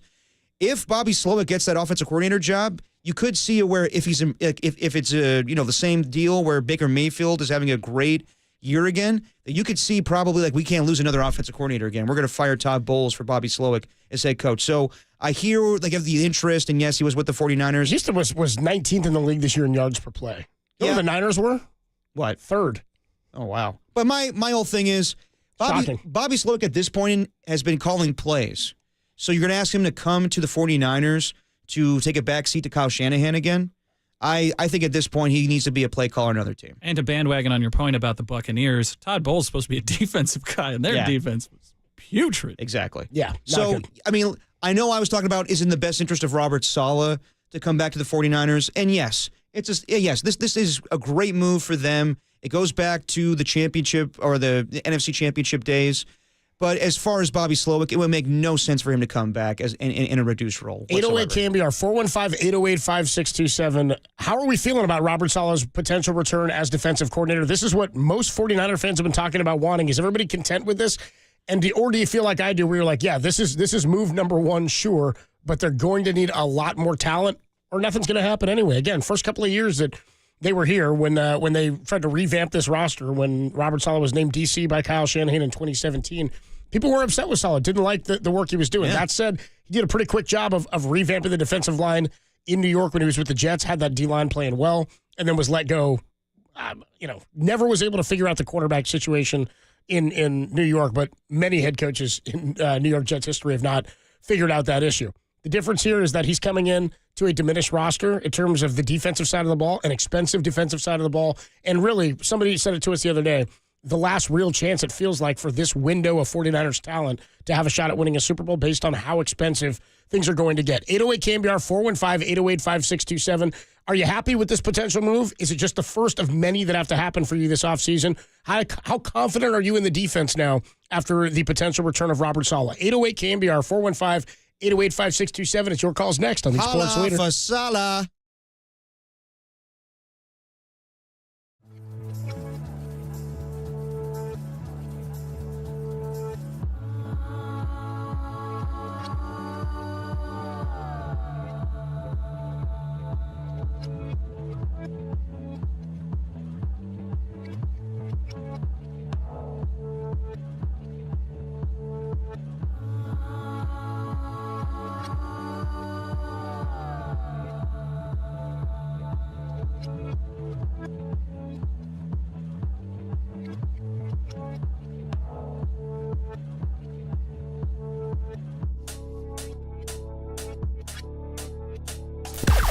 Now, from the O'Donnell Financial Group Sports Desk. Learn more at ODFIGroup.com. O'Donnell Financial Group, because planning is a process, not a product. KNBR.com is the place to find all of our podcasts. Come for play-by-play extraordinaire Kevin Harlan's preview of the NFL's Championship Sunday. Stick around for an epic Joe Montana story. If the story is not epic, blame young Tony. He talked it up, and I accept no responsibility whatsoever.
Now back to dirty work. Adam Copeland and Derek Papa in the KNBR Casino Matrix Progressive Jackpot Studios. Casino Matrix Progressive Jackpots are here. Where are you? Just drop in. Please play responsibly. Call 1-800-GAMBLER. 808 KNBR 415-808-5627 is the number to call and the number to text if you want to get involved in the conversation. 408 checks in and says, go into the draft and get Salah a few pieces up front, and we're in business. That's the what I'm question saying. has to be asked, how much does an offensive or a defensive coordinator affect, I guess not offensive, how much does a defensive coordinator affect the quality of play for a team? There are brilliant defensive coordinators, brilliant game planners. I mean, obviously, Bill Belichick, one of the all-time greats. Steve Spagnuolo's fantastic. You got great defensive coordinators, and I think Robert Salah is a very respected coach around the NFL. But nobody does it unless they have the talent or the ability to evaluate what talent they need or that they're deficient at. Well, it depends. Like Bill Belichick was great at getting the most out of lesser talent. And when he had great talent, his defense was unstoppable. But there were subpar defenses that the Patriots had in years past, and he made them pretty good. Like a couple weeks ago. Like the Lions, they were depleted on defense, but they had Alex Anzalone in the middle to help them out. But you would say it was more scheme of what Aaron Glenn did against Sam Darnold than what they did with the talent they had. So it's a mix. Robert Salah is going to, put out a great scheme for them to have success.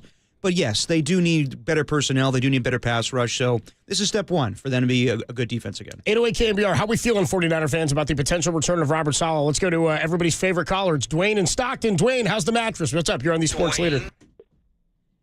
Everything's good, man. I think that's a good first move for the 49ers, getting Salah. Try to find a clip of Source and getting fired up on the sideline, bro.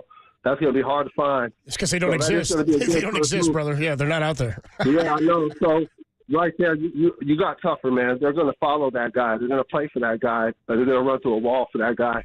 But the second move is you either got to make Purdy play on that $5 million, or you trade it, or you trade him right now, and you take that money and you pour it into the defense, right?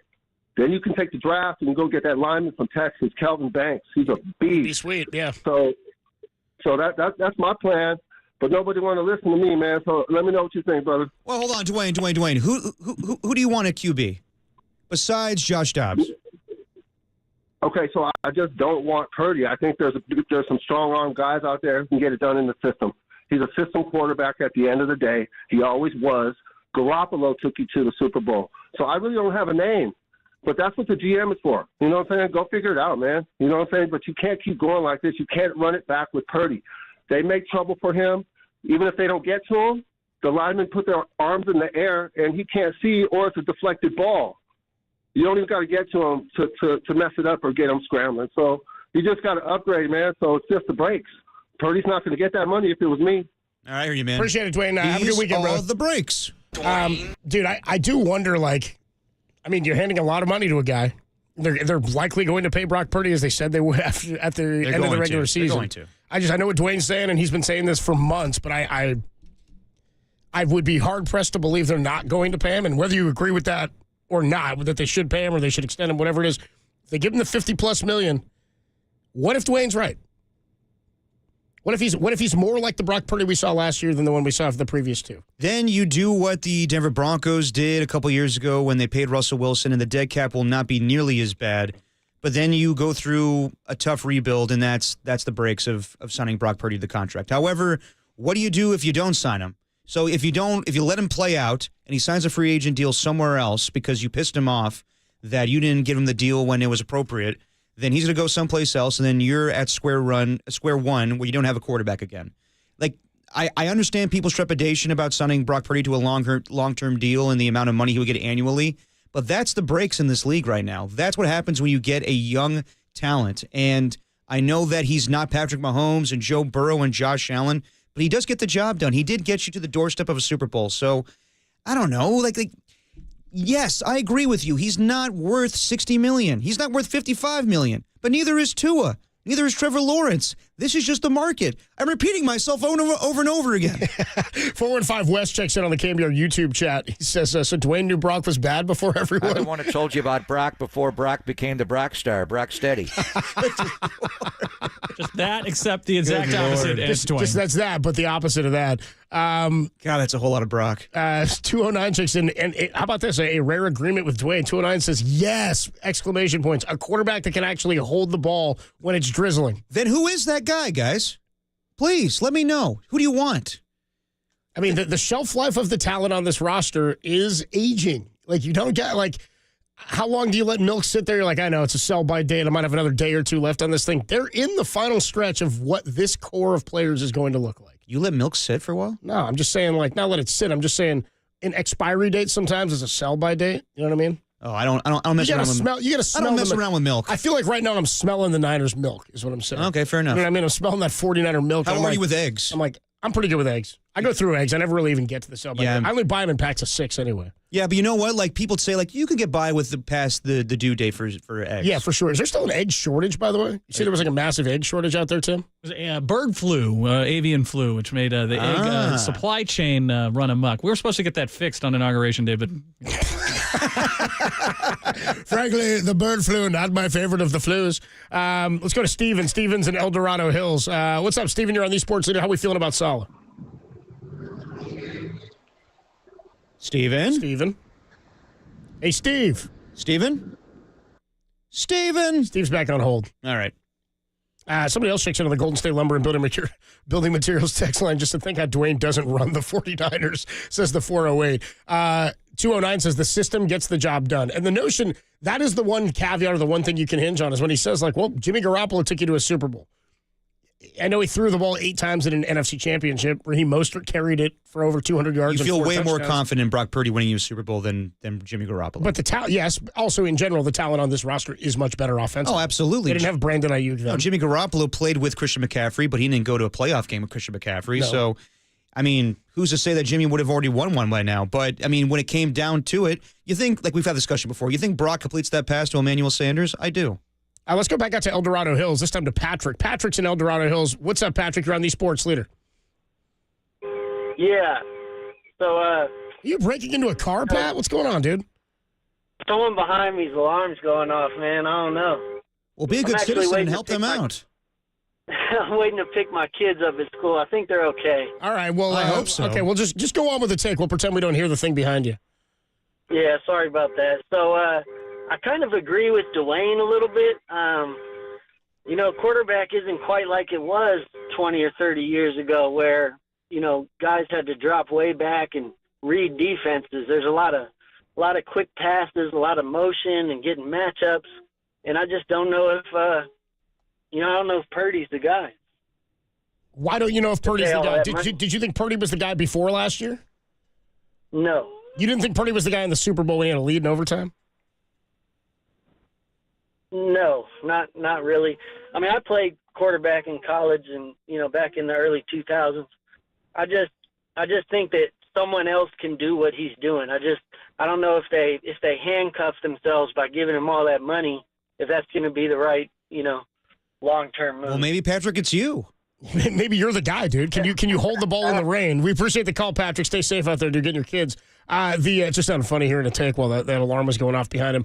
I mean, this is 209 checks and says, can you ask people who should play QB instead? We keep asking that. Nobody has an answer. Even Dwayne, who said, they got to get rid of him. I don't know who that is. That's a GM's job. It's also the GM's job to draft a quarterback, to find the pieces you have, and then when they succeed, you got to pay for their talents. And the Niners have gotten more out of Brock Purdy than any team has ever gotten out of a player on their rookie deal. I don't think anybody's worth it right now. And I guess if we, Brock did say that, and I think Kyle confirmed this with Tim Kawakami in a podcast, the only guy that he was, thinking about putting over Brock Purdy at quarterback was Tom Brady. There was talk about that, and then he retired. So you think about the options this offseason. Do you want Russell Wilson over Brock Purdy? No. Your options are Darnold, Wilson, Justin Fields, and famous Jameis. Or Aaron Rodgers if he gets cut by the Jets. I don't like any of those options. I would rather have Brock Purdy. Did everybody just forget about the second half of the NFC Championship game? I was like, what happened? Against the Lions? Like, Brock was fantastic. He was great. The second half. Again, he was brilliant last season. He was 4th in MVP voting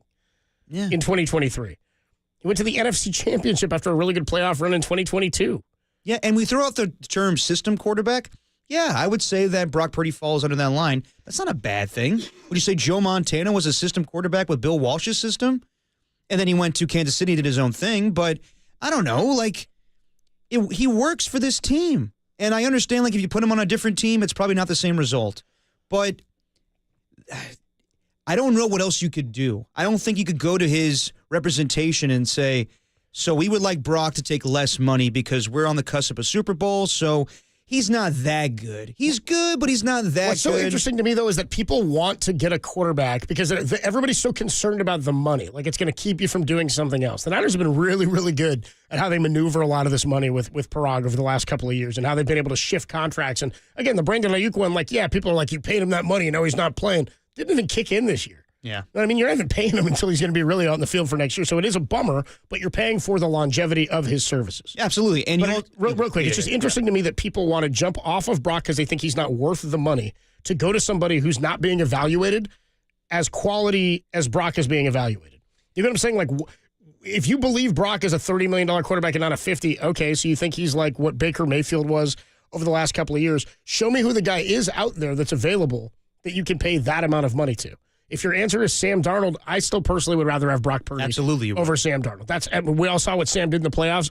I think Brock looked better in the postseason. Brock's not going to crap his pants when a blitz comes. He hasn't. He's been pretty damn good against the blitz. Yes. But he's been bad in other situations. He's not a big comfort behind quarterback. Not as bad as Sam was in the last 2 games of the year. People go, well, he can't bring you back when you're trailing. I'm like, but Kyle doesn't bring teams back a whole lot when they're trailing. He brought you back down 24-7. That's kind of what I'm getting at in the second half. Yeah. And Kyle's record when they're late and down by 10 points in the fourth. I'm like, whose record is great when they're down by 10 points in the fourth? And 49er fans, let's be honest. You guys like Brock Purdy when he's cheap and he doesn't ruin the future of the team. But when it's time to pay him, you don't like him as much. 925 says Brock's not a free agent. They don't have to pay him this offseason. Most of us get fired or have to play out our contracts, then get re-upped. But that's not NFL players. That's the real world, my friend. 925. That's not how NFL contracts work. We just watched it with Brandon Ayuk. And again, I don't think Brock's going to hold out. I don't think he wants to, but that's why he said, I want to get this thing done so we don't have to have this hang over the team. Do you think Brock's agent's going to allow him to play next year if he doesn't have a contract? No. The Niners are not going to go into this season without Brock being taken care of because Brock wouldn't go out and take the risk of taking one shot like he did in the NFC Championship, and then he's not getting paid at all. And I don't even fault Brandon Ayuk for holding out. I don't like the way it went. I don't like that they basically ended up taking the same offer that was on the table the entire time because then you're like, well, then why the hell weren't you at camp if you were going to take this deal the entire time? That's what pisses me off more about that. But I understand the holdout. Absolutely. Brandon Ayuk tearing his ACL this year is exactly why he held out. Absolutely. Because he would be looking at nothing right now. Yeah. At a franchise tag and none of the money that he got. And also at the same time, fans, I understand, like, you know, everyone's created equally. We all piss the same. But look, things are not done in sports the same way it's done in real life. Not for you, not for me. Just because they're not playing out the final year of their contract and you have to at your work is not the same thing. It's kind of Cam Newton being like, yeah, I mean, in Fox, you know, they had that thing happen. Yeah, seriously, guys. They lived a charmed life. They're athletes. We're normal people. Yeah, this isn't the same thing. Get used to it. We also don't have to get done with our job every day and then stand in front of a room full of people and answer questions as to why we made the decisions that we made. Oh, man, can you imagine if we had to do like so here's a post-dirty work, a press conference. Derek, how many things did you flub today? Quite a lot. Yeah, Tim, tell us about your mistakes of the day. Oh, quite a few, and I was behind on a bunch of drops, and I hate myself. Yeah, and then I'd have to stand up there and be like, I don't know, I thought my Kennedy riffs were pretty good yesterday. Let's go to Bill in the Foothills. Bill in the Foothills, you're on the Sports Leader. What's going on, man? Guys, how you doing today? What's up, Bill? Okay, first of all, you know, let me just say I love the Salah thing. And while we're talking about Brock Purdy, I'll just be straight up honest. There's not a player out there, in my estimation, that's worth $50 or $60 million. Now, I realize it's sports, and they're going to pay him, and like you guys say, it's the market. Yeah. Brock's the guy for this team. If you go down to 32-man roster, 32 teams and stuff like that, you know, yeah, there are better quarterbacks than Brock, but they're not going to leave their team, and there's not a whole lot of those 32 I want in front of Brock. So, I mean, Brock's been doing it. Let's just leave it at that. I don't know what you guys think, you know, calling that Dwayne guy one of your favorite callers because he's off the rocker and doesn't know what he's talking about. Bill, you got to get to know my sarcasm a bit. You know what I mean? I know, I get it. I get it. He is one of our constant callers, yes. Yeah, but I think our biggest problem this year, honestly, guys, yeah, we did have injuries, but we can't really – but I think a lot of it, big part of it, was coaching. I think our defense wasn't coached up right. I think we had a horrible DC. Our special teams were just off the rocker. And you guys cannot disagree with me that Kyle Shanahan made some piss-poor calls this year that cost us a few games as well. So as far as our quarterback, he's the guy. Pay him. Let's get going. We need to stiffen up our defense. Our defense really sucked this year. I mean, let's go back to the last 2 years. Compared, it's horrible. So getting a DC, shoring up some of that defensive, making sure our offensive line is taken care of, I think we're going to be good. And if, the coaches got to get together and start being Kyle's got to open up a little bit more, start having such a tight ass at the end of the game and trying to keep those marks from coming out.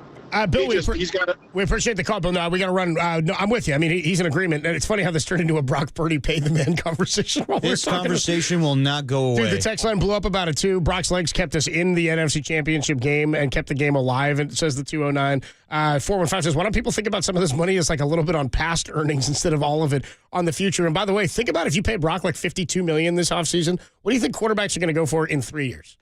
Not even, dude. They made Jimmy Garoppolo the highest paid quarterback in the NFL for, it was 10 minutes long or whatever until the next contract was handed out. He played 5 games for you. He'd started like 3 games or whatever in New England. If Josh Allen beats Patrick Mahomes this weekend and they win the Super Bowl, he's going to get a contract extension. He's probably going to make $70 million a year, and that will trump whatever Brock Purdy gets. So I know we're all freaking out about the AAV and everything. But there's not only going to be 3 guys that are paid at that level. Yeah. Like, it's not like it's only going to be Mahomes and Allen and Lamar and nobody else gets that money. It's going to continue to rise year after year after year. I see Don out there in Hillsburg, Drew in Palo Alto, Mort, Milt, Mert, and Malt. We'll get to you guys, too, when we come on back. More on Robert Salah, your thoughts on Brock Purdy, 808 KNBR, 415-808-5627. Dirty Work rolls on a Friday on the Sports Leader.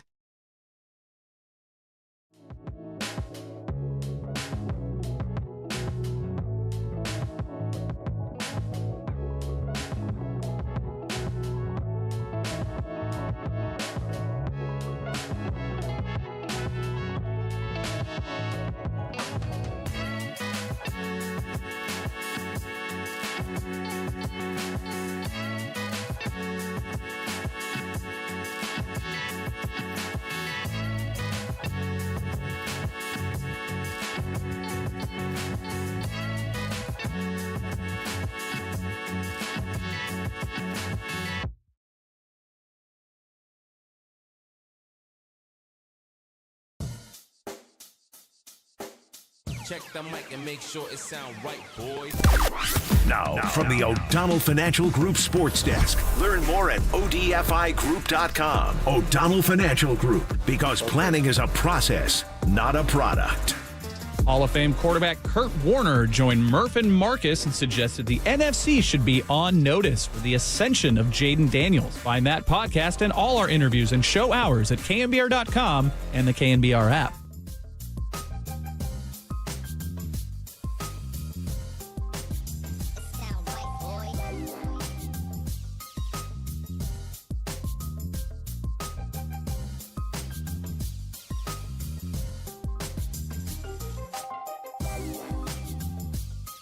Hey, what's going on, everybody? Adam Copeland here. My good friend Steve Moskowitz is hanging out on the line. Steve, tax season is here. It's upon us. People are worried, especially when it comes to thinking about paying their taxes.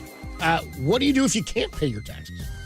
You call us, and we want to take care of you. You know, a lot of people just can't pay their taxes. So some people make a mistake, and they don't file their returns. Sometimes they don't file for years. That's a mistake. So if you've done that, that's okay. We'll go ahead and we'll file all the old back returns that you need. And then we want to make a deal for you, a good deal. And if you say, Steve, you have filed your taxes, but you have no idea how you could ever possibly pay this off, even if you live to be 1,000 years old, I have a lot of good news for you. There's good programs, all kinds of them. We'll explain them all to you. We'll tell you all the things you can do. And then if you say, Steve, take care of me, we'll go ahead and do it for you. So instead of ruining your life, your marriage, your business, and that can happen with cases like this, we have a free consultation. We'll explain all the good options. And all you have to do is say, hey, Steve, get this problem off of my back. I want to live my life. Steve can help. Give him a call, 1-888-TAX-DEAL, or you can find him online at MoskowitzLLP.com.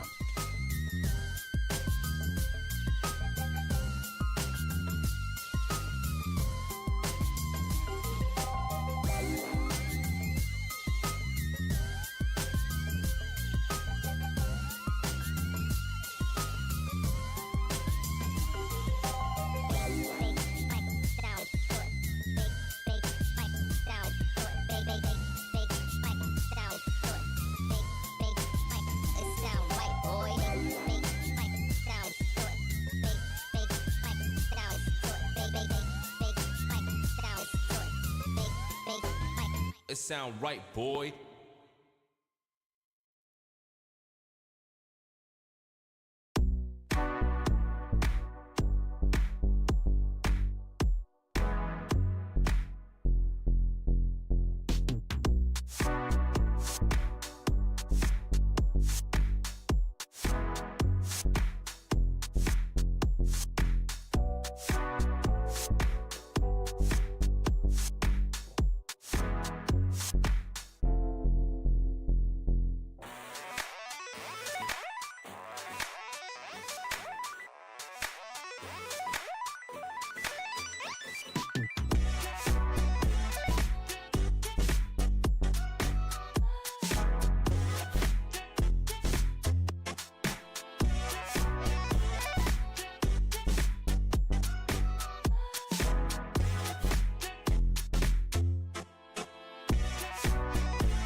Now, back to Dirty Work.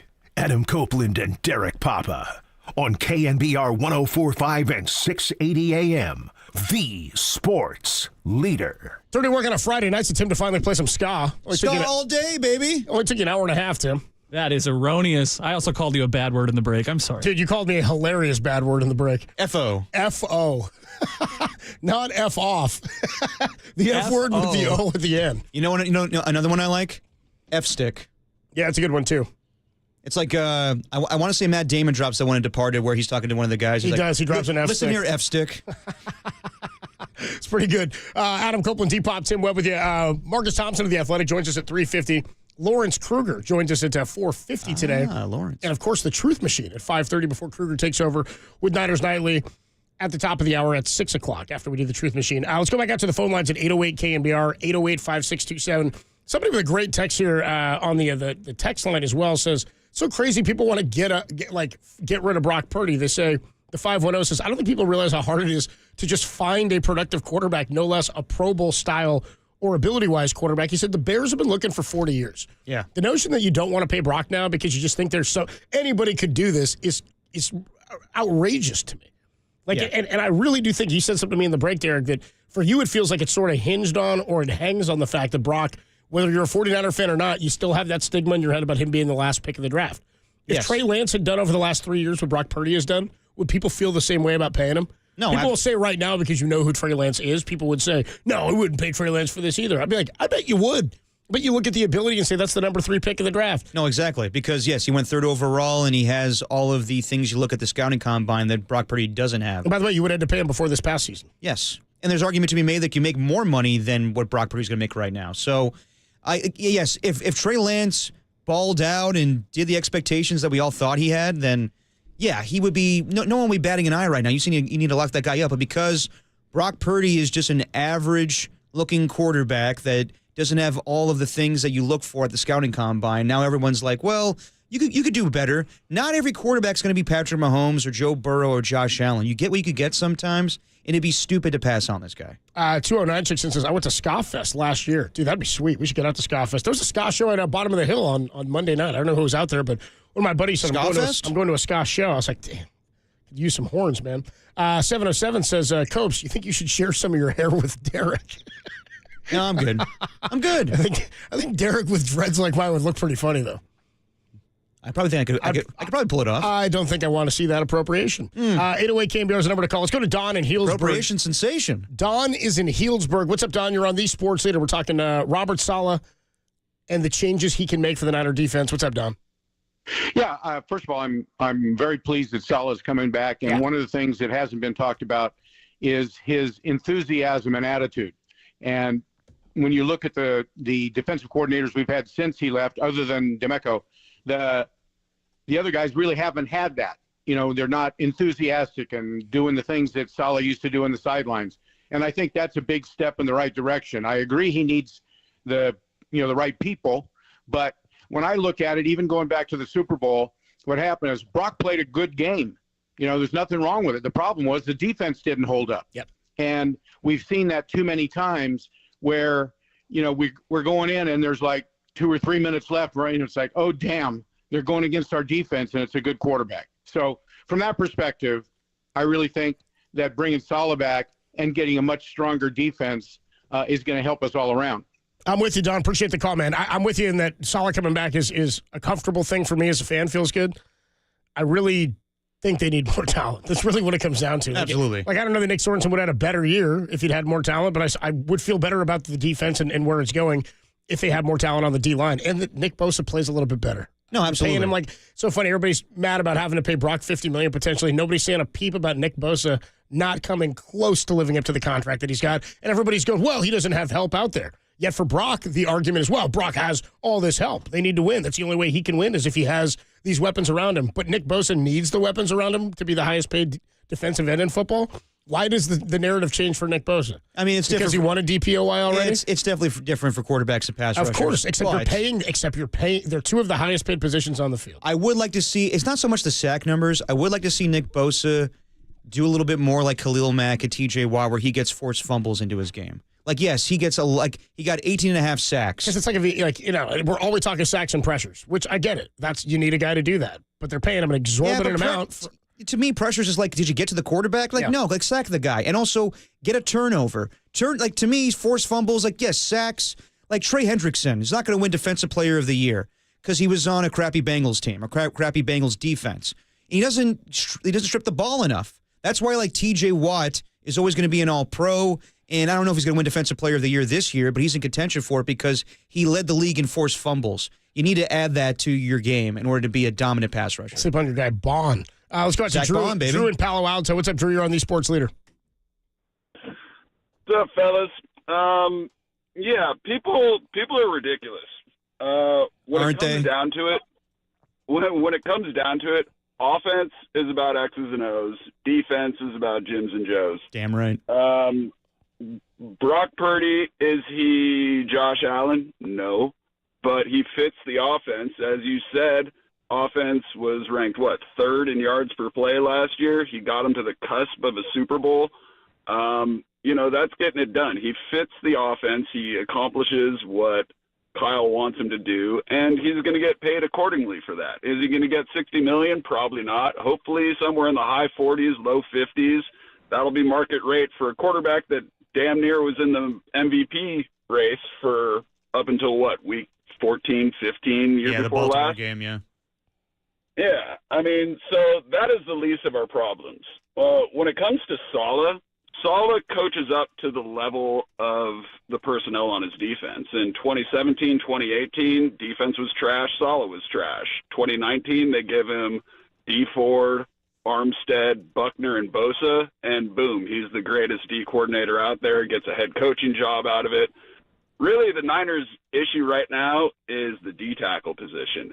they need to do whatever they can to invest in that position and get a cinder block to just put in the middle of that damn defense. The free agent market looks pretty bare right now. Trade looks like the real only kind of viable option for this. And in terms of the draft, that kid Mason Graham out of Michigan, obviously he's probably going to go somewhere probably in the top 5. But if ever there was a time to invest in a trade up at a D tackle, not that any teams have ever done that in the history of the draft, this might be it for the Niners if they want to actually kind of leverage this window, whether it's still open or not. That is the one position that they cannot afford to go into the next season with the kind of Swiss cheese that they had in the center of that defense over the past year. So that's my take. You know, offense is fine. Defense needs an upgrade, and it starts in the center of that D-line. I think we all agree with that. Appreciate the call, Drew. Nicely done, Drew. And as 925 checks in, sort of in the same ilk that Drew's talking about, Salah coming back is sort of has the same feeling for me like Buster Posey coming back. The fans feel great. Soon we're going to realize the talent isn't there right now. And I don't know that that's fair. I don't know that it can't be. I understand it's a little bit apples and oranges comp, but I hear you because that's where I was at with all this. Is does any of the coaching matter if you don't have the talent? Yeah, and to Drew's point, yes, the free agent market for defensive tackle is not very good. B.J. Hill's a good player. D.J. Jones was here before. Sebastian Joseph Day, that's a guy that I think was with the Niners a couple years ago. Javon Kinlaw, another name. Like these are all guys that are not difference makers at defensive tackle. So, yeah, you may need to invest in the draft with that position. 209 says you absolutely can't blame the defense for losing that Super Bowl when they held Mahomes to 19 points in regulation. I'm with you on that one, 209. Let's go to Michael in Stockton. What's up, Mike? You're on the Sports Leader. Hey, guys. How's it going? Pretty good. I just wanted to I'm kind of confused. Has any team ever had a rookie quarterback come in and perform the way Brock has, and then it comes the next year and produces just phenomenally? And he's earned, peanuts.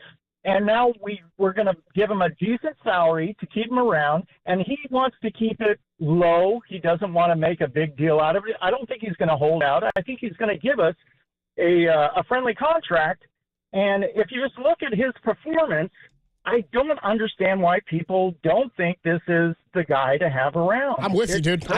I don't get it either. It is crazy. After the 2 seasons we saw and then a down season this past year, where, by the way, everybody was down in terms of production on the 49ers, and there weren't weapons around them. Nobody's getting it done by themselves, except for maybe... And injuries. We had huge injuries. And people need to understand, every year it's a clean slate. You got to start over, and now we've got Joe Montana coming in as the new co-owner. I think that's going to create a real excitement within the team that who knows where that's going to take us. Are you breaking news right now, Michael? I read it earlier. That's what I heard. Joe Montana's Denise Bartola announced he's going to be one of the new co-owners. So, all right, I hope so. Frankly, I think it's long overdue. I think Joe's, he did leave us and go to Kansas City for a year or two. He was traded, but yeah. Yeah. Still, I think, can bring a spark to this team. Within the locker room and in the front office that will get us moving in the right direction, create the right excitement. And I think Brock's the kind of guy that's going to take a friendly deal. He's going to want to put guys in front of him that are going to protect him, and he's willing to take less, or who knows, maybe he's going to try to get part of that money given to him later. I just don't understand. If you look through the league, there's only 32 teams that have quarterback positions, and it's hard to find a good quarterback. There's all these I'm with you, Michael. Guys coming in who talk about, he's going to be the next great thing, but in reality, that doesn't pan out. And here we've got this guy cheap for a couple years now, and I love him. I think he's a great asset. I appreciate the call, Michael. Thanks so much, man. I can't find anything about this. Was he confusing Tom Brady and the Raiders for Joe Montana and the 49ers? It's like I saw it earlier. I mean, I don't know. I don't know where he read it, where he's getting his It's news. I can't find anything on this. I don't think Joe Montana's. That would actually shock me if that were the case. Yeah, I think Joe Montana's helping out with Gold Bar whiskey these days and not so much the 49ers. I'd like to buy into that Gold Bar with Joe. Just real quick, one important thing about Robert Salah. If he does come back, you think he needs to dye the beard anymore? Is he dyeing his beard? It looks like it. I don't know. Do you have any ground to stand on talking beards with anybody right now? I guess not. I think you should probably keep your beard takes to yourself. It's kind of my thought. You know. Plus, you're just accusing him of something you don't know. Hey, you look at that beard and let me know if it's dyed. Why you care? What does it matter? Maybe you should worry about making sure your beard is intact before you start coming at somebody else's. Ouch. That's what I'm saying.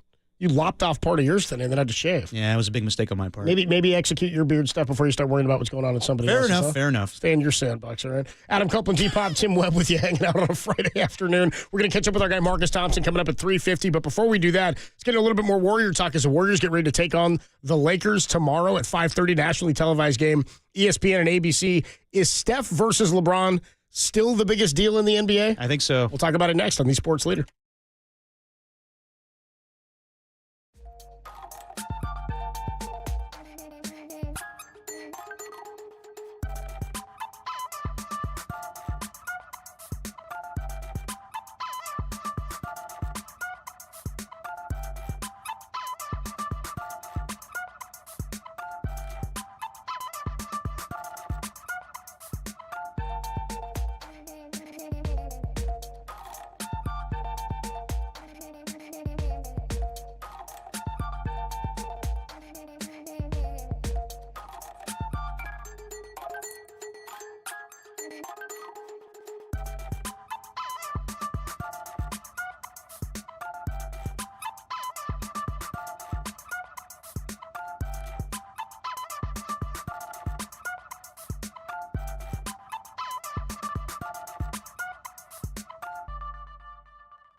You found Dirty Work with Adam Copeland and Derek Papa, where no job is too dirty, on KNBR, the sports leader.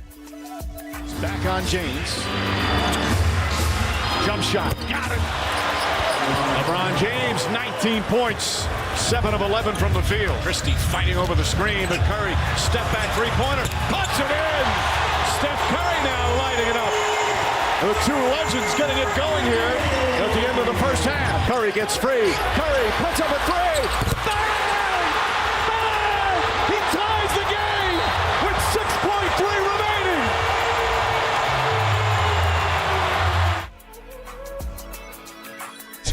Shout out Walter and Calvasetta, producer for the Greg and Greg show. Weekdays 10 to 2 here on the Sports Leader. Somebody texted in earlier and asked if I should share some of my hair with Derek. And I'll tweet it out. Walter just superimposed my hair and my bun on top of Derek's head. I think it looks good. I rock it well. No, you don't. The Warriors and the Lakers square off tomorrow, 5:30 at Chase Center. You think Steph against LeBron is still the biggest deal in the NBA? I mean, it's a nationally televised game, Saturday night. I don't think it is. I think that the NBA does. I think that we go back to Christmas Day, and that was by far the best game of the day, including football. The Chiefs kicked the crap out of the Steelers. The Ravens and Texans was no big deal. I mean, Beyonce was entertaining at halftime. But the most entertaining game of the day was Warriors and Lakers, and that was because Steph Curry went off for 38 points. LeBron James had 31. And the ratings suggest that too. It was the highest rated game of that day. The other games didn't even come close to that. And the reason I bring it up is because Bill Simmons went on his podcast, I think the next day. It was like, is this good for basketball? That these two guys, like Steph and LeBron, they're still, really good players. But we have younger guys that are coming up, Victor Wembanyama and Anthony Edwards. He's coming, dude. He's going to be the biggest thing. He is, but not right. No, but he's going to be. But is he going to be? Do you really think he's going to be the biggest draw in all the NBA? Is Giannis that right now? Well, no. Giannis is not that right now. He plays in Milwaukee, and I know San Antonio's still a small market, sort of in the same way. Tim Duncan was never that guy. No, but Giannis is not the same player that Victor Wembanyama is. Nobody was saying when Giannis was drafted at 19 years old, he has a chance to be the greatest player and greatest talent we've ever seen. And Victor Wembanyama, I saw some note yesterday. He's got 130-something or 140-something blocks right now. The next closest guy on the season. Already? The next closest has 80. Wait, sorry, how many blocks? I'll get him for you. Dude, okay. He's going nuts. I mean, here, I'll get it for you in total. I think he's on his way. And when you become a star like that, your team becomes competitive and you're winning time after time after time, or you have winning season after winning season, I think that you end up with more nationally televised games. You become the draw. Yeah. Giannis wasn't a draw until he was a draw. And he's still one of the biggest draws. Yeah, he's absolutely hands down the leader in the clubhouse for defensive players. Well, but the other thing that absolutely. But the other thing that you're talking about has more to do with the history of Steph and LeBron than it does just about their head-to-head ability. Oh, of course. Against each other. This tomorrow is on Saturday night. This is the first, I believe, ABC broadcast where we're at the end of football season where they're like, okay, we don't need to worry about college football or NFL playoffs. We're good putting this on. And this will do good ratings. And it always does with Steph and LeBron. And yes, this goes back to the finals and also their star power. But they rival those two guys. They're not going to be I know Christmas Day, LeBron came out and said, this is the NBA's day. I love the NFL, but this is the NBA's day. Not anymore, buddy. It's not. No. It's going to change. But these guys do rival the NFL when it's them together up against the NFL. So I would say, I think that it's a good thing to have these guys still playing, but also I think it's a bad thing that they're still the cream of the crop when it comes to attention for a wider audience than just NBA fans. I'm with you. Because they're the two biggest stars in the league, name-wise, probably recognizability. But is it bad they still are?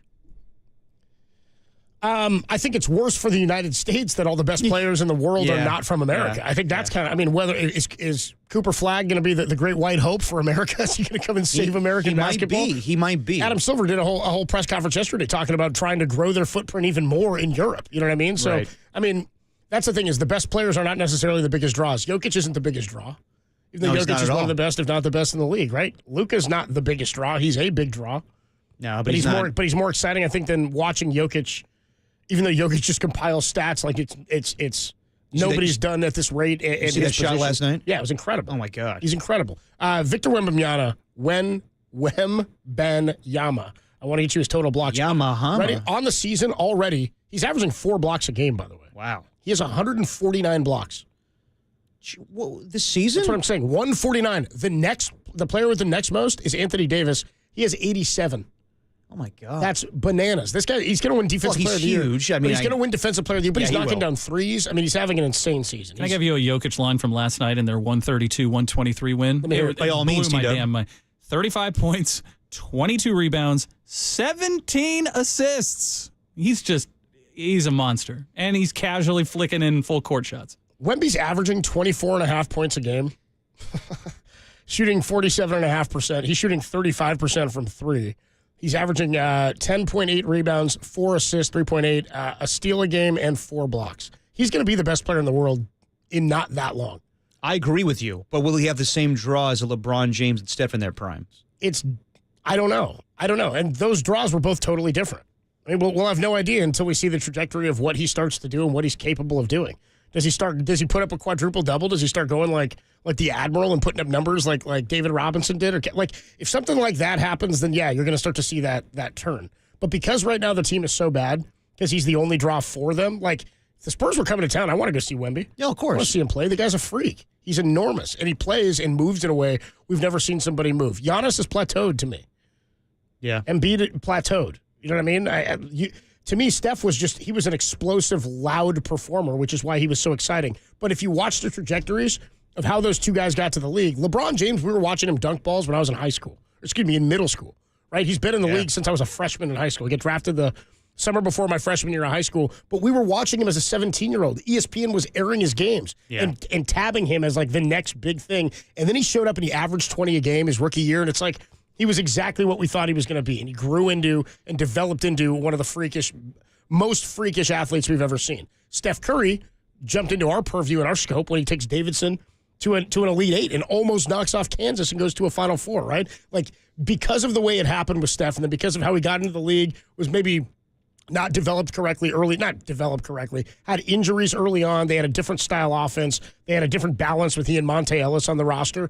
You had to get him to a place where he had the ability to become who Steph Curry was. But when he blew up as a three-point shooter and it changed the game, of course they became a draw. Yeah. So for Wemby, it's tough to project whether or not we know who the next one is or if it's going to be Wemby because he just sort of showed up as an international player and burst onto the scene. Yeah, but I also think, regardless of their records, right now the Lakers are in the 5th seed and the Warriors are on the outside looking in at 11.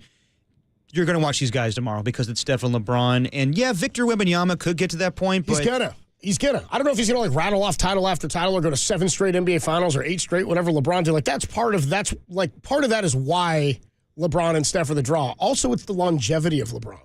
Like, that's part of it, too. Plus, we just had the Olympics thing where they went off in the Olympics. Like, they've had how many different times they meet in the finals against each other? 4 straight times. So that's all part of that being a draw, too. Yeah. Even though LeBron's not with the Cavs anymore or Miami, whatever the team was. And it's also the teams and the market. Yeah. Sure, that's part of it. But, I mean, Cleveland and Warriors were a draw anyway because it was Steph against LeBron. But do you think it's a superstar league, right? I mean, this is probably going to be a dumb question to ask, but do you think the NBA is going to be in a bad spot once those guys retire? Like, I think that when Tom Brady retired, nobody batted an eye. No one was like, okay, Brady's gone, and then we moved on to Mahomes. We moved on to these other guys. When Steph and LeBron retired, it was cool to see them play head-to-head against each other. Like that passing of that torch was almost literal, right? Of course, but now, like when I see LeBron and Steph retire in the next 5 years, I don't know where the NBA is going to be. I don't know if it's going to have the same star power. Yes, Victor Wembanyama is supposed to be that guy, but I don't know if people are going to care as much. And I do think why do you think they wouldn't care as much? Maybe it is the foreign thing. You just haven't seen him do anything at the level of either of these guys. Nobody cared about Steph until he became Steph in Steve Kerr's first year. Not true. Not like the league didn't care. Yeah. He didn't carry the hype from college in with him to the NBA. He wasn't a draw until he became a draw.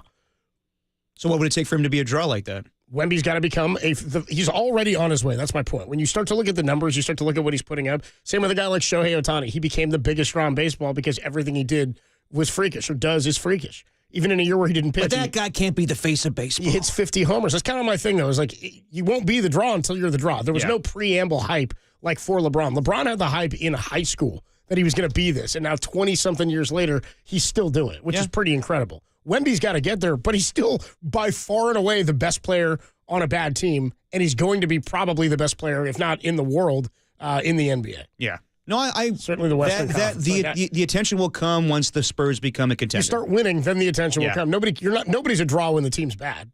Like people want to go see LeBron when he was a rookie because you want to go see a rookie and see if he really is as good as what you saw on TV or what you thought you were going to get when he got to the league. We'll talk to Marcus Thompson about this because international play is going to be problematic. The NBA, I don't think, is going to have an issue finding whoever the next face is. I think it may be Wemby. I do think that Team USA is going to have a problem getting back to winning some gold. Okay. After a significant amount of time as the world power in basketball. We'll talk more about this with Marcus Thompson, the best sports writer in the nation. He joins us for his weekly conversation next on The Sports Leader.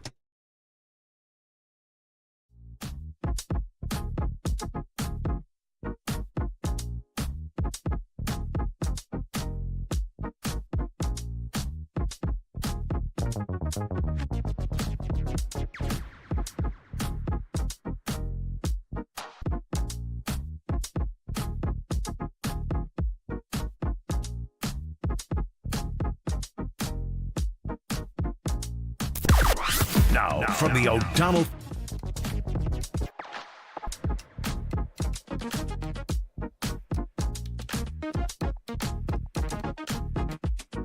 If championship football is your kind of thing, keep it locked to KNBR for every second of NFL action this weekend. If championship football is not your thing, competitive highlight and darts are sure to be somewhere else on your radio dial. Good luck.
Now, back to Dirty Work. Adam Copeland and Derek Papa on KNBR 104.5 and 680 AM, the sports leader. We do it every week with the best sports writer in the country, Marcus Thompson of The Athletic. He joins us courtesy of the UMA guest line. What's up, Marcus? How you doing, man? What up, Marcus? What's going on, people? I don't want Vucevic. That's what's going on. You don't want him? He don't want you either. Good. I thought he was taken anyway. Stop out here recruiting people. recruiting Vucevic. Yeah, come on. I got a 7-foot bed, dude. I got a California king for him. Whoa. Bring him all the way in. I'll pick him up. Yeah, just leave him here. No, dude, I mean, Mark Spears was saying to us yesterday, do your homework on Vucevic tonight. He's been texting me stat lines and stuff of Vucevic for the last couple of weeks. And then yesterday the report came out, Anthony Slater, I guess it said it, that reports are the asking price is too steep anyway. Plus, who cares? They found a big man, right? Quinton Post? Yeah. Is that who you mean? QP, bro. QP in the building. Yeah, I think they can use Vucevic though. Like, yeah, he'd probably be better than some of the ones they have. Some of the centers they've got. Yeah. Let's not put too much on QP too soon because it could be damaging to his career. He's clearly like a long-term talent to pay attention to and watch. Right? He can shoot it. He's not laterally incredible, but he's actually big, like a real big. He's a footer. Yeah. Yeah, and that matters for the Warriors, right? Who try to parade out 6'9" guys as big. So, but for what they need right now, like I'm not the biggest Vooch fan. I'm kind of with you on that. I don't think he's very good. Like he's been an anchor on a 10 seed in the East. Yeah. So I'm not sure how great he is, but anything to help Stephen Curry because he needs somebody else who can consistently make shots. And Vooch does that. He'll get you some buckets. I don't know if he's going to get buckets if he's landing your California King, but generally speaking, he gets buckets. What about the other Chicago Bull you wrote about last night, Zach LaVine? I like the idea of getting him, but I don't like the idea of giving up Andrew Wiggins to do that. But is that the only way that they can acquire him? No, you can give up Draymond. You like that? Not really. That? Not really. Yeah. You don't like that either. Nah. I don't know. To me, like Zach LaVine is like, that's a tough one for them to pull off. Yeah. But like he definitely would fit, and they probably missed their moment to do it when they had the Chris Paul contract. Yep. And look, it's probably not even on them, right? Like the Bulls are insane. Like we could just say that they gave a raise to a 10 seed to everybody on a 10 seed. Then they trade DeMar DeRozan and Alex Caruso as if they're like about to start over, and they don't. Yeah, and then they don't. They just keep everybody like nobody knows what they're doing. They're asking for too much for these players, which is why they're still there. Zach LaVine had a trade demand in 2023, and he's still there, right? Like, so it's not all on the teams that can acquire him. But to me, like he represents this expectation we have from the Warriors. And like the ideology and whether it still exists, because this is the same. Like we've seen this before, but it was just with Andrew Wiggins and their ability to make a difficult deal, to find a way, to figure it out, and to believe that they could turn a player into something. Like you gotta wonder if that's still there. Like to me, Zach LaVine is that. If you can't turn that guy into something, then you aren't who you used to be or you said you were, right? I mean, this team went and got Nick Young, right? Like, and obviously the pieces are different, the prices are different, but I just don't know when we stop asking the Warriors to do the hard thing. Like, that's what they do. So it'll be interesting to see how it shakes out. I don't think they'll get LaVine, but this idea that there's somehow they can't do anything because of this other stuff or because of whatever circumstance, it's just not the messaging we got used to hearing during the dynasty. Talking to Marcus Thompson on the UMA guest line. Warriors and the Lakers tomorrow at 5:30, a nationally televised game. We were just debating this. Is Steph versus LeBron still the biggest draw in the NBA? Still the biggest draw in the NBA. Still. Even if they, aren't versus each other technically, right? Yeah. I mean, they always are. But, Steph is the biggest draw and LeBron is the biggest draw. So you put them on the court. It's just there's nothing that matches that. Nothing that matches that. And in fairness, nothing should. No. They had 4 finals together. You're talking about 2 of the greatest players of all time. And I contend 2 of the last superstars who valued the responsibility of being a superstar. Yeah. Like, nobody understood that like them. Like, Jordan started this thing where he's like, all right, this is my role, and I'm going to do it. It's come with all these perks, but I'm going to do it. I'm going to talk to these fans. I'm going to be present. I'm going to I'm going to do this. And Bron and Steph are from that era. Now we got these Gen Z cats, who want to wear furs in press conferences and play with horses, and nobody wants to handle the burden of being an NBA superstar. It is a burden. You gotta promote the league, and they do that. They give you the sound bites. They give you the moments. They're showmen. You know what I'm saying? Yeah. Like, I love Jokic. He is incredible. He is insane. That dude hit an 80-foot shot and walked away like he just bought a sandwich. Yep. Yeah. You know what Steph would have done? Yeah.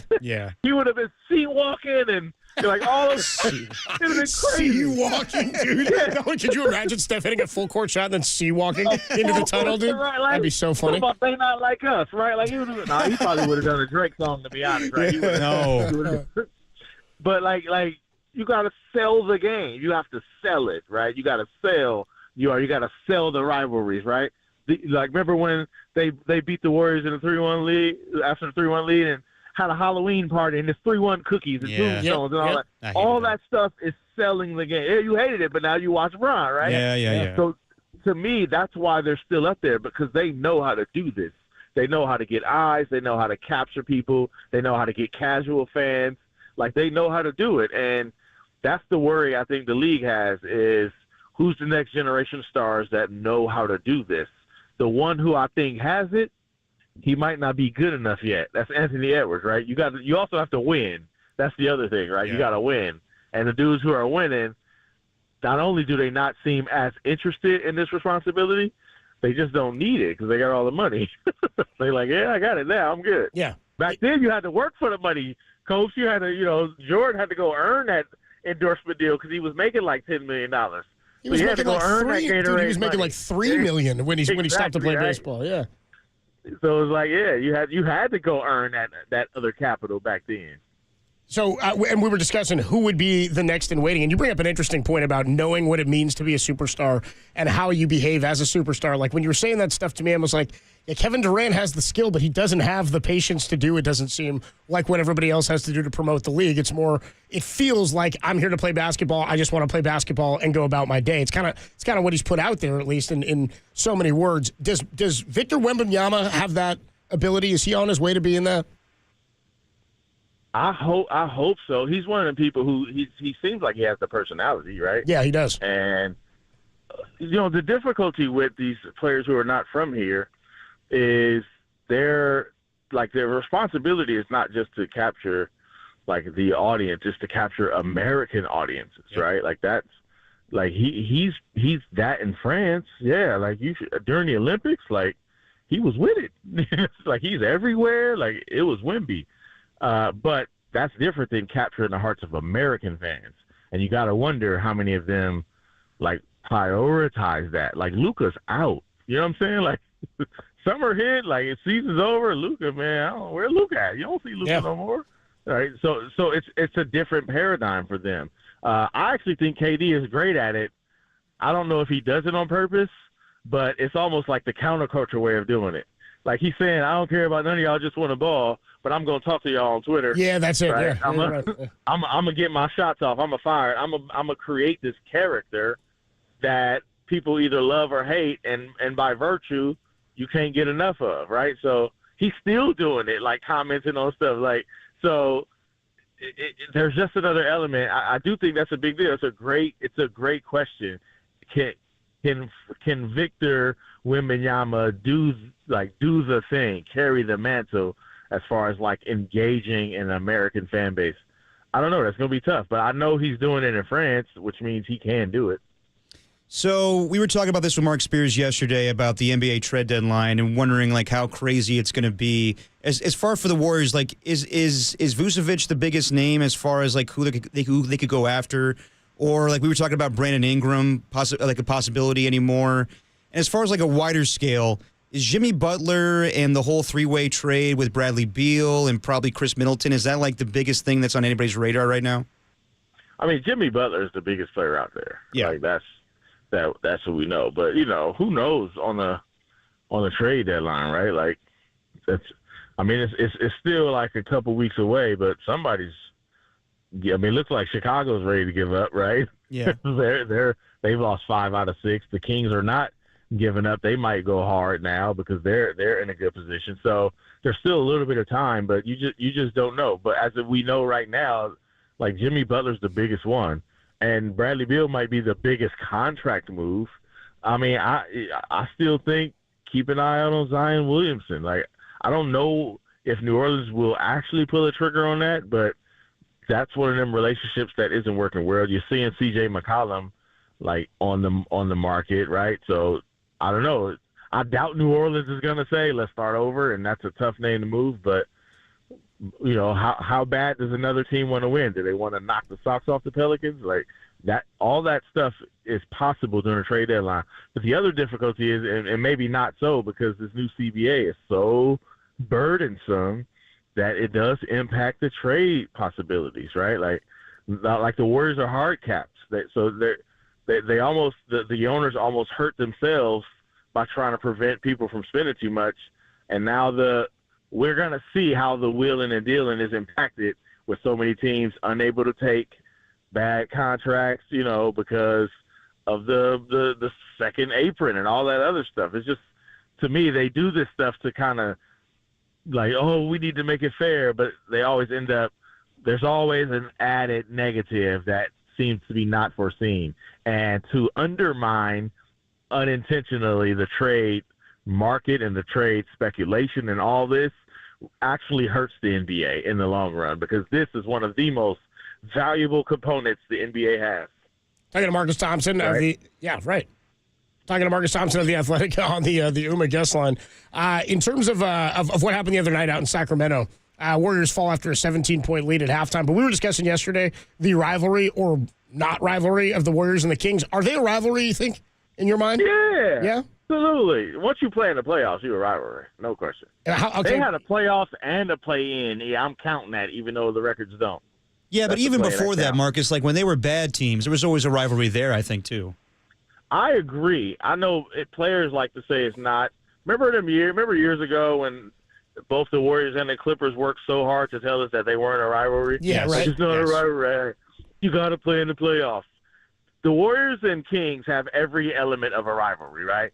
They've got relationships between each other. They've got proximity. Sac ain't nothing but our cousins, right? And then they played in the playoffs. Like, what else?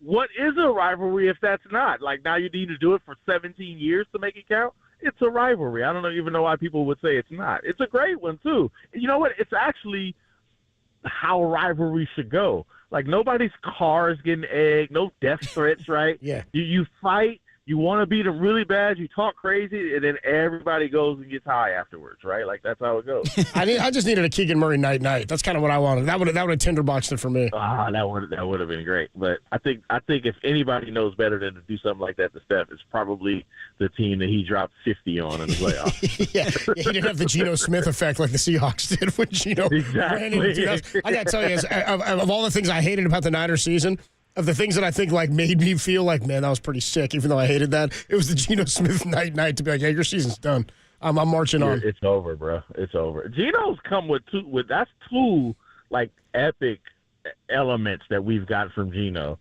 The first one was what is it like? They wrote me off. I ain't read it or something like that. Remember that? Yeah, right. That was good. Like, yeah, Geno got some gems. Like, we might need to talk to Geno more. He might be about it. They wrote me off, and I ain't right back, though. That was the comment. Yeah, that's right. That was hard. That was hard. Yeah, that was pretty hard, dude. They wrote me off. I ain't right back, though. That's pretty good. All right, Marcus, what'd you make of Draymond having to respond to Mark Spears' tweet the other night, saying, I'm really, really sorry about Jordan Poole? I felt like he made it a bigger deal than it needed to be and then went in on the pod about it. Like, do you think that he's saying, like, I want to move on, but I think Draymond's going to make it more of a thing than it needs to be? I mean, I don't know that it needs to be. Like, what if he wants it to be a bigger thing? Yeah. Like, it's certainly giving him content. That's true. I do think there's a part of Draymond that, number one, sees the state of the Warriors, and number two, like, sees his hand in it. I do think a part of him is like, dang, yep, like, yeah, I'm sorry. Like, you know what I'm saying? Like, I did do that. I'm sorry. Like, I do think it's something he'll never be able to shake. It will always be there. And I think part of this is the realization that he knows, like, yep, this is going to – and every time it comes up, I'm going to have to remind people, like, yo, I am sorry. But then he's going to say something else again and be like, yeah, I'm sorry, but – you know what I'm saying? Like, that's Draymond. I don't think he's bothered by it coming up, quote unquote, too much at all. I think he's with it however it goes. And when you're Draymond, you operate like him, you have to be that way because he brings it up half the time, right? Like he's one of the reasons. So I think however they want to handle it, I'm fine with it because it gives us content. But I don't think he's necessarily trying to make it not come up. I think whenever it comes up, Draymond's going to have something to say because that's what he does. He has something to say, and he's not going to not say it. But I do think part of it is like him saying, dang, yeah, I did do that. It's like, you know, like when Vucevic comes and lives with Coach, and eventually he's going to be bringing up the stuff Coach did, and Coach going to be like, yeah, man, I'm sorry, dude. I didn't know it was your orange juice, right? Yeah, right. And Vuce is going to still be mad about it 2 months later. He'll be like, I'm sorry. What else you want me to say? Like, I'm sorry I took the sheets. My fault. Yeah. I'm big. I rolled over and the sheets was gone. Like, man, that's a hell of an odd couple situation. Yeah, dude, can you imagine just me and Voos living together? Copes and Voos. You did offer your California King, that's all I'm saying. Like, I offered to upgrade to a California King just for him, actually. I was doing it all for Voos. Sharing the bed. Yeah, just me and Voos, yeah. Well, I got to have room for me, too, you know what I mean? Marcus Thompson. Sponsored by, man.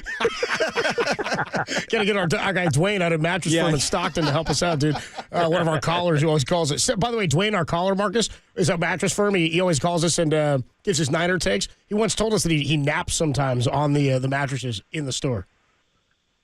Who wouldn't do that? It's a good perk of the job. Would. Perk of the job. Yeah, absolutely. It's like, sometimes I eat the Chipotle if I work at Chipotle. Like, Same thing. Sometimes I eat spoonfuls of guac. That's exactly it. Before I let you go, got to get a thought from you on what's going on with the 49ers. It's being reported that Robert Salah will become the next defensive coordinator. It's obviously not official yet. Haven't heard the Niners put out any notice or Salah say anything about it. But in your mind, how big of the addition would Robert Salah be? Like, I think it's great. I think it's awesome to have somebody familiar, somebody experienced who had success here. But also, it's about the talent on the roster. So how big is that impact, you think? I do think it's big because, if nothing else, Salah knows what he needs now, right? He's seen it. He's succeeded and he's failed, right? And he's had talent on both of them. Like, he's had talent on both ways. So now you're getting a coach with more experience, a little bit more, like, understanding of the politics of it all and all the back end stuff. So ideally you're getting this wiser kind of figure. And also, most importantly, you're getting somebody who's got a little bit more, I guess backbone or cachet to step into that locker room, right? Somebody with some aura about them, even though that's probably one of his weaknesses, but like he's got more of it now, more of it to go, to do the back and forth thing with Kyle. I think one of the, like, from Wilkes, and Sorensen, like, it almost felt like Kyle could be like, what y'all doing over there, right? Like, get it, like, there's just always this sense of the defensive coordinator was in trouble, like, over these last couple of years. With Salah, like, you could see that being like, I'm the defensive coordinator. If he's that vibe, right? If he's that kind of guy. And maybe he's learned I'm probably not cut to be the head coach, so I'm a good coordinator. So now you're getting a guy who knows who he is more, who's more secure, who's experienced some things, and can be more of a partner, I guess, with Kyle than maybe the last picks would have been. This is my guess. Otherwise, he might be trash if Fred Warner's trash, right? Like, yeah, right, it doesn't exactly. matter. If Nick Bosa doesn't get to the quarterback, he's going to be terrible. Yes, they had problems the first couple of years Salah was here. Remember, they didn't pick anybody on. They have 2 interceptions or whatever in 2018. Yeah, 2018, It's crazy. They had like 2 in the first week or whatever in 2019. Marcus Thompson, the voice you hear. You'll be out there tomorrow, Marcus? What's tomorrow? The Lakers and the Warriors, dude. The biggest draw in all the NBA, dude. Of course I'll be there to watch Andrew Wiggins get his revenge on Austin Reeves, who cooked him on Christmas Day for the game winner. Well, was that him or more Kuminga? 30. No, that was Andrew Wiggins. 30 for Wiggins. Book it. That was all Andrew Wiggins. I don't care who was helped. You don't get beat on a straight line drive for the game winner by Austin Reeves. It doesn't happen. Make him cross over or dipsy do or something. That dude jabbed and got to the rim easy. Nope. And Wiggins will tell you the same thing. Yeah, okay. Damn, come on, Wiggins. Need that 30 tomorrow. Book it. All right, Marcus will be out there at Chase Center. We'll talk to you next week, bro. Have a good weekend. All right. Later, Marcus. There you go. Marcus Thompson, the best sports writer in the country. Yeah, dude, got to get over there and get Voos the right size bed, dude, and not drink his orange juice, evidently. That would be a hell of an odd couple. Of a TV show. Yeah. Are you crazy? I don't need a bed. Adam Copeland, D-Pop, Tim Webb with you. On a Friday, it's Dirty Work, Ska Friday. Let's get into some of the football for this weekend. NFC Championship preview. Oh, yeah, I forgot. Why don't we do that next? Okay. Over here on the Sports Leader.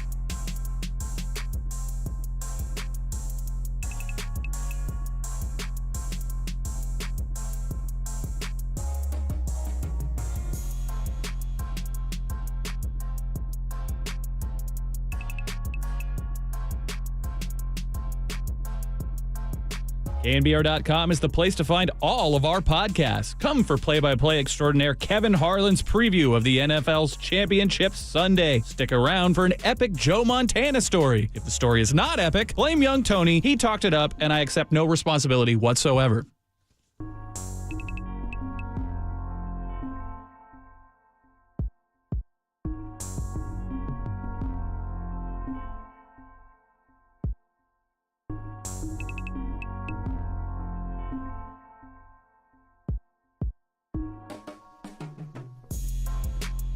Hey, what's going on, everybody? Me again, Adam Copeland here. My good friend Steve Moskowitz is hanging out on the line. Steve, it is tax season yet again. Tell the people what to do if they can't pay their taxes. You go ahead and you call us. And there's so many good deals available. But most people don't know about them, so they run and hide, and they ruin their lives and their spouses' lives and their business. It doesn't have to be. And that's true if you haven't filed the returns. We can file all the old back returns. Or if you've filed everything, you just can't pay. What we want to do is explain all the options, whether it's you just pay part and they forgive the rest, or forgive the penalties. You know, sometimes penalties and interest are more than the taxes.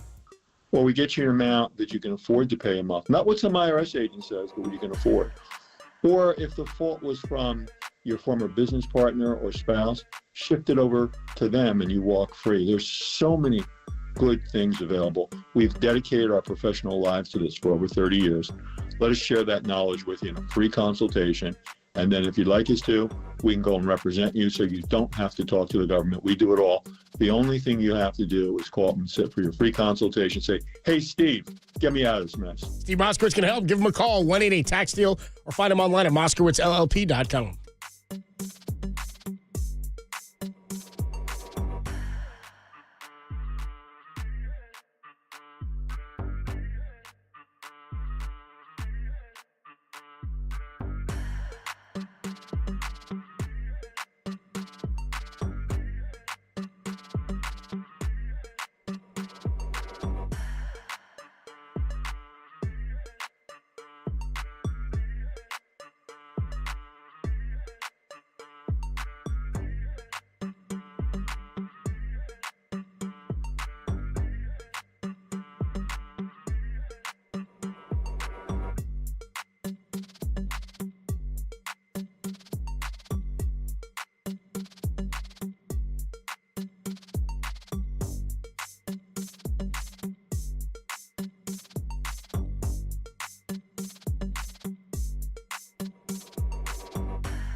Now, back to dirty work.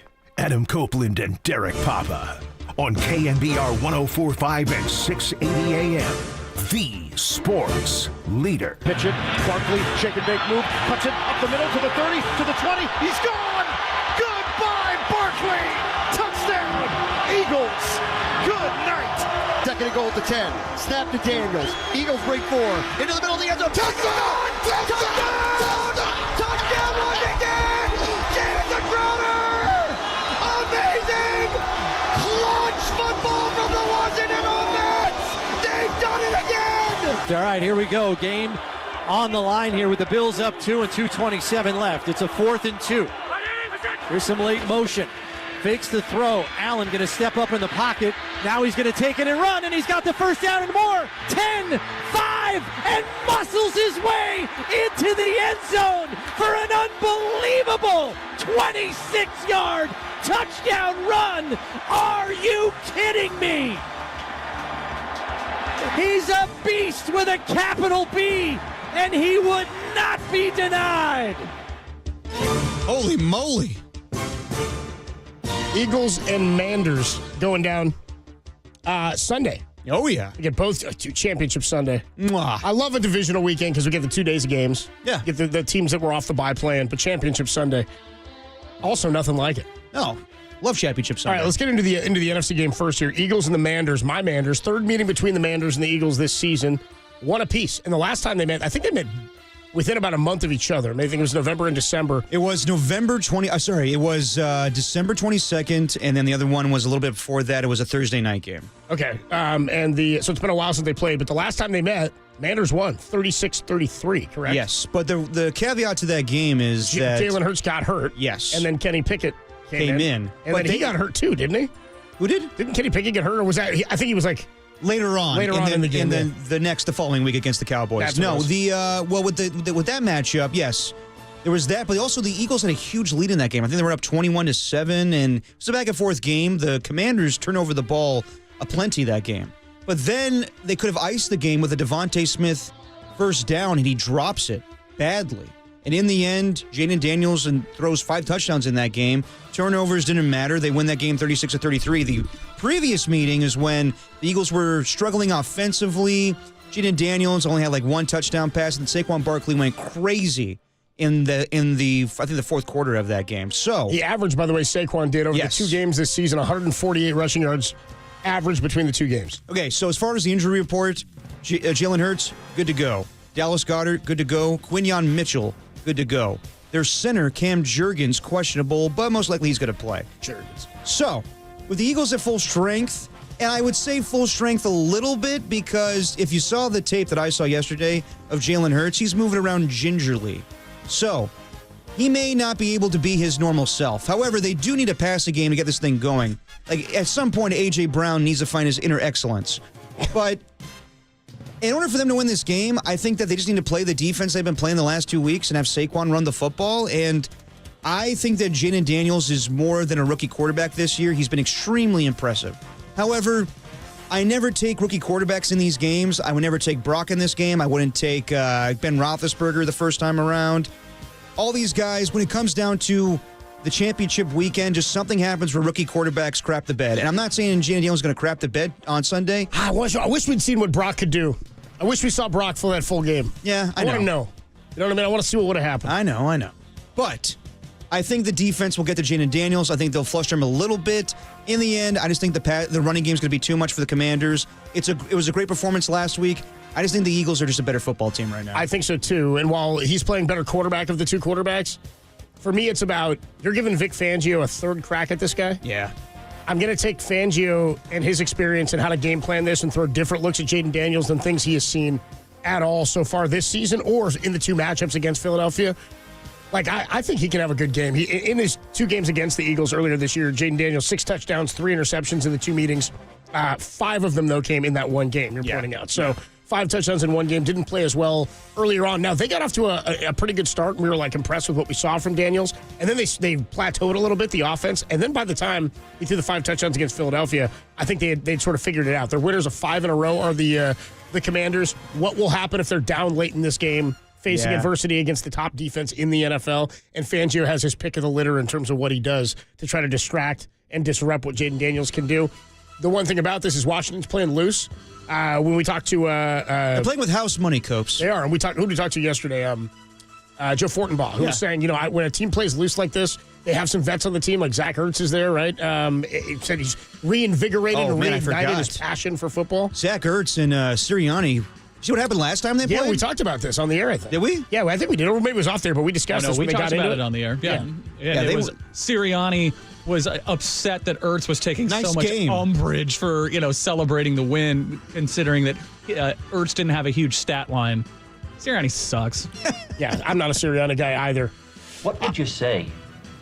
You do. Where do you come down on a spread for this one? A lot of the money I've seen is coming in on the side of the Commanders. It was 6.5, I believe, when it opened. Maybe it's at 6 now. Yeah. I would lay the points with the Eagles. Now, the thing is, the Eagles can't...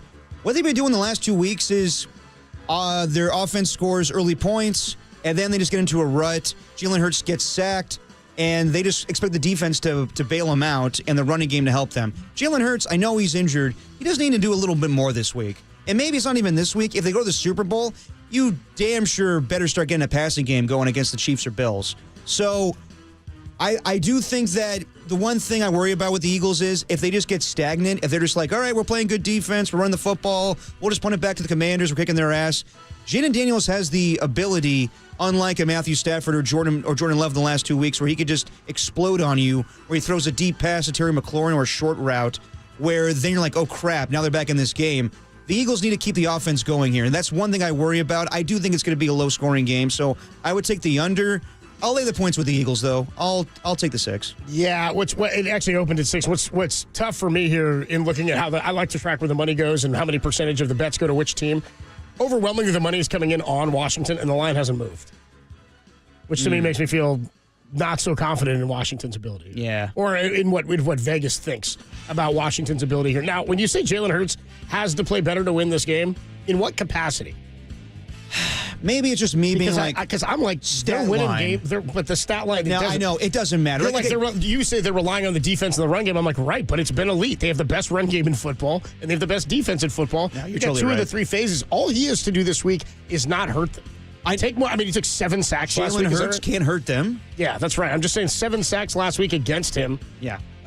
Hold on to the football, don't turn it over, and they've got a real good shot at winning this game because of what the defense can do. And again, I like the matchup of Vic Fangio against Cliff Kingsbury in this one in terms of having to see or getting to see this offense 3 different times now. This is the 3rd time. He's got a rookie quarterback back there. I'm almost always going to take the vets against the rookies, especially in this situation. That said, to this point, Jaden Daniels has not looked like any moment has been too big for him, but you're asking them to go out and win 3 road games in the playoffs in Philadelphia against a coach who's been to a Super Bowl before, the best defense in football, a division rival, and you're doing it on the road in this cold weather. I have a tough time betting against Philadelphia. I think I'm going favored here. I don't know that I'm going to lay the points, but a 2-score game wouldn't surprise me. A 7 or an 8-point win wouldn't surprise me. Yeah, I mean, not discrediting what the Commanders did a week ago, but I think they're here a year too early. And yes, I'm with you, Copes. They can easily win this game just playing defense and running the football. But like I said, Jaden Daniels is that type of quarterback where if you just leave him hanging around for a little bit too long, then all of a sudden you're like, oh, damn, what just happened here? He just threw a dime, and now he's back in this game. He's clutch. There's so many times this season that late touchdown pass against the Eagles, the late touchdown pass against the Bears, the late touchdown pass against the Cowboys. So I don't know if this moment's going to phase him. I mean, history would tell you to go with the Eagles. I'm just saying, the formula worked the last 2 weeks. I just don't like it again, where it's like, okay, Jalen Hurts could just, hand the ball off and get below 200 yards passing. At some point, he needs to play up to that level. I don't think this is the week. I don't think he needs to this week. Okay, but Super Bowl, if they're going against Kansas City or Buffalo, yes, they have to. Okay, that's what I'm saying. But this week, that's not the task at hand right now. Yeah, you're right. Cross that bridge when you get there. Get through this game. You get some time off to figure out the health and how he's going, and then you go from there. I'll say this also, you're saying relying on defense and run game. Washington was the 3rd worst team in the league in yards per attempt against. An average of 148 over 2 games against Saquon, not good. Not good. In one guy doing that to you, and that's all they want to do. The offensive line is playing out of its mind, even after losing Jason Kelsey, is that of the... Cam Jurgens, baby. Cam Jurgens has been fantastic. They give up 4.9 yards per attempt on the season to the Washington Commanders. That's the 3rd worst in football. And the key for them would have to be the same formula they had last week, where, yes, they couldn't stop the Lions, defensively. They cause turnovers, but get a lead in the game, and that's where you force Jalen Hurts to have to throw in this and game make him try to get back in it. Then you take some of that run game away. But also what we saw Saquon do against the Rams last week. Rams also allow 4.9 per game. Yep. They were tied for third worst. No one's stopping Saquon at this point. Nobody's stopping him, and you may not, I mean that's what it's going to come down to is make Jalen Hurts beat you, and I don't think Washington's defense is going to be able to do that this week. You made a clear, concise, well thought out argument. Give me the Manders. Manders. Yeah. But are you overruled? Overruled. Lucid, cohesive, coherent argument. Overruled. Someone's got to go Manders on this show. All right. I'm going Manders. All right. Tim's taking his Manders. By the way, did you see what Philadelphia? I told you guys about this. I don't know if anybody else has seen this story. It's on ESPN right now. The Philadelphia Eagles, after their divisional round win against the Rams last week, remember how much snow there was on the ground? They're selling pints of snow. Actually, they were selling pints of snow because they already sold out at $50 a pop. They're calling it The Realist. A memorabilia authenticator has collected over 100 pints of snow in the Eagles' end zone and offered it by a snow pint on a first-come, first-served basis. They're calling it a frozen moment. It was placed in a white ice cream-like container with vertical stripes in the Eagles' midnight green, surrounded by two horizontal black stripes. The game score and the divisional round winner is what it says. Also plastered on the drum with their playoff mantra, quote, "Let's hunt," printed on the lid. They're selling them for $50 a pint, and they're already sold out. A cup of snow. Give me the Manders times 10 now. Are you kidding? All we're learning from this is that Philly fans will buy any crap. They made that everyone got that divisional round winner, dude. Yeah, man. Snow in a pint. To me, that's like calling your. It's like when you make the Final Four in March Madness, and they're like, "You're the West Region champion." I'm like, "Well, yeah, you just made the Final Four. Nobody's calling." You know what I mean? But how many snow games have there been in the playoffs for Philadelphia? Who cares? What does that have to do with anything? You have to keep it in your freezer. Hey, guys, you want to see this thing of snow that I got? It's great. And by the way, you better win it all. There's crazy fans that would do Why this. do you want memorabilia from a game that could like the season's not over? You know what I mean? My whole thing is like I'm not buying a Giants wild card champion T-shirt after they beat the Mets in the wild card game. No, but depends. Like, would you buy, like, if you're a Minnesota Viking fan, would you buy something from the Minnesota Miracle with Stephon Diggs? That didn't lead to a championship or NFC Championship win. I know, and that's why it's sort of like it's a great moment, but then you only remember after that great moment. Yeah, but that was a wild card round game. But that game in my freezer. That game stands out, and I hear you. I mean, Philly fans are crazy. I don't know. I know. I just think it's lame. Yeah, I think they're lame. That's what I'm saying. Have you ever eaten snow? Manders. What? Have you ever eaten snow before? Yeah. I mean, hasn't everybody eaten snow? No. Ew. Weirdo. I don't know. You want like a kid playing in the snow? Thank you, Tim. You want like a kid playing in the snow and just like... Yeah, of course. Come on, dude. What are you talking about? Well, some people get hungry, so now they go, like, 50 pints for snow? It's not dirt. Yeah, true. All right. It's water. I guess we'll get into the AFC game when we come on back. The AFC Championship preview and picks. The Kansas City Chiefs against Josh Allen. Oh, my gosh, Josh. I imagine that's what his call would be. I know. Yeah, we didn't get any goofy nicknames in that last one. Allentown. Manders. Take me to Allentown. We'll talk a little Chiefs and Bills next on the Sports Leader.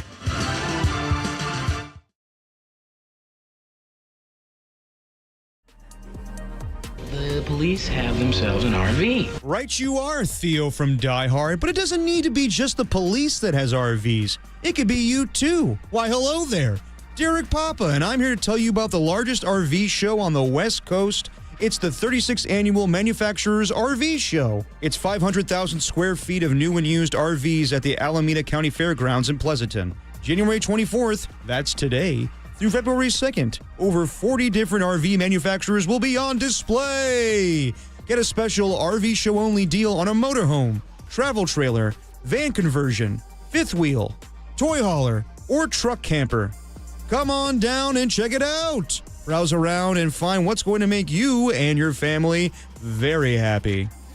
Once again, that's the Manufacturers RV Show at the Alameda County Fairgrounds in Pleasanton. Today, January 24th through February 2nd. Check out rvshows.net, and I'll see you at the RV Show.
Now, back to Dirty Work.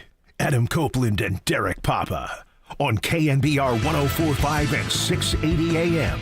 The Sports Leader. Ring again. Hit behind the line of scrimmage, and the Giants have the ball. Lawrence Taylor out of the pack with the ball. And the kick is good. There will be no three-peat. Ooh. Thanks, Pat. That's what's on the line this weekend. No team has ever even had a shot at three-peating. Yep. No team has ever been to three straight after winning their first two. Tim, were you young enough to remember that? Old enough to remember it? I remember it very well. Well, at the time. Well, not well. I remember being very miserable. Yeah. I mean... It shaped my hatred for a long time. I mean, that's the loss that I hear most 49er fans bring up. Like that, like their Super Bowl losses, obviously, to the Ravens and Chiefs in recent years, but that one, that's the one where everybody was so confident that the Chiefs or the Niners were going to three-peat. And against that opponent, the 1990 New York Giants with Jeff Hostetler at quarterback, that defense was legit. And they went on, they won. They won the whole damn thing. Shut down the Bills. I mean, I wonder, too, if the 90 Bills would have beat the Niners. But, yeah, everyone talks about that loss and Roger Craig fumbling in and 5 field goals was enough to advance to the Super Bowl. Yeah, and I wonder how Niner fans are going to feel if the Chiefs pull this off. Bill Belichick's defense, by the way. Yeah, but, I mean, when we come back on Monday morning, I wonder how Niner fans will feel like older Niner fans or even like, you know, the Steve Youngs, the Joe Montanas, the Roger Craigs be like, that should have been us. I will say this, and older Niner fans who remember the Craig fumble, you can check in and let us know at 808-KNBR, 415-808-5627.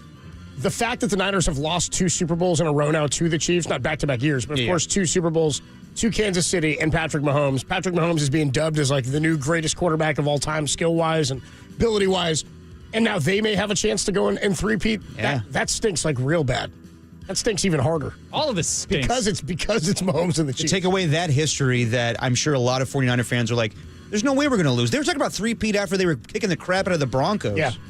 And that previous Super Bowl. So, that being said, I don't want to see this. I don't think, besides Kansas City fans, I think most of America wants to root for the Bills in this game. Like, even though the Giants won 3 World Series, I'll never get over 0-2. I'm still pissed off. I'm pissed. I'm still pissed about 0-2. I'm pissed. I can't let it go. Yeah, game 6, I still can't let it go. I won't let it go. It still bugs me. I don't want to let it go. It's not like it's a part of me now, dude. It's like hardened in my soul. The 2002 Giants loss. Good Lord. Yeah, but I'm sure that's how people feel about the Roger Craig fumble and about big moments where you feel like you left something on the table. Yeah. Keeps you from being complacent. You have to remember the highest highs and the lowest lows. Well, of course, if Kansas City wins, then becomes the thought of, well, how many in a row can they get? I mean, eventually they can't win them all. I can't. Says who? Mahomes just goes 7 straight AFC championships he's been to. 7 consecutive. Yeah. If he's got to continue to win one playoff game at home, every year he's been a starter, he went to the NFC Championship. Isn't that crazy? That is insane. Yeah, he's unbelievable. And at home, he's basically unbeatable in the playoffs. Yeah. Which is basically all they do is play at home. Okay, that being said, last week, who were you more impressed with, the Bills or the Chiefs? I thought the Chiefs' offense looked pretty good in the second half. I guess I was more impressed with Buffalo. They have less to work with, it feels like. Yeah. Josh Allen's carrying them. Like, it's Played a tougher opponent. Joe Fortenbaugh made a great point to us yesterday in talking about the legacy of Josh Allen, where he says this was supposed to be kind of a reset year for them. They got rid of Stephon Diggs. They lost some on their defense. So he doesn't have his number one pass catcher. Their run game this year was a lot better than it has been. James Cook was fantastic. That's been the difference. It's been the major difference. And that was the whole thing, is they didn't have a run game, it seemed like, forever, with the exception of, it was like Devin Singletary back there. It always pissed me off because that offense was so good in September and October, and then they play in the snow. So, and you got to be able to run the ball. Yeah, you got to be able to run the football. So that's like Joe Brady. I hope he doesn't get a head coaching job because I think he's perfect with the Buffalo Bills right now. Yeah, I just, if this was supposed to be a reset year, they've been damn good, and maybe Josh Allen's just been even better because the lack of turnovers this year for him. He really sort of honed in on what they had to do to be as perfect as possible. Now, what Fortenbaugh was saying is, if Josh Allen loses, and this comes back to the point you and I were making, or having a debate about a couple of weeks ago, where who has more to gain and more to lose throughout this postseason in terms of their legacy. I said Lamar still is going to have that stink and that stigma that he can't win the big one or he can't get past some of these guys, but it's always going to be tough. He also has the multiple MVPs and could still win a third MVP this year. Most likely. Who knows how this all shakes out. But you can go to the Hall of Fame and be an all-time great. You won't be labeled as the greatest, but you can be an all-time great by doing what he's done. Dan Marino, of course. Yeah. John Elway, before he even got to 2 at the end, was viewed that way.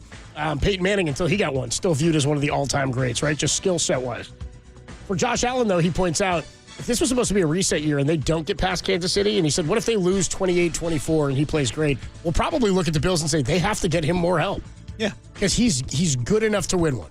Well, you know what's crazy, too? I know that Fortenbaugh said this was a reset year for the Bills.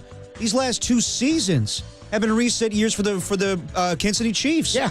Mahomes got rid of all their offensive talent, and he still won. But he still has Kelsey, and Kelsey showed up, man. That was honestly maybe the most impressive thing of last week. Didn't surprise me, but for all the down year that Kelsey had for the first half, and he did show up later in the season. God, he's just moving so slow, and no one could catch him. Nobody can catch him. It seems like he's moving slow, and they just leave him wide open. Yeah, they do. Such an infuriating watch. Just so infuriating to just see him leak out the middle, and you're like, ah! And that's why this is the injury today is interesting. So Taylor Rapp's going to be out. Cole Bishop, rookie safety. Safety is going to be in the secondary for the Bills. I don't love that against Travis Kelce. I don't like it. That being said, I talked about this yesterday. I love changing the narrative. I love a guy, like a true quarterback rivalry, a guy getting the best of you for years and years and years, and then finally you just change it out of nowhere. Peyton Manning did it to Tom Brady. Steve Young did it to Troy Aikman. I think the Buffalo Bills are a better football team than they have been in years past. I think they're a smarter football team. I think that they have the defense to get to Patrick Mahomes. I think that the regular season games are never indicative of what goes down in the postseason. No. So the fact that Josh Allen is 4-1 against Mahomes the regular season, he's 0-3 in the playoffs. I mean, I put more stock in the playoff outcomes. But this time around, I just feel the running game will help them out. And maybe it's just because I want to see them win. Maybe I'm just being blinded by that. Yeah, I'm taking the Bills. I want the Bills to win. And so I'm going with that, yeah. Like father, like son. Yeah. Let's go, Buffalo. Dude, we both, when he yelled that at the end of the show, we were both like, okay, all right. All right. How about him just rocking Bills gear? How about him rocking that terrible Niner hat? Was that a real? That could not have been like. No, that's not team issue. That could not have been officially. I'll ask our guy rocking New Era if that was official. It felt very gas station. It was definitely not officially licensed gear. It feels even less gas station. I got this on the walk bridge at the Coliseum. It kind of looks like an Oakland knockoff 49er hat. Did we ever figure out if he was going to Arrowhead? He was trying. Stop it. Yeah. This guy. But also at the same time, he was like, well, if they lose, then I'm stuck in Arrowhead and around all those Chiefs fans. And they're going to mock me for being the voice of the Niners. He just hates the Chiefs in general because of his Raider heritage. Well, he stole the call from... Because he stole his touchdown call from... Kansas City. He totally bit the call. Hala for Salah. And he just totally bit the Kansas City. Yeah. San Francisco. Yep.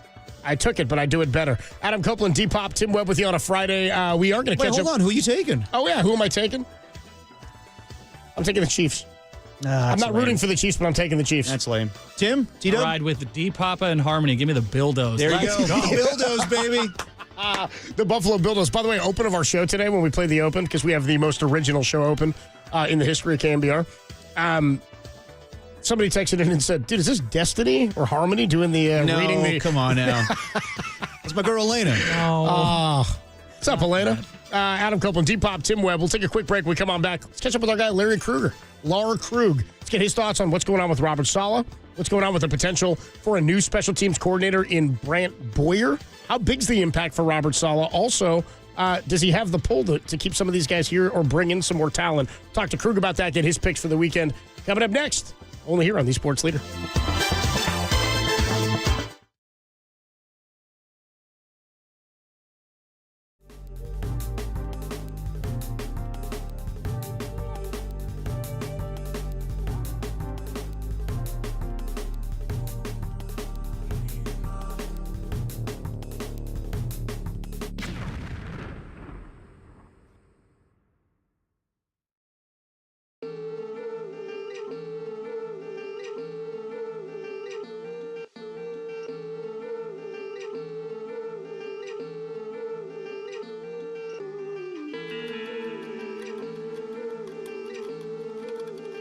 Hall of Fame quarterback Kurt Warner joined Murph and Marcus and suggested the NFC should be on notice for the ascension of Jaden Daniels. Find that podcast and all our interviews and show hours at KNBR.com and the KNBR app. Hey, what's going on, everybody? Me again, Adam Copeland here for Underdog Fantasy. That's right. It's the place to play if you want to cash in on all your sports takes throughout the playoffs. We got a big 2 games on Sunday for Conference Championship weekend with over 5 million happy players and over $2 billion won. Underdog is making it fun and easy to cash in on all your favorite athletes' performances. Will Josh Allen outperform Patrick Mahomes? Who of the 4 quarterbacks this weekend is going to put up the biggest passing numbers and touchdown numbers?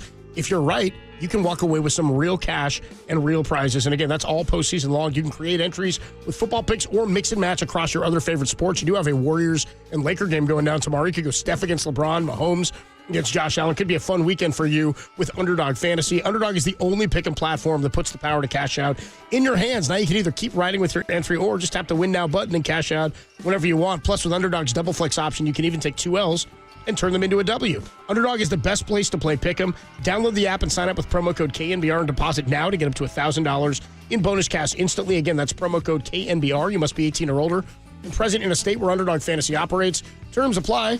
Concerned with your play, call 1-800-GAMBLER or visit www.ncpgambling.org.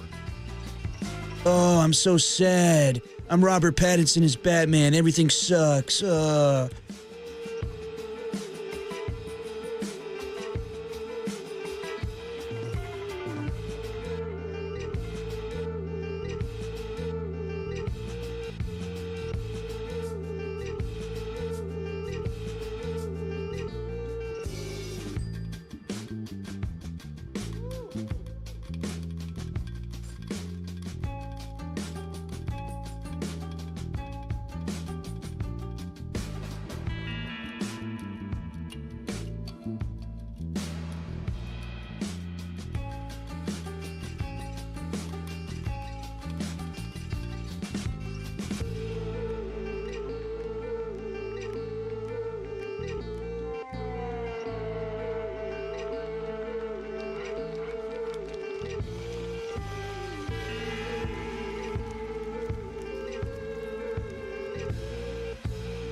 You're listening to Dirty Work.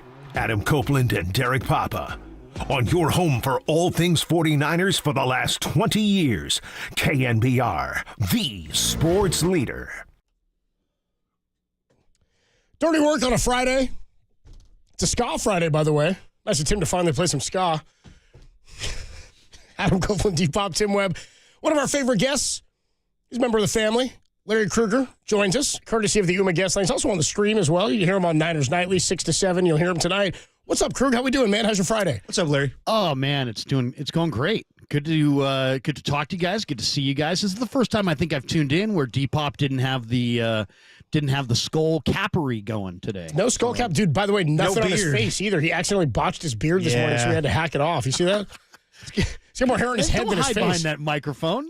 Pop out, dude. You see me. Show us that weird chin you got. Yeah, smooth as a baby's ass. It looks just like a baby's ass. Somebody checked in earlier and said, "Who's that guy who looks like a thumb?" And then, the next text said, "Dude, he's got a little." He said, "Who's this Tim Hudson looking MFer?" I'll take it. I'll take Tim Hudson. Krug, Hall of Famer, future Hall of Famer. You're sitting next to you right there. We got a lot to get into. But I guess my first question, after everything that played out with the Liam Cohen situation in Jacksonville, and if in fact Robert Salah is going to be named the next 49ers defensive coordinator, in your mind, how impactful is that hire alone? Because for me, it's a lot about the talent. Jimmy's and the Joes, of course, are the big deal here, I think, what they do this offseason. But how impactful is Salah just coming back, you think? It's huge. It's huge. I mean, you guys know. I mean, Shanahan said at the end of the year, "Hey, I'm open to a switch of scheme." But you know what? It wasn't very convincing. And I really didn't, he doesn't lie a lot, but I think Kyle was more saying that like, hey, man, we won 6 games. We have to be open-minded to anything and everything that comes across our table. We got to evaluate. We got to be in kind of a, full evaluation mode. But I think if you pinned him down at the time, he would say, you know what? All things being equal, I like the wide 9. I like Chris Kasarik. I think Nick Bosa is better suited to a 4-3 wide 9 than a 3-4 where he's standing up a 2 instead of 3-point stance, a 2-point stance. So I think it's really more about they love Salah, they love Bosa, they love the continuity of what they have, and they wanted to stay with it. And now you got a guy who comes in, can run the show. He's that energetic sideline presence that I think Kyle referenced that he would really like. They know him. He knows the scheme. I really believe Johnny Holland, Chris, and Daniel Bullock's probably all wind up staying, so you get that continuity. I don't think people realize that when you switch your scheme, you start to fall behind the 8 ball. Bill Belichick said it on Inside the NFL about 3 weeks ago. He's like, every time a team changes their scheme, it takes a year or 2 sometimes before you're really running it at a high level. So I think the Niners didn't want to have a start over. I think they wanted to hit the ground running. It's a vitally important year. And what'd you make of the reports of Nick Sorensen not coming back in any capacity, and Salah probably bringing over Bram Boyer, who who he coached with in New York? Well, I know there are people that think Nick Sorensen's a hell of a football coach, and he may be. He to me, he was not overly impressive. I did look at his Jacksonville numbers when he coached special teams. I think they finished last in special teams EPA. So, and I don't know a lot about Boyer, guys, to be full transparency. But the thing about it is that it's Robert Saleh's coattails, right? He has the leverage, and he's like, hey, I like this guy. And I'm sure the Niners said, well, look, we only can go up from where we've been at. So I don't know if it's a big dice roll or if it's just like, hey, another concession that they're willing to give to Salah because they absolutely wanted Salah. You said EPA against, how do they evaluate special teams? It's a good question. It's all everything, right? It's everything. It's your PATs, your kickoffs, your coverage unit, field position, all that sort of stuff too. The average start of drives, really all of it, and there's, I don't know that you can get one number out of it, but the Niners were really bad on special teams this year. And I think they wanted to find a new home for Sorensen, but I think it's better if they go with a clean sweep and start fresh. I really do. And I know continuity is a big deal, but I think you I think if you can start new and start with somebody who's had success, I think that's a better way to go. So what'd you make of the dominoes that got us to this point? Because I know we're supposed to be focused on championship weekend and these games, but the NFL coaching news has been crazy. So Liam Cohen leaving the Tampa Bay Buccaneers to be the head coach after he told them, I don't want to be your head coach with Trent Baalke there. And then Pete Carroll now coaching the Las Vegas Raiders. Just what's your thoughts on those two moves? Well, I mean, I gotta, I really believe that the moves that you make kind of tell people about you and your character. I don't know that I like what Liam Cohen did here, to be completely honest. There's better ways to go about this than the way he went about it. But it'll be interesting to see if there'll be, what the reaction is around the league. But I didn't like that. I don't like, you got people's livelihoods. This is big time business. You make a handshake agreement. I mean, we're all only as good as our word, right? And if your word doesn't stand for anything, that kind of, then you don't really stand for anything. So I don't think Liam Cohen particularly played his hand well. As far as Pete Carroll loves to coach. He's a lifer. He's in his early 70s.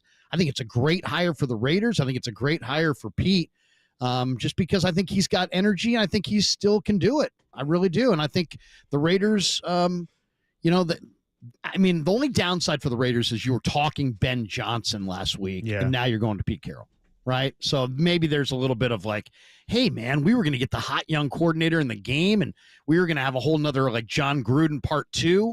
And instead, we've got the oldest coach in football and a guy who some people think is a retread. But, I'll say this. Old coaches know a lot. They're the smartest guys. They know everything. The old saying, we used to have a coach I worked with in the Canadian League be like, Larry, youth is wasted on the young. Yep.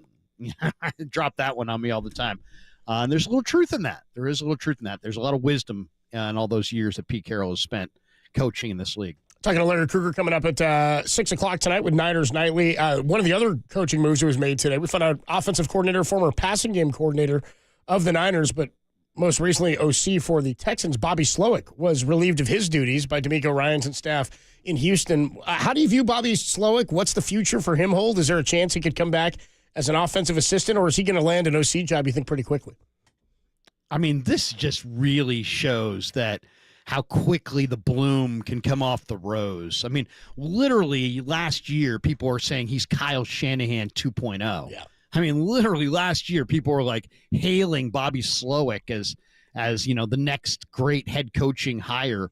And what, they have a little bit of a backslide on offense. Stroud maybe backslid a little bit, and suddenly he's out. I mean, I thought that was an overreaction. I think this is a really good young football coach.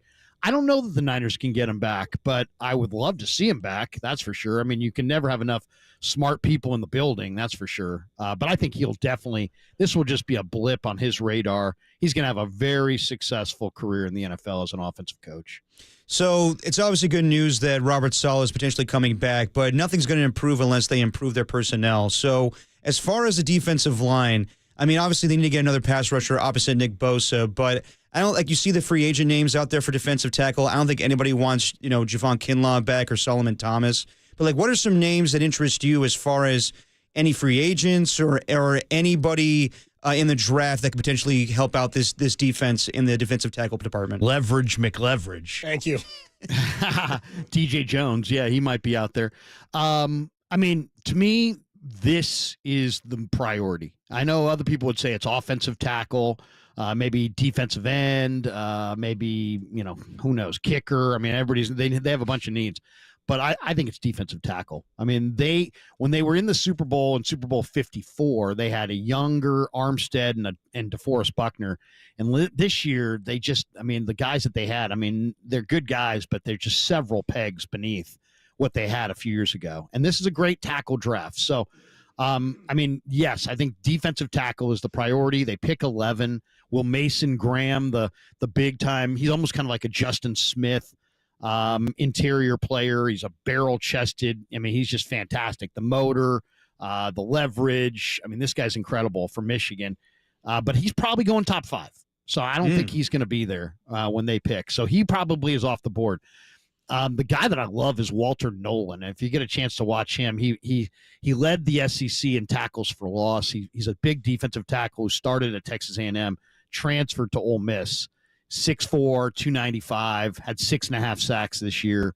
And he's really good against the pass and the run. And he's projected to go in the late first.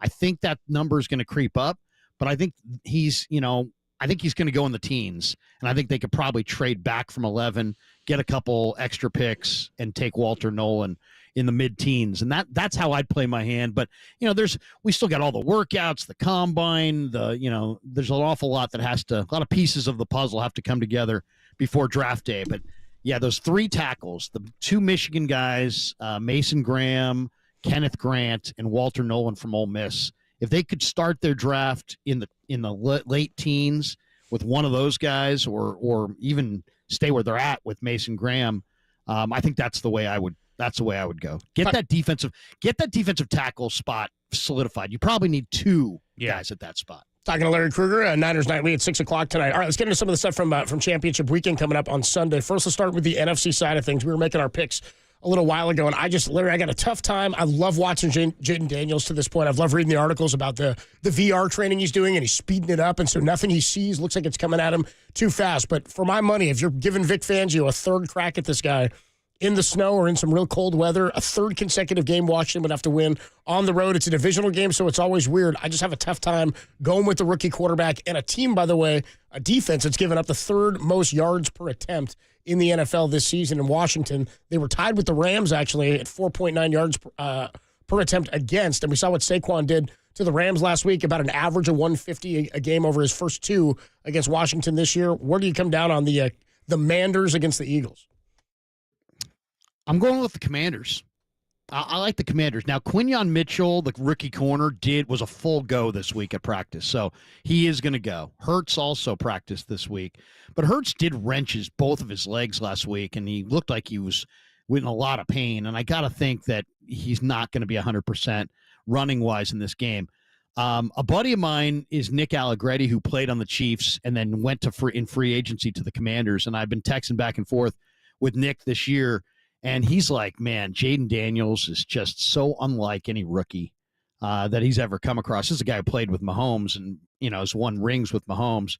And he's just so impressed by Jaden Daniels. I think Daniels is going to go in there and play his game. And I think the Eagles are really good, but I like the Commanders. I think the Commanders magic, they got 2 backs. They can throw it to their backs. They can hand it to their backs. You got a true number 1 receiver. You got multiple receivers. They got a good offensive line. I'm seeing the Eagles as like a team that's like, it's late in the year. They're starting to, feel the impact of the long year, where the Commanders are getting by on energy right now because they haven't been here in a while, and the city's excited and the locker room's excited and the head coach is excited. And I just think the Commanders look like a fresher football team, and I think the Commanders are going to beat the Eagles on Sunday. How about on the AFC side of things? I mean, nobody's even ever had 3 shots at winning 3 in a row. I mean, nobody's gone back after winning back-to-back Super Bowls. What shot do you give Patrick Mahomes against Josh Allen this weekend? As good as anybody, right? I think the Chiefs are going to win. So do I. It's like, they're 8-0 at home. Here, you guys, we've all watched the Chiefs. The Chiefs lose games, but they lose games typically when they don't take the other side seriously. They don't lose games at Arrowhead, and they don't lose games at Arrowhead in January. And they're 15-2. They've been doing what they need to do all year long to win. I like Buffalo. I want to root for Josh Allen, but you know what? Buffalo doesn't have enough on defense. They just don't. They're not going to be able to stop the Chiefs. Chiefs, I think the Chiefs are gettable. I really do. But I think the Commanders maybe get them on Super Bowl Sunday. But, they still have Kelsey. They still have Kareem Hunt. You got Pacheco. I mean, they're really good. They're really good. You got Spags. They don't turn it over. The teams, by the way, last weekend, the 4 winning teams last weekend went plus 10 on the turnovers. And Kansas City just doesn't beat themselves. So I'm going to say Kansas City does just enough. I don't love the spread. I think it's just right on the money. Vegas is always on it. I would take Chiefs and Commanders on the money line. That's what I would take. I want to give you a chance to crap on the Cowboys here. If the Cowboys make Brian Schottenheimer their head coach, how would you react to that? To me, this kind of is reminiscent of like back in the day when nobody wanted to take the Raiders job. Al Davis would hire guys like Art Shell or Lane Kiffin. This kind of seems desperate to me a little bit if this goes down. It's a great comparison because, Al Davis, I knew Al Davis through friends. I've talked to Al Davis more than one time. Al Davis wanted to be the star of the Raiders. He had resentment towards John Gruden because John Gruden was the star of the Raiders. He had resentment towards Marcus Allen because Marcus Allen was at one point the face of the Raiders. And Al wanted to be the face of the Raiders. So I kind of, see the same thing with Jerry. It's like the prerequisites to be Dallas's coach is you have to know that Jerry and his idiot kid are have a seat at the table, and they're gonna pick the players, and they're gonna make all the major decisions, and they hire guys who are okay with that. If you're okay with that, go there. If you're not okay with that, don't go there. So I mean, I think Jerry is such an interesting figure because if he had fallen into a hole in 1994 and we couldn't dig him out of the hole, he probably would have emerged like 5 years later with like 7 rings. Instead, he chased off Jimmy Johnson at the beginning of free agency, and he's been trying to get back ever since. And he got back once with Jimmy's team with Switzer coaching it, but he hasn't gotten back since. And it's because he has to be the star of the show. So if you look at their drafts, they hit. Micah Parsons, big hit. Then they miss Mozzie Smith. Then they hit, then they miss. Then they hit, then they miss. And that's when you have guys who aren't really trained just picking their favorite players, that's the track record. That's the pattern you see. Big hits, big misses. And that's been the Cowboys. Who's the worst quarterback left in the playoffs? The worst Hurts. Yeah. No doubt. No doubt. There's all these people that have said that Hurts is better than Brock Purdy. Brock Purdy's worlds better than Hurts, and I don't know if you guys know this, but this is the first year of Hurts' entire career where he's set protections. He's had that done. Jason Kelce has set the protections in Philly every year until this year. Brock Purdy has been setting protections and having a huge hand in the protections at the line of scrimmage and has been given more responsibility. I think Hurts is good, but not great. And no doubt, Daniels and Allen and Mahomes are all better. So I just want to confirm, when you said Washington was the team you were taking, were you saying you're picking them to win this game? Yep. I'm picking them to win the whole thing.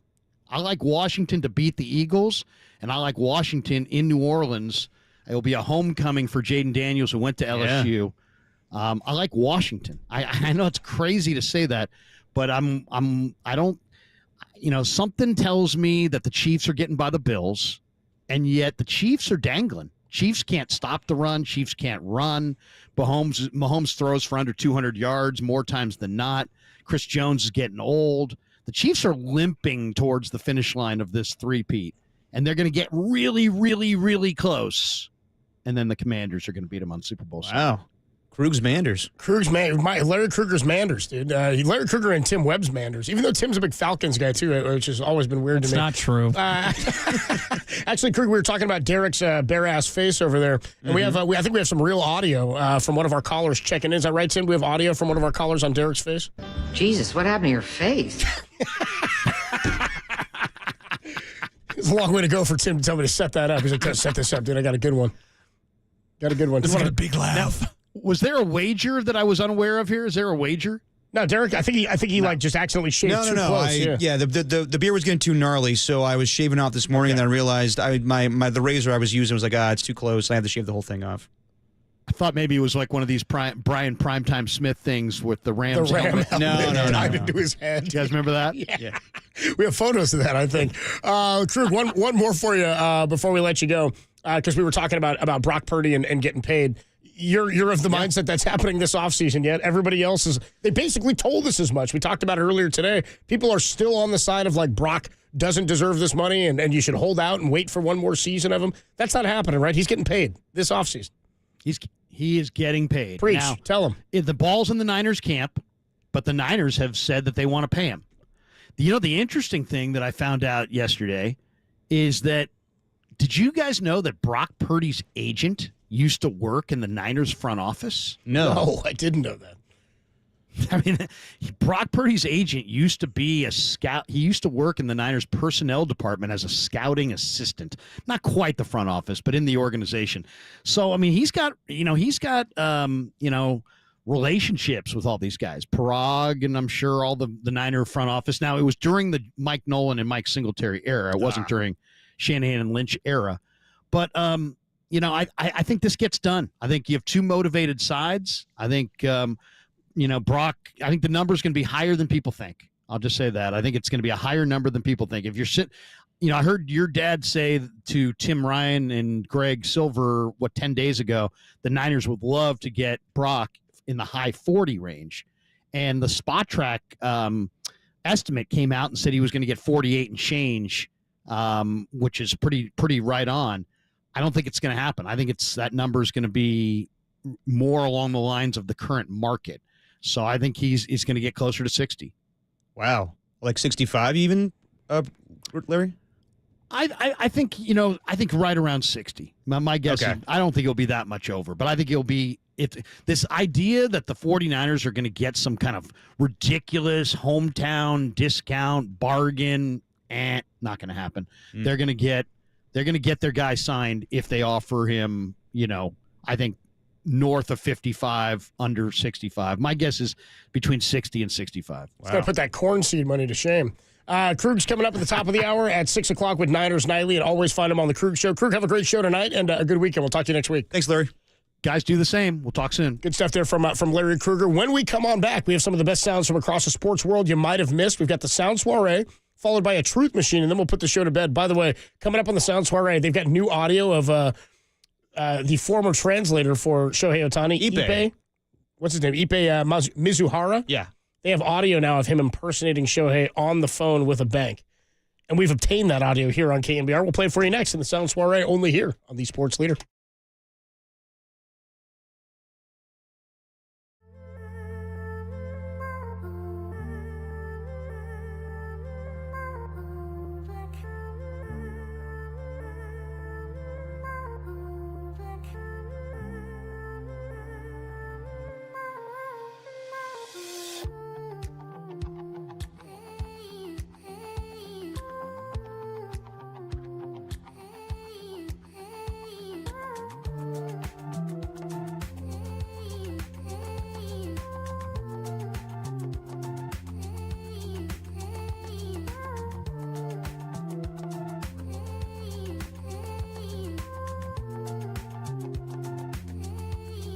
KNBR.com is the place to find all of our podcasts. Come for play-by-play extraordinaire Kevin Harlan's preview of the NFL's Championship Sunday. Stick around for an epic Joe Montana story. If the story is not epic, blame young Tony. He talked it up, and I accept no responsibility whatsoever.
Now back to dirty work.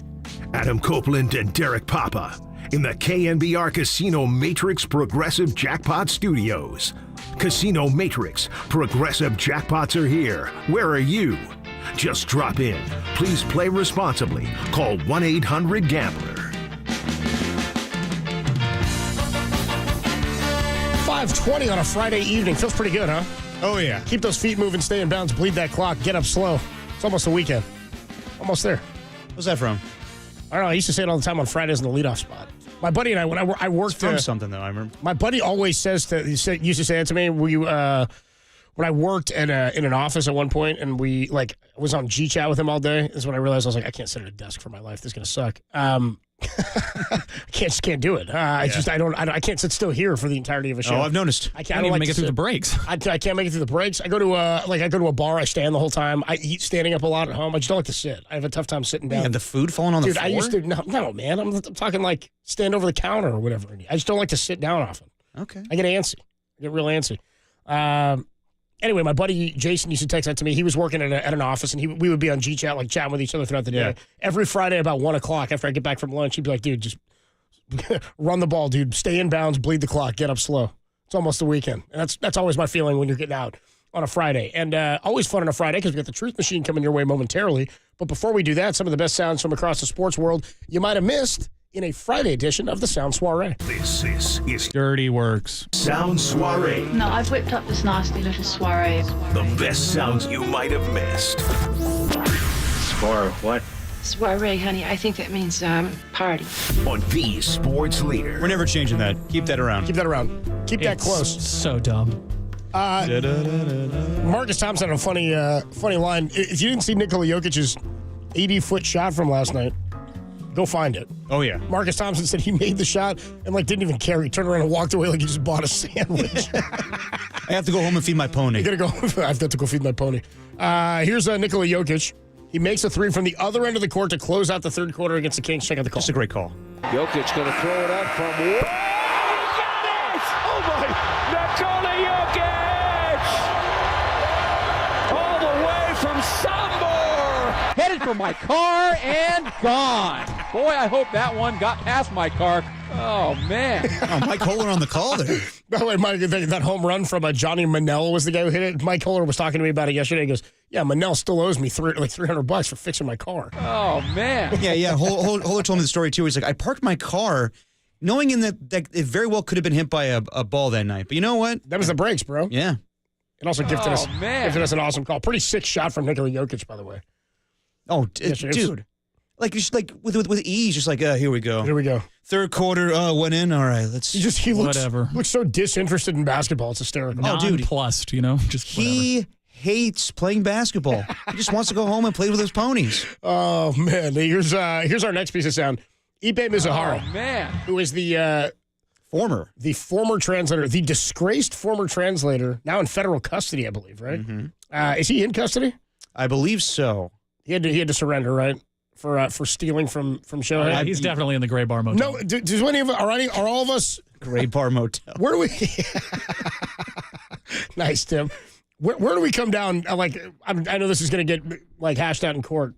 Where are we months after this Ipe and Shohei thing? Because that was all at the start of last season. Oh yeah, it was all right up to the start of. It was this time last year. 2024. I might have even been a little bit closer to the start of opening day when all that stuff about Shohei came out. Where do we come down on this? I'm over it. No, I know you're over it. Does everybody believe really that Shohei's clean in this?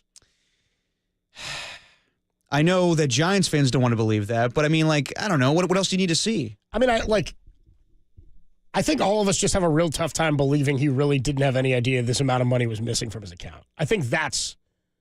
I mean, for all we know, Tony could be an idiot and just don't look at his bank accounts and everything. He has people do everything for him. I mean, I think he was, no matter what happens and what the details are, I don't believe he was complicit in gambling. That's where I'm at. I don't think Shohei was doing that. Then what do you think? I just wonder how did he have more knowledge of what was going on with his buddy? Did he help him out, you're saying? Yeah. It all just seems so weird. Again, there's nothing to prove this. It's just the whole thing feels weird. The details made it seem like Ohtani was a victim. That said, and Ipe was a gambling addict and all this. some of the stuff makes you go, really? You didn't know that? And then you hear them talk about the attention to detail in which Shohei Ohtani does everything. They talk about how much, like again, I know we're talking baseball versus life and all that stuff. Doesn't mean he's good at managing his own finances or anything. Right. But it does seem like there's some really sort of that feeling to it. I'm with you on that one. I'm not saying I don't think Shohei was involved in any gambling or anything like that. I really don't. I'm probably with you. I thought like at the time a lot of Giants fans were having so much glee in this whole thing, but at the same time, yeah, I'm with you. Something doesn't smell right. I do think that, yes. I don't know that he's guilty of anything except being a friend. Ignorance, like intentional ignorance. I think he knew what was going on. He gave his friend some money. I don't know that he knew to what extent, because there's that thing where the guy's like walking. He's like, I see Shohei right now. Remember, there's like the whole back and forth with the dude on the phone, the bookie. I think at the end of the day, yes, MLB stepped in and helped him out, so he doesn't get any problems with what's going on with Ipe. He had to. Yeah, at the end of the day, his friend had to take the fall, which his friend was doing most of the damage. So, did do the damage. By all accounts, Ipe was the one who committed crimes here. I don't believe Shohei committed any crimes. I just don't believe he's as ignorant as the details of the story. Probably not. That's kind of where I'm at. But be annoyed at that, or be annoyed at the fact that he has so much money that he didn't even pay attention to the idea that he was losing, which annoys me too. It kind of bugs me too. And that's very likely as well. That could be it also. Well, here the newly obtained audio. I guess this is Ipe Mizuhara. At the time, before he was caught with all this, he's on the phone impersonating Shohei Ohtani on a call to the bank. So here's what he sounded like. Who am I speaking with? Shohei Ohtani. Thank you. How may I help you? So I tried to log in to online banking, and it tells me that it's not available to me at this time, and I need a call. Sure, I can take a look into that. Alrighty. And could you tell me the name of the payee and the amount of the transaction, please? The person I'm sending to? Yes. It's for $200,000. Thank you. Alrighty. Now, recently we come across a trend of fraud and scams. So we have been monitoring the online transactions closely to make sure our clients are not the victim of either. What is the reason for this transaction? For a car loan. Okay. You said it's for a car loan? Yes. Okay. What is your relationship to the payee? He's my friend. Okay. And that's all we got. It's all pretty shady, isn't it? Yeah. It's all pretty shady. $300K. What's it for? A car loan? I will say that's the most helpful phone an airplane service. Loan? Yeah. That's the most helpful phone service I've heard with a bank. My experience is nothing like that. Well, your experience with a car mechanics isn't very good either. Yeah, that's true. Okay. You like that, Tim? Okay. Yeah, all right. You like that one? Okay. Okay. It just feels like she might not be buying it right She now. doesn't sound like she's buying it at all. Well, Okay. especially when she goes, there's been a history of fraud on your account. We've been monitoring it closely, so what's the reason for this? A car loan? Okay, we'll see. But also, like, she doesn't ask, like, can I get, like, any other information? Can I get your social security number? Well, sometimes that might have all been on an early part before she gets the account, because you had to confirm the name and all that, too. Usually don't just let you open the account by just saying your name. Right. You had to confirm some other stuff. Moving on here in the Sound Soiree. Newest Warrior phenom, QP. Quinton Post. Quinton Post in the post game. He's talking about, after the game last night, 20 points in 20 minutes, which got him up to the podium. He shares a story about something that happened coming home from a recent road trip with Steph Curry. He couldn't get an Uber at 2:30 in the morning, the airport or whatever, so Steph took him home. Here's a story. I mean, really off the court, man. On the court, he's one of the greatest to ever do it, but I'll share a quick story, man. We came home. This is a few months ago, so I haven't even touched the court yet. We came home from a long road trip. I was up here, and I think it was like 2:30 at night, and we were at the airport, right? And I'm trying to get an Uber to go home, but the Uber service isn't working. Everybody's kind of leaving. IQP, you good? I'm like, yeah, I'm good. Steph walks by, and Steph's like, are you good? I'm like, yeah, I'm good. I figured it out. And he's like, no, what do you mean? Like, oh no, I can get an Uber. And Steph's like, are you trying to go home? I'm like, yeah, I got you. So at 2:30 at night, maybe 3 o'clock, I don't know, whatever. Steph is like, I got you. And he drove me home. He made a little detour. And I mean, that just shows, how he is as a person. And at that point, probably out of the 50 people that were on that airport, Steph was the last person that needed to worry about if I got home, But that's just the person he is. Great teammate, and then obviously everything on the court speaks for itself. So I thought that was cool to share. They asked Steph about it, too. I guess Anthony Slater asked Steph about it, and Steph kind of smiled when he heard the story. And he said, man, I love the kid, but they share too much, these rookies. Like, he was like, yeah, it was nice that he told that story about him. Steph's like, these guys tell you too much, Steph. Like, it was the first time he'd ever been on a podium like that either, having to get up. But, yeah, I mean, did anybody think any different about Steph Curry? No, not really. I mean, I would anticipate he's going to do that. He's the type of guy that would drive you home from the airport. I'm not driving him to the airport. He's a good friend like that. But the thing I did think about Would you take me home at 2:30 in the morning? God, no. From where? Here? Jesus. Didn't even ask where first. Aggressive no. All right. Okay, hold on. I'll calm An down. aggressive no. Okay. For a guy who's bumming a lot of rides off of... Oh, no, it's Walter bums rides off of you, right? No. I bum rides off of Walter. So for a guy who's bumming a lot of rides... Okay, but Walter's going to the East Bay. Don't worry. I'm not getting in your car anyway. I don't trust that thing. Well, with my my so-so car battery. Did we ever get all that settled? It's fine. I drove the Napa with it. It's fine. Okay. The car battery's fine. Yeah, Tim, you buying this? I don't know. I've given you both rides home. I don't like any of this. Yeah. You've given Derek a ride home, too? Yeah, a couple of times. Yeah. To the East Bay? Yeah. I'm the Steph Curry of the show. There you go. It could not be not even remotely true. No, when he was going to the Oakland airport, he would give me a ride. Oh, when it was convenient. No, not true. There was one time that we went out for drinks, and it was really late, and Bart wasn't running anymore. That's I was right. like, That's "Oh, right. Just take it back." No, I appreciate it. I mean, I've fed you. I've let you hang on my couch. You don't have a car. Sleep on my couch. I can't even get a ride home. If I drive in, sure. I don't think Derek's ever going out of his way far. for me. You're not that far from here, so I mean, yeah. God forbid you mess up Derek's personal schedule and his internal body clock or whatever he's got to deal with. Wow. I think we can all agree that none of us are giving Walter a ride home. No, I'm never giving Walter a ride home. Not unless I'm standing on the back of that scooter with my arms wrapped around his waist. All right. Well, but just one thing though. When I was thinking about that story, and I heard Murph say this morning that he thinks that Quinton Post looks like Ethan Hawke. So it made me think of training day, and just the drive home. I wonder if, does Steph know Quinton Post very well? So after a while, does Steph just turn to Quinton Post and be like, all right, tell me a story? Tell me a story. Since you can't keep your mouth shut long enough for me to read my paper, tell me a story. Damn, QP, I know you like to get wet. Steph's got the knit cap on, dude, just drilling butts. I read this newspaper here because it's 90% BS. But since you're going on and on, tell me a story. Tell me a story. You can't keep your damn mouth shut long enough. And then he tells him the story. It's like, that's incredible that you could be on the beat for a whole year with a fine. Yeah, right. Yeah. It's the whole thing. His whole response to the story is over the top. But I ain't buying that. You tapped that ass, didn't you?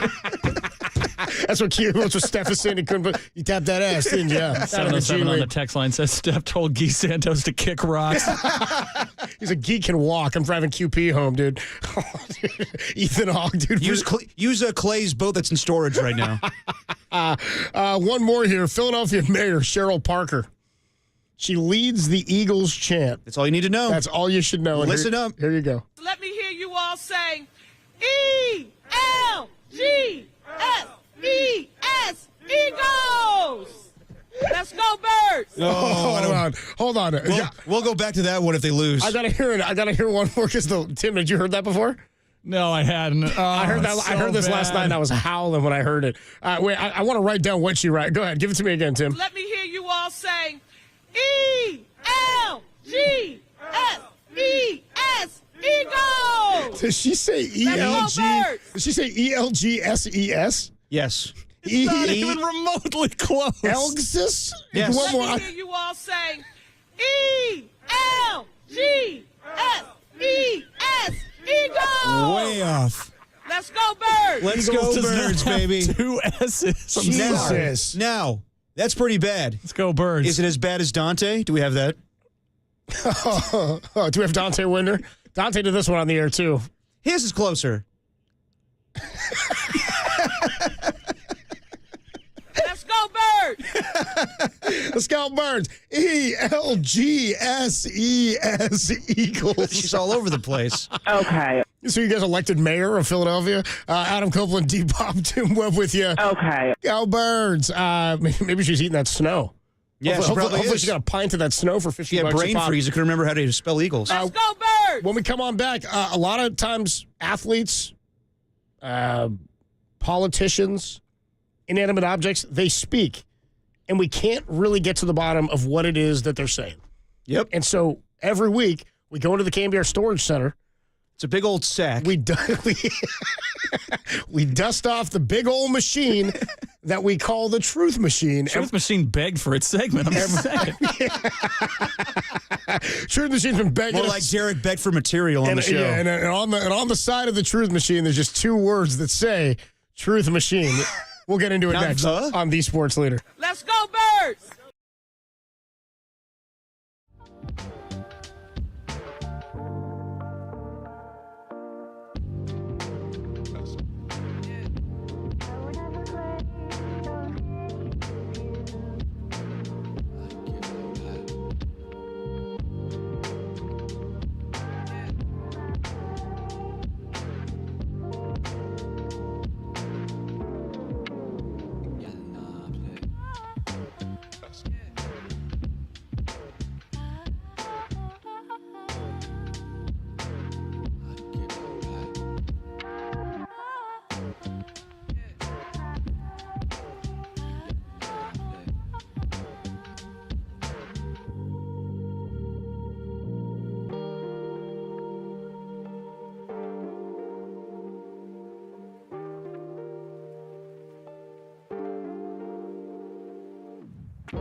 Now, back to Dirty Work. Adam Copeland and Derek Papa on KNBR 104.5 and 680 AM, the sports leader. Ska Friday for you. Dirty Work rolling on. Larry Kruger coming up at the top of the hour at 6 o'clock. Get you ready for the weekend here. Championship weekend, all going down on Sunday. AFC and NFC Championships. You get the NFC game early. The AFC Championship will be the late game. Perfect timing for that one. Beautiful. Prime time. Love it. And we'll be back with you on Monday. Every week we dust off the Truth Machine because we got to get to the bottom of what some of these people have been saying. Oh, yeah. It's all people this time. Haven't had an inanimate object yet. Not yet. Or a body part yet. The time will come. It's got to be the right case for that one. But, this week we'll throw some names into the Truth Machine, and let's do it right now.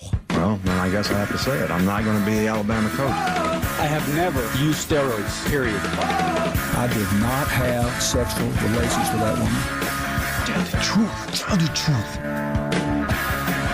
All right. So, some people told me that the Truth Machine's been a little tame lately.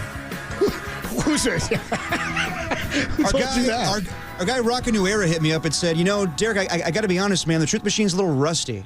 And by the way, shout out to Rockin' New Era. Happy birthday, man. Today's happy birthday, Rockin'. We love you, bro. Yeah. Stole my note to self. Thanks, Derek. Oh, I'm sorry. Good. No, it wouldn't be the first time a note to self was stolen, and usually it's by Tim. So. Yeah, no, you have like 3 of them. Tim has like 3 of them. He's playing sound bites. The truth is, I have 3 of them ready to go. F you, Tim. F you. And you're going to say them all, too. Truth Machine might be a little more racy this week. Let's see what happens here. Okay, but we're going to start things off. Like race relations? Not like that. So, Tom Brady. Tom Brady was on the broadcast for Commanders and Lions. Manders.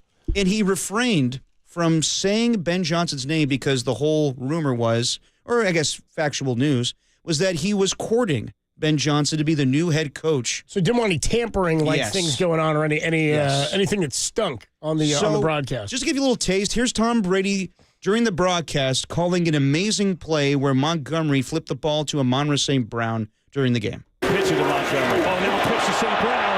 Right up the middle. Amon-Ra St. Brown inside the 10. How about that play? A lateral and a shovel. And St. Brown with a big gainer has 20. What? I've never seen that in my life. Literally, it's almost a toss crack. Fowler's unblocked, but no, it's a little shovel back to St. Brown. And Tom Brady almost said Ben Johnson's name, but he did not. Now, come 2 days later, Ben Johnson does not go with Tom Brady. He goes to the Bears. So let's hear Tom Brady's reaction to Ben Johnson not becoming Raiders head coach. This f***ing backstabbing piece of shit. I trusted you, Ben.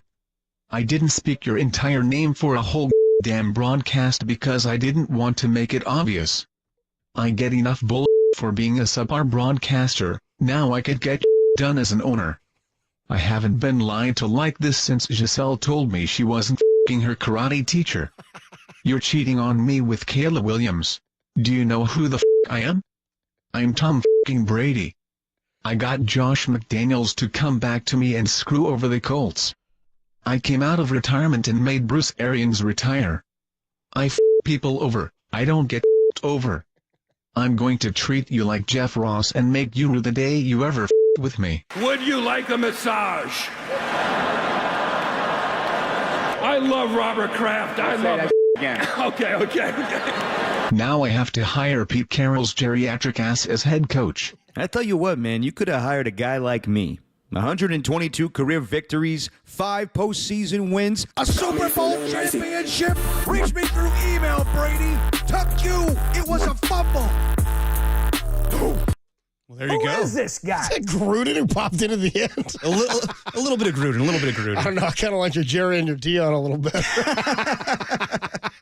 Yeah. I know a guy who does a better Gruden for maybe future references. Okay, next up, we got Stephen A. Smith. Stephen A. Smith went on First Take, and he was so upset that Ichiro Suzuki did not get every vote for the Hall of Fame. Yeah, he was mad that there was no unanimous vote for Ichiro. So pissed off. Let's get a little taste of Stephen A. this week. I look at a guy like Ichiro, okay? This dude, in 19 years, he only hit 117 home runs. Double digit in the home run category, only 3 of the 19 seasons in Major League Baseball.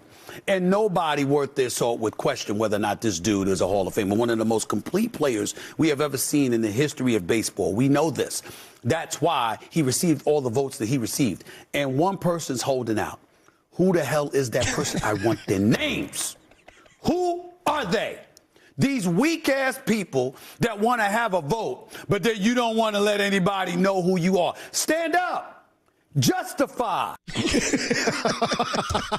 Testify. Justify. All right, you buying his outrage? No. Okay. I'm never really buying his outrage ever. I just think he's entertaining. I make too much damn money to be upset. I'm not. How could I be upset? I'm too damn horny to be mad. All right. Names. So let's go through Stephen A. Smith I'm and the too Truth horny to be Machine. mad is a ridiculous thing to say. The Go worst day to be horny is Sunday. Here's Stephen A. Smith. Look, I'm going to be honest, I don't know who the hell Ichiro is. Asking me a baseball question is like asking Porzingis about Dr. King. Days that play on MLK Day. Oh, it's huge. It's huge. A lot of celebration today. Good that we had some police escort to get to the arena. And it's always nice to play on a holiday. It's funny that I recite Ichiro's stats like some poor intern didn't give them to me right before the show. Yeah. It's especially hilarious when I said this just a few years ago. I don't think it helps that the number one face is a dude that needs an interpreter so you can understand what the hell he's saying in this country. Look, I've learned that was a dumb thing to say.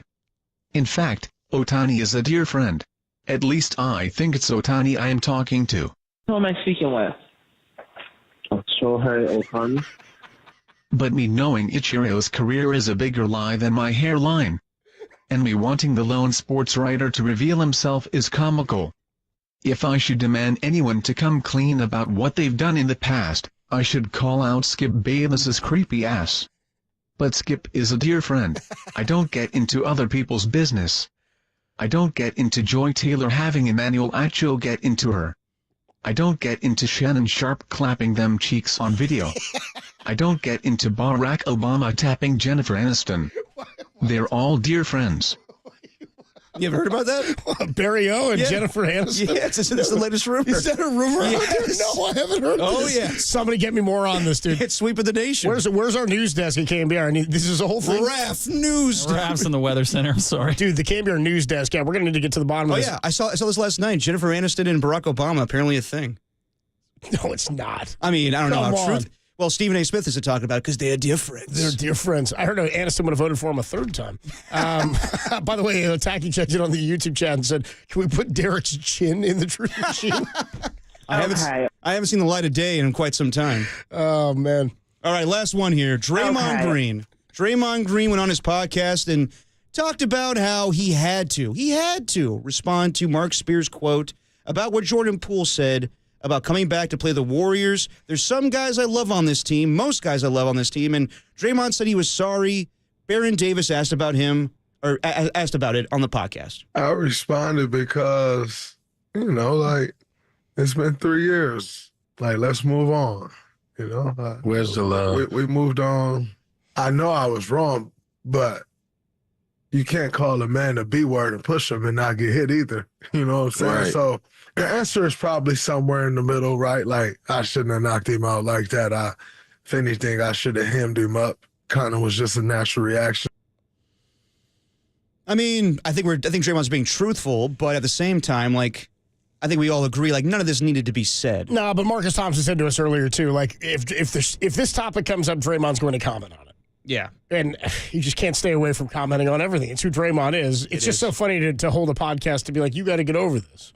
You keep talking about it. I know. You're going to, bro. He didn't bring this up specifically. But anyway, the Truth Machine will tell all. Here we go. Here's Draymond Green through the Truth Machine on Jordan Poole. Funny how I justify clocking Jordan Poole in the face for calling me a bitch, but yet I think KD and LeBron were in their feelings when I did it to them. Do I really have to apologize to Jordan again?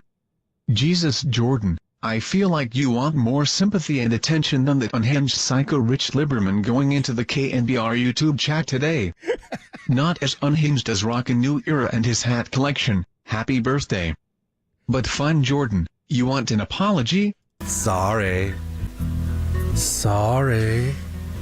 I'm deeply sorry. Sorry. Actually, I'm not sorry.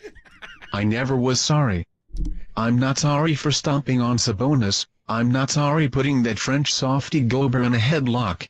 I'm not sorry for kicking Steven Adams in his Kiwis, and I'm especially not sorry to that punk-ass Zach Edey. I am sorry to the GOAT, LeBron James. He's a dear friend. I never should have punched you in your nuts, even if you did teabag me. I love you, Bron. And I apologize for putting Baron Davis on my own podcast. He really does add nothing. True. Wow. It's true. It's more true than the Jennifer Aniston Barack Obama rumors. Yeah, that one might just be pure rumor. Apparently she had to address this on Kimmel. Did she really? Yeah, apparently I was reading an article about it. Apparently, last night? I don't know when this was. Apparently Kimmel asked her about it, and she was like, of all the calls to get from your publicist to be like, we have an issue. And she was like, oh no, what is it now? She was like, it was a pretty funny one to have to deal with. So what does it stem from? I don't know. Somebody reported or somebody put out there that Michelle Obama and Barack are headed for divorce, and that he and Jennifer Aniston are having an affair. I was always more of a Phoebe guy. I like Joey and Ross, but she had missed some high-profile things about the inauguration. Well, because Michelle Obama didn't go to the inauguration, and then I like Monica. Yeah, more Monica and Phoebe. I'm into that smelly cat song. Smelly cat. Smelly cat. Where does it come from? like to go to Central Park. I don't know. I like Gunther. Bring my coffee. That's your truth machine. By the way, LeBron James is pretty good by the truth machine. That's the only way you can write it. It's not like that at all. Yeah. Oh, man. It's better than Lebron. Better than Lebron. That's usually how the truth machine spits it out. Lebron? I don't care Lebron. how it says it. There was another one. I think it was how Harmony used to say Papa. Yeah. Greg Papa. Greg Papa. That's going to do it for your Truth Machine for Friday, January 24th, 2025. We might have to put Jennifer Aniston in the Truth Machine next week to find out for real if she's having an affair with Barack Obama. I'm telling you. We bring the Truth Machine to Harmonic. I prefer Lisa Kudrow. I think we're doing shows next Wednesday and Friday. Next from Wednesday Harmonic. and Friday, we'll be at Harmonic outside of Chase Center, getting ready for the OKC Thunder in Friday's Phoenix. Knock it off, Mr. KNBR. Mr. KNBR better not show up and creep out all the customers. That's a delicious beer. I hope he does come by. Dude, I really do think we should do Truth Machine at Harmonic next week and put Jennifer Aniston in it. All right. It's done. Because there's quotes about it. There's quotes about it from her. So, all right, we will. What a tasty segment we have here. Shut up. We'll take a break and come on back. And then our guy, Larry Kruger, will come on by. Larry Kruger, like Niners Nightly. Coming up, top of the hour. More to come here on the Sports Leader.